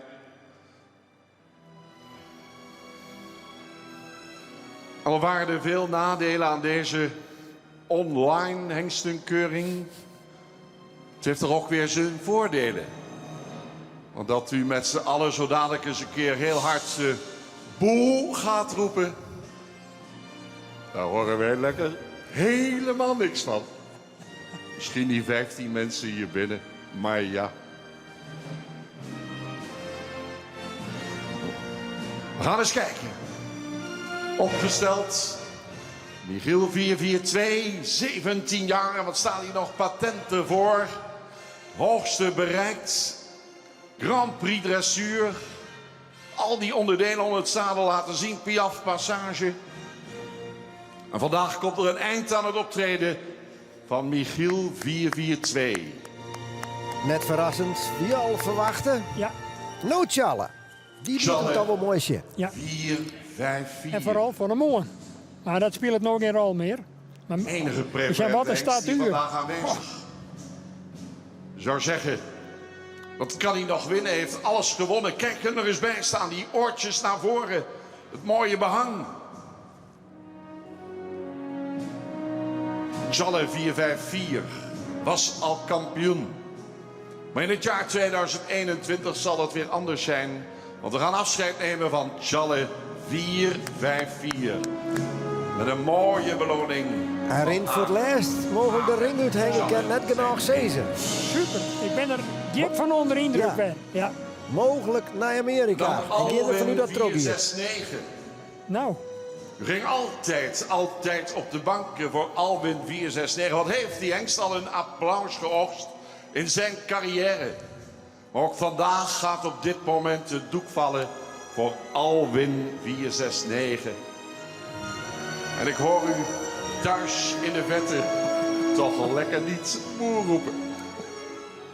Arnold. Zijn er nog niet mensen? We hebben nog 3 hengsten. Houdt de jury er 3 in? Gaan ze toch op 2 houden?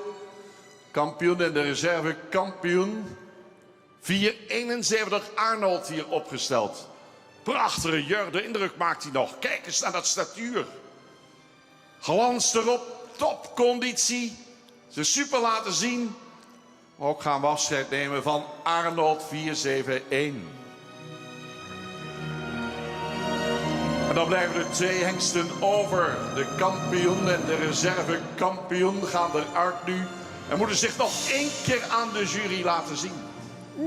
Het gaat dit jaar tussen Johannes 484 en Nane 492. Maar hij steunt de roer. Hij maakt weer onder bak. Maar zie je, Hannes is nog binnen. Zien Tjallen net meer. Ja. Op zo'n moment docht het even zeer. 1 ronde draf. Maar nou heeft er een eigen kans. En dan zal de jury moeten beslissen. Op de klanken van Status Quo. Die heerlijke muziek. Die maken we toch zo nou en dan even jaren. Nood Jasper er net meer is. Maar dan hoor hier dat doornemen. Johannes 484.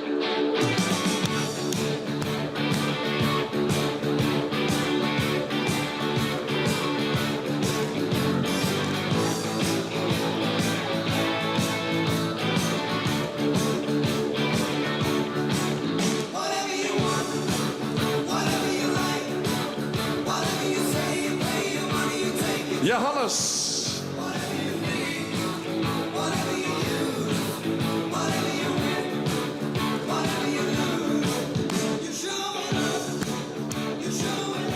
En hier is Nane 492.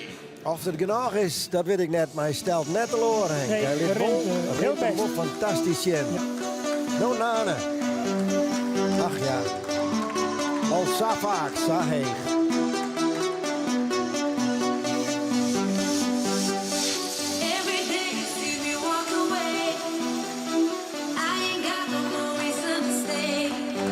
Nane.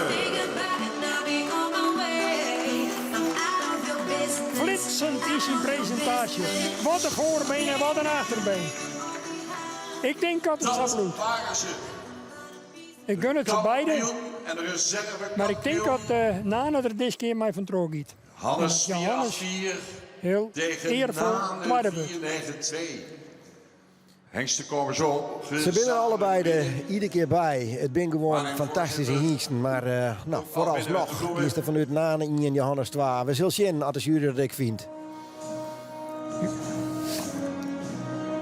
Spannende momenten. Het staat er nog 1 keer rond. Dan de jury is er nog niet uit. En dan gaat Harm van der Meulen zo dadelijk opstellen.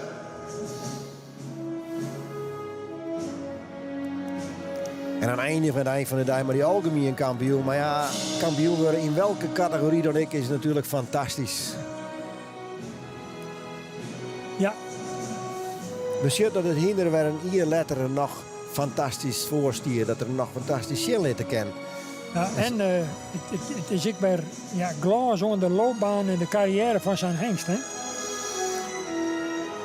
Je palmares, er komt weer een kampioenschap of een reservekampioenschap bij te staan. En dit is een haalsevolle won. Ja. Maar ja, Nane wil hoger aan nog een keer de heeste treden. Hè? Die had Johannes al gehad. Ja.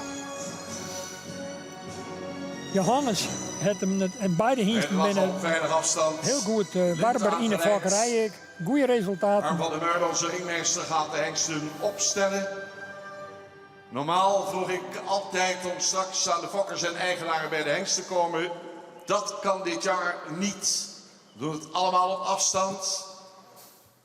Maar het is spannend. Johannes 484 en Nane 492. Het moment van de waarheid. Het woord aan Sabine Zwaga. Ja, dankjewel Bert. Dit was een hele spannende finale. Deze 2 hengsten zijn heel erg aan elkaar gewaagd. Hengsten die, om te beginnen met Johannes 484. Een hengst die veel rasuitstraling heeft. Heel correct gebouwd is. Lang gelijnd. Een hengst die goed stapt. En in draf een mooie opwaartse lichaamshouding laat zien. Met een krachtig achterbeengebruik. Nou, maar dat geldt eigenlijk ook voor Nane. Nane heeft ook veel rasuitstraling. Nane die stapt lekker door zijn lijf. En in draf gooit hij er altijd nog even een schepje bovenop. We hebben ze nu 3 keer gezien. En we hebben gewikt en gewogen. We hebben gekozen voor de hengst. Die in alle presentaties toch de meest constante verrichting liet zien. Zoals gezegd, het is echt een close call. De laatste ronde was misschien wel doorslaggevend. Kampioen van de oudere hengsten wordt Johannes 484. Oh, geweldig. Johannes 484, kampioen, reservekampioen Nane 492. U mag opstellen. Dit zal toch even zeer doen bij Germeisen. Ja, denk het ik. En die oerkreet die Zeker omdat Naan hem toch wel fantastisch hier. Maar de constante is toch uiteindelijk de doorslaggevende factor geweest volgens de jury. Mensen. Huldiging van de kampioen Johannes 484. Zoon van Tjalle. Hij moest het in dit kampioenschap opnemen tegen zijn vader. Maar de merrie Femke van Detgem. Gefokt bij de heer Bakker in Detgem. Eigenaren JPW Boot in Hillegom en JJH Boot. Proficiat en de familie Age Okkema uit Siegerswoude. Hulde bij Johannes 484. Waarnemend voorzitter van het KFPS, Detlef Welling. Met de bloem in de hand. De sjerp hier omgangen. Het oranje, rood, wit, blauw. Dan de reservekampioen Nane 492. Zoon van Wiemer 461 uit de merrie Joselien T.J. van Brandes. De fokker T. Jongsma, Bornbergem. Bezit van de familie Germ Aarse, Bauma, Aldeborn. Reservekampioen Oude Hengsten in het jaar 2021. Dit is het moment.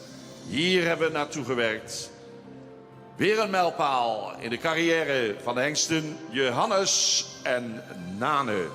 We gaan ze straks terugzien in het algemeen kampioenschap.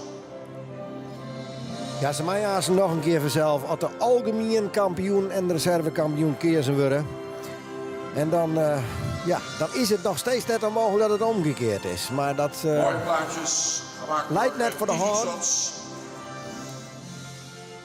En ik zei het, we hanteren de COVID-regels streng hier. Helaas geen fokkers in de baan. De eigenaren komen allemaal uit één gezin. We stonden mooi opgesteld bij de kampioen en reservekampioen. Ik denk dat we de eerronde gaan lopen. Twee ware ambassadeurs van het KFPS. Kampioen Johannes 484. Reservekampioen Nane 492. Ja, en ze had Age Okkema nog steeds een hinderinview voor het algemeen kampioenschap. En hij had natuurlijk bij de jonge hiesten ik nog Ime.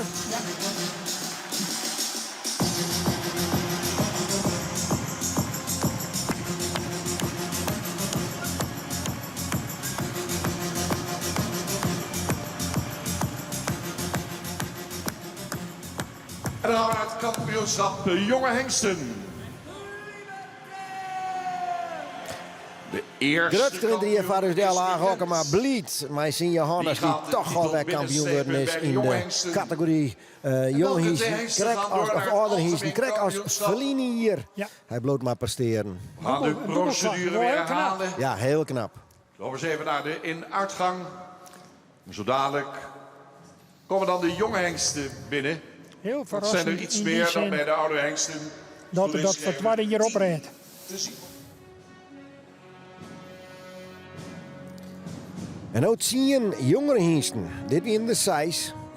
10 jongeren. En ik denk de kampioen en de reservekampioen is. Zonder publiek dit jaar. Dat zal wat oors worden. Dat zal misschien toch een peer uitmaten. Haal er even om.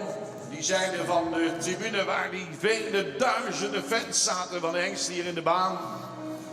Maar u zit nu wellicht thuis. Met heel veel mensen bent u aan het kijken naar deze KFPS hengstenkeuring. En niet alleen in Friesland, niet alleen in Nederland, niet alleen in Europa, maar ook daarbuiten komen de beelden door.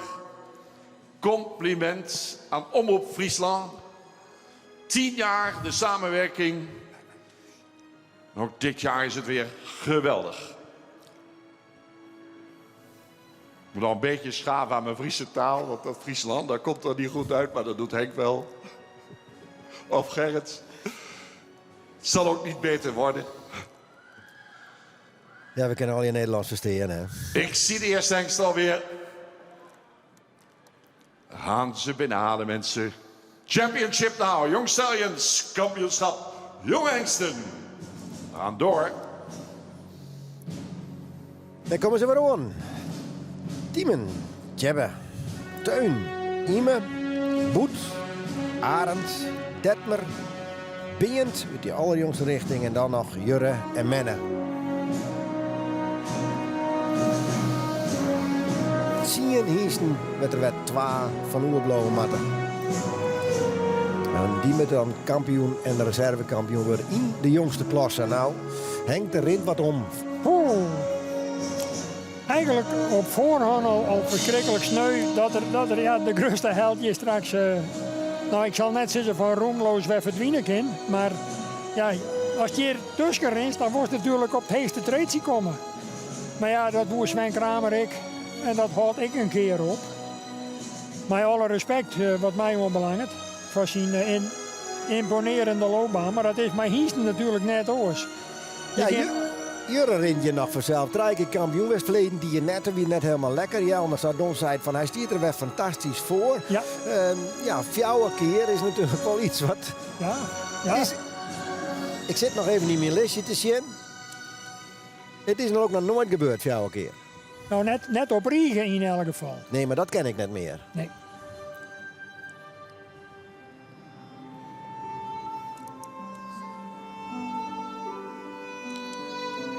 Een enorm kapitaal aan paarden hier op 1 rij. Ieder paard met zijn eigen fans ook weer. Ook deze paarden stellen we nog 1 keer aan u voor. We beginnen met Jurre 495.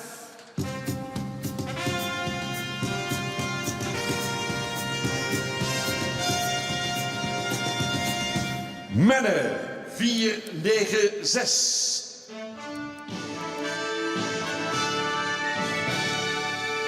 Tjebbe 500.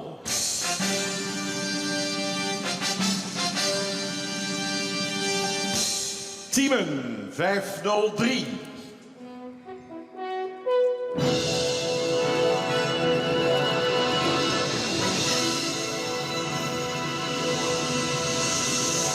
Turn 505. Ime 507. Arend 515.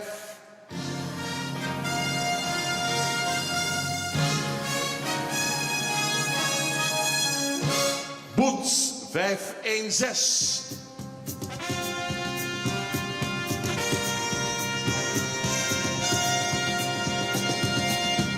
Beent 517.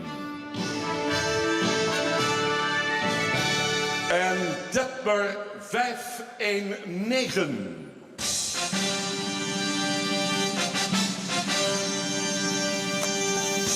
We gaan stappen. Ja, alle herinneren. En dan zullen er hier in de hoeken steen. Maar ja, we moeten toch even afwachten. We zullen het zien. Mij zal het zien naar een rondje rennen. Ik denk het wel. Toen er eigenlijk van uitgaan dat dat mat. Ja, ik denk dat dat gebeurt. Zeker ook even naar de teach, hoor. Dan kan dat makkelijk. Toch? Ja, dat denk ik. We gaan wel eens letter geweest. Ja. En het is zelf een oor programma. Het is toch een dijvullend programma. Met de filmpjes erbij. Maar we zijn echt wel eerder als oors. Ja. Maar ik vind het wel heel aantrekkelijk. Met Gerrit van de Ringmeesters bijvoorbeeld. Het is minder giezend en jaaiend. En er zit minder druk op. Het komt allemaal mooi. Dat in je jocht. Tuurlijk, het publiek wordt er nog iedereen mist. Maar organisatorisch jouwt het een enorme reis. En ja, heerlijk dat die meeste jood in een stuk ontspanning toch zwaar je kennen dat het eigenlijk van begin tot eind daar perfect verrint. Natuurlijk is er wat een domper dat de regerend kampioen er net bij is en wie. Maar goed, dan komen er ook weer nieuwe sterren naar boven. Hè? Ja, die je helaas net wijzen kon om zijn titel te verdedigen, omdat er net helemaal goed weer. We weten de reden nog net exact, maar nee. Koen er net bij wijzen. Nog nooit gebeurd in de jaren dat wij het nog live uitsturen. Nee. Maar het is net oors. Mathies 404, dat weer de kampioen van verleden jaar. Koen er net wijzen.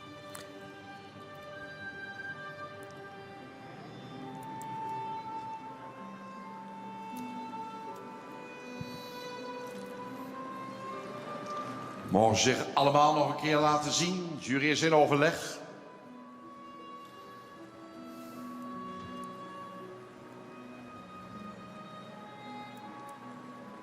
Een aantal hiezen van die jonge lichtingen lid ik ken toch echt ik wil voor het kampioenschap gaan. Jazeker. We hebben het ooit met Johannes beleefd dat er nooit het eerste hier voor dadelijk in de hiestekeuring op de kop kwam en kampioen waren. Kijken naar de stap van bepaalde hengsten.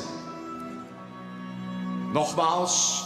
Jurre die stapje vlijtig. De la crème in de baan. De jonghengsten van het KFPS hebben deze kampioenskeuring weten te bereiken. Die hebben... Ja, en Mathies in zijn tweede hier vanzelf. Ja. Die werd toen ook al kampioen. Prestatie neergezet. En in zijn eerste hier ik al keurig terug. En ja. Toen jij er al bij de top. Het is wel heel machtig, denk ik, om als jurylid uit zijn kwaliteit het waar besten te zien. En dan speelt het natuurlijk ik het model en met name nou ik de beweging in stap wel een terugslagjouwende rol. Dat ken best. En dan komt natuurlijk het belangrijkste aspect, de draf. Ja, die moet aasten in die beslissende ronde eigenlijk tot het wenselijk resultaat leiden. Maar ja, dat slag het in en nog een keer beter als door.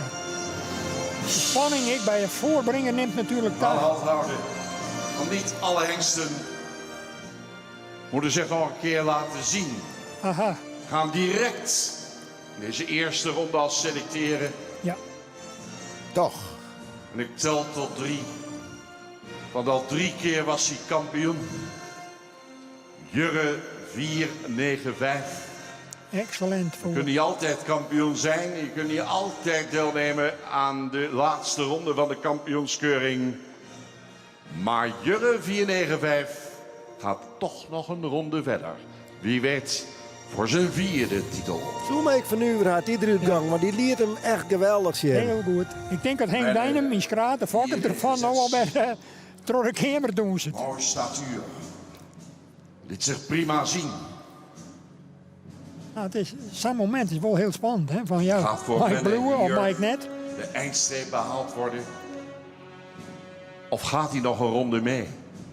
Menne gaat nog een ronde mee. Jurre en Menne uit die rubriek. Ja. Die rubriek. Blauwe bin. Kijk eens, ijverig. Energie. Vol pit. Vol vuur. Hengst Tjebbe 500. Kunnen ze niet allemaal meenemen, zegt de jury. En in dit stadium gaan we afscheid nemen van Tjebbe 500. Tjebbe, die mij die ronde net meer rennen. Dat zou voor de eigenaar toch wel sneu zijn, zou je er dan zo lang op wachten. Was het maar dat is net hoor. 503 die de jury wist te imponeren. Ook dat behang ziet er geweldig mooi uit. Ik een kopnummer uit zijn rubriek. De hengst werd voorgesteld. Hij kijkt in de super mooi modern, uitgang. prachtig gelijk. Nu draait hij zich weer om, dat zou ik ook maar doen, want deze hengst blijft binnen. Ja, die kijk toch. Ja, team blauw bin. Turn 505 op kop geplaatst. Hij ziet in de verte de stallen. Zag dat er al 1 hengst naar de stallen werd verwezen. Wordt Turn ook naar de stallen verwezen? Nee, natuurlijk niet. Turn blijft binnen. Ja, ik teun mij meedwanen aan de kampioenskeuring. Ja. Ime 507. Hengsten worden jonger en jonger. Gaan we nu naar gaan kijken. Oortjes erop. Prachtig hoofd. Veel ras. Mooi gelijnd. Maar ik zei het al, we houden ze niet allemaal binnen. We gaan afscheid nemen van Ime 507. Ja, Galkema zei, dat is mijn favoriet voor dit hier. Maar Johannes Bloterien, kampioen en Ime, mijn hoes. Ja. Hier op een lastige plaats. Richting de uitgang. Zal Arend 515 ook die uitgang door moeten gaan zo dadelijk? Ja. We gaan afscheid nemen van Arend 515. Komt net ik al helemaal als een verrassing voor mij. Als je dan hier voorbij komt, juist dat dichtbij is nou. 6. Imponerend. Ja. Wat is die mooi. En straks stond die pal voor me opgesteld. Werd op kop geplaatst.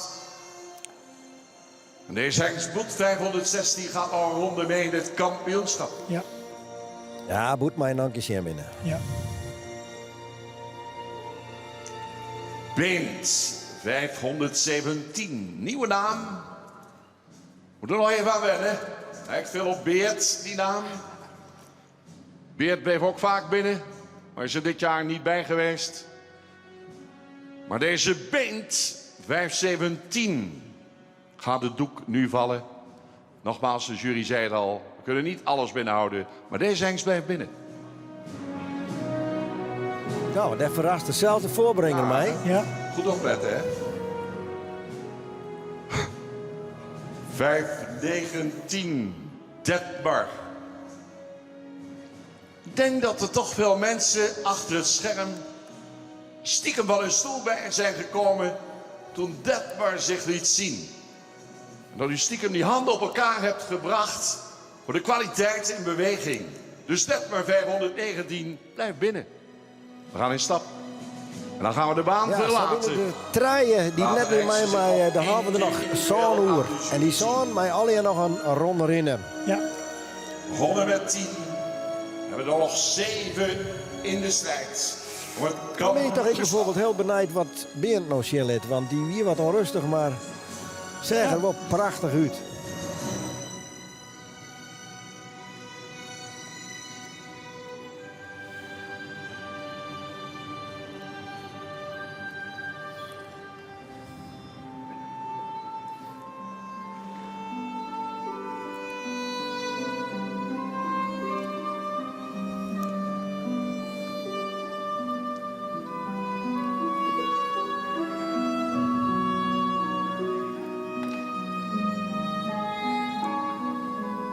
En ze gaan er nog wel even uit en dan komen die laatste zoon in draf al een keer een rondje weer om. Hè? Ja, dat is nou het protocol. En we gaan er vanuit dat er dan 2 uur blowen. Hè? Dan krijgen we de kampioen en de reservekampioen uit de volgende rondes. Ja, en dan kan ik nog wijzen dat ze de laatste 2 krekkers, mijn Nane en Johannes, toch nog een keer extra hetzelfde rennen laten.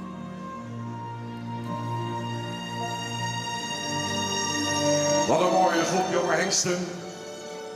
Wat dat betreft ziet de toekomst van de fokkerij binnen het KFPS er zeer goed uit.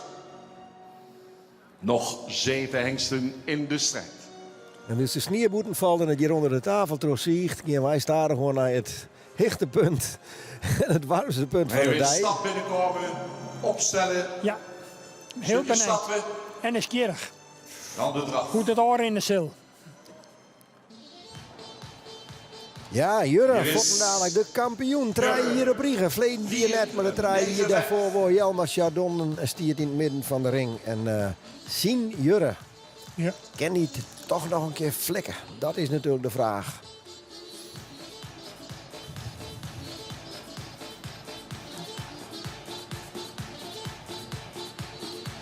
Bloed toch een geen enkele verschijning. Maar dat geldt voor die orenkans hebben ze natuurlijk ook. Elk het zien. En die ene, daar spreek je meer oners door. Dat is nog een keer zo. Dat krijg ik met mooie vrouwlie. Gerrit. Ja, wat maakt dat nog van zin in dit MeToo-tijdperk?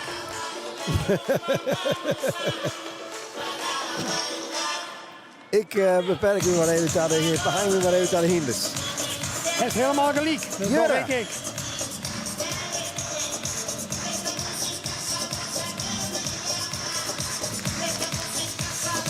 Is toch wel heel constant in zijn presentatie. Nou, ik maak het eigenlijk geen fout.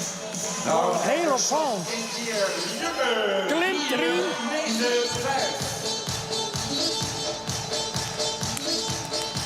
Nou, hij doet het in elk geval in deze presentatie super. Dat kent hem net al liggen. Nee, Je kan net zeggen van... Nee. En ik geweldig mooi omheen. Ja. Jurre stelt in ieder geval net al hoor. Nee. Dat maakt men en dan maar zien letten. Zij is het.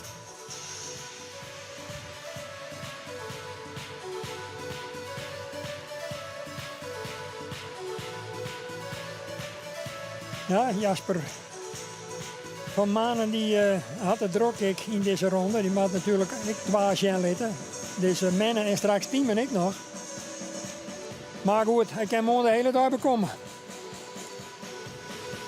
En als het om de heeste ere gaat, dan word je wel 3 dagen op apengapen liggen.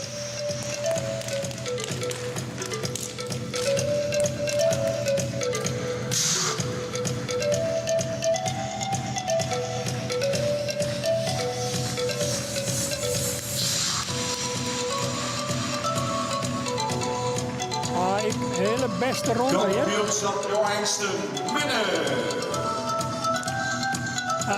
Een heel iets verschil. Van mij dan, ik vind dat Jurre iets verhevender in zijn voorhand. Maar in de bewegingsvorm, zowel voor als achter, deze man ik heel best. Super. Is Jurre net een beetje verzamelde nog? Ja, ja. Ik kan wel zeggen dat je nooit zien hier. Aardig bijleerd heeft, hè? Ik denk dat ik een functioneel leeftijdsontslag aan ze krijg. Bij de omroep. Ze moeten pieken. De beste Maar drafweging. Jurre en middenlitten hangen gewoon goed. Ja, zo simpel is Geen het. misverstand over. Telt mee. Tiemen. Nou. 503. Ja, ik geweldig van de morgen. Of van media. En rint de temperatuur in volle ik enorm op, denk ik, bij de familie Dijkhuizen en Griffioen. En hun eegappel, die ze na de goedkeuring door letter verkocht hebben onder de combinatie van Manen en Eppinga, kan die hier serieus een gooit naar de Heesteren. Hij kreeg van de morgen natuurlijk wel een lovende bespreking van Sabine Zwagemooi. Maar goed, dat is verleden tijd. Het maakt nou barren. Ja, want natuurlijk telt het mij wat ze vanmorgen dienen, maar het is wel van media aan het begin van de media van de morgen dienen. Maar als je het je nou net zien laten, dan gaat het wel mis. Ja. Dan je mag het echt no zien laten. Dan telt het net meer. Nee.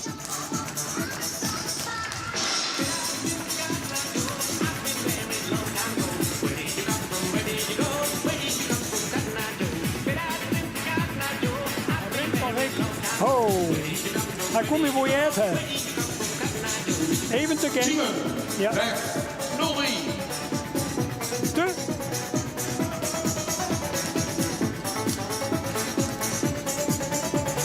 Correct net constant genomen. Een beetje te. Een beetje te fel. 505.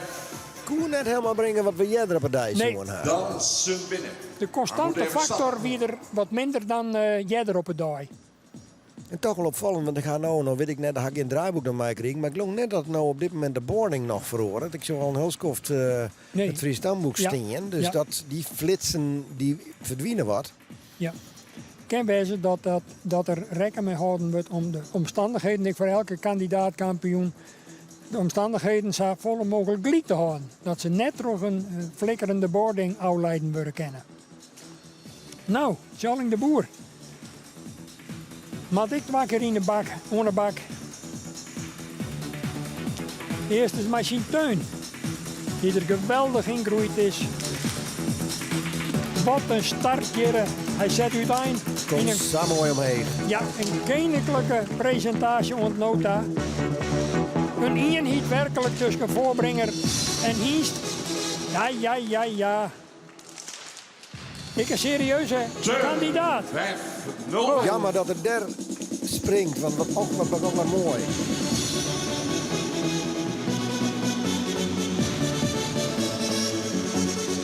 Maar hij pakt het wel weer vlot op, hè? Hij heeft hem toch wel heel best zien liggen, hè? Wat is dit weer een Teun stelt zijn eigenaar net te loor. Van een toppaarden bij deze Johannesten. En we zijn er nog niet. Boets. Boets 516.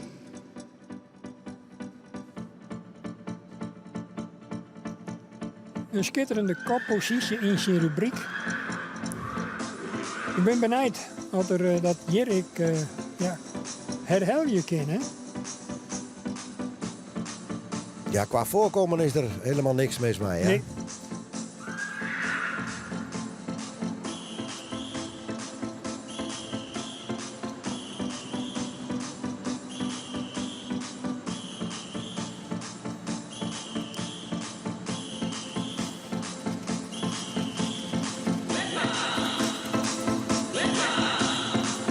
Is de muziek omheen die het loeder wordt.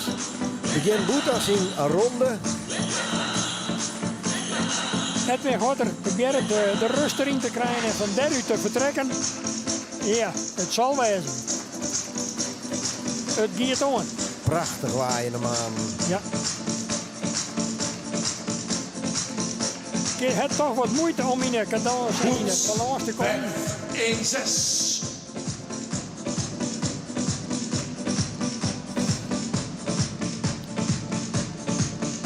Komt toch tot een minder aansprekende presentaties van een man of van een beetje jeder. Komt maar eigenlijk net in de rust. Nee. Moment suprême, daar draait het om. 5-1-7. En dat is een kwestie van routine natuurlijk, ik ben. Hè?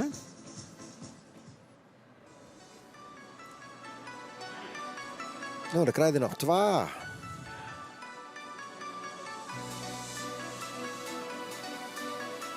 De voor mij verrassende, of tenminste, de voor mij opmerkelijke band van de morgen.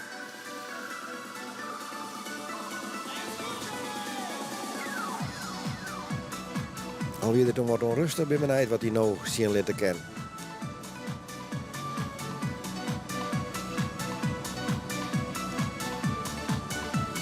Nou, dan maakt de boeter heel gilde. Nou komt het erop aan, hè.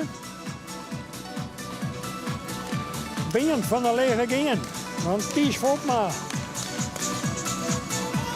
Uit Gauw. En kindervlagen straks uit in Gauw. Waar weet. De mogelijkheid is er nog altijd.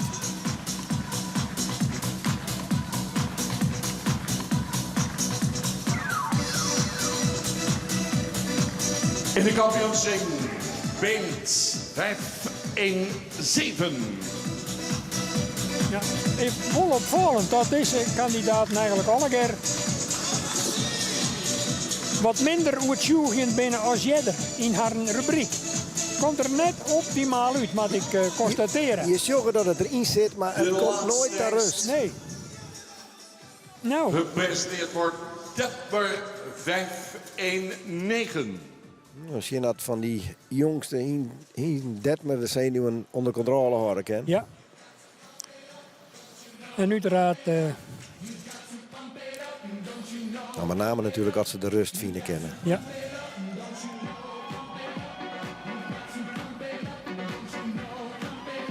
Toch ik een hengst met een mooie silhouet, zat we dan zeggen.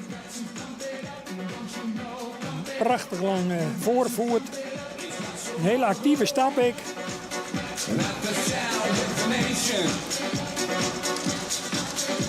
Nou. Maar zijn ritme in het rennen vinden. Gaat net voor dadelijk eerst even zitten en dan vertrekken.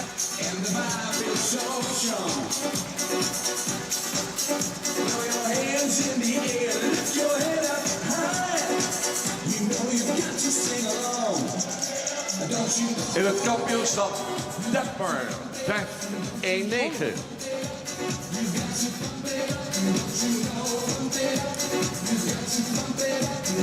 Ja, toch wat gewoner ik weer als Kwadlien. Hoe de plantenbakken hinnen. Hebben de jonge hengsten nog een keer alle kansen gekregen om zich te laten zien. Een beetje sommige hengsten teleurstellend op het punt van regelmaat en constantheid. Mijn gevoel is dat Jurre erbij zit. Ik laat het net eens verder het overleggen met de elkaar. oren. Want ach, wat hebben we. We hebben wel dingen zien die mooi zijn. Wat denk je, Henk? Ja, op basis van regelmaat dan zou San als Jurre bijvoorbeeld toch op Nijberg hele eigen smieten kennen. Mennen, ik heel regelmatig dan wel. We al vele jaren Ja, op de KVPS teamen hier wat te volle mindere momenten. Tjebbe, 7 kanshebbers. Teun had hem heel best zijn lid. Die ene kampioenstitel. En die ene reserve Ja, kampioenstitel. het bloed Tweede koffiejokje. achteraan hebben we straks een algemeen Ik kampioenschap. liet het lekker om je heen komen. Ja, nou daar is gelukkig ik de wijze van presenteren heel bord op tas niet. En dus wat dat betreft kunnen we eens even zien wat de jury docht en hoe het Bert Ruiter dat presenteert. Het bloot altijd wel prachtig om naar te zien van hoe Hoe worden ze delzet? Hoe worden ze het tenslotte kwalificeerd? Ja, ik blijf van mening dat de presentatie met name in die drafronde voor een aantal hengsten net helemaal mooi voel. Vergeleken bij de verrichtingen eerder op het dag. Ik weet net hoe zwier dat waagt voor de jury. Die met 2-3 goede passen, jongen, het iets misschien dan toch beleen je dat zo kennen.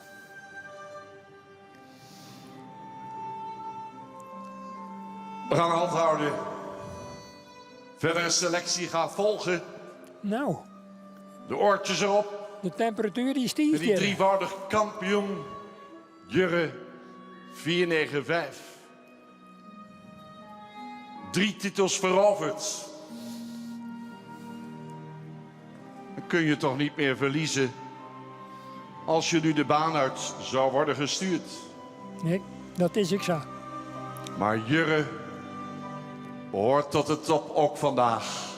En Jurre mag binnen blijven. Nou, ik ben daar ik volstaan mee eens. Maar ik denk de meeste mensen kan ik niet jongen. Een prachtige indruk maakte Menne 496. Maar komt het moment dat het doek gaat vallen voor sommige hengsten. En dat gaat nu vallen voor Menne 496. Ja. Top gedaan. Ja, mooi regelmatig, maar krek wat minder voornaam. En dat had de jury zoen. Ja. Wie gaan er nog meer uit? Tiemen, kijk Menne even achterna. Moet ik die kant nou op? Denk Tiemen. Je ziet hem denken. Onbeweeglijk staat hij stil. Wat een Op zich al knap om die hengsten stil te laten staan hier. Grandioos. Na de stilstand moeten ze dan in stap. Moeten ze dan rechtdoor. Of blijft hij nog binnen? Tiemen 503 mag binnen blijven.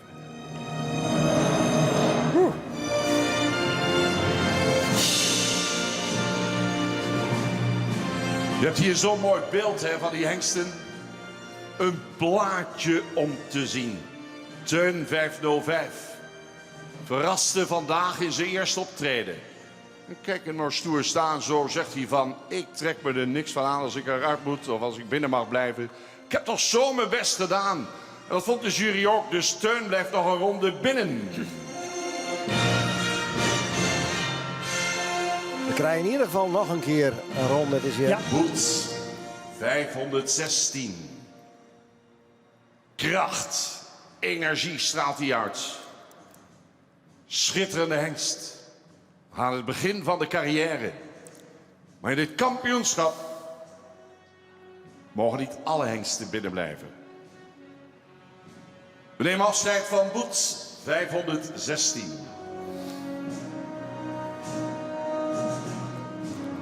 Beent 517. Stoer hoor.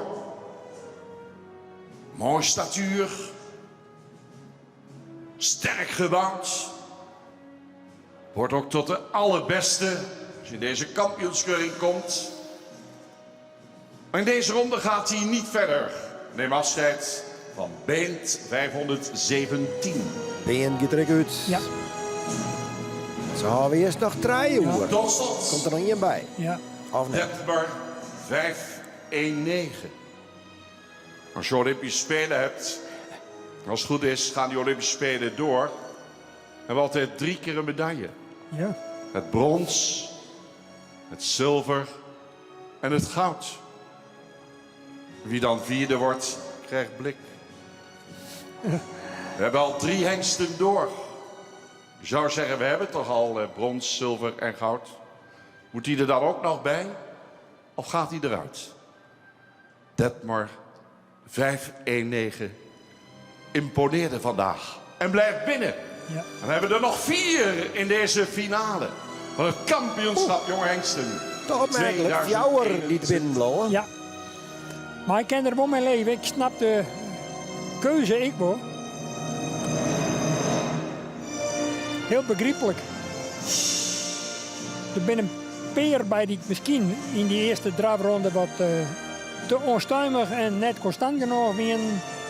Maar ja, nu krijgen ze toch nog een herkansing om een gooi te doen naar het hoogste platform. Juryvoorzitter geeft aan We hoeven de hengsten niet nog een keer te zien bewegen. Oké. Hebben ze al gezien een aantal malen. Zwingmeester Haan van der Meulen gaat ze mooi opstellen op de AC-lijn. 4 hengsten dit keer blijven over. 2 titels uit te reiken. Sabine Zwaga, voorzitter van de jury, KFPS-inspecteur, gaat het spannend maken. Gaat de hengsten nog 1 keer toelichten. En dan bekendmaken wie er reservekampioen en kampioen is in het jaar 2021. Voorafgaande aan het algemeen kampioenschap. Geen ronde meer, maar gewoon een taaljochting en dan voetende de kampioen en de reservekampioen. Ja. Mooie spanningsopbouw in elk geval. En uw zangkwaliteit al bij die laatste fjouwersteen, dat is al kampioenswaardig op zichzelf. Hè? Ja, dames en heren, het kampioenschap van de jongere hengsten. Een prachtige rubriek. En we hebben 4 hele nette dekhengsten hier in ons midden staan. En daar gaan we een reservekampioen en een kampioen in aanwijzen. Detmer 519.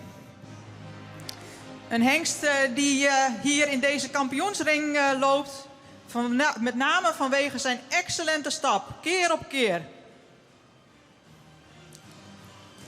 Maar was het genoeg voor een kampioenschap of een reservekampioenschap?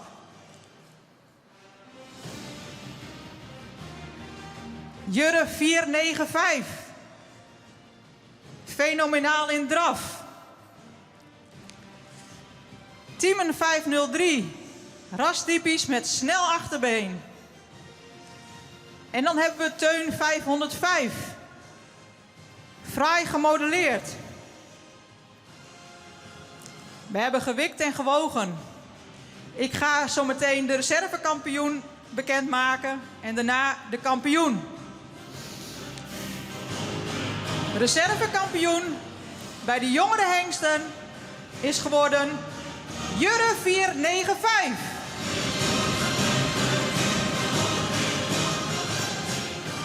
En kampioen jongere hengsten Teun 505. Zo, Teun 405. Nou, prachtig. 405. Hier staat verwachting. Teun 505. Ik vind een uitslag. We gaan deze hengst opstellen. De reservekampioen Jurre 495. En die 2 andere toppers die zich geweldig lieten zien. De hengsten Tiemen 503 en Detmar 519 gaan de baan verlaten. Defna Welling, waarnemend voorzitter van het KFPS, heeft de bloem al in handen. Kampioen jonge hengsten Teun 505. Bravo! Nou, ik ben er hartstikke mee eens, want als Praastoer constant presteren in de kampioensronde, dan zijn deze beide hengsten daar echt een voorbeeld van. En ik vind voor Jurre toch eigenlijk wel een soort van Teun de Zon van Bartelen 472. topprestatie dat je toch weer naar 3 keer kampioenschap zou bij weer omkomt. Want vorig jaar wie het eigenlijk toch wel teleurstellend. En nu rehabiliteert er zich je toch weer volslijn van mijn gevoel. Kampioen jonge hengsten Teun 505. En dit behaalt de reservekampioenschap voor Jurre 495. Ja, dat beschut is dat we nog fjouwer in de Roera hebben. Dan hebben we de oude hengsten Johannes en Nana. Die mij haasten mij Teun en Jurre het jongste hengsten, de kampioen en de reservekampioen. Strijden om het algemeen kampioenschap. Jurre 495. Het is voor Tjalling de boer natuurlijk. Ik een top daar met Gerda zijn vrouw. Dat er dit succes je het beleeft. Het algemeen kampioenschap. Wat een mooie ontknoping.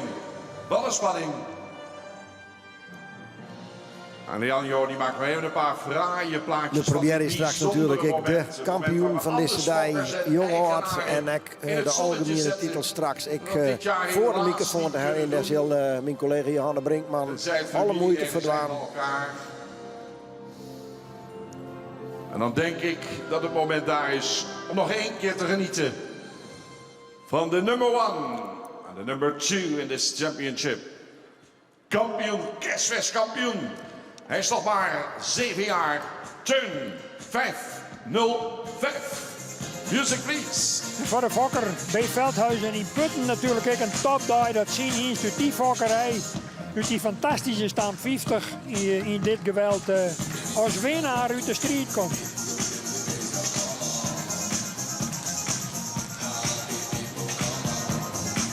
En de reservekampioen Jurre 495. Ja, zakkelstand. Zakkelstand. Ja. Ik know weer. En zocht die Jurre dat ik nog weer eens even marcheren. Ik ben beide toppers. Mensen thuis, geniet mee, leef mee.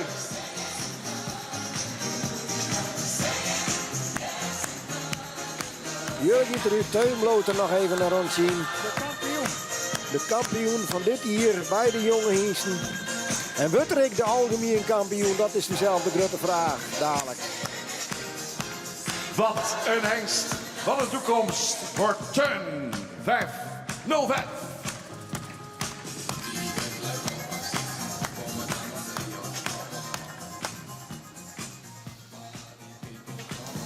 Nou, toch een schitterende We kennen kampioen. nu 2 reservekampioenen. We kennen nu 2 kampioenen.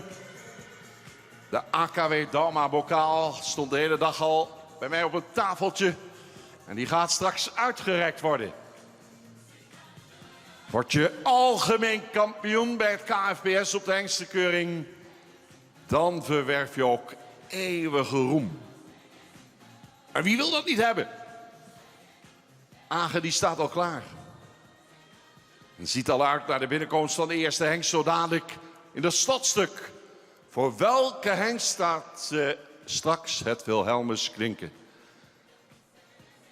Ze komen eraan, mensen.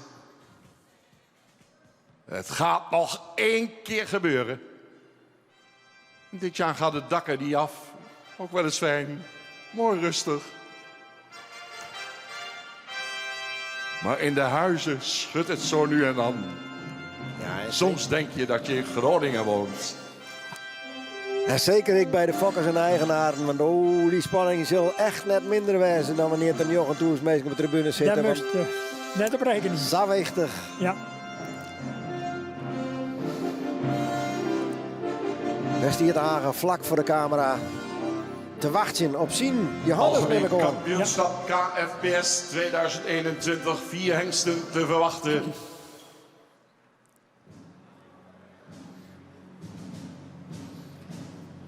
Wij kennen Staan al achter een de paar coulissen. hier gereed. We weten net dat de hinders er al aankomen. Daar komen ze.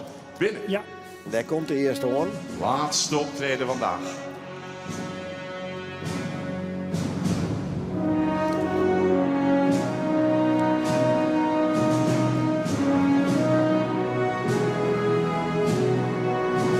Jouw hinders. Jouw prachtige hinders en nou al kampioen. Toppers. Toppers. Maar dat heetste podium, dat telt. Dat telt toch. Alhoewel deze hinders natuurlijk meer dan genoeg fama en echt voor de fokkerij genoeg belangstelling hebben. Ja. Daar zit de goede eigenaar net doorheen te zitten. Maar het bloot natuurlijk prachtig als je in je staat van dienst opnemen kennen dat je de algemene kampioen West binnen bij de hienstekeuring. Zo zit het.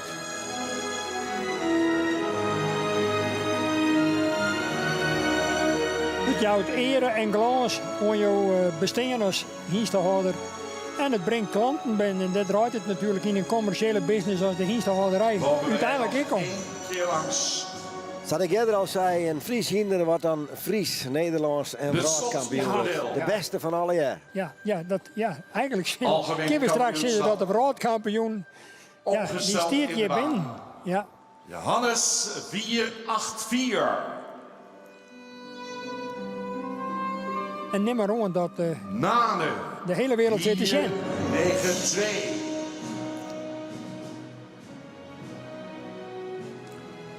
Jurre 495. En Teun 505. Ja, behalve Teun had ze al zoveel eerder metaal hellen. Ja.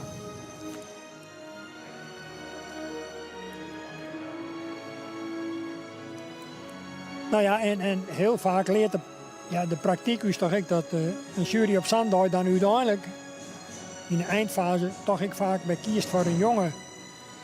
Ja. Hengsten stappen nog een keer. Talentvolle met de jury hengst. mee in de beoordeling.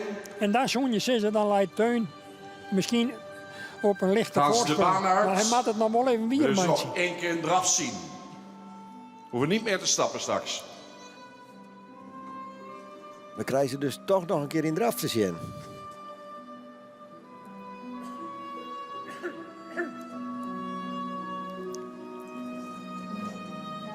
Ik neem ook gewoon vanwege het wedstrijdelement dat de jury dat nog een keer zien laten wel. Maar het ken ik wijzen natuurlijk dat ze de jongen toch nog een keer in draf zien maken. Omdat het onderskiert het verschil zal iets is. Dat denk ik wel, hè?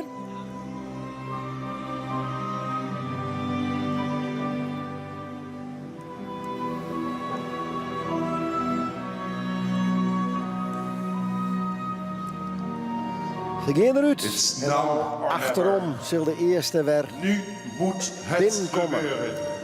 De laatste kans. 4 hengsten in de strijd. En dan beginnen we. We beginnen met Johannes, de 4-8-4. 4-8-4. Music. Daar is hij.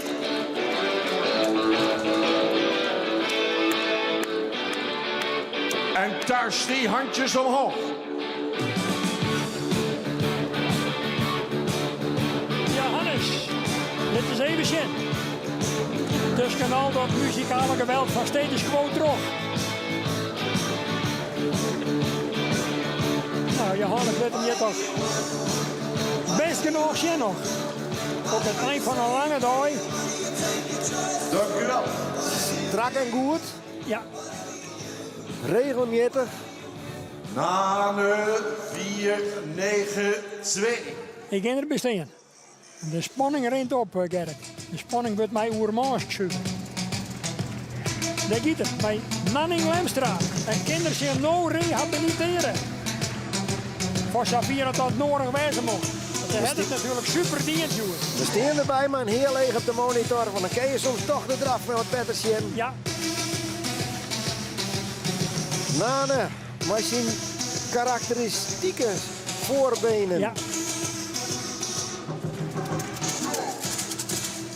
Soms heb ik wel eens de indruk dat er dan daardoor een beetje moeite heeft om het achter ik goed volk te houden. En dat zou voor de jury een rolspeler kunnen hebben. Nou, Jurre. Ken Jurre er nog een lieds stapje bij opdwang? Dus daar komt er voor dadelijk in volle actie binnen. Hè? Jongen. Dat is toch dat leeftijd en ervaring zijn hinder in de kracht van zijn leven tot dit brengen kan. Zodat Rieke Frontes even formidabel wat hij nog snel is.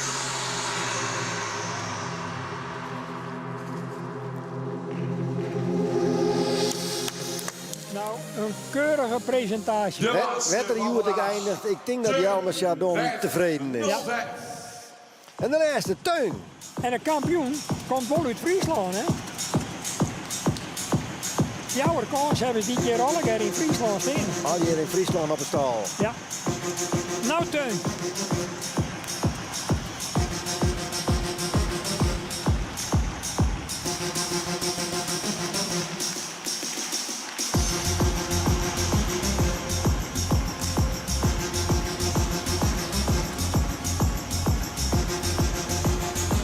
Wat een ontknopping in dit kampioenschap. Wat hebben ze nog Ik ben wel heel benijd, Henk. Want We ik zijn heel erg vind blij het dat we moeilijk. niet in de stoel staan van de jury. Teun kan de jongste De wijzen, verschillen maar zijn het minimaal. zou mij een Dit beetje is het vernuiveren als beste er van nog het maar een beste titel wat voor we je hebben bij kijken. KFPS. Omdat je Binnenkomst Jurre van de beter 4 vindt. tophengsten. Ja. Nu de ontknoping. In de Maar ze dienen natuurlijk wel alle jaar geweldig. Ik voel Johannes, Jurre en Teun. Ja, win 4 toppers. Ja, het... Nou goed, we zullen zien wat de jury ervan maken. Dat is het allerbelangrijkste. Maar krijgen we een jeugdige nieuwe kampioen? Of krijgen we hier van de gevestigde orde? Dat is nou wel het verhaal. Ja, maar het is natuurlijk... Ja, dan met deze ronde absoluut de trostel jammer oors. Dan maken ze een reservekampioen uit de vorige categorie kampioen. Dat liep het mij verhipte stug. Dat verwacht ik eerlijk zijn net. 10 maal ook in deze stap. Nog een keer. Zo net logisch wijs. Nou, nee, maar ja, wat is logica hè, in dit verband? Ze staan wel wakker te debatteren daar in de midden met je trein. Maar bokaal wordt binnengebracht. Detlef Elling, onze waarnemend voorzitter. Er wordt zo dadelijk uitgereikt aan de kampioenhengst van 2021.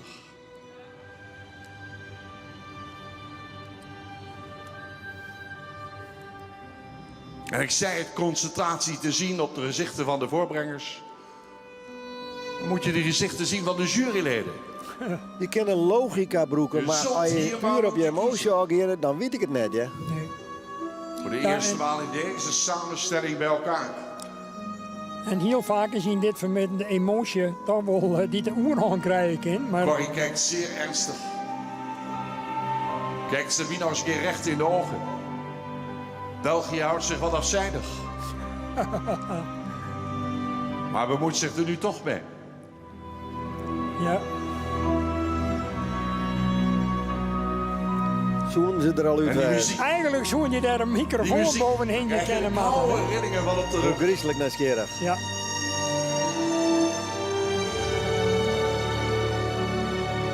Juppe Bjerry ook hoor. De oertjoegen hè, van Jeus Geliek. Klaar moeten zijn.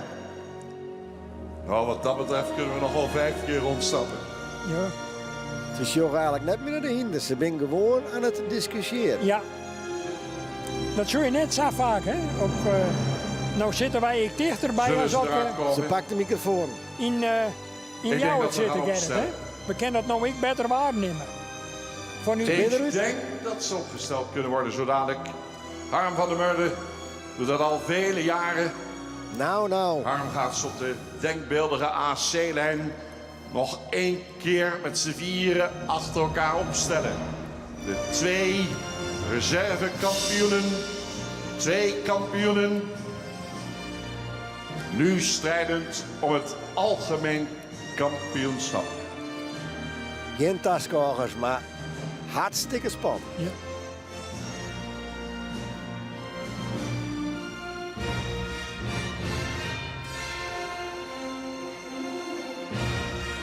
Die spanning zie ik bij de eigenaar. Tuurlijk. Het is zelfs in deze lege hal. Het slotmoment van deze KFPS-hengstekeuring is daar. Nog een eindje naar voren, jongens. We moeten met z'n 4 achter elkaar. Nog iets verder.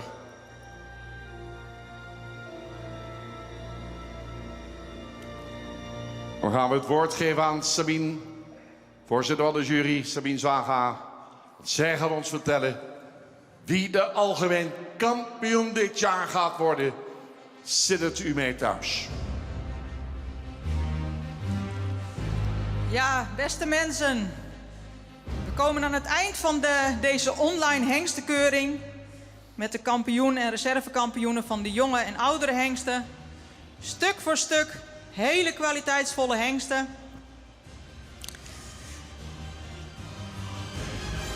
We werden in deze laatste kampioenskeuring voor een probleem gesteld. Want een van de hengsten die toonde niet meer de regelmaat die hij daarvoor wel heeft gedaan. Gaan we het al. Maar ik denk dat je als jury de vrijheid moet hebben om op je mening terug te komen. We gaan de reservekampioen bekendmaken van de hengstenkeuring 2021. En daarna de kampioen. De reservekampioen is geworden een hengst met een hele constante verrichting. Keer op keer weer een goed achterbeengebruik.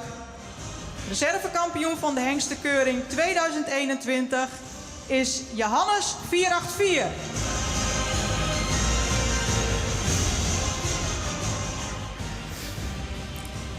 En kampioen van deze hengstenkeuring is de hengst met een excellente draf. Een hengst die je nooit in de steek laat. Hij stond net op de tweede plek. Maar we gaan hem vandaag kampioen maken van de hengstenkeuring. Gefeliciteerd. Daar komt er hoor. Jurre. Henk. Ja, het is misschien net logisch. Maar dat vond de jury. Historisch moment voor de vierde maal kampioen Jurre 495. En de reservekampioen Johannes 484. Voor de vierde keer. Algemeen kampioen. Ik had er net in je vinden kennen. Hij had Joert net een verkeerde stap zetten. Ja. Dan was die toelichting van Sabine zeer op zijn plaats. We gaan ze opstellen. Toch heel bijzonder. Vierde maal 3 keer op regen. kampioen. Wat een ontknoping toch, hè? Wordt in 2011 geboren Jurre 495. En ik zag... Zoon van Maurits 437. Uit de merrie van Jasper 366. Gefokt door de heer Dijnem. Nou. De eigenaren Hans-Jürgen Niemeyer, Bremen. Weer gratuleren. En in eigendom van Stalchardon in Jarwet. Detta Welling, waarnemend voorzitter KFPS, feliciteert hier. Brengt hulde aan de kampioen en de reservekampioen, de Sherport omgangen.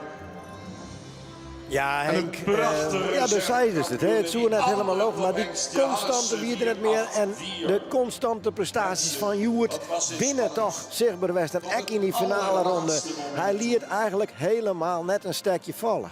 Nee, wie heel oertjoegend en constant en ja, volslijnt er jochten dat dat hier op u draait in mijn beleving. Maar misschien in pure expressie soms wel fragmenten bij horen die het misschien krek even daarbovenuit kwam, maar in regelmaat. Nee, giet het dan. In verste giet geweldig. Ja, dit is toch wel een hele bijzondere dag voor Stalchardon in Jarwet, denk ik. Dat er dat kunststukje toch voor de vierde keer op, ja, ik zal net zeggen op regen, maar in totaliteit uithelt. Grandioos. Ik had de laatste jaren zo vaak weg dat er de kampioensbokaal hier. Ik denk toch dat dit een speciale is. Ja, denk het. Ja. Ere, huldigen. Nou. We gaan luisteren naar het volkslied. Het Wilhelmus.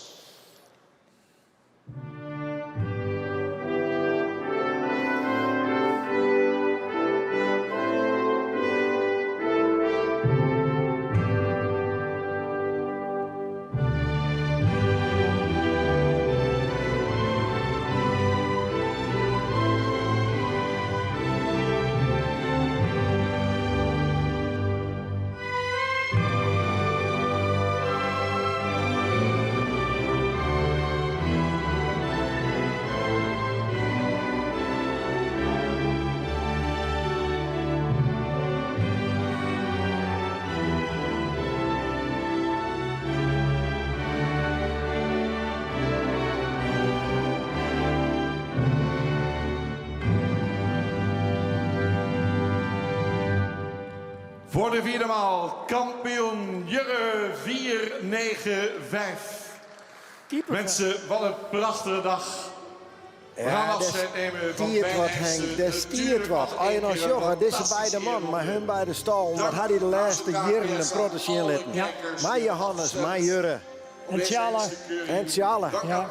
Net te vergeten. Voorbrengers, de juryleden, inspecteurs, nou, de vertalers, de verslaggevers, alle medewerkers en met name... Tjalla mogelijk voor het laatste jaar West Joert. Dat hebben we al vaak aan memoreerd. Johannes, Littemshin. De hengstenkeuring 2022 zit er weer aan te komen op 13, 14, 15 januari. Dan ik zet me niet op Ime, maar het is toch zijn corrivee Johannes die er boven droom komt. En kijk eens hoe mooi. Nou. Het plaatje van de rijdenbroeder, dames en heren. Dit is mooi met de kampioen Jurre 495 en de reservekampioen Johannes 484. Brothers in Arms. En die twee heren achter deze Hagen twee en tophengsten. Jelmer. Mooier kunnen we hier niet. Brothers in Arms. Met deze beelden Zo is het. gaan we over Nou ja. naar de laatste Dat zult ik wel een beetje vieren. van vandaag. Dan zit hij thuis toch voor de buis. Dit hielden misschien beide net toch. We doen nog even mee. Twee man die er vol slijm vergingen altijd. Niet 2, niet 3, 4 keer kampioen. Jurre, 4, 9, 10.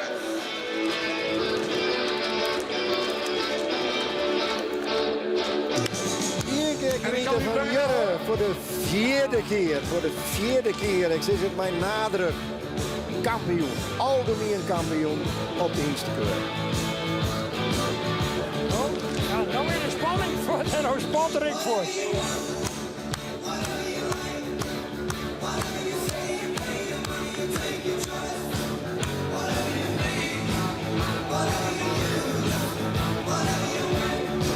Jurre, kampioen 2021. Kampioen bij de oude hengsten. Mooi besluit van zijn voorbrengcarrière. Dat er nou toch nog even die kampioen ik voorbrengen maar. Prachtig Niels. Jongens even, formidabel hoe die hiest deze kampioensring. En die laatste ronde, daar markeert er niks hoor. Nee, super.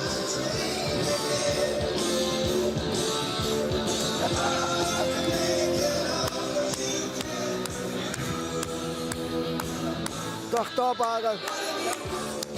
Hij giet de vlak van Midel. Aangehouden aan Jelmer Chardon. Bliede man. Komen nog een keer voorbij.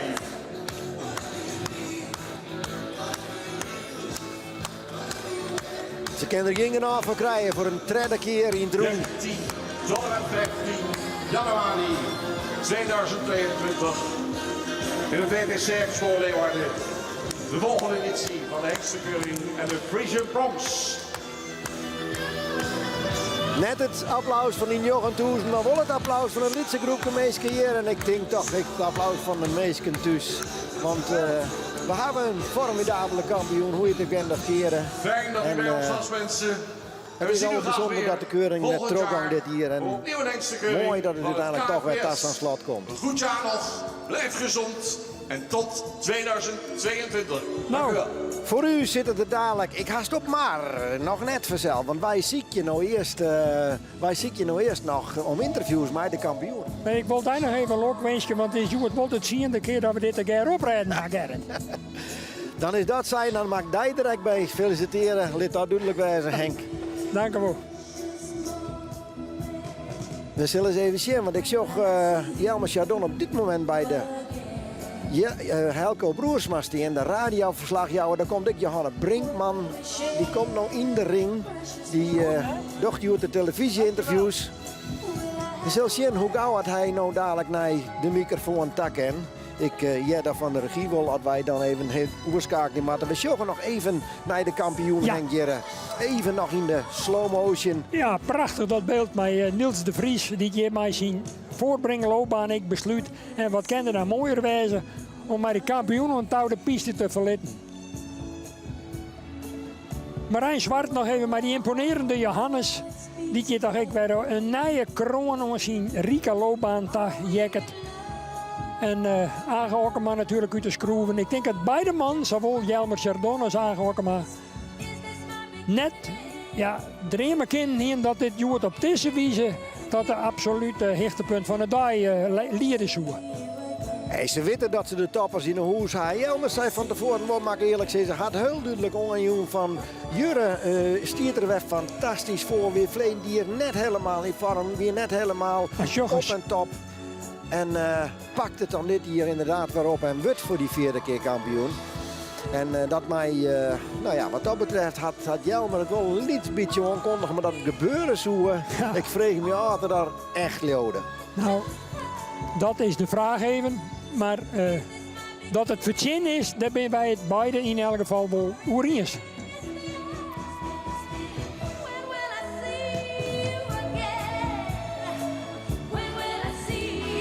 Ja, ik ben echt benieuwd wat voor gevoel daar nou is. Dus ik zag dan dat Jelmer Chardon op dit moment bij de radio stiet, bij de radiocollega Helke Broersma. En dat hij nou naar de televisie daarin. Want nogmaals, wat zit er voor emotie in hem? Hij hier dat bravoure om dat wat aan te kondigen. Maar dat er nou vanuit de reservekampioen eigenlijk bij de jongere hiesten nog weer promoveert naar de kampioen, algemeen kampioen. Ja, dat maakt hem toch, ik word verrast haar. En ik ben benieuwd wat dat nou aan emoties bij hem boppen brengt. Hij zal haast bij de microfoon wijzen, neem ik aan. Ik ga een oer naar Johanne brengen, want die bij mij Jelmer Chardon stiert, de eigenaar van de kampioen, Jurre. Hey, Jelmer Chardon, Lokwijske, wat prachtig. Het is fantastisch. Voor de 4e keer, ja, het is geweldig. Maar hier is dit verwachten? Ah, hij wie van de mol heel best. En Jurre kennende dan dat er de middies altijd nog een stapje bij. En dat ieder ik. En ja, dan wil je reservekampioen. Ik vond Teun geweldig. Ik zei, dit wordt net makkelijk. Wil je reservekampioen? Dat is natuurlijk al fantastisch. Ja, en ik zou het zien de voorbrenger, het zien Reinder. Ik zei, jongen, de kop ervoor, haar, wist nooit hoe het komt. En nou, dat is juist.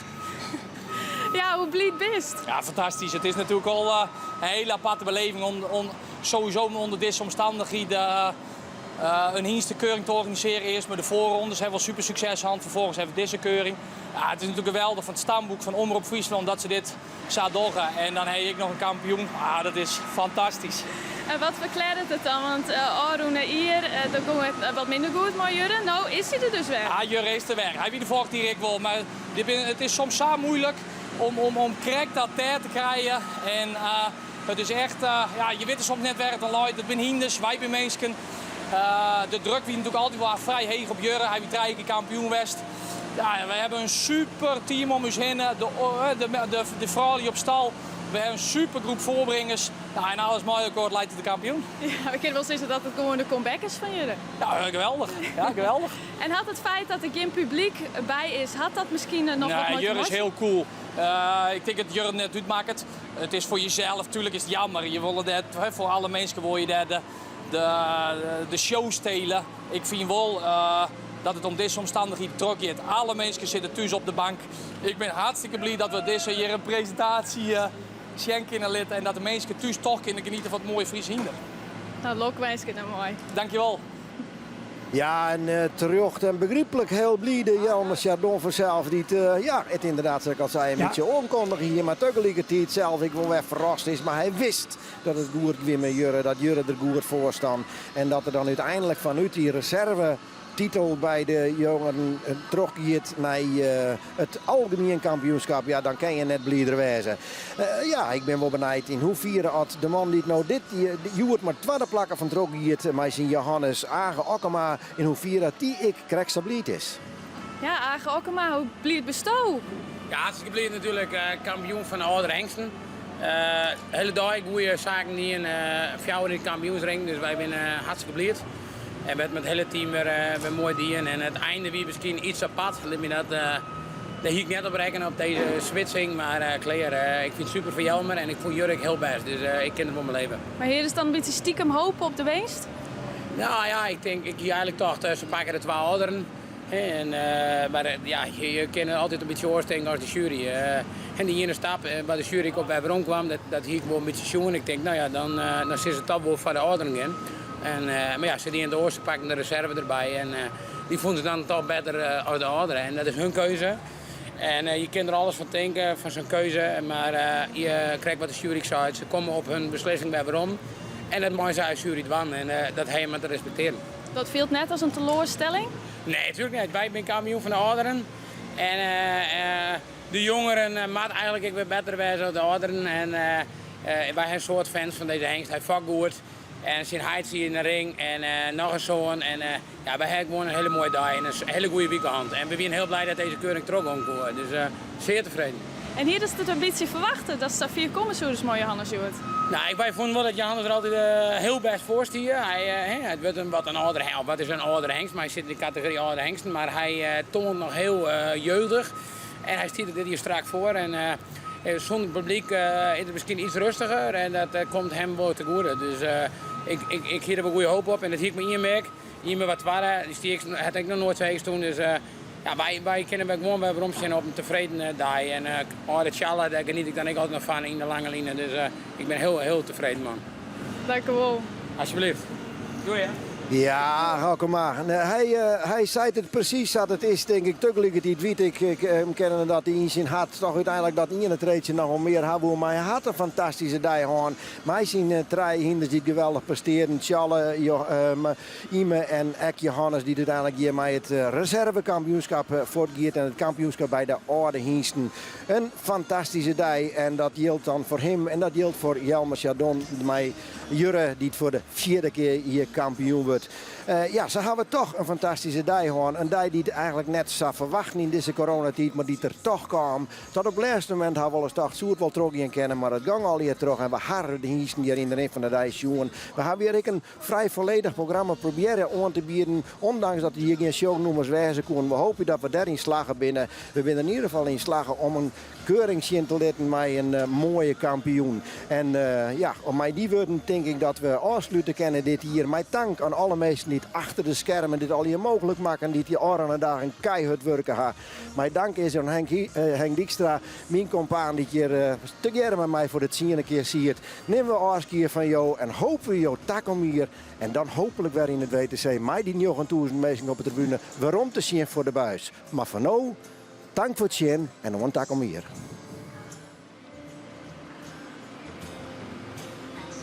Dit programma waard mij mogelijk maken door Wierda en Partners Vermogensbeheer en de Koninklijke Vereniging Het Fries Paardenstamboek. Ik heb honger. Hebben we nog wat? Ja, ik heb badskippen doen, dus maar is wel een broodje voor je, maatje. Ja. Oké dan. Klaas! We hebben alleen nog moeten brengen die in de zee is. Dit is Klaas. Oh, en dit is Bente. Door corona kennen we de door natuurlijk. En daarom proberen we thuis maar de gekste dingen uit. Dit is Mooi Thuis. Moeten brengen en green in de zee, is dat een idee van een lekker snackje? Ja, dat idee heb ik Jan van Grutte Pier. Bij mij zit dus een heerlijk broodje, maar eerst roggebreed, butter en dan doen we er wat cheese erin. Green het cheese wat we besteden, hè? Boeterbreed green cheese van Grutte Pier. Proost. Voor hetzelfde. Lekker.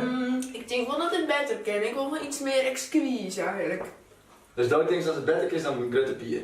Ik denk gewoon dat we dit recept wel een beetje opleuken kunnen, ja. Ik zie te denken misschien wel een lekkere kies. Zo, ik kan net helemaal voor je, maar oké, ik jou graag de kans. Maar wat is er nog meer voor nodig dan? Aai nog nodig en room heb ik nog nodig. Zoals in de koelkast. Nou, bliksempier, meester. Welkom bij Heel Friesland Bakt. Wacht, misschien kerststoof?